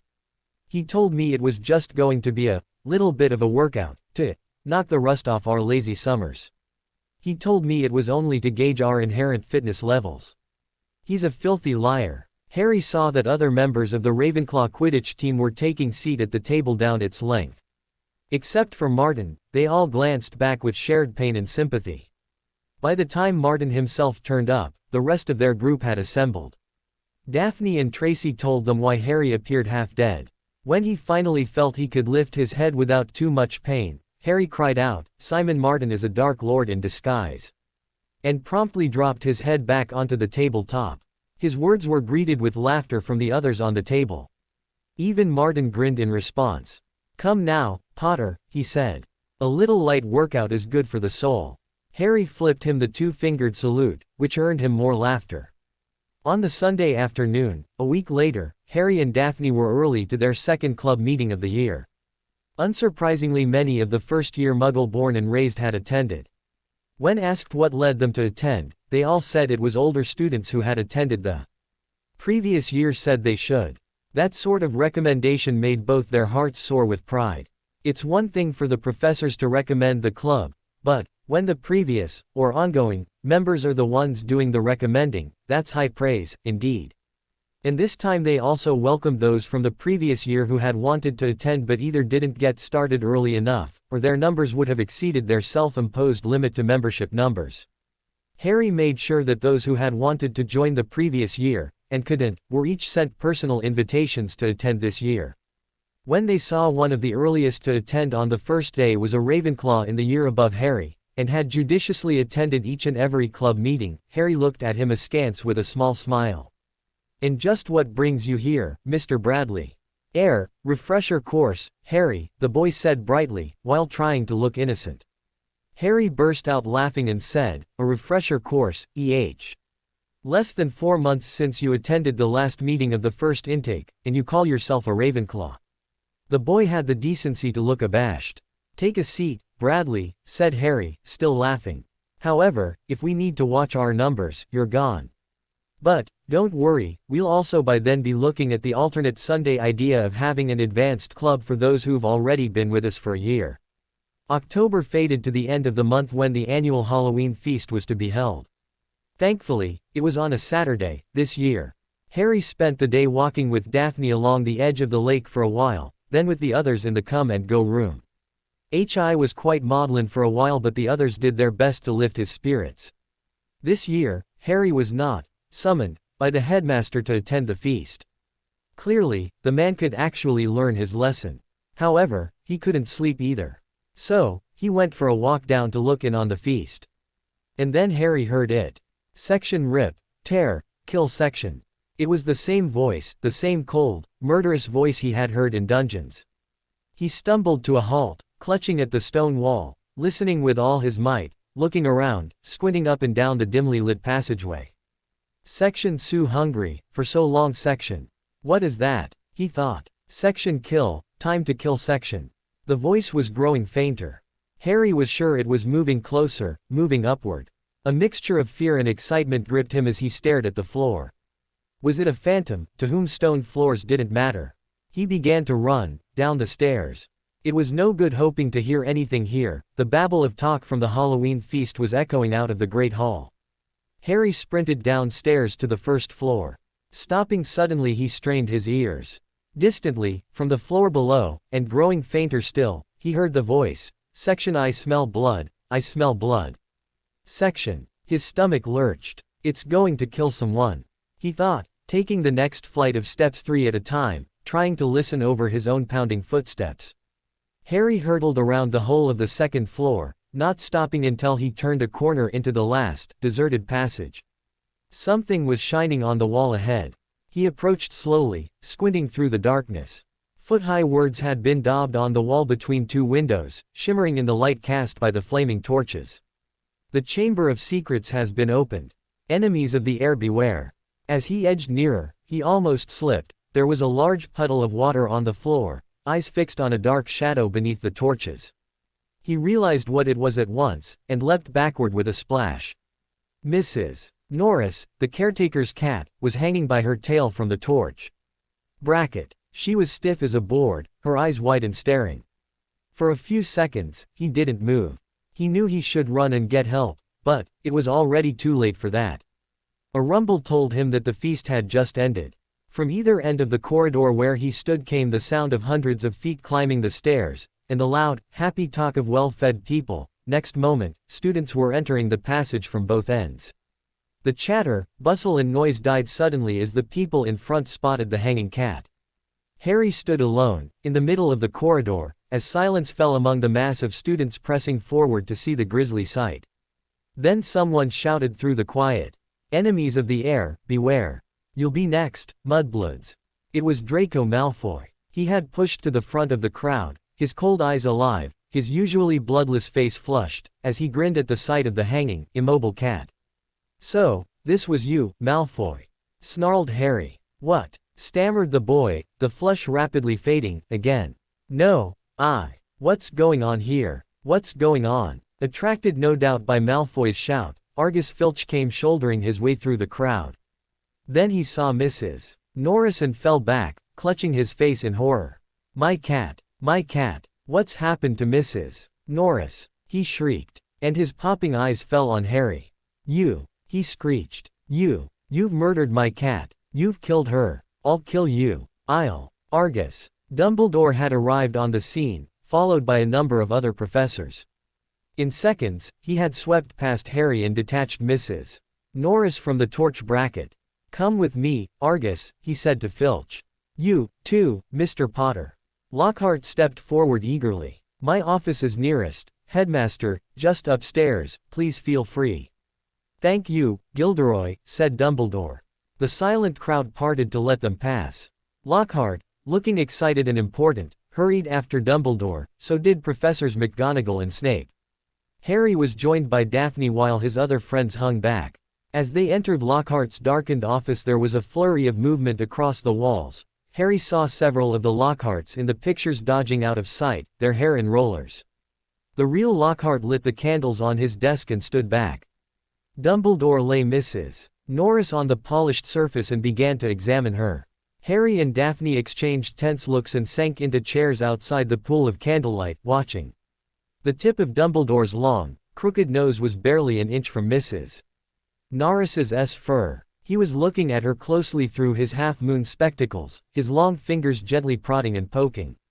Professor McGonagall was bent almost as close, her eyes narrowed. Snape loomed behind them, half in shadow, wearing a most peculiar expression. It was as though he was trying hard not to smile. And Lockhart was hovering around all of them, making suggestions. It was definitely a curse that killed her, probably the transmigrifian torture. I've seen it used many times, so unlucky I wasn't there. I know the very counter curse that would have saved her. Lockhart's comments were punctuated by Filch's dry, racking sobs. He was slumped in a chair by the desk, unable to look at Mrs. Norris, his face in his hands. Much as he detested Filch, Harry couldn't help feeling a bit sorry for him, though not nearly as sorry as he felt for himself if Dumbledore believed Filch. He would be expelled for sure. Dumbledore was now muttering strange words under his breath and tapping Mrs. Norris with his wand, but nothing happened. She continued to look as though she had been recently stuffed. I remember something very similar happening in Ouagadougou, said Lockhart. A series of attacks, the full stories in my Autobiography, I was able to provide the townsfolk with various amulets, which cleared the matter up at once. The photographs of Lockhart on the walls were all nodding in agreement as he talked. One of them had forgotten to remove his hairnet. At last Dumbledore straightened up. "She's not dead, Argus," he said softly. Lockhart stopped abruptly in the middle of counting the number of murders he had prevented. "Not dead," choked Filch, looking through his fingers at Mrs. Norris. "But why's she all stiff and frozen?" "She has been petrified," said Dumbledore, "but how, I cannot say." "Ask him," shrieked Filch, turning his blotched and tear-stained face to Harry. "No second year could have done this," said Dumbledore firmly. "It would take dark magic of the most advanced." He did it. Filch spat, his pouchy face purpling. "You saw what he wrote on the wall." "I never touched your cat," Harry said loudly, uncomfortably aware of everyone looking at him, including all the Lockharts on the walls. "Rubbish," snarled Filch. "If I might speak, Headmaster," said Snape from the shadows, and Harry's sense of foreboding increased. He was sure nothing Snape had to say was going to do him any good. "Potter may have simply been in the wrong place at the wrong time," he said, a slight sneer curling his mouth as though he doubted it. "But we do have a set of suspicious circumstances here. Why was he in the upstairs corridor at all? Why wasn't he at the Halloween feast?" Harry snarled back, "You already know the answer to that. But why go up to that corridor?" asked Snape, his black eyes glittering in the candlelight. The others looked at Harry. Because, Harry said, his heart thumping very fast. Something told him it would sound very far-fetched if he told them he had been led there by a bodiless voice no one but he could hear, "because I wasn't tired enough but wanted to go to bed. Without any supper," said Snape, a triumphant smile flickering across his gaunt face. "I've had more than enough experience of going to bed hungry, Professor," replied Harry with a growl. "I suggest, Headmaster, that Potter is not being entirely truthful," said Snape. "It might be a good idea if he were deprived of certain privileges until he is ready to tell us the whole story. I personally feel he should be taken off the Ravenclaw Quidditch team until he is ready to be honest." "Really, Professor Snape," said Harry sharply, "do you feel I hit the cat over the head with a broomstick? You have no evidence I've done anything wrong. I just happened upon the scene before everyone else." Dumbledore was giving Harry a searching look. His twinkling light blue gaze made Harry feel as though he were being X-rayed. Feeling the attempted legitimacy probe, Harry growled at the old man, "Get out of my bloody head." "Innocent until proven guilty, Severus," said Dumbledore firmly, ignoring the accusation. Snape looked furious. So did Filch. "My cat has been petrified," he shrieked, his eyes popping. "I want to see some punishment." "We will be able to cure her, Argus," said Dumbledore patiently. "Professor Sprout recently managed to procure some mandrakes. As soon as they have reached their full size, I will have a potion made that will revive Mrs. Norris." "I'll make it," Lockhart butted in. "I must have done it 100 times. I could whip up a mandrake restorative draft in my sleep." "Excuse me," said Snape icily, "but I believe I am the potions master at this school." There was a very awkward pause.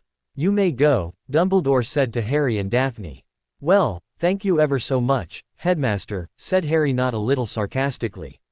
"And, all of you, please be aware I do not take kindly to slander and libel." Leveled towards me. They went, and were met outside the door by the other 5. When they were far enough away from Lockhart's office, they turned into an empty classroom and closed the door quietly behind them. Harry squinted at his friends' darkened faces. "Do you think I should have told them about that voice I've been hearing?" "No," said Daphne, without hesitation. "Hearing voices no one else can hear isn't a good sign, even in the wizarding world." Something in Daphne's voice made Harry ask, "You do believe me, don't you?" "Of course I do," she said. "But, you must admit, it's quite odd." "I know it's odd," said Harry. "The whole thing's just plain weird. What was that writing on the wall about? 'The chamber has been opened.' What's that supposed to mean?" "You know, it rings a sort of bell," said Tracy slowly. "I think someone told me a story about a secret chamber at Hogwarts once." A clock chimed somewhere. "Midnight," said Harry. "We'd better get to bed before Snape comes along and tries to frame me for something else." For a few days, the school could talk of little else but the attack on Mrs. Norris. Filch kept it fresh in everyone's minds by pacing the spot where she had been attacked, as though he thought the attacker might come back. Harry had seen him scrubbing the message on the wall with Mrs. Scour's all-purpose magical mess remover, but to no effect. The words still gleamed as brightly as ever on the stone. When Filch wasn't guarding the scene of the crime, he was skulking red-eyed through the corridors, lunging out at unsuspecting students and trying to put them in detention for things like breathing loudly and looking happy. "Stuff like this isn't supposed to happen at Hogwarts," said Susan. "They'll catch the maniac who did it and have him out of here in no time. I just hope he's got time to petrify Filch before he or she is expelled," said Neville before he raised his hand in mock surrender from the glares he got. "I'm only joking." The attack had also had an effect on Hermione.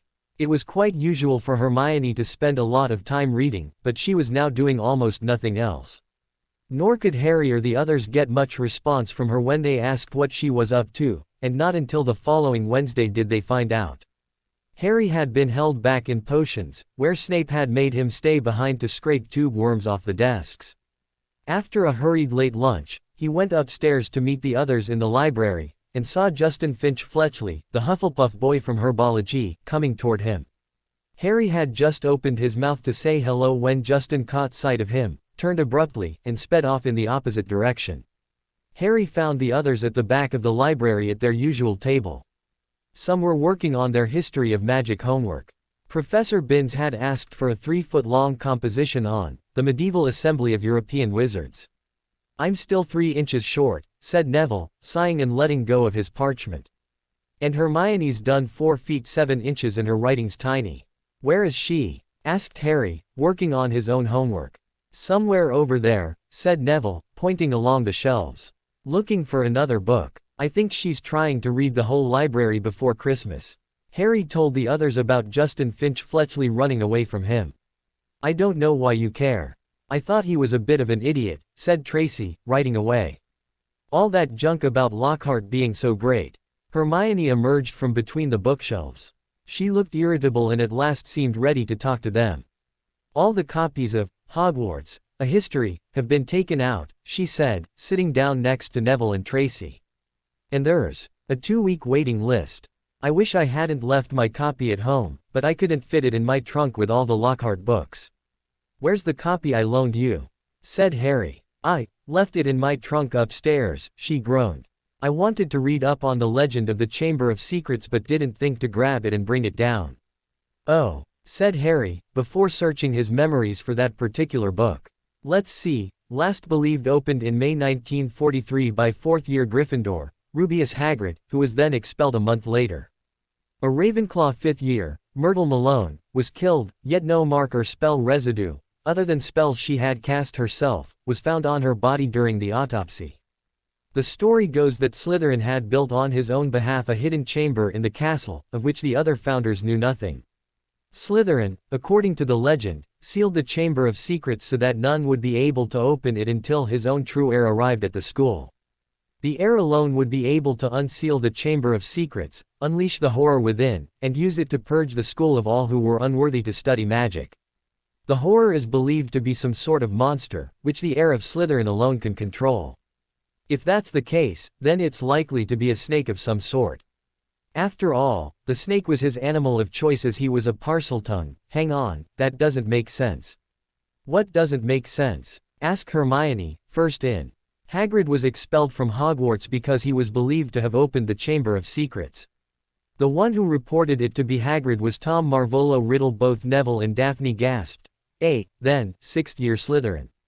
Riddle was awarded an award for special services to the school, which then led to him becoming head boy the next year. Riddle said Hagrid did it because Hagrid had as a pet an acromantula. However, if it was supposedly the acromantula that killed the girl, then it would have left a spider bite on her body somewhere. Miss Malone's body was, apparently, unmarked. So, Hagrid was falsely accused and expelled, said Susan, affronted. She, being the niece of the head of the DMLE, was always upset if there was a hint of someone being falsely held accountable of a crime.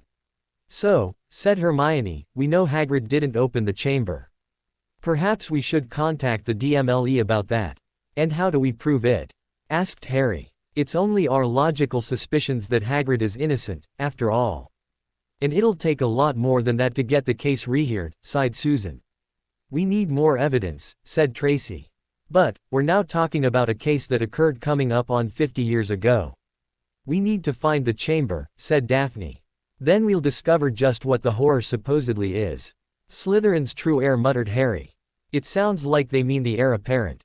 Why the heir apparent? Asked Neville. Because just about every ancient house, I guess, would have some of Slytherin's blood in their history, replied Harry. We, meaning you, Daphne and I, already know that the Gounts claimed direct descendants from Slytherin. And, I happen to know that the Blacks, Longbottoms and Potters have at least one Gaunt in their bloodline. That means, if the Gounts were direct descendants, then I'm probably a very much removed descendant of Slytherin, as is Neville, Sirius and Malfoy, that I know of. It will probably be the same for most, if not all, of the ancient houses and many of the lesser houses. I'm a Slytherin, near squeaked Neville. Harry grinned and said, No, Neville, just a minor heir. A Gaunt female married into Potter House about 500 years ago. The granddaughter of that union married into Longbottom House about 50 years later. I dare say. The same applies to Gryffindor, Ravenclaw and Hufflepuff, with the blood diffusion among the houses similar to Slytherin. Think about how many magicals there were in the Isles back in the 10th and 11th centuries and you'll have an idea as to why I believe I'm right. So, said Hermione. Getting back on track, you believe the true heir would be the heir apparent? Yes, replied Harry. However, just as I'm heir presumptive for House Black, yet I'm a Potter, it doesn't necessarily mean it will be the one who is closest through bloodlines to the original line of Slytherin. So, there's no way to figure it out by referring to the Book of Bloodlines in the Heritage Office in the Ministry, sighed Hannah. No, mused Harry. But, it may be a good place to start. We'll contact Father, said Daphne. And ask him if he can narrow it down a little for us. There might be a little problem with that, said Harry. Oh, why? Asked Daphne. That depends on the answer to this question. Does the Book of Bloodlines recognize such bloodlines if a magical person is born from a long line of squibs? He asked. I don't know, said Daphne, realizing Harry was referring to Hermione, for instance. The others, except Hermione, all shrugged or indicated they didn't know either. But, still, said Hannah. It's a place to start. I think the Ministry doesn't recognize an heir if the line has squibbed for more than 3 generations, said Susan. But does magic recognize an heir, even if the Ministry doesn't? Asked Hermione. No one had an answer for that. But, Harry and Daphne both hoped they'd find out at Christmas. Letters written, the group had no time to attack other homework before afternoon classes. So, they organized to meet up in the room to go over homework together. After class and in their room, the 7 quickly started working on homework. Harry, Susan and Hannah had astronomy that night, and all 3 wanted to get an evening nap in, so they only had until dinner to get done what they needed to get done. I've been thinking, said Hermione. Oh, that's dangerous sign, said Neville with a smirk to take the sting out of the words. Hermione just poked her tongue out at him and turned to Harry. You said the girl's name who was killed the last time the Chamber of Secrets was opened was Myrtle Malone, right? Right, said Harry, wondering where she was going with this.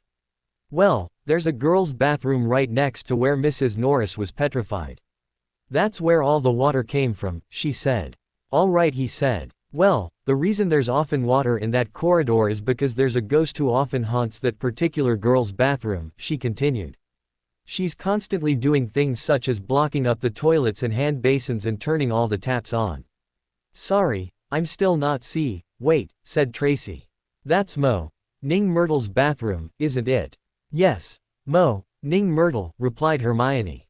The ghost of a young witch wearing near modern Ravenclaw robes. Well, Susan, Hannah and I have astronomy tonight and an early nap to look forward to, said Harry. Do you others think you can go and have a bit of a chat with her? Blushed Neville. It's okay, Neville, said Hermione. You can stay outside and keep an eye out. He sheepishly nodded, trying to get his embarrassment under control. The next afternoon, Harry met with Tracy and Daphne at lunch to go over a prank idea against the bee-owned woodpecker. As Lockhart was fond of using the teeth-flashing charm, and probably the hair coiffuring charm, that was in the book of which Harry Owl ordered 2 copies early last year, he decided it might be a good idea to turn the tables on the man. "So, which ones do you think we need to use?" asked an eager Tracy. "I'm going with the teeth glint charm, eye sparkle charm and hair volume charm," said Harry. "Might I suggest one of you girls go with the same teeth charm and the windblown charm?" "That's me," said Daphne. "I think my own hair will look better in the limited light in the classroom." "And I'm going for the moist lips charm, hair volume charm and blush charm," said Tracy with a grin. "Right," said Harry, taking mental note of all that. "Now, I'm going to go tell the Devil Twins what I'm up to. I have a feeling they haven't thought of doing something like this, so they might want to do the same thing when next they have a class with him." With a grin he was up and across to see the Weasley twins. "Gred, Forge," he said as he found a spare spot opposite them to sit. "Harrikins," they said in stereo. "What can Gred and Forge, pranksters extraordinaire, do for the great Harry Potter, slayer of ladies' hearts?" "Okay," said Harry, not knowing what that last bit meant. "Daphne, Tracy and I are going to prank Flowfart in Dada straight after lunch. We're going to be using a lot of those little beauty and photogenic cantrips out of my copy of that book I bought the two of you." Both twins grinned and said in gleeful stereo, "Harrikins. I just thought you'd like to know in case you were about to unleash a Weasley prank on the woodpecker," said Harry. The twins looked at each other and, coming to a decision, turned back to Harry. "We have one ready to go. But not until tomorrow night." "Excellent," said Harry. "Now we just need to keep the pressure up." He was just getting up when they both reached out and pulled him down again. He looked at them questioningly. "Are you aware that the student body believes you to be the one who petrified Mrs. Norris?" Harry snorted in disgust and said, "Snape tried to claim I did it, too. Dumbledore shot him down fast, though. So what really happened? I will not attend a feast that celebrates my parents' murder," replied Harry firmly. "I would have liked to have been asleep in my bed. However, I couldn't sleep. So, I went for a walk. I was heading down to peer into the Great Hall to see if I could get an idea as to how long it had to go when I heard noises coming from within the walls. I tracked those noises to that second-floor corridor and found exactly what you saw, water all over the floor, and Mrs. Norris hanging petrified from the torch sconce." "Thank you for telling us, Harrikins," they solemnly said together. Harry returned to his group and let them know about the twins' prank of Flowfart the next night. Their pranks that afternoon were on. Leaving the Dada class later that afternoon, Harry and the two girls walked quickly down the corridor and turned the corner before they suddenly stopped and all three burst out laughing. They were laughing so hard Daphne and Harry had hold of one another while Tracy was leaning with her back against the wall. By the time they got themselves back under control, all three ended up with tears running down their cheeks. Others walking down that corridor gave them a very wide berth. During class, every time Lockhart looked in their direction, all three would strike a heroic pose in their seats and flash the man a winning smile. In response, Lockhart quickly lost his own smile. There was no way he could not recognize the charms the threesome were using. After all, he had the same book and had made very good use of it. His biggest problem was he could not accuse them of using the charms and cantrips out of the book, as it would also be an admission he had made use of the same book. With a chuckle, Harry asked, Do you want me to cancel the spells?" "Merlin, no," said Tracy. "I want you to reapply them." "Huh?" he asked, confused. "Oh, well said, Potter," smirked Daphne. "You have such a way with words." Harry blew her a raspberry and looked back at Tracy to continue. "I want to go into the Great Hall looking like this for dinner," she explained. Surprised, Harry said, "Oh, that's a good idea." Daphne shook her head and said, "An even better idea is if our whole group of friends do it together." That set both Harry and Tracy off again. Daphne let them go for a while before she said, "Come on. We need to go up to the room to meet up with the others.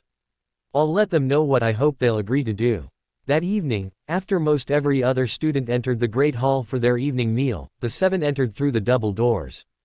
Eyes were twinkling, teeth were glinting, hair was perfectly coiffed, full-bodied or falling in soft curls, robes immaculate and billowing, faces lightly blushed. In all, they looked ready to step in front of a professional photographer's lens. The hall went silent as soon as they entered and all eyes followed their walk up towards the top end of the tables. Some were openly grinning, while others were watching with concern, if not a little fear. Young Mr. Creevy, after having already been warned once, stood up with his camera and snapped a group photo of them as they were walking up between tables. Harry just glared at the boy and he immediately sat down again. Plastering the clearly fake smiles on their faces again, the seven looked around and managed to find they would be sitting at the Gryffindor table that night. "Ah, we shall grace the Lions with our wonderful presence tonight," said Tracy a little loudly. "I'm sure they'll be overjoyed to have us at their table." Room was quickly made for them while they all struck a pose. Neville, clearly enough to be heard across the hall, said in his best Lockhart impression, "Ah. There was no need to do that, of course. After all, I could have easily placed an expansion charm on the table and benches, for I am Neville Longbottom." Again, they all struck a pose. That earned quite a few open sniggers and laughter. When Harry and the others were seated, he turned to look at the head table and could see Dumbledore was clearly amused. Professor McGonagall had her head down again with her face in her hands, chuckling away, and Professor Flitwick was openly laughing. Other professors were in similar states of mirth, and even Snape was trying to hide a smile. Lockhart, however, had his fake smile firmly plastered on his face, but there was no happiness in his eyes. 5 days later, on the Sunday, they had their second attack. This time, young Colin Creevy was petrified. Harry and Daphne were getting in there, possibly, last snowless day to have a walk along the edge of the Black Lake. Entering, he found out from the others about the attack. He also found out he was supposedly the attacker. Entering the Great Hall for dinner that night, the seven made their way to the Hufflepuff table. As they were sitting, quite a few of the Puffs quickly got up and moved away. "What on earth is wrong with those people?" Harry asked Susan. "They think you're the one who petrified the young first-year Griff, and Filch's cat," said Susan. "Why the bloody hell would they think I'd do such a thing?" he asked, frowning, and loud enough for those around him to hear. "They think you're the heir of Slytherin," said Hannah, also louder than normal. "Me?" asked Harry. "I'm a Potter, for Merlin's sake. I doubt very much anyone could be so utterly stupid as to believe such nonsense." "Well, maybe some Muggle-born or raised might think that. But anyone who has even the slightest clue of recent history knows that's just plain daft thinking. It's also stupid because I was with Harry for the whole time walking along the edge of the Black Lake," said Daphne, also in a clear voice. "He couldn't have been in both places at once." As they'd planned, quite a few people around them began to whisper to their friends and other seatmates. It didn't take long for the whispering to pass to the other tables and for the whole hall to start thinking about what Harry had said. After dinner, the seven made their way up to the 7th floor and Hermione called for the room. Inside, they all took seats when Daphne said, "As I was with Harry, and we didn't know what happened, can someone fill us in?" Neville sighed and said, "Young Colin was found down on the 2nd floor, not far from where Mrs. Norris was found. Apparently, he had his camera with him and appeared to be in the process of taking a photograph of someone, or something. That's why people are somewhat convinced it's you, Harry," said Hermione. "Everyone knows he wants to keep taking photographs of you. And, after the way you glared at him that night when we pranked Lockhart in the Great Hall, it just adds to that." Harry fell against the backrest of the couch he was on and sighed. "My problem, of course, is that I cannot prove a negative." "Pardon?" asked Susan. "I cannot prove I'm not the one doing it other than—" "Wait a minute," he said, suddenly sitting forward. "I can prove it," he said. "I can give a wizard's oath it wasn't me." "No," snapped Daphne, horrified. "You will not do such a thing." A little hurt, Harry asked, "Why ever not?" Clearly upset, Daphne replied, "A wizard's oath is not something to take so lightly. It has long-term implications that can cause you to lose your magic, that's why." Sighing, Harry said, "All right. No wizard's oath. But there has to be something I can do." "Research time," said Hermione. "A pensieve would work," mused Harry. "But I can only show a limited number of people at a time. It would take forever to show everyone. And I'm worried Dumbledore will try and take it from me again." "What do you mean Dumbledore will try and take it from you again?" asked Susan, frowning. Harry was trying to figure out how to respond when Daphne replied instead. "Dumbledore had the Potter family pensieve. He claimed Harry's father loaned it to him and had hold of it right up until just after Christmas Day." Clearly not happy, Susan said, a family pensieve is not something anyone would ever loan out. They're priceless. And it doesn't take that much to break one. Well, Dumbledore had the Potter family pensieve and claimed my father loaned it to him before he died, said Harry. The trouble is, we cannot prove that didn't happen. Well, I hope he returned it in good condition, huffed Susan. He didn't return it, said Harry. The goblins went in and got it because he wouldn't return it. He then tried to claim my father would be very disappointed in me because I sent the goblins in after it. Susan snorted and said, he should think himself lucky Aunt Amelia and Gran haven't found out, or Uncle Cygnus and Aunt Isabel for that matter. Looking up, she asked, they don't know, do they? Harry shook his head and said, no. It was something I resolved by myself, with the goblins' help, of course. He no longer has any property that rightfully belongs to me, specifically, or House Potter, generally. At least, there's no evidence or knowledge of anything else he might have. But you're not sure? She asked. No, he replied. But, after the goblins went after him for what they had recorded as him having, I sent the Potter house elves in. They knew of a few books he'd taken from Potter Manor and recovered them from Dumbledore's possession. Anyway, said Hermione. Research. Nodding, Harry rose and walked over to one of the bookcases. He thought hard about wanting to find books on magic relating to memory and saw a half-dozen books appear on the shelves of the case. Picking them up, he carried them back to the occasional table between the seats and placed them on top. Picking up the first one, he started speed reading. Harry finally found a memory charm that could possibly help. However, it was considered quite an advanced charm. Though, when he read through it, he felt he was capable. The charm required the caster to have advanced occlumency skills in order to have clear memories. That was something not necessarily needed to use a pensieve. The memory also had to be entirely accurate almost to the smallest detail. And the witch or wizard casting the charm had to have sufficient power to maintain the charm, as they had to continue to pump magic into the cast for the entire duration of the memory. That was 3 strict requirements that Harry felt he met. And, even if he didn't have sufficient magical power within himself, he felt he could use the trick of drawing in power to compensate. It was another 2 days before he finally managed to successfully perform the charm up in the come and go room. The charm was called the Show Memory Charm, the incantation was, Memoriae Me, and the wand movement started with the tip of the wand at the temple of the caster and flicking the wand forward with a swirl continuing into a thrust out to arm's reach. The width of the twirl indicated how wide an area the memory would then display in the air above and away from the caster in the direction of the point of the wand. Then the caster had to hold their wand steady while the memory played and continue to pump magic through the wand for the duration of the playing of the memory. Harry started on a short memory covering a small area and slowly enlarged the area of air covered, and length of the time the memory took to play. He was playing the memory of Christmas Day when Astoria came in to wake him up. This is just like watching a 3D movie without the glasses, said Hermione from where she was watching on the couch once Harry felt he mastered the charm. A what? Asked Neville, thoroughly confused. Muggle entertainment medium, said Hermione. They used to be called moving picture shows. Now they've shortened that name to just movie. At the moment, movies are just in 2D, meaning two-dimensional, like a wizarding photograph. However, the Muggle world is now trying to make the movies 3D, meaning three-dimensional. In other words, said Harry. Just like what I'm doing here. With sound, too, said Tracy, a little odd. A harpy, exclaimed Hannah, when the memory played through. You called your future sister-in-law a harpy. Hey, I had just woken up and this brunette-haired screeching beast attacked me in my own bed. He replied. What would you have done? Neville was grinning. The look on your face when she used your stomach muscles to launch herself back off the bed and was chuckling away. Well, at least we know it works for you, said Daphne. And it leaves me feeling quite pooped, said Harry. The book says you're not supposed to attempt this until you've gained sufficient power. In other words, as an adult, said Hermione. Harry looked to see Hermione reading the book and quietly laughed.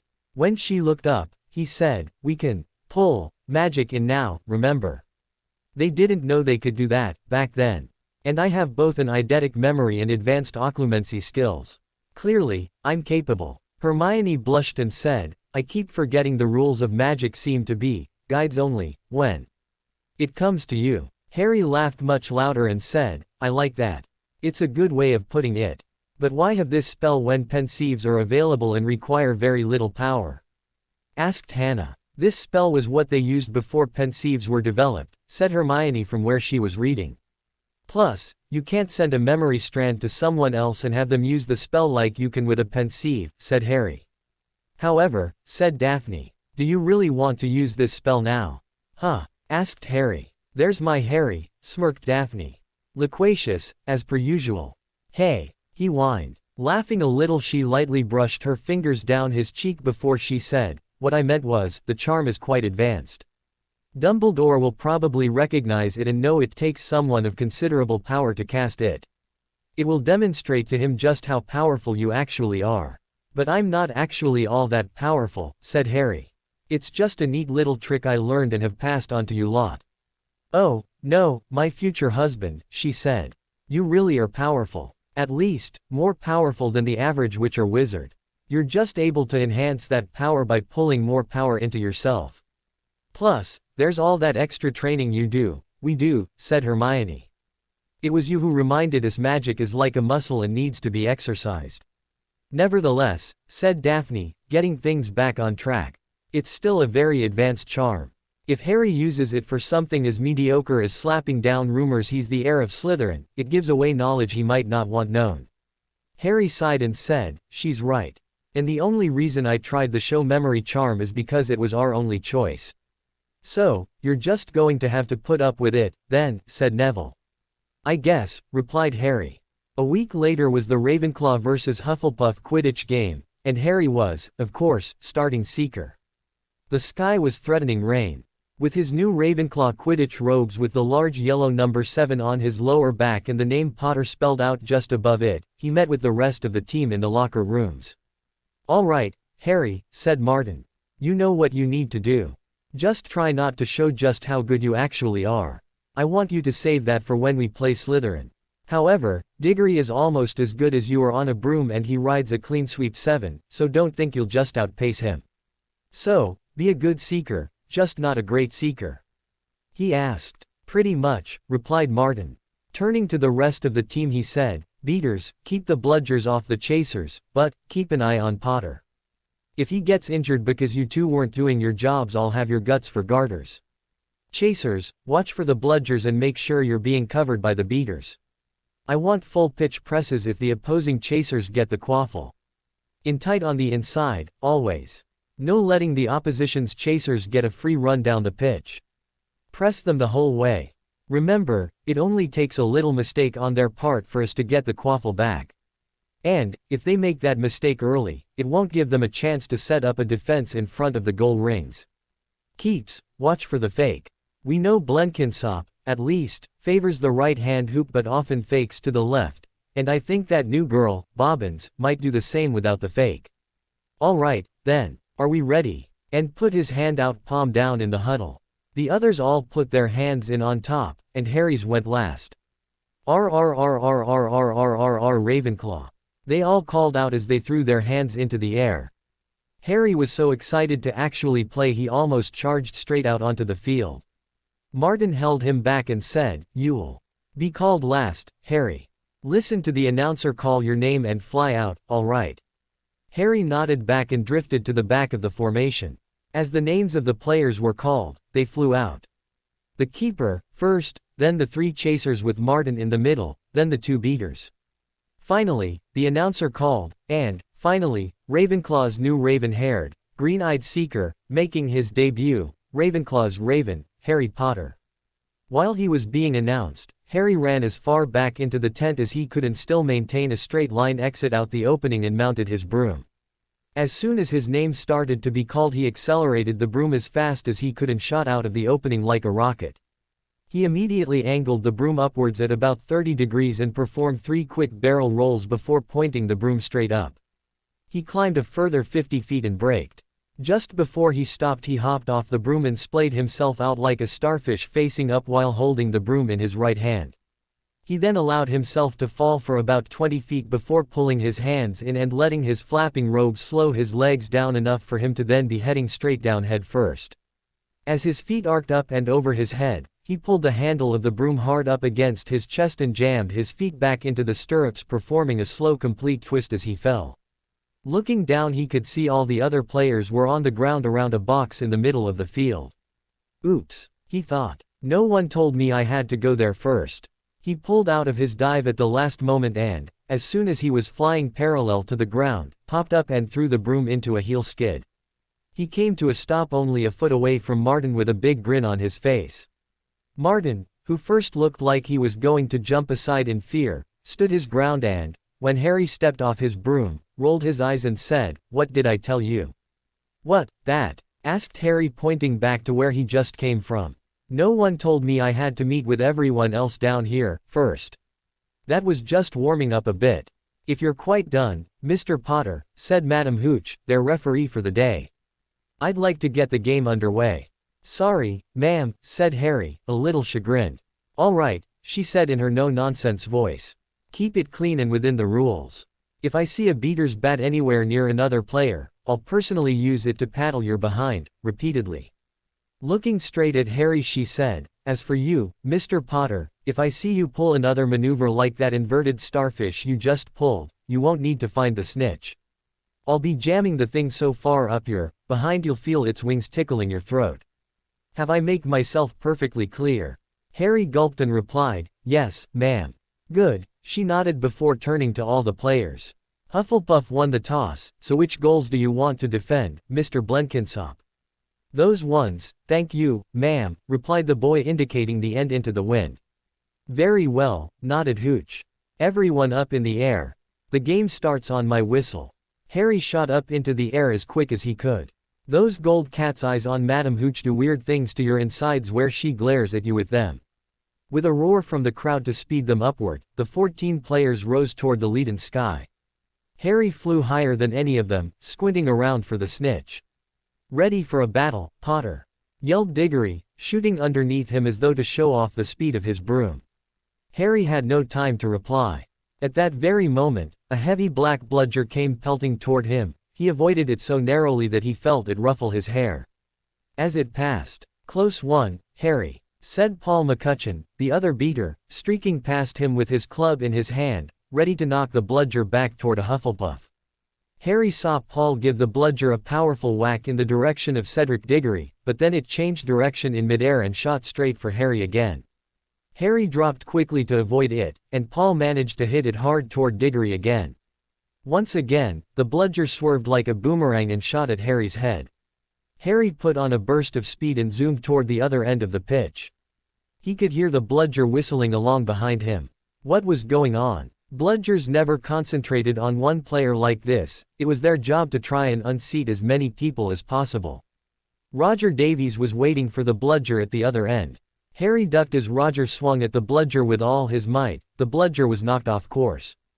"Gotcha!" yelled Roger happily, but he was wrong. As though it was magnetically attracted to Harry, the bludger pelted after him once more and Harry was forced to fly off at full speed. It had started to rain. Harry felt heavy drops fall onto his face, splattering into his eyes. He didn't have a clue what was going on in the rest of the game until he heard Lee Jordan, who was commentating, say, "Hufflepuff lead, 60 points to 0. The two Ravenclaw beaters, trying to protect Harry, were clearly not able to do their proper jobs. Meanwhile, the mad bludger was doing all it could to knock Harry out of the air. Roger and Paul were now flying so close to him on either side that Harry could see nothing at all except their flailing arms and had no chance to look for the snitch, let alone catch it. "Someone's tampered with this bludger," Paul grunted, swinging his bat with all his might at it as it launched a new attack on Harry. "We need a timeout," said Roger, trying to signal to Martin and stop the bludger breaking Harry's nose at the same time. Martin had obviously got the message.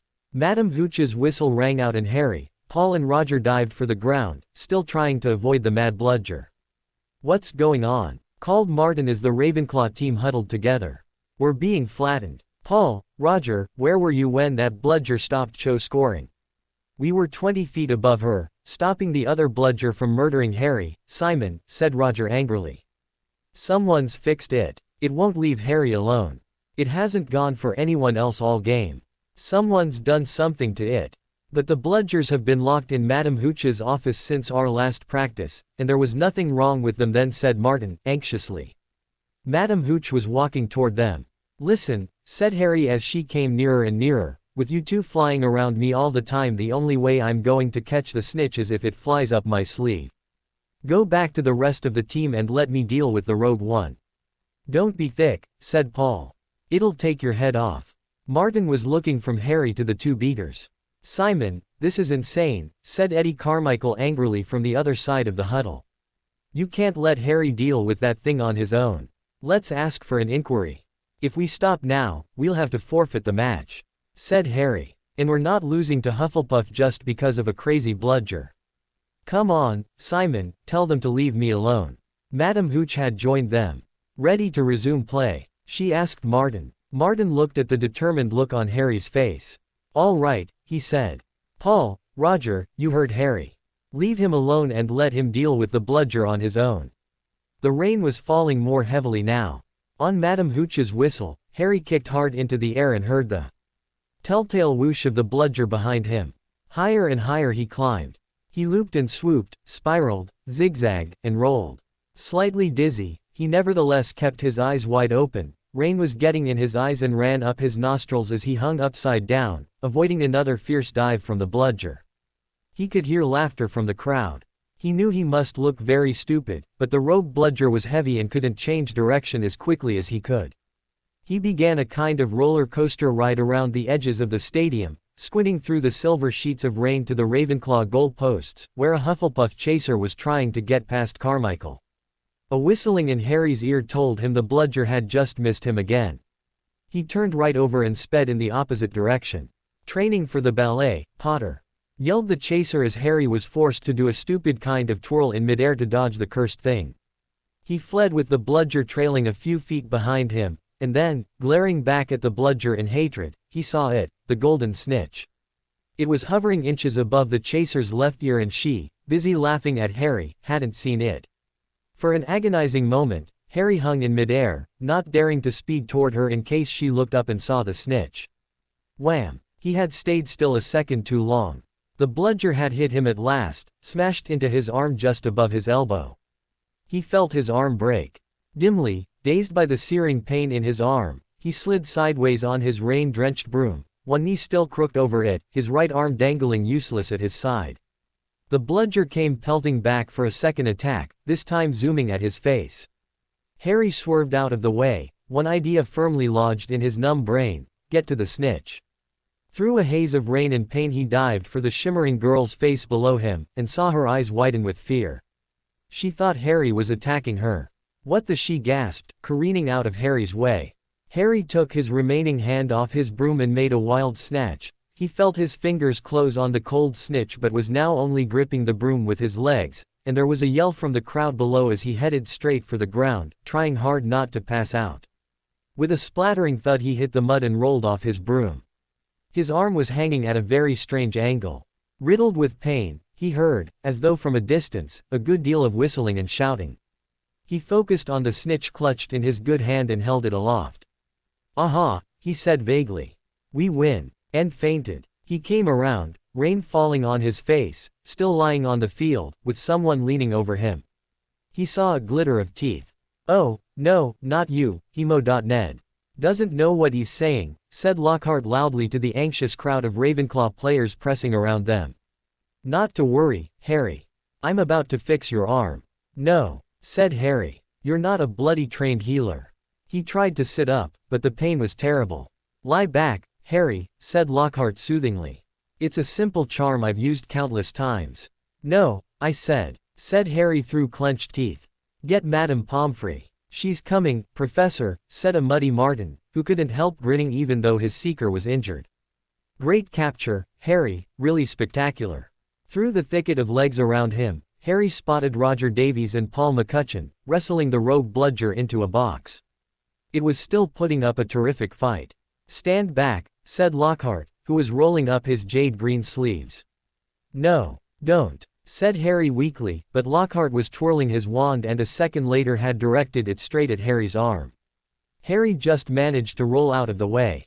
"Urrah!" he screamed, as he rolled over the injured arm. "Naff off, you moron!" he screamed out. "Point that naffing wand at me again and I'll shove it up your ass." "Ah," said Lockhart. "Yes. Well, it appears the pain he's feeling is making him a little nonsensical. Best to leave it to Madame Pomfrey then. So, Harry, just toddle up to the hospital wing. Ah, it appears your friends are now here. Would you escort him? Madame Pomfrey will be able to, tidy him up a bit." As Harry was assisted to a standing position by a clearly puffed Neville pulling on his left arm, he felt a bit wobbly on his feet. Taking a deep breath, he looked down at his right side. What he saw nearly made him pass out again. It looked like he had 2 elbows. He tried to move his fingers but very little happened and the pain almost made him pass out again. Neville quickly looped Harry's left arm over his shoulders and took hold of him by a fistful of belt on his right hip. Harry could see Daphne was in tears. He said to her, "I'm okay, love. It's just a broken arm." In the hospital wing, Madame Pomfrey wasn't at all pleased. She immediately shoved a pain relief potion into his left hand and told him to drink it. "You should have come straight to me," she raged. "I can mend simple fractures in a second. But, when they're compounded like this, you'll be able to fix it without removing it and regrowing it, won't you?" asked Harry, desperately. "That way bloody hurts." "I'll be able to, certainly, but it will still be painful," said Madame Pomfrey grimly, throwing Harry a pair of pajamas. "You'll have to stay the night." The girls waited outside the curtain drawn around Harry's bed while Neville helped him out of his Quidditch robes and into his pajamas. It took a while to ease the broken arm out of the robes and into the sleeve of the pajamas. Just getting him out of his wet Quidditch robes was almost enough to make him vomit, Neville called through the curtain as he eased the sleeve up his injured arm. As he swung himself onto the bed, his arm lying crookedly across his chest. Daphne and Madame Pomfrey came around the curtain. Madame Pomfrey was holding a large bottle of something labeled Skele-Gro. Harry was thinking about what he remembered of this potion from his stay at St. Mungo's when Madame Pomfrey hit him with a stunning hex. He woke a few minutes later to find his second elbow, and Daphne, were gone. But it looked like Neville had toughed it out, even if he was looking a little green. "You're in for a rough night," she the Medi Witch, pouring out a steaming beakerful and handing it to him, making sure he grasped it with his left hand. Resetting and knitting bones is a nasty business. So was taking the Skele-Gro. It burned Harry's mouth and throat as it went down, making him cough and splutter. Still tut-tutting about dangerous sports and inept teachers, Madame Pomfrey retreated, leaving Neville to help him gulp down some water. The partitions were removed and his friends all gathered around. Daphne was looking quite pale. "That was some catch you made. That poor, Puff Chaser's face, she looked ready to kill," said Tracy, an avid Quidditch fan. "I want to know how, whoever did, fixed that bludger," said Hermione darkly. "We can add that to the list of questions we'll ask Madame Hooch," said Harry, sinking back onto his pillows. He was starting to feel quite sleepy. The door of the hospital wing burst open at that moment. Filthy and soaking wet, the rest of the Ravenclaw team had arrived to see Harry. "Unbelievable flying, Harry," said Roger. "I've just seen Diggory trying not to yell too much at Miss Bobbin. Something about having the snitch on top of her head and not noticing. She didn't seem too happy." "Oh," he said, holding Harry's broom out. "I brought your broom with me.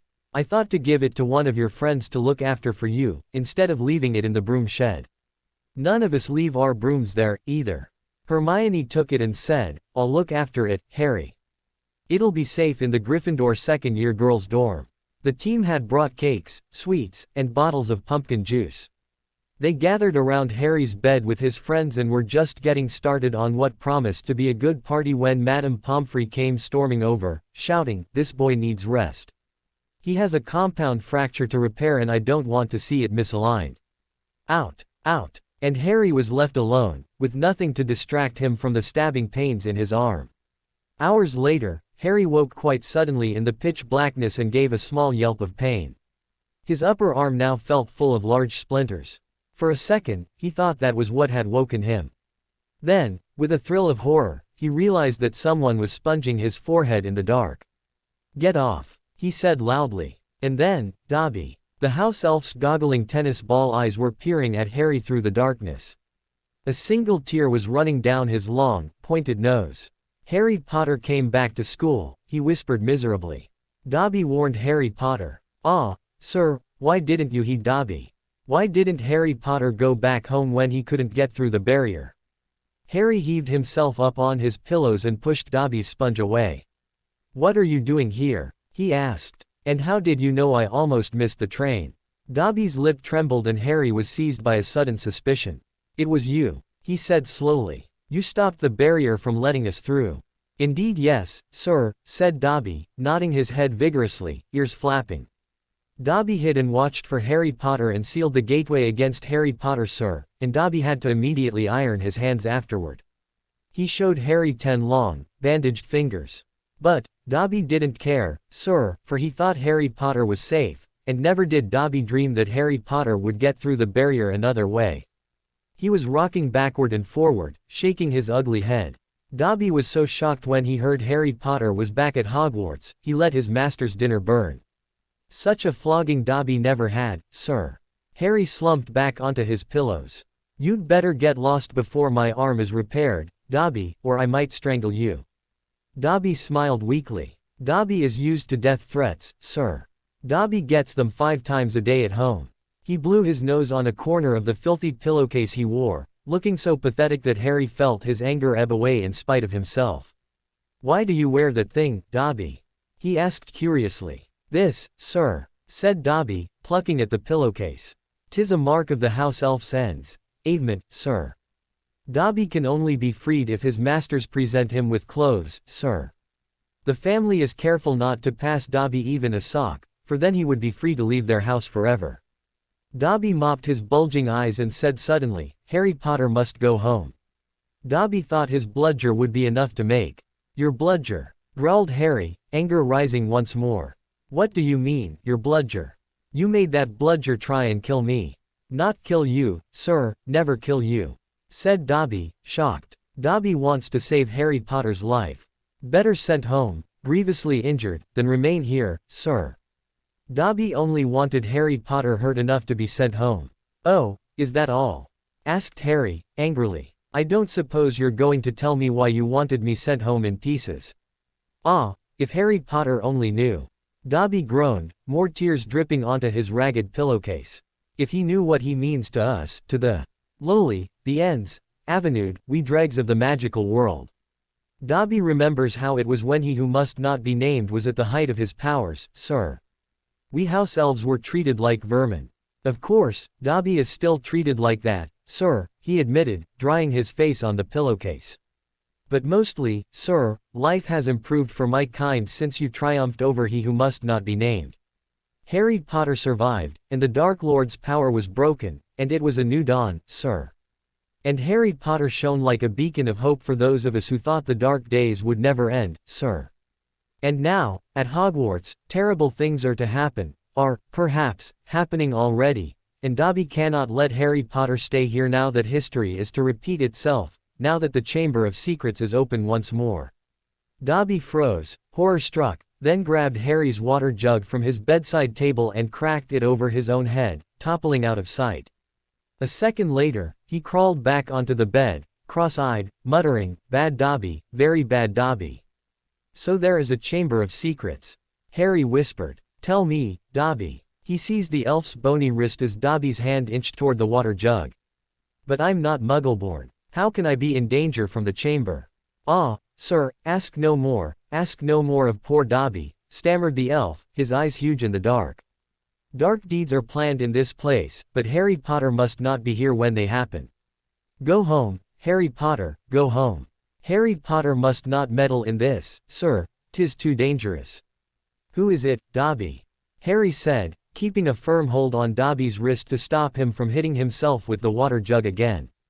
"Who's opened it? Who opened it last time?" "Dobby can't, sir, Dobby can't."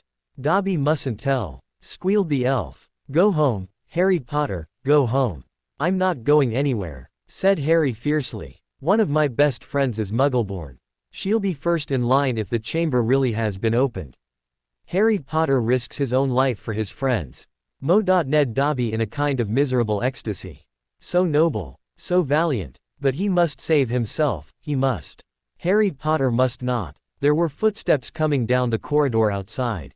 Dobby must go. breathed the elf, terrified. There was a loud crack, and Harry's fist was suddenly clenched on thin air.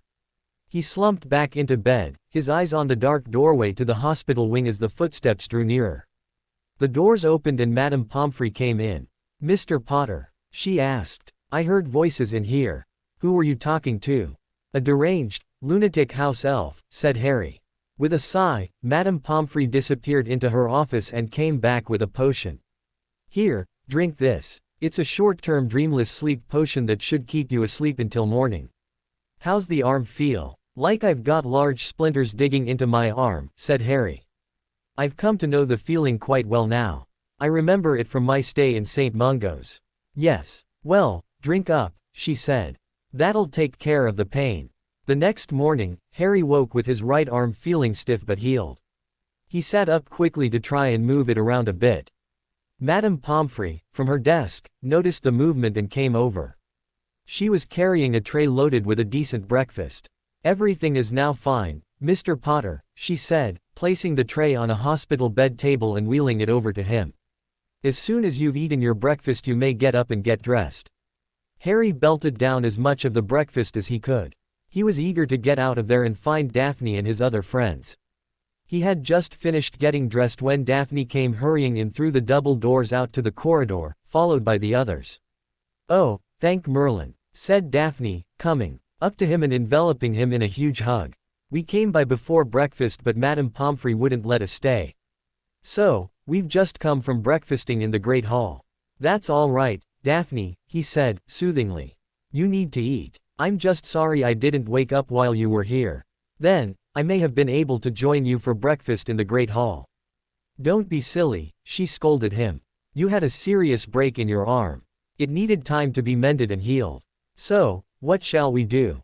he asked, instead of pushing the issue.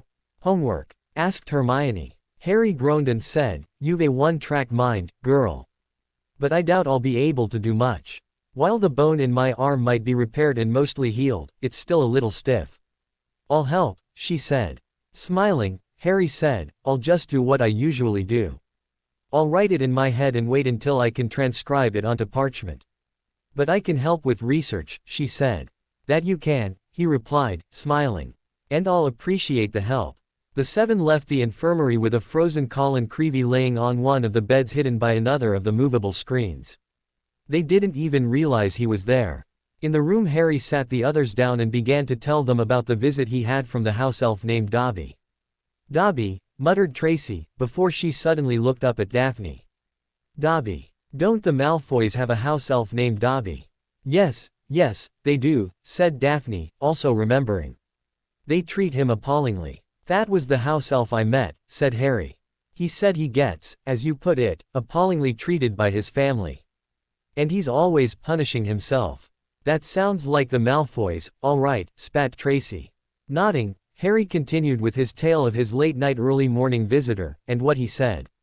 He finished with telling them about Madame Pomfrey unknowingly scaring him off and he having to take a shortened dreamless sleep potion.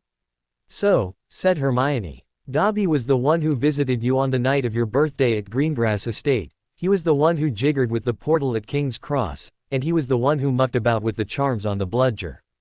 I see what you mean by him trying to kill you to save your life. But we now know who is responsible for what's been happening, Malfoy," said Susan.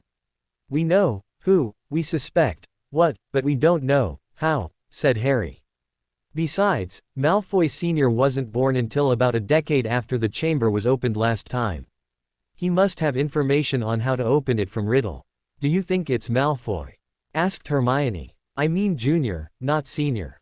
We could use Polyjuice Potion to take the place of his two bully boys and lead him to answering questions." "The ferret?" asked Tracy, with a little laugh. "No. If he really knew, he wouldn't be able to stop himself from bragging about it." Nodding, Daphne said, "Tracy's right. We'd all know by now, if it was him. At least, those of us in Slytherin. Malfoy couldn't keep a secret that big if his life depended on it." Seeing the dejected look on Hermione's face she said, "But, Polyjuice Potion was a good idea if Malfoy actually could keep a secret. He'd have told Crabbe and Goyle, for sure. We need that sort of thinking to solve this." November faded into December and the seven were beginning to look forward to going home for Christmas. However, the week before they were due to leave, a notice appeared in the entrance hall. A dueling club was starting up. The first meet was to be held that evening at 8 p.m. "They're starting a dueling club," said Seamus Finnegan, a second-year Gryffindor. "First meeting tonight. I wouldn't mind dueling lessons, they might come in handy one of these days." "What, you reckon Slytherin's monster can duel?" asked Neville back. But he, too, read the sign with interest. "It could be useful," he said to the others as they went into dinner. "Shall we go?" The others were all for it. So, at 8 o'clock that evening, they hurried back to the Great Hall. The long dining tables had vanished and a golden stage had appeared along one wall, lit by thousands of candles floating overhead. The ceiling was velvety black once more and most of the school seemed to be packed beneath it, all carrying their wands and looking excited. "I wonder who'll be teaching us?" asked Hermione, as they edged into the chattering crowd. "Harry said Flitwick was a dueling champion when he was young. Maybe it'll be him. As long as it's not," began Harry, before he ended on a groan. Gilderoy Lockhart was walking onto the stage, resplendent in robes of deep plum and accompanied by none other than Snape, wearing his usual black. Lockhart waved an arm for silence and called, "Gather round, gather round. Can everyone see me? Can you all hear me? Excellent. Now, Professor Dumbledore has granted me permission to start this little dueling club, to train you all in case you ever need to defend yourselves as I, myself, have done on countless occasions. For full details, see my published works. Let me introduce my assistant, Professor Snape," said Lockhart, flashing a wide smile. "He tells me he knows a tiny little bit about dueling, himself, and has sportingly agreed to help me with a short demonstration before we begin. Now, I don't want any of you youngsters to worry. You'll still have your potions master when I'm through with him, never fear." "Wouldn't it be good if they finished each other off?" Ron Weasley muttered to someone from behind Harry and the others. Harry just snorted and rolled his eyes. Snape's upper lip was curling. Lockhart and Snape turned to face each other and bowed. At least, Lockhart did, with much twirling of his hands, whereas Snape jerked his head irritably. Then they raised their wands like swords in front of them. "As you see, we are holding our wands in the accepted combative position," Lockhart told the silent crowd. "On the count of 3, we will cast our first spells. Neither of us will be aiming to kill, of course." "I wouldn't bet on that," Harry murmured, watching Snape baring his teeth. 1, 2, 3. Both of them swung their wands above their heads and pointed them at their opponent. Snape cried, "Expelliarmus!" There was a dazzling flash of color light and Lockhart was blasted off his feet. He flew backward off the stage, smashed into the wall, and slid down it to sprawl on the floor. Malfoy and some of the other Slytherins cheered. Hermione was dancing on tiptoes. "Do you think he's all right?" she squealed through her fingers. "He may be a liar but he's still a person. Who cares?" said Harry and Neville together. Lockhart was getting unsteadily to his feet. His hat had fallen off and his wavy hair was standing on end. "Well, there you have it," he said, tottering back onto the platform. "That was a disarming charm. As you see, I've lost my wand. Ah, thank you, Miss Brown." "Yes, an excellent idea to show them that, Professor Snape. But, if you don't mind my saying, to stop you, it would have been only too easy. However, I felt it would be instructive to let them see." Snape was looking murderous. Possibly, Lockhart had noticed, because he said, "Enough demonstrating. I'm going to come among you now and put you all into pairs. Professor Snape, if you'd like to help me." They moved through the crowd, matching up partners. Lockhart teamed Neville with Justin Finch-Fletchley, but Snape reached Harry. "Time to split up the dream team, I think," he sneered. "The rest of you, go find other partners. Potter." Harry moved automatically toward Daphne. "I don't think so," said Snape, smiling coldly. "Mr. Malfoy, come over here. Let's see what you make of the famous Harry Potter. And you, Miss Granger, you can partner Miss Bulstrode." Daphne looked a little murderous at Snape but went off to find a partner of her own. Malfoy strutted over, smirking. Behind him walked Bulstrode. Hermione gave her a weak smile that she did not return. "Face your partners," called Lockhart, back on the platform. "And bow." Harry and Malfoy barely inclined their heads, not taking their eyes off each other. "Wands at the ready," shouted Lockhart. "When I count to 3, cast your charms to disarm your opponents, only to disarm them, we don't want any accidents. 1, 2, 3.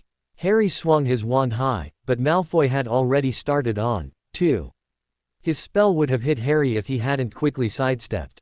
He stumbled, but didn't twist anything. Wasting no more time, Harry pointed his wand straight at Malfoy and shouted, Rictus Empra.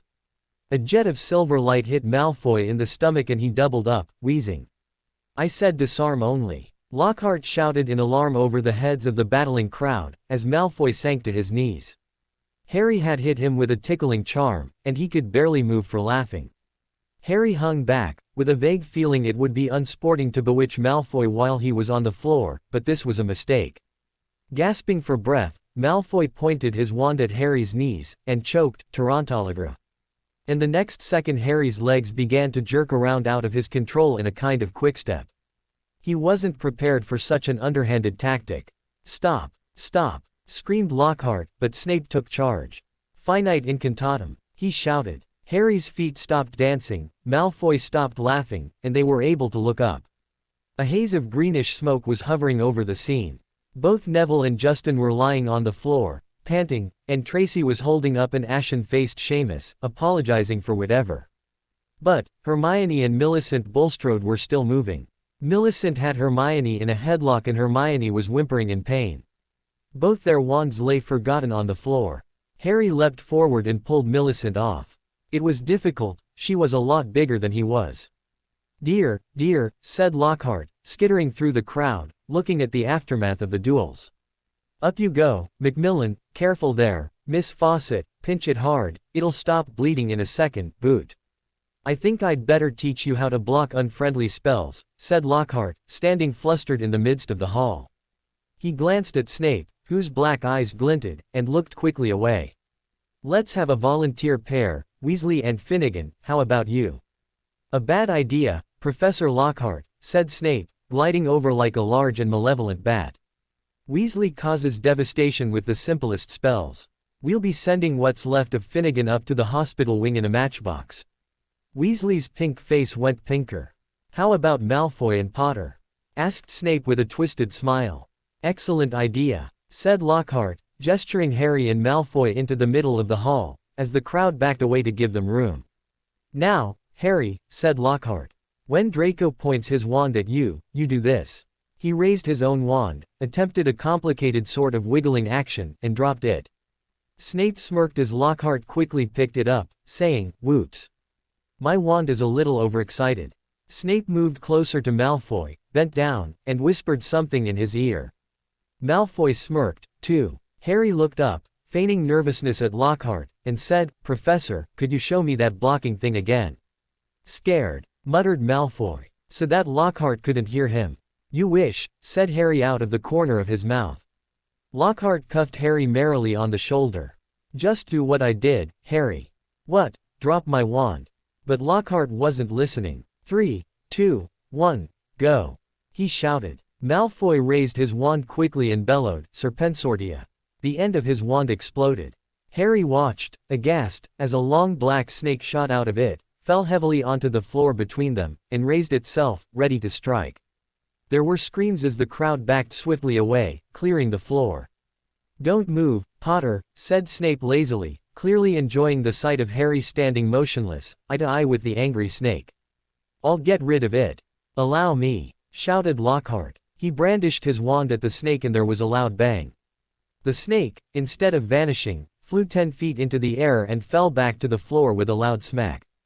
Enraged and hissing furiously, it slithered straight toward Justin Finch Fletchley and raised itself again, fangs exposed, poised to strike. Harry wasn't sure what made him do it. He wasn't even aware of deciding to do it. All he knew was that his legs were carrying him forward as though he was on casters and that he had shouted stupidly at the snake, Section leave him alone. Section and miraculously, inexplicably, the snake slumped to the floor, docile as a thick, black garden hose, its eyes now on Harry. Harry felt the fear drain out of him.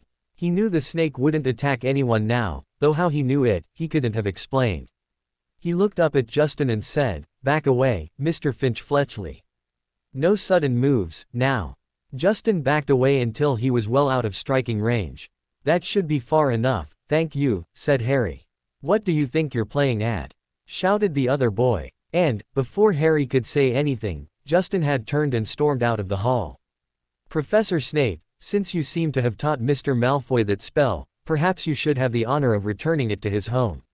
Snape stepped forward, waved his wand, and the snake vanished in a small puff of black smoke. Snape, too, was looking at Harry in an unexpected way. It was a shrewd and calculating look, and Harry didn't like it. He was also dimly aware of an ominous muttering from the collected students. That was an incredibly dangerous spell you just cast, Mr. Malfoy, glared Harry at Malfoy. That was one of the most deadliest snakes in existence, a black mamba. If it had bitten Mr. Finch-Fletchley, I dare say you and Lockhart would be facing charges of committing severe bodily harm, if not manslaughter right now. What the bloody hell did you think you were doing? He snarled. Malfoy stared back with a look of fright and fear on his face. Turning to the shocked face of Lockhart, he said, as for you, Professor Flofart, your clear incompetence damn near saw Mr. Finch-Fletchley killed. Perhaps you should consider your career at an end. Harry stormed off the platform and, with the group following him, stormed out of the Great Hall. As they went through the doors, the people on either side drew away as though they were frightened of catching something. Harry didn't have a clue what was going on, and none of his friends explained anything until they had dragged him all the way up to the come-and-go room.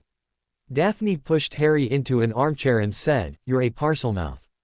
Why didn't you tell us?" "I didn't know," said Harry. "This changes things," said Tracy. "Why?" said Harry. "I bet loads of people here can do it." "Oh, no they can't," said Daphne. "It's not a very common gift." "Harry, this is bad." "What's bad?" said Harry, starting to feel quite angry.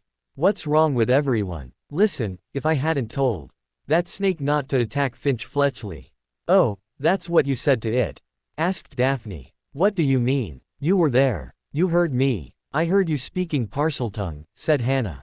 "You could have been saying anything." No wonder Justin panicked. "You sounded like you were egging the snake on or something. It was creepy, you know."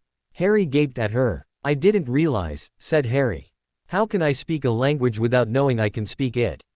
Neville shook his head. Both he and Hermione were looking as though someone had died. Harry couldn't see what was so terrible. "Do you want to tell me what's wrong with stopping?" he started to say, before realizing.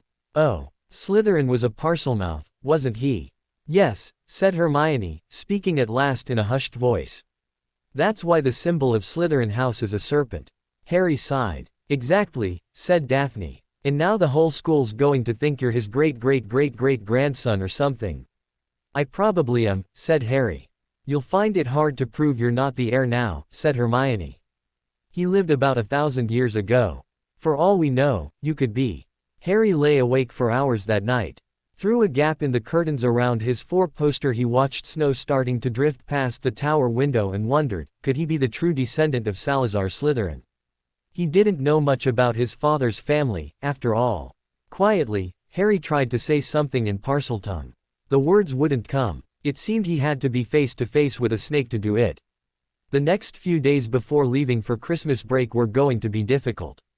The next day, between classes, Harry was fretting about what had nearly happened to Finch-Fletchley, so told the group he was going to go and track the boy down to try and explain what had happened in the dueling class. Daphne kissed him on the cheek and wished him well, but didn't think it would make a difference. Harry tromped down the stairs almost to the ground floor and turned along another corridor, which was particularly dark. The torches had been extinguished by a strong, icy draft blowing through a loose windowpane. He was halfway down the passage when he tripped headlong over something lying on the floor. He turned to squint at what he'd tripped over, and felt as though his stomach had dissolved. Justin Finch-Fletchley was lying on the floor, rigid and cold, a look of shock frozen on his face. His eyes were staring blankly at the ceiling. Next to him was another figure, the strangest sight Harry had ever seen. It was the Gryffindor ghost, nearly headless Nick, no longer pearly white and transparent, but black and smoky, floating immobile and horizontal, 6 inches off the floor. His head was half off and his face wore an expression of shock identical to Finch-Fletchley's. Harry got to his feet, his breathing fast and shallow, his heart doing a kind of drumroll against his ribs. He looked wildly up and down the deserted corridor. The only sounds were the muffled voices of teachers from the classes on either side. He could run, and no one would ever know he had been there. But he couldn't just leave them lying here. He had to get help. But, would anyone believe he hadn't had anything to do with this? As he stood there, a door right next to him opened with a bang. Peeves the poltergeist came shooting out. "Why, it's Potty wee Potter," cackled Peeves, knocking Harry in the head as he bounced past him.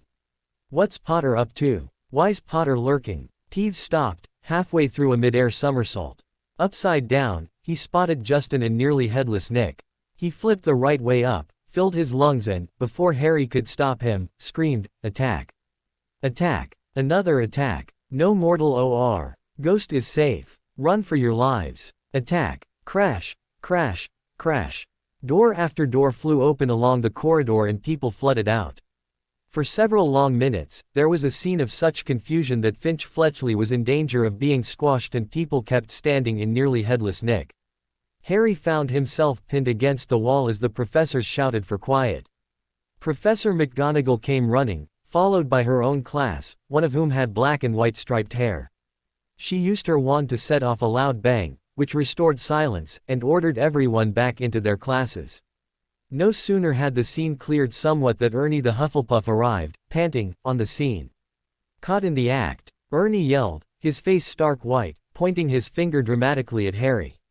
"That will do, Macmillan," said Professor McGonagall sharply. Peeves was bobbing overhead, now grinning wickedly, surveying the scene.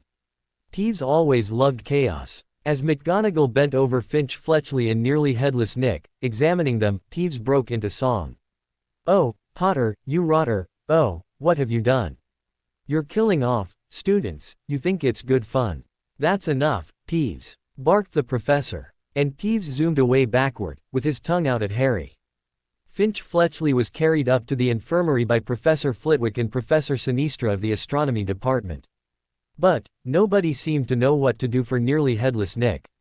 In the end, Professor McGonagall conjured a large fan out of thin air, which she gave to Ernie with instructions to waft nearly headless Nick up the stairs.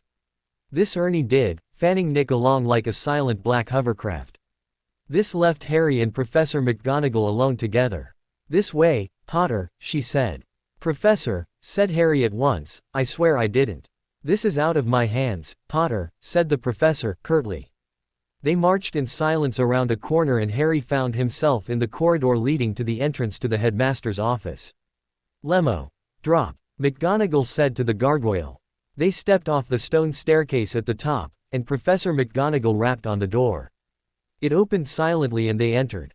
Professor McGonagall told Harry to wait and left him there, alone. He also wasn't alone. Standing on a golden perch behind the door was Fawkes, looking like a decrepit-looking bird that resembled a half-plucked turkey. Harry stared at it and the bird looked balefully back, making a gagging noise. Harry thought it looked very ill. Its eyes were dull and, even as Harry watched, a couple more feathers fell out of its tail. Harry was just thinking it looked as if it was approaching a burning day, when the phoenix burst into flames. Harry nearly yelped in shock and backed away. The phoenix, meanwhile, had become a fireball. It gave one loud shriek and next second there was nothing but a smoldering pile of ash on the floor. The office door opened. Dumbledore came in, looking very somber. "Albus," said Harry, gesturing towards Fawkes's perch.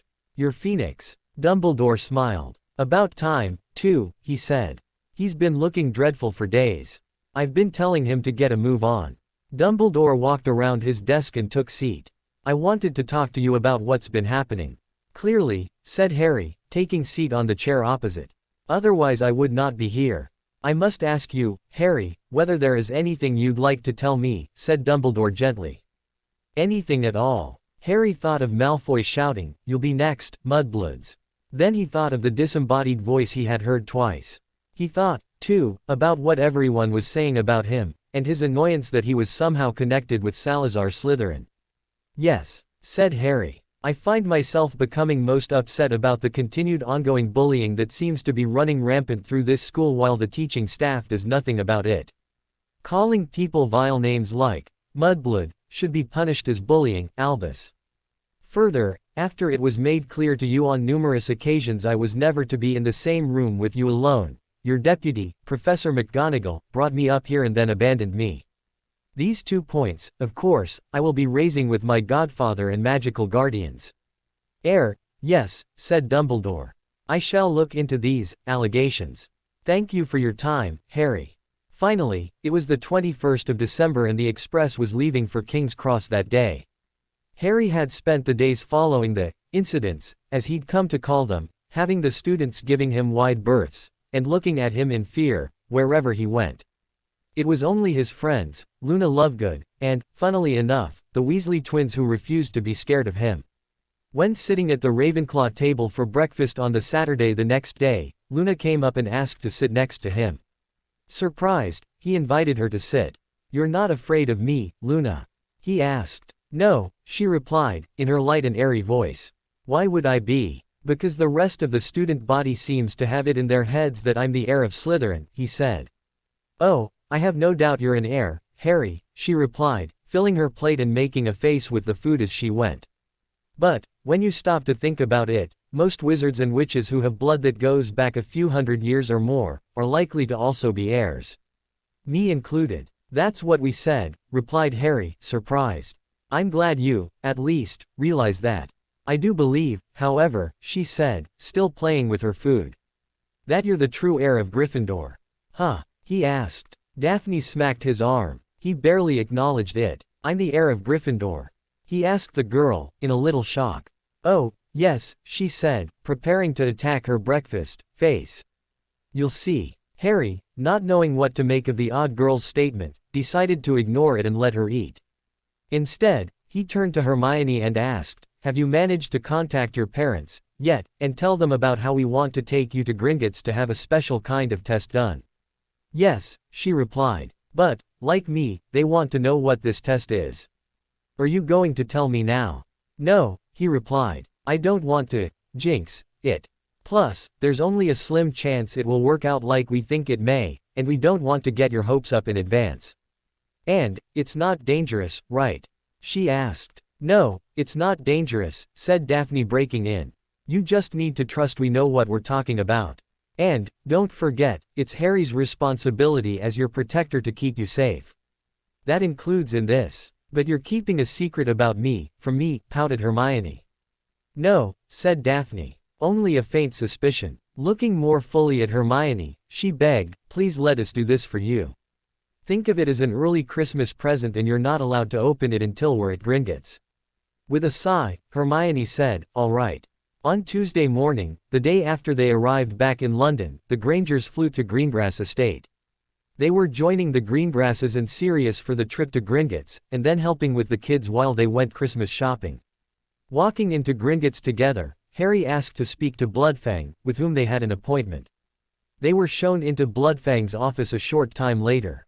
Lord Potter, said Bloodfang, after the initial greetings were exchanged. Everything has been arranged. Looking at Hermione, he asked, I take it this is the young witch of whom we're testing today. Yes, Bloodfang, my friend, replied Harry. Shall we? The goblin nodded and pulled a small dish from within his desk that looked partially full of ink, and placed it on his desk close to the edge nearest Harry and company. Then he withdrew a sheet of parchment and a specially shaped quill. And, finally, a goblin ritual knife. Hermione took one look at the knife and gasped, as did her parents. Harry placed his hand on Hermione's shoulder and said, easy, Hermione. It's not as bad as it looks. I did this 1.5 years ago, just before my 11th birthday. Bloodfang looked up and grinned. He said, step forward, please, Witch Granger, and I shall explain what you need to do. Hermione took a deep breath and let it out slowly, calming down. Then stepped up to the edge of the desk. Bloodfang nodded and said, you need to take the ritual knife in your left hand and make a small cut in your right ring finger. Then let 3 drops of blood fall into the dish. I will then heal the cut on your finger. Hermione nodded and, tentatively, picked up the knife in her left hand. Taking a steadying breath, she nicked the pad on her right ring finger and held it over the dish. As soon as 3 drops of blood dripped into the ink, she pulled her hand to the side, and Bloodfang reached out and took her hand. After he passed his other hand over hers, he pulled it away to show the cut was now completely healed. And took the knife from her left hand. Putting the knife away, he then took the quill and used the very tip of it to stir the ink. Suddenly, the quill looked like it wanted to leap out of his hand. Holding it tightly, he moved it over to the parchment, placing it vertically in the middle of the sheet. When he let go of it, it stood up straight for a moment before it started to quickly write on its own. It took a little while before it finished what it was writing and stayed still on the page. Bloodfang reached out and took the quill away, dropping it into the drawer on his desk where he placed the knife. He picked up the paper and began to read. While the Grangers watched what was happening quite curiously, the Greengrasses, Harry and Sirius all held their breath in anticipation. The goblin then read, Miss Hermione Jean Granger, born the 19th of September 1979, firstborn child of Wendell Daniel Granger and Monica Emma Granger née Woods. Hesitating a moment, because he quite enjoyed having witches and wizards hanging off his every word, he said, heiress apparent of the noble and ancient house of Dagworth Granger. Looking up and, grinning at Hermione, he said, Congratulations, Lady Hermione. Yes, said Sirius, pumping his fist into the air, while Harry and Daphne laughed. Cygnus and Isabel were also celebrating a little. What? Asked Wendell, quite stunned. Monica couldn't even say a word, her shock was that deep. Harry reached over and hugged his, now gobsmacked, brown-haired friend. A hug joined in by, first Daphne and Astoria, then by Sirius and the Greengrasses. While they were in the middle of their impromptu celebration, Bloodfang folded the sheet of parchment and dropped it through a slot on his desk before touching a rune. I don't understand, said Wendell, a little dazed. The hug broke apart and Cygnus said, Our apologies, Wendell, Monica, but this is a very big thing for us in the wizarding world. A lost heir of a thought-to-be-extinct bloodline has been found. And for he or she to be of a noble house. I still don't understand, said Wendell, shaking his head in confusion. What does this mean? Turning and still chuckling, happy for his friend, Harry said to Bloodfang, Perhaps you should do the honors, my friend. Just as Harry was asking the goblin to clarify matters, the box on his desk gave a little, bong, sound.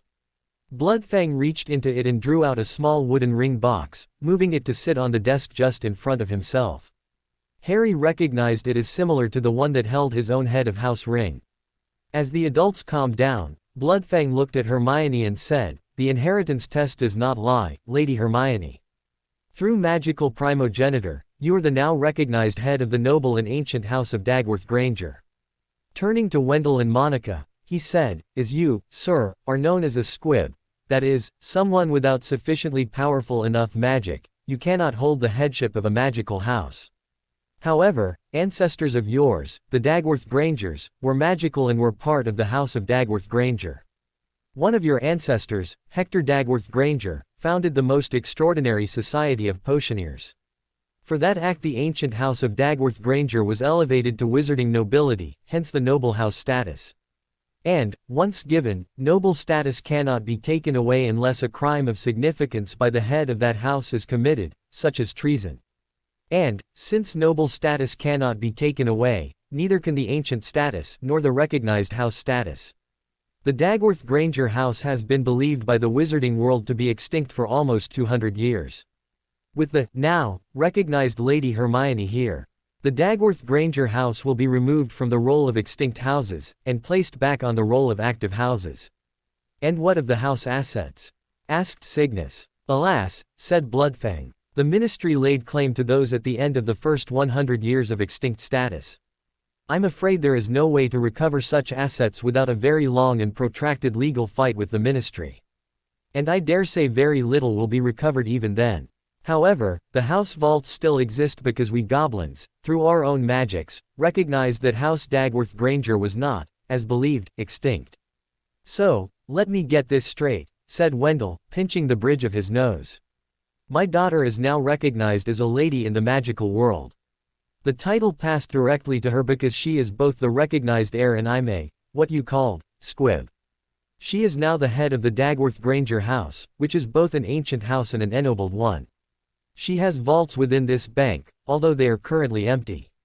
And the ministry claimed all assets belonging to the family nearly 100 years ago, so they're now considered lost. Yes, on all 5 counts, replied Bloodfang. We need to sit down and discuss this, said Wendell, looking a little piqued. As a family, If there is no further need for me, I have other work to do, said Bloodfang. I think we need to go and sit down and discuss this among ourselves, said Cygnus. How about in a lovely little cafe in the alley?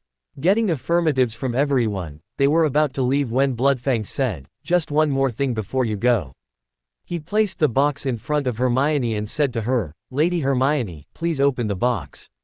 Inside is a ring. Please take it out and place it on your right ring finger. Harry, Sirius and the Greengrasses froze and watched avidly. Hermione opened the box and, taking the ring out, slid it on her right ring finger. As soon as it reached the webbing of her finger, it flashed once and resized to fit her finger perfectly. Harry and the others sighed a breath of relief. Bloodfang grinned and said, and that was the final test. The ring has accepted Lady Hermione as the rightful heir. Congratulations, again, Lady Hermione, Lady Dagworth Granger. After words of parting and standing, the party left the office and made their way back to the main doors of the bank. Cygnus then led them to a nice little cafe and ordered a private room. Once ensconced therein, he quickly cast privacy charms and warning wards on the room. As the last seated, he turned to Harry and said, Well, Harry.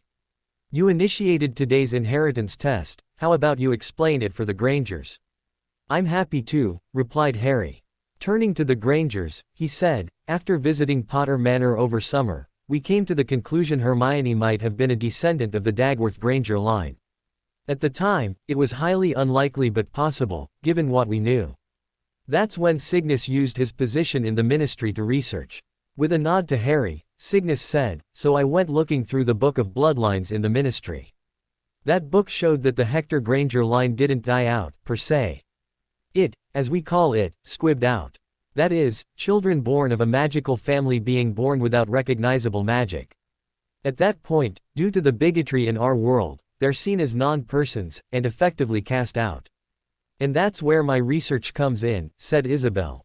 First, using the documents you gave me, Monica, I was able to track Wendell's family back a couple hundred years. Then I hit a dead end. While there was a record of a particular person dying, together with census results of their living in Essie, there was no record of birth. That person was Alpheus Granger. Cygnus continued, and there was a matching record in the book of bloodline of a squib named Alpheus Dagworth Granger being born at St. Mungo's. The likelihood of it being the same person was too strong to be discounted. Then Harry took up the explanation again. As Hermione's protector, Cygnus and Isabel sent their findings to me. It was my decision to hold off on saying anything about this until it could be confirmed by the Goblin's inheritance test. I didn't want the possibility of this being true to affect Hermione, or you, until it could be confirmed one way or the other and we could all discuss it in depth. What does this mean for my family? Asked Wendell. In the Muggle world, absolutely nothing, said Cygnus. Its only effect will be what you make of it. However, in the magical world, this is a huge thing. Hermione is now no longer recognized as being a Muggle-born, she's now considered a half-blood like Harry. As head of the Dagworth Granger house, irrespective of her position as a protectee of House Potter, she has a social status almost equal to us in her own right. And no one can argue against it. Her wearing the house ring stops that. Secondly, as head of a noble house, like Harry and me, she has a hereditary seat awaiting her on the Wizengamot. That's our form of parliament similar to your House of Lords. Looking directly at Hermione, he said, which reminds me, Hermione, you are now going to need a regent to take your seat until you're of age. I pick you, she quickly said. Hold on, young lady, he quickly came back with. While I thank you for the consideration you've given me, this is something you want to research and talk with your parents about, first. While Isabel and I are currently your magical guardians, my politics may not reflect your own. You want to pick someone who would be willing to vote on the Wizengamot along lines you believe you would vote in their place if you were of age to do so. You need to give yourself some time to think it through. And you need to listen to the counsel of your parents and others first. All right. Hermione nodded and her parents breathed a sigh of relief. Still, you are my magical guardians, you did cause this, she indicated her ring, to happen, and I know I can trust you to do right. By me. Again, thank you, said Cygnus. I'm honored you think that way. But, at least discuss it with your parents, first. Besides, there's going to be a great deal of paperwork to deal with before reaching that stage. The first of which will be reactivating your house. Once it becomes acknowledged House Dagworth Granger has been reactivated with Hermione as its undisputed head through primogenitor, you're going to find yourselves very quickly courted by others. There will be those who hope you will align your house with theirs, there will be offers of betrothal contracts. What? Blurted Monica, cutting in. Cygnus nodded and said, you know why they're important, Monica. To protect the interests of House Dagworth Granger, it would be wise to engage in a betrothal contract before she marries. However, there is certainly no hurry. Most families, these days, allow their daughters to fall in love naturally. Then, when she indicates she wishes to enter into marriage with another, the heads or regents of those houses involved sit down and discuss the conditions. One of those conditions, I beg you, will include that at least the second-born son will have the surname Dagworth Granger, to ensure the continuation of the line. As your familial protectors, both Harry and I will ensure Hermione and her assets are well protected. Unlike Harry's and Daphne's contract, there will be escape clauses for both parties. I will not make that mistake again. Sorry, she said abashed. With a nod of acceptance, Cygnus continued, now, by rights, as Hermione's magical guardian, those offers should come to me, anyway. But some may try to bypass me by going directly to Hermione. The ring she now wears has built-in protections against someone trying to place compulsion charms or similar on any paperwork they send her. The ring will flash and or vibrate in different patterns if there's any of those sorts of hanky-panky going on. I'll be teaching Hermione what those flashes and vibrations mean and how to use the ring to protect herself from that sort of thing. Next, I believe Harry has already loaned Hermione certain books that cover wizarding etiquette and customs in our world. Harry and Hermione nodded. But, as head of a noble and ancient house, Hermione is going to have to learn more than what is in those books. I believe Isabel will be the best instructor for her for that. Isabel nodded. That means, young lady, said Cygnus looking at Hermione. You're going to be spending time with Isabel over the first part of your Christmas break before you go visiting your grandmother with your parents. And possibly after you return. Hermione was clearly excited about the prospect of more learning over Christmas. Looking back at Wendell and Monica, he said, the biggest upside of all this, is that we can now ward your home 6 ways from Sunday, when we couldn't before due to your status as a Muggle household. Because one no longer exists, your home will now be thought of as Dagworth Granger Manor. A truly magical household that will have Muggles living there, instead of the other way around. This is a lot to take in, sighed Wendell. Again, you've done so much for my family, I cannot repay you. Well, said Isabel, what we get out of this so far, is that my research will be recognized as already having found a missing heir and reactivating a once thought extinct house. And, as it's a noble and ancient house, the kudos, I think is the word, are going to be a lot. It validates my research, making it worth that much more. Our house benefits a great deal, just from that alone. But, it's not something we've done for you, said Wendell. I have an idea for you, if you're interested, said Harry, having a brainwave.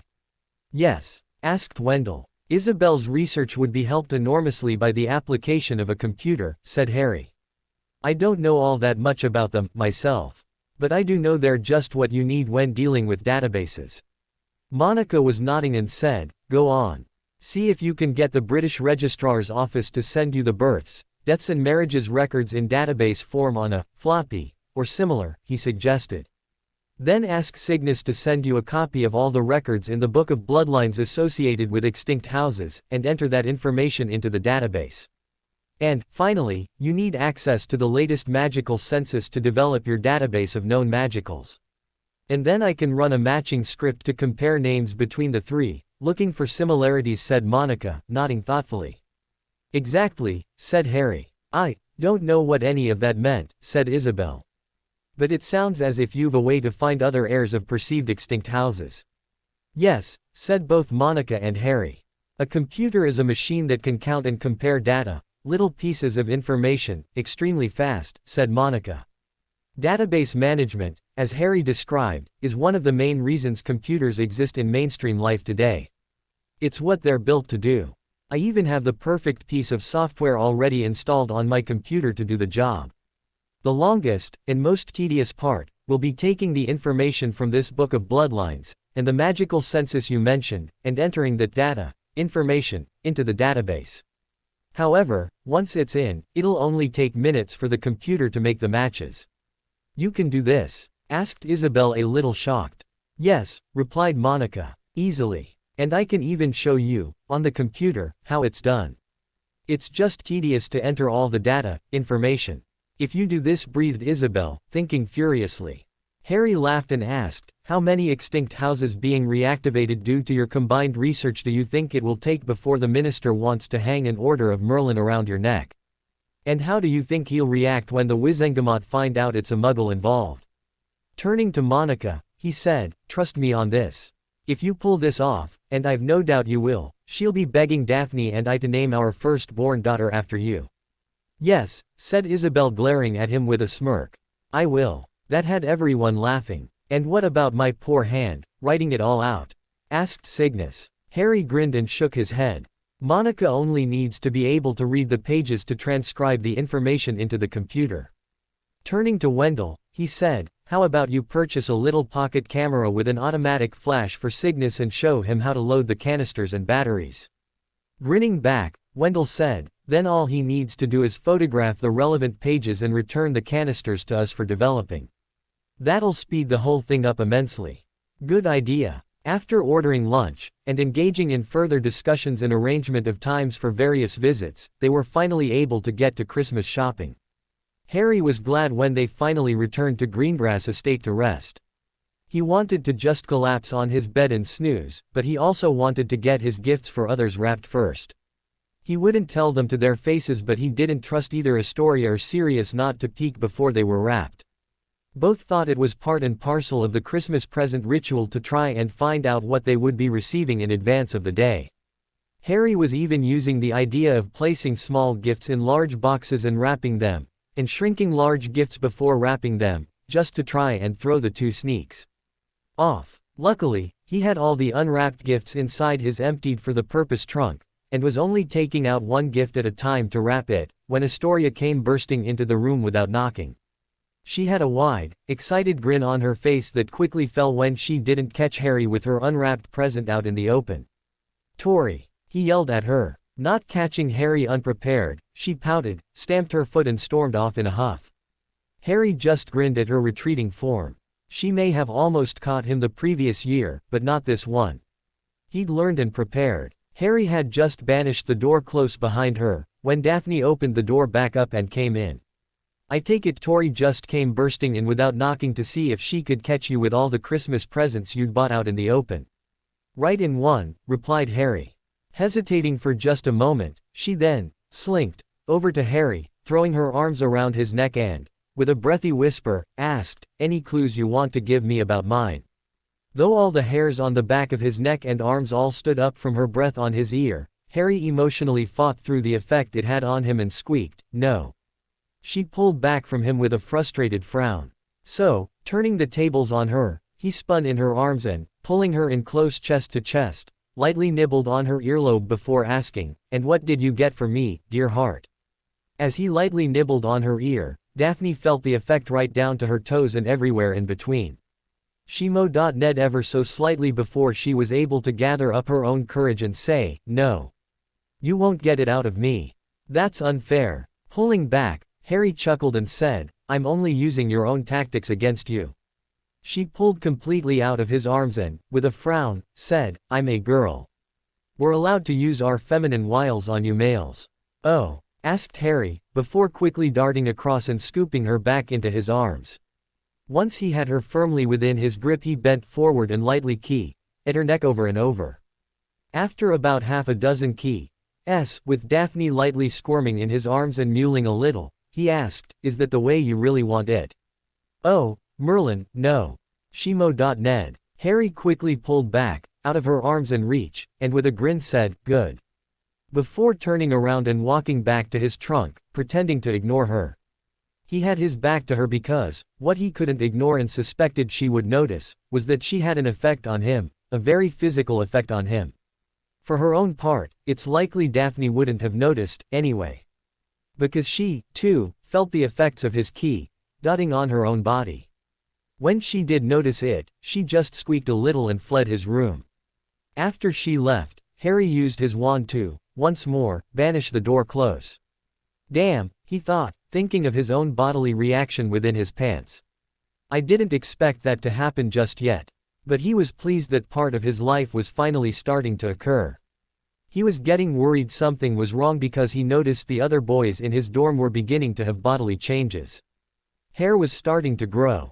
So, each rhythm of the flash, and each color of the flash, showed different things, said Hermione. Exactly, replied Cygnus. Harry and Hermione were in the informal dining room with Cygnus.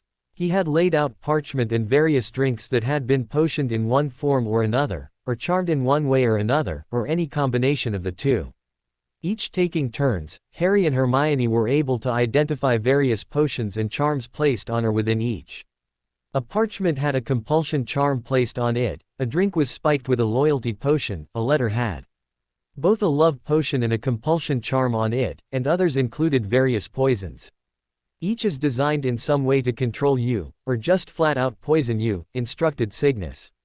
Therefore, each is picked up by the ring you wear. For example, the compulsion charm could be keyed to make you sign a document, and a love potion, such as amortentia, can be keyed to make you fall in love with someone. Combinations of what are otherwise pretty benign can become quite nasty. A compulsion charm keyed with a love potion can lead you to committing murder, something which happened almost 100 years ago now.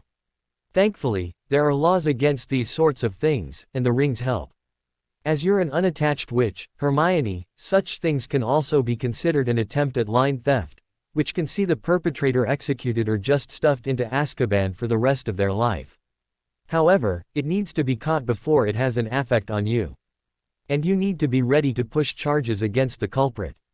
That's why you must always wave your right hand down low over everything that arrives via owl or elf, whatever is handed to you, and anything not prepared specifically by your own elves. Especially, first check all the food and drink you're going to consume at Hogwarts before putting it in your mouth.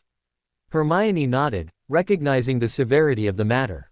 Good, said Cygnus with a nod. Now, I believe Isabel will be waiting for you in the parlor. Thank you, Cygnus, she said, before darting off. I see what you mean about how she's an information sponge like you, but in a different way, said Cygnus looking at Harry. Hermione doesn't have my eidetic memory, said Harry. But she makes up for it by studying even harder. I would have never, on my own, been able to get our little group of friends up to holding the top 7 spots in school. That is a combination of Hermione's drive and the intelligence of our friends. And of your leadership, Harry, said Cygnus with a smile. Don't sell yourself short. You're the glue that holds that group together, irrespective of the house boundaries. And it's your leadership that makes your group excel in their studies. On Christmas Day, Harry had a prank planned for Astoria. He rose early and quietly got ready for the day. Then he put a mannequin head with a black hair wig that matched his own in the bed with the covers drawn up. And he made copies of his pillows and used them to make it look like he was still in bed and sleeping with his head turned away from the door. When everything was ready, he laid down on the floor on the opposite side of the bed from the door. And had a book or two out to read through while he waited. Sure enough, his door swung open, banging against the stops as Astoria charged in, half screaming, "Harry!" As soon as the door banged open, Harry set aside the book he was reading and set himself into a low crouch, right up alongside the bed, wand at the ready. As soon as he knew Astoria had jumped onto the fake Harry, he stood straight up and hit her with a light stinking hex right on her behind. The poor little girl first thought she's killed her future brother-in-law when his head seemed to fly off when she jumped on him, then was frightened further when she noticed movement off the side of the bed. The final straw came when she felt Harry's stinging hex strike her bottom. With a scream loud enough to wake the neighbors, the closest were almost 6 miles away, she vaulted back off the bed and turned to face Harry where he was now standing alongside the other side of the bed, grinning like a loon. You Pratt! She screamed at him, her heart beating wildly in her ears. Harry laughed and jumped onto the bed before he used his evil wizard laugh and started to quickly make his way towards her. Astoria took off running, screaming all the way, with Harry in hot pursuit. In the parlor, the family had already gathered. Astoria came barreling in and loudly declaimed, "Harry Potter is an evil boy, and you should throw him out, Daddy." Harry came strolling nonchalantly in through the door with a smile on his face. And that should teach you not to come barreling into my room, in future, and attack me in my sleep. But you weren't asleep, she snarled in a little girl fashion. You were hiding on the other side of the bed and attacked me when I wasn't looking. All right, you too, said Isabel. That's quite enough. It sounds like Harry got the better of you, this time. Astoria just frowned and pouted at her mother. However, her attitude completely changed when Cygnus, from where he was sitting on the floor, offered her the first gift. Harry went and sat alongside Daphne and held her hand. As a family, after the exchange of gifts, they visited the Grangers, then the Davises, then on to the Abbotts. The others were by special invitation during the afternoon round after they had lunch with the Abbotts.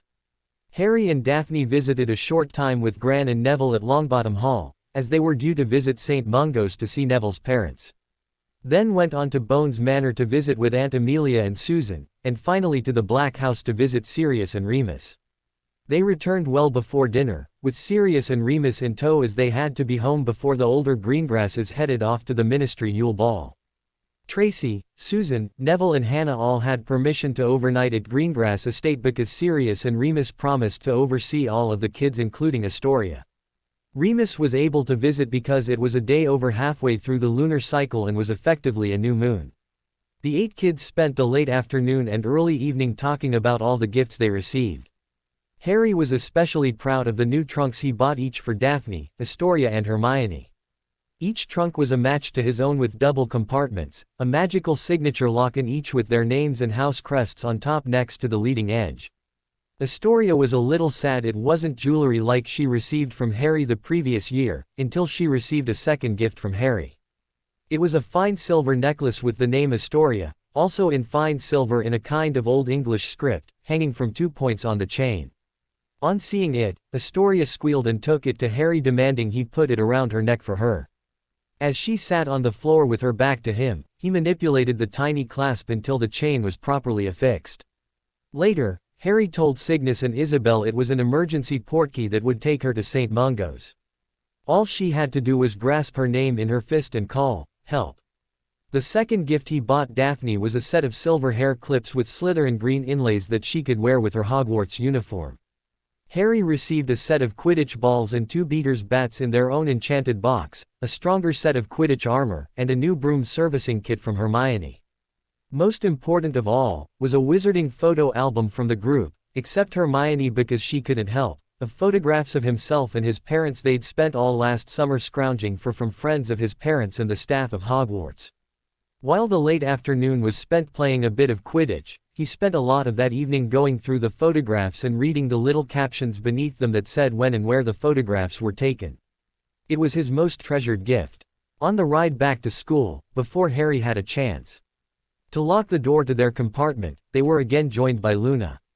The 7 just looked at one another and shrugged it away. This time, Neville locked the door with the door sealing charm. When it worked he grinned and said he'd been practicing it on his bedroom door at home.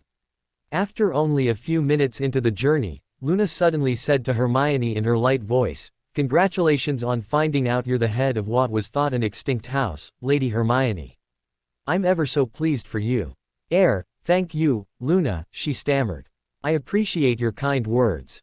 But, please call me Hermione." "Thank you, Hermione," said a dreamy Luna. "Daddy will probably want me to interview you, at some time, as you're the first of the extinct houses to revert back to active status." "Oh, all right," replied Hermione. "But, just not yet, all right." "I know," replied Luna. "You won't be ready for a while yet." Then she went back to reading her news magazine. Harry wasn't the only one confused by what the young Ravenclaw was saying. But, he didn't want to seem rude to the girl, so just let her be. Back at Hogwarts the students quickly returned to their routine of classes. Only now, Harry was also having to get used to everyone thinking he was the heir of Slytherin. The entire student body, except his 6 friends, Luna and the Weasley twins, gave him a wide berth. The Weasley twins even pranked him by waiting for him outside classes, some days, and escorting him around the castle. They went out of their way to march ahead of Harry and his friends down the corridors, shouting, "Make way for the heir of Slytherin, seriously evil wizard coming through." They were stopped by their older brother, Percy, a Gryffindor 6th-year prefect, who was deeply disapproving of this behavior. "It is not a laughing matter," he said coldly. "Oh, get out of the way, Percy," said Fred. "Harry's in a hurry." "Yeah, he's off to the Chamber of Secrets for a cup of tea with his fanged servant," said George, chortling. Harry didn't mind. It made a mockery of the whole heir of Slytherin thing, and made him feel better that the twins, at least, thought the idea of his being Slytherin's heir was quite ludicrous. But their antics seemed to be aggravating Draco Malfoy, who looked increasingly sour each time he saw them at it. "It's because he's bursting to say it's really him," said Tracy knowingly. "You know how he hates anyone beating him at anything, and you're getting all the credit for his father's dirty work." Having managed to escape from the Weasley twins, one afternoon, by way of his invisibility cloak, Harry was heading for the corridor where Mrs. Norris was attacked when he heard caretaker Filch. "Even more work for me. Mopping all night, like I haven't got enough to do.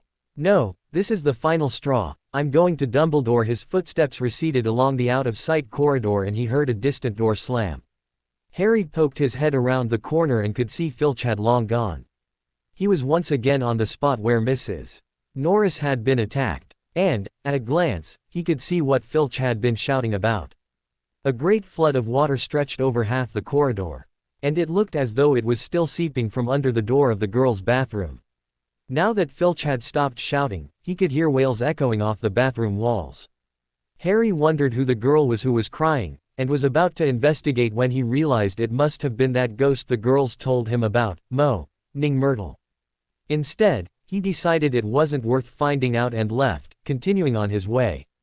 He'd managed to sneak past the flooding and was just about to leave the corridor when he saw a first-year Gryffindor girl coming the other way. It was young Ginevra Weasley, and she was walking as if in a daze. He was going to stop her and ask her if she was all right when he realized that she couldn't see him, anyway, under the invisibility cloak. Talking to her meant removing the cloak, and removing the cloak meant tolerating the whole fear of him being the heir of Slytherin, probably even from her. Instead, he sighed as he watched her go and hurried on. He'd check with the twins later to ask if their sister was all right. It was New Year's Eve when it became public knowledge via the Daily Prophet that the previously thought extinct House of Dagworth Granger had been reactivated. However, it wasn't public knowledge as to the identity of the new head of house. As Harry had expected, it wasn't long before someone in the ministry was sufficiently bribed by the Daily Prophet to release the information to them on the sly. It became front-page news that the head of the noble and most ancient House of Dagworth Granger was Hermione only a few days after their return to Hogwarts.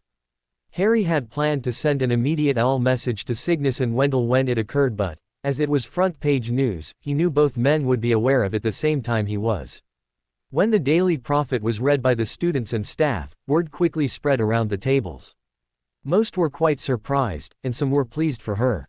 However, there were some dirty looks directed Hermione's way from the Slytherin table. Before things got out of hand, Harry and Daphne escorted Hermione to the front of the head table and stood with her facing the students. He called, "May I have everyone's attention, please?" It wasn't necessary, though, as they already had it. "I know the Daily Prophet is often full of lies and untruths, Take that. But, in this instance, they are essentially correct. Through diligent research over the past few months, just before Christmas it was discovered our friend, Miss Hermione Jean Granger, is a direct descendant of Hector Dagworth Granger, the First Lord and head of the noble and ancient House of Dagworth Granger." As planned, Hermione lifted her right hand and showed her head of house ring. "This, of course, means she is not a Muggleborn, but is, instead, a half-blood like me," continued Harry. "I'm sure you'll congratulate her on this discovery when you have the opportunity. For Lady Hermione, this means she has the burden of taking seat within the Wizengamot when she comes of age, and will be formally known as Lady Hermione Jean Dagworth Granger. In the meantime, she will remain Miss Hermione Granger here at school unless, of course, she is emancipated earlier." Harry and Daphne then stepped apart from her. Daphne gave a slow low curtsy while Harry gave a bow-accorded one head of house to another. Then Hermione gave a slow and slightly deeper curtsy back. What Harry and Daphne were pleased to note was the number of bows and curtsies accorded Hermione from the students and staff, before light applause broke out. Even some of the Slytherins of noble stock, though they were clearly unhappy to do so, accorded her the courtesy.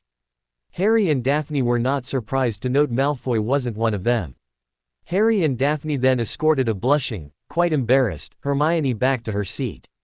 The owls started flocking in the very next day.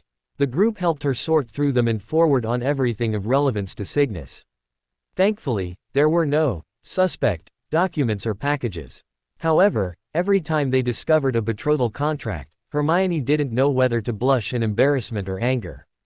It was even worse for her, when one of those contracts was for a boy attending Hogwarts at that time.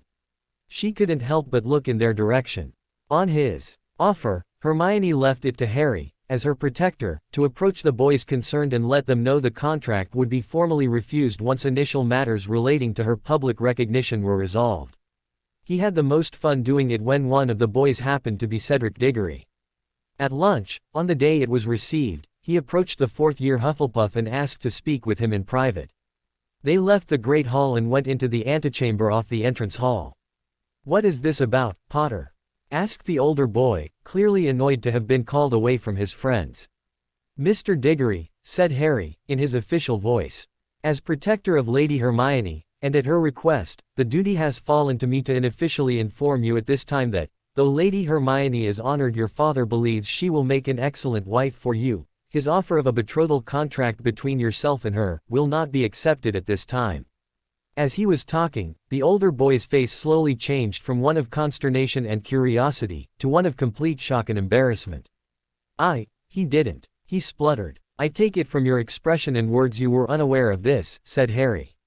"Then, you have my apologies. I be the bearer of such news." I'm going to kill him," the older boy said. Harry grinned and said, "If it makes you feel better, I found out about my betrothal the day I went to the bank to see if I had any money left to me by my parents, only to find I was in an unescapable betrothal arrangement to a girl I'd never even heard of, let alone met before." The older boy snorted and said, "No, it doesn't." Though, it was clear his thoughts were on other matters. Harry just grinned even wider before stepping back, offering the older boy a head of house bow, which was almost unconsciously returned, and leaving him in the antechamber to his thoughts. Walking back into the Great Hall, he went up to the group of friends the older boy had been sitting with and said, "Cedric's just received a bit of a shock. He'll be along in a few moments, after he's collected his thoughts." On returning to his own group of friends, he said to Hermione, "That's Mr. Diggory done." Like one of the others, he was unaware of it. They were just discussing another when Diggory walked in and went straight to his friends. He said a few words to them and then, looking a little flushed, walked straight up to where Hermione was sitting with Harry and the others. When Hermione noticed him, Diggory gave a formal bow. As Susan was sitting right alongside Hermione, on the side away from Diggory, she immediately began whispering in Hermione's ear. Hermione stood with Susan standing right behind her. She then formally curtsied back with only the slightest of bobs. The hall went silent as they watched the formal exchange. "Lady Hermione," the older boy quietly said, clearly uncomfortable. "I was unaware my father had offered you a betrothal contract. If I was aware of it in advance I would have engaged in heated words with him on the matter. Please accept my apologies on behalf of House Diggory for my father's presumptuousness." With Susan whispering in her ear, Hermione replied, "Mr. Diggory, on behalf of House Dagworth Granger, I accept your apology on behalf of House Diggory, and hope this matter will not come between us." "I will ensure it does not, Lady Hermione," the boy said. "Thank you." Then he gave another formal bow to which Hermione responded with a curtsy of her own. Diggory quickly left and returned to his friends, giving Harry a nod of acknowledgement on the way past, still very lightly blushing in embarrassment. The hubbub of conversation returned among the tables. "Now that took courage," said Harry. The others agreed. "And, Hermione?" asked Harry, looking towards the still embarrassed girl. "That was very well done." "It was Susan," began Hermione. "Hush," said Susan, riding over the top of her. "It was you. I just provided you with the formal phrasing." January faded into February and, though the attacks seemed to have stopped, the other students were still skittish around Harry. However, most seemed to believe the attacks had stopped for good. Peeves wasn't helping matters though. He kept popping up in the crowded corridors singing, "Oh, Potter, you rotter," now with a dance routine to match. Lockhart seemed to think he himself had made the attack stop. Neville and Hermione overheard him telling Professor McGonagall so, while the Gryffindors were lining up for transfiguration. I don't think there'll be any more trouble, Minerva, he had said to her, tapping his nose knowingly and winking. I think the chamber has been locked for good this time. The culprit must have known it was only a matter of time before I caught him.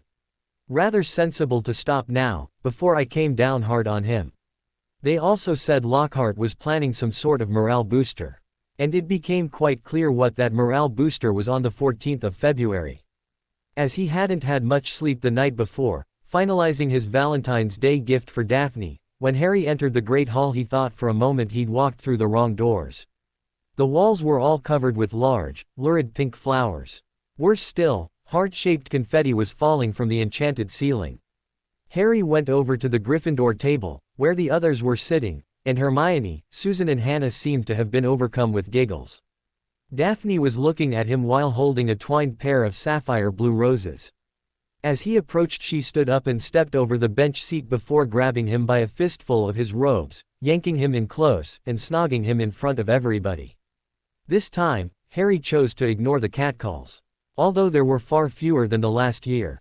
Once he was allowed to come up for air, he asked, "All right, does someone want to tell me what's going on?" "You mean, besides your betrothed snogging you senseless?" asked Tracy with a giggle. "I mean, with the decorations," blushed Harry, trying to growl back. "To hell with the decorations," said Daphne, cutting in. "I want to know about my roses." "Why and how blue?" "Well, the how is a simple color-changing charm," he replied. "I took white rosebuds and turned them sapphire blue. The why is so you can have them shrunk and transfigured to enameled metal like last year's roses, and then be able to wear them with the jewelry I bought you Christmas before last."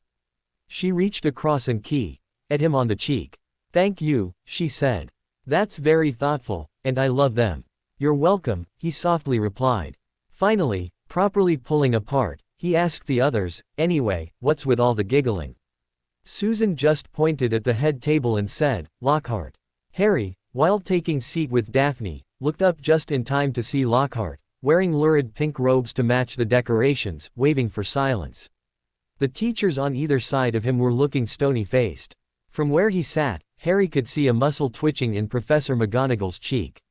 Snape looked as though someone had just fed him a large beaker of Skele-Gro.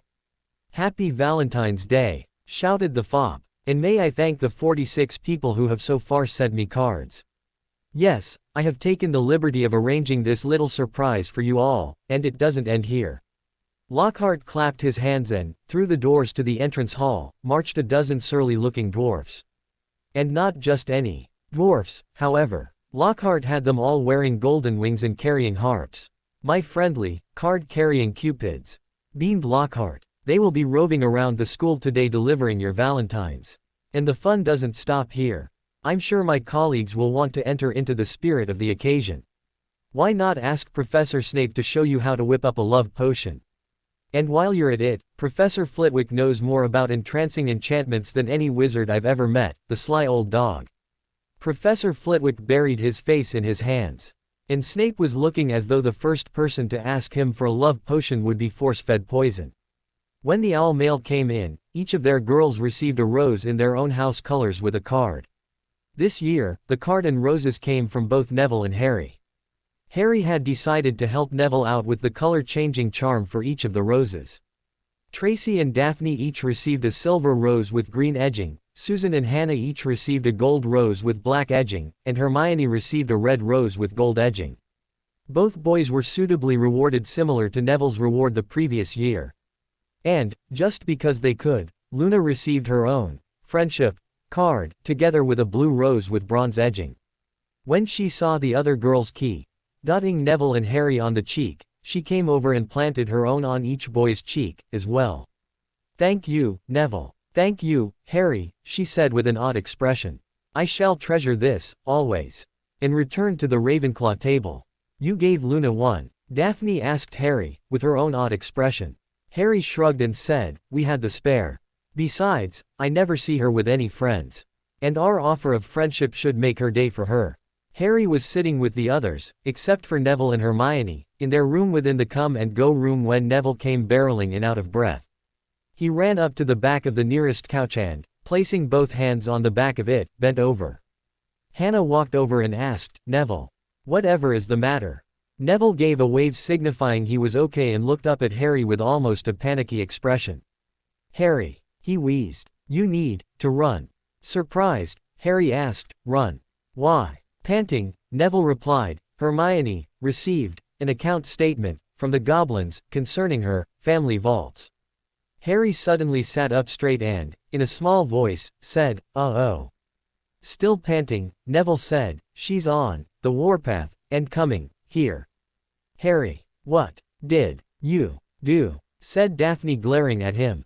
I gave Hermione a welcome to the ennobled club gift, he replied, a little fearful. Harry, she's right behind me, said a near frantic Neville. Yeah, he replied. I need to go. Go where? Asked Susan. Hide, replied Harry, getting up and about to make his way to the doors. Suddenly the doors to the room banged open and Hermione stood there, panting hard. She looked furious. Neville elped and scampered over the couch to move to stand just behind Harry. Harry James Potter, she barked. And, Neville Francis Longbottom. Oh, shite, said Harry, staring at Hermione in full wrath of the gods mode. She used our full names. Now, Hermione, he tried. She stepped more fully into the room and slammed the door behind her. Don't you dare try to come up with a lame excuse for this, she screeched, waving a set of Gringotts bank statements at the pair of them. Stammered Harry, before turning to a just as afraid Neville and muttering, we need to get past her, Nev. You run around one side and I'll run around the other. It should make her hesitate long enough for us to make our escape. Neville just nodded without taking his eyes off Hermione. What did you pair of reprobates do? Asked Susan with her own angry voice.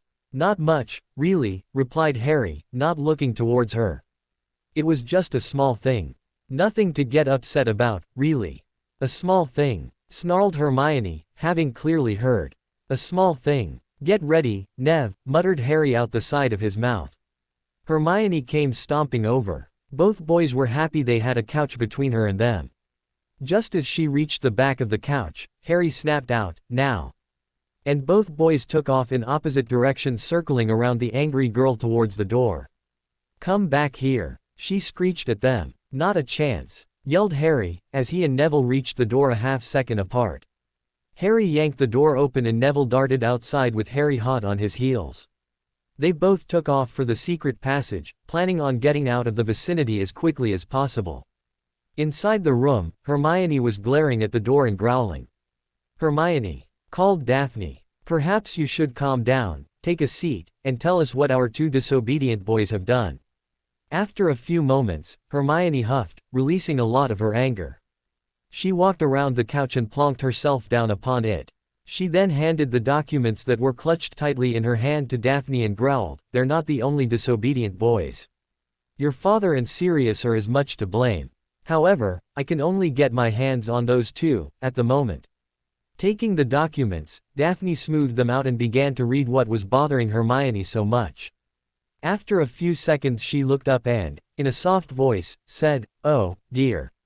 What did they do? Asked Hannah. Hermione sat back in her seat, crossed her arms and fumed quietly, muttering to herself. Gathering herself, Daphne replied, well, what Harry, Neville, through his my father, and Sirius did, was transfer money into the Dagworth Granger vaults. Frowning, Hannah asked, how much? 160,000 galleons. Snarled Hermione. How much? Squeaked Tracy. 160,000 galleons. Snarled Hermione for a second time as if she hadn't done it already. The other girls were stunned. The first to recover, Susan asked, but, why? Rifling through the documents, Daphne said, according to the included documents, they're 4 separate open-ended loans of nil interest, for the purpose of re-establishing the noble and ancient house of Dagworth Granger. After a few moments Tracy started laughing. It's not funny, snarled Hermione. Oh, yes, it is, replied Tracy. And it's brilliant. The others thought that through for a bit before Daphne said, she's right. It's brilliant. Surprised enough to knock her down from furious to just annoyed, Hermione asked, why? It's an incredibly Slytherin thing to do, said Tracy. Now, you're beholden to their 4 houses. So, when it comes out that you wish to form an alliance with their houses, which would be politically wise, by the way, no one would question it. Secondly, said Daphne, thinking, it's a most noble thing to do for their fellow head of a noble house. It shows solidarity among the nobility, which is always a good thing. They didn't ask first, snapped Hermione. Which is even better, replied Daphne. You're too noble to ask for help. And they're too noble not to give it. It'll also embarrass their political opponents within the Wizengamot. The others except Hermione were nodding in understanding. Daphne and Tracy are right, Hermione. This is a good thing they've done, said Susan. It's still a lot of money. Grumbled Hermione. Not at our level, said Daphne. This only represents a small investment for our houses. My, Dad's going to flip out when he sees this, said Hermione. You leave him up to my father and Sirius, replied Daphne. They'll explain it to him enough to get him to accept the help it is. So, I'm not allowed to tear strips off either of them. Grumble whined the girl. Oh, no, said Susan. You still get to do that. After all, they're boys, and they should have at least let us know what they were going to do. So, how do I get back at them? Asked Hermione, much calmer. Why, we're going to play on their being gentlemen for starters, said Tracy with an evil grin. Here's what we're going to do. All 5 girls sat forward from where they were sitting, and plotted revenge. Harry and Neville felt simultaneous shivers down their backs. The next evening found both Harry and Neville sprawled off their bench seats opposite each other and over the table. The girls were sitting not far apart, prim and proper, with evil smirks on their faces. The rest of the nearby student body was surreptitiously watching with interest. I'm dying. Ned Neville. Me too. Ned Harry. Come now, gentlemen, said Hannah, primly. It's only the proper thing to do, to carry a lady's bag for her. You put every heavy book you had in your bag, whined Harry. Hermione's was worse, whimpered Neville. Well, you didn't expect us to lug that heavy weight around, did you? Asked Susan. You should be grateful we deigned to allow you the honor of carrying them for us, said Tracy, a bit prissily. Both boys spent the time between meals and classes lugging sometimes 2, occasionally 3, other bags on top of their own, through the castle. And the girls weren't backwards in offering the service of the boys to carry the bags for other girls. Harry, if he was a true gentleman, would have admitted Neville had it worse, because he always had Hermione with him. Without a second-year female Ravenclaw in their group, Harry got off a little easier. However, Neville was also a little bigger than Harry, and had the extra muscle mass from working in the family greenhouse over summer. I didn't think there was such a thing as an evil Hufflepuff, Ned Neville. Until today. The Slytherins are still worse, Ned Harry. They're more creative. Eat your dinner, you two, said Daphne with a lightly scolding voice. We want to get some combat training in, tonight. Oh, good, sighed Neville. You can train while I study. Sorry, no, said Hermione. We want to train against real people. There's 5 of you, Ned Harry. That's enough. Sorry, future husband of mine, said Daphne, not sounding at all sorry. We've voted and decided it's girls against boys, tonight. Oh, Merlin, whimpered Harry. Shield charms and stinging hexes only, said Hannah. You'll need to eat up so you can build your strength back up for tonight. Neville just whimpered while Harry gave signs he'd gone catatonic. The girls all grinned at each other. The boys in the student body sitting nearby just thanked Merlin they were not on the receiving end of the punishment Harry and Neville were obviously receiving. To be continued. I hope you enjoyed this story. Also remember to subscribe and like this video. See you in the next video.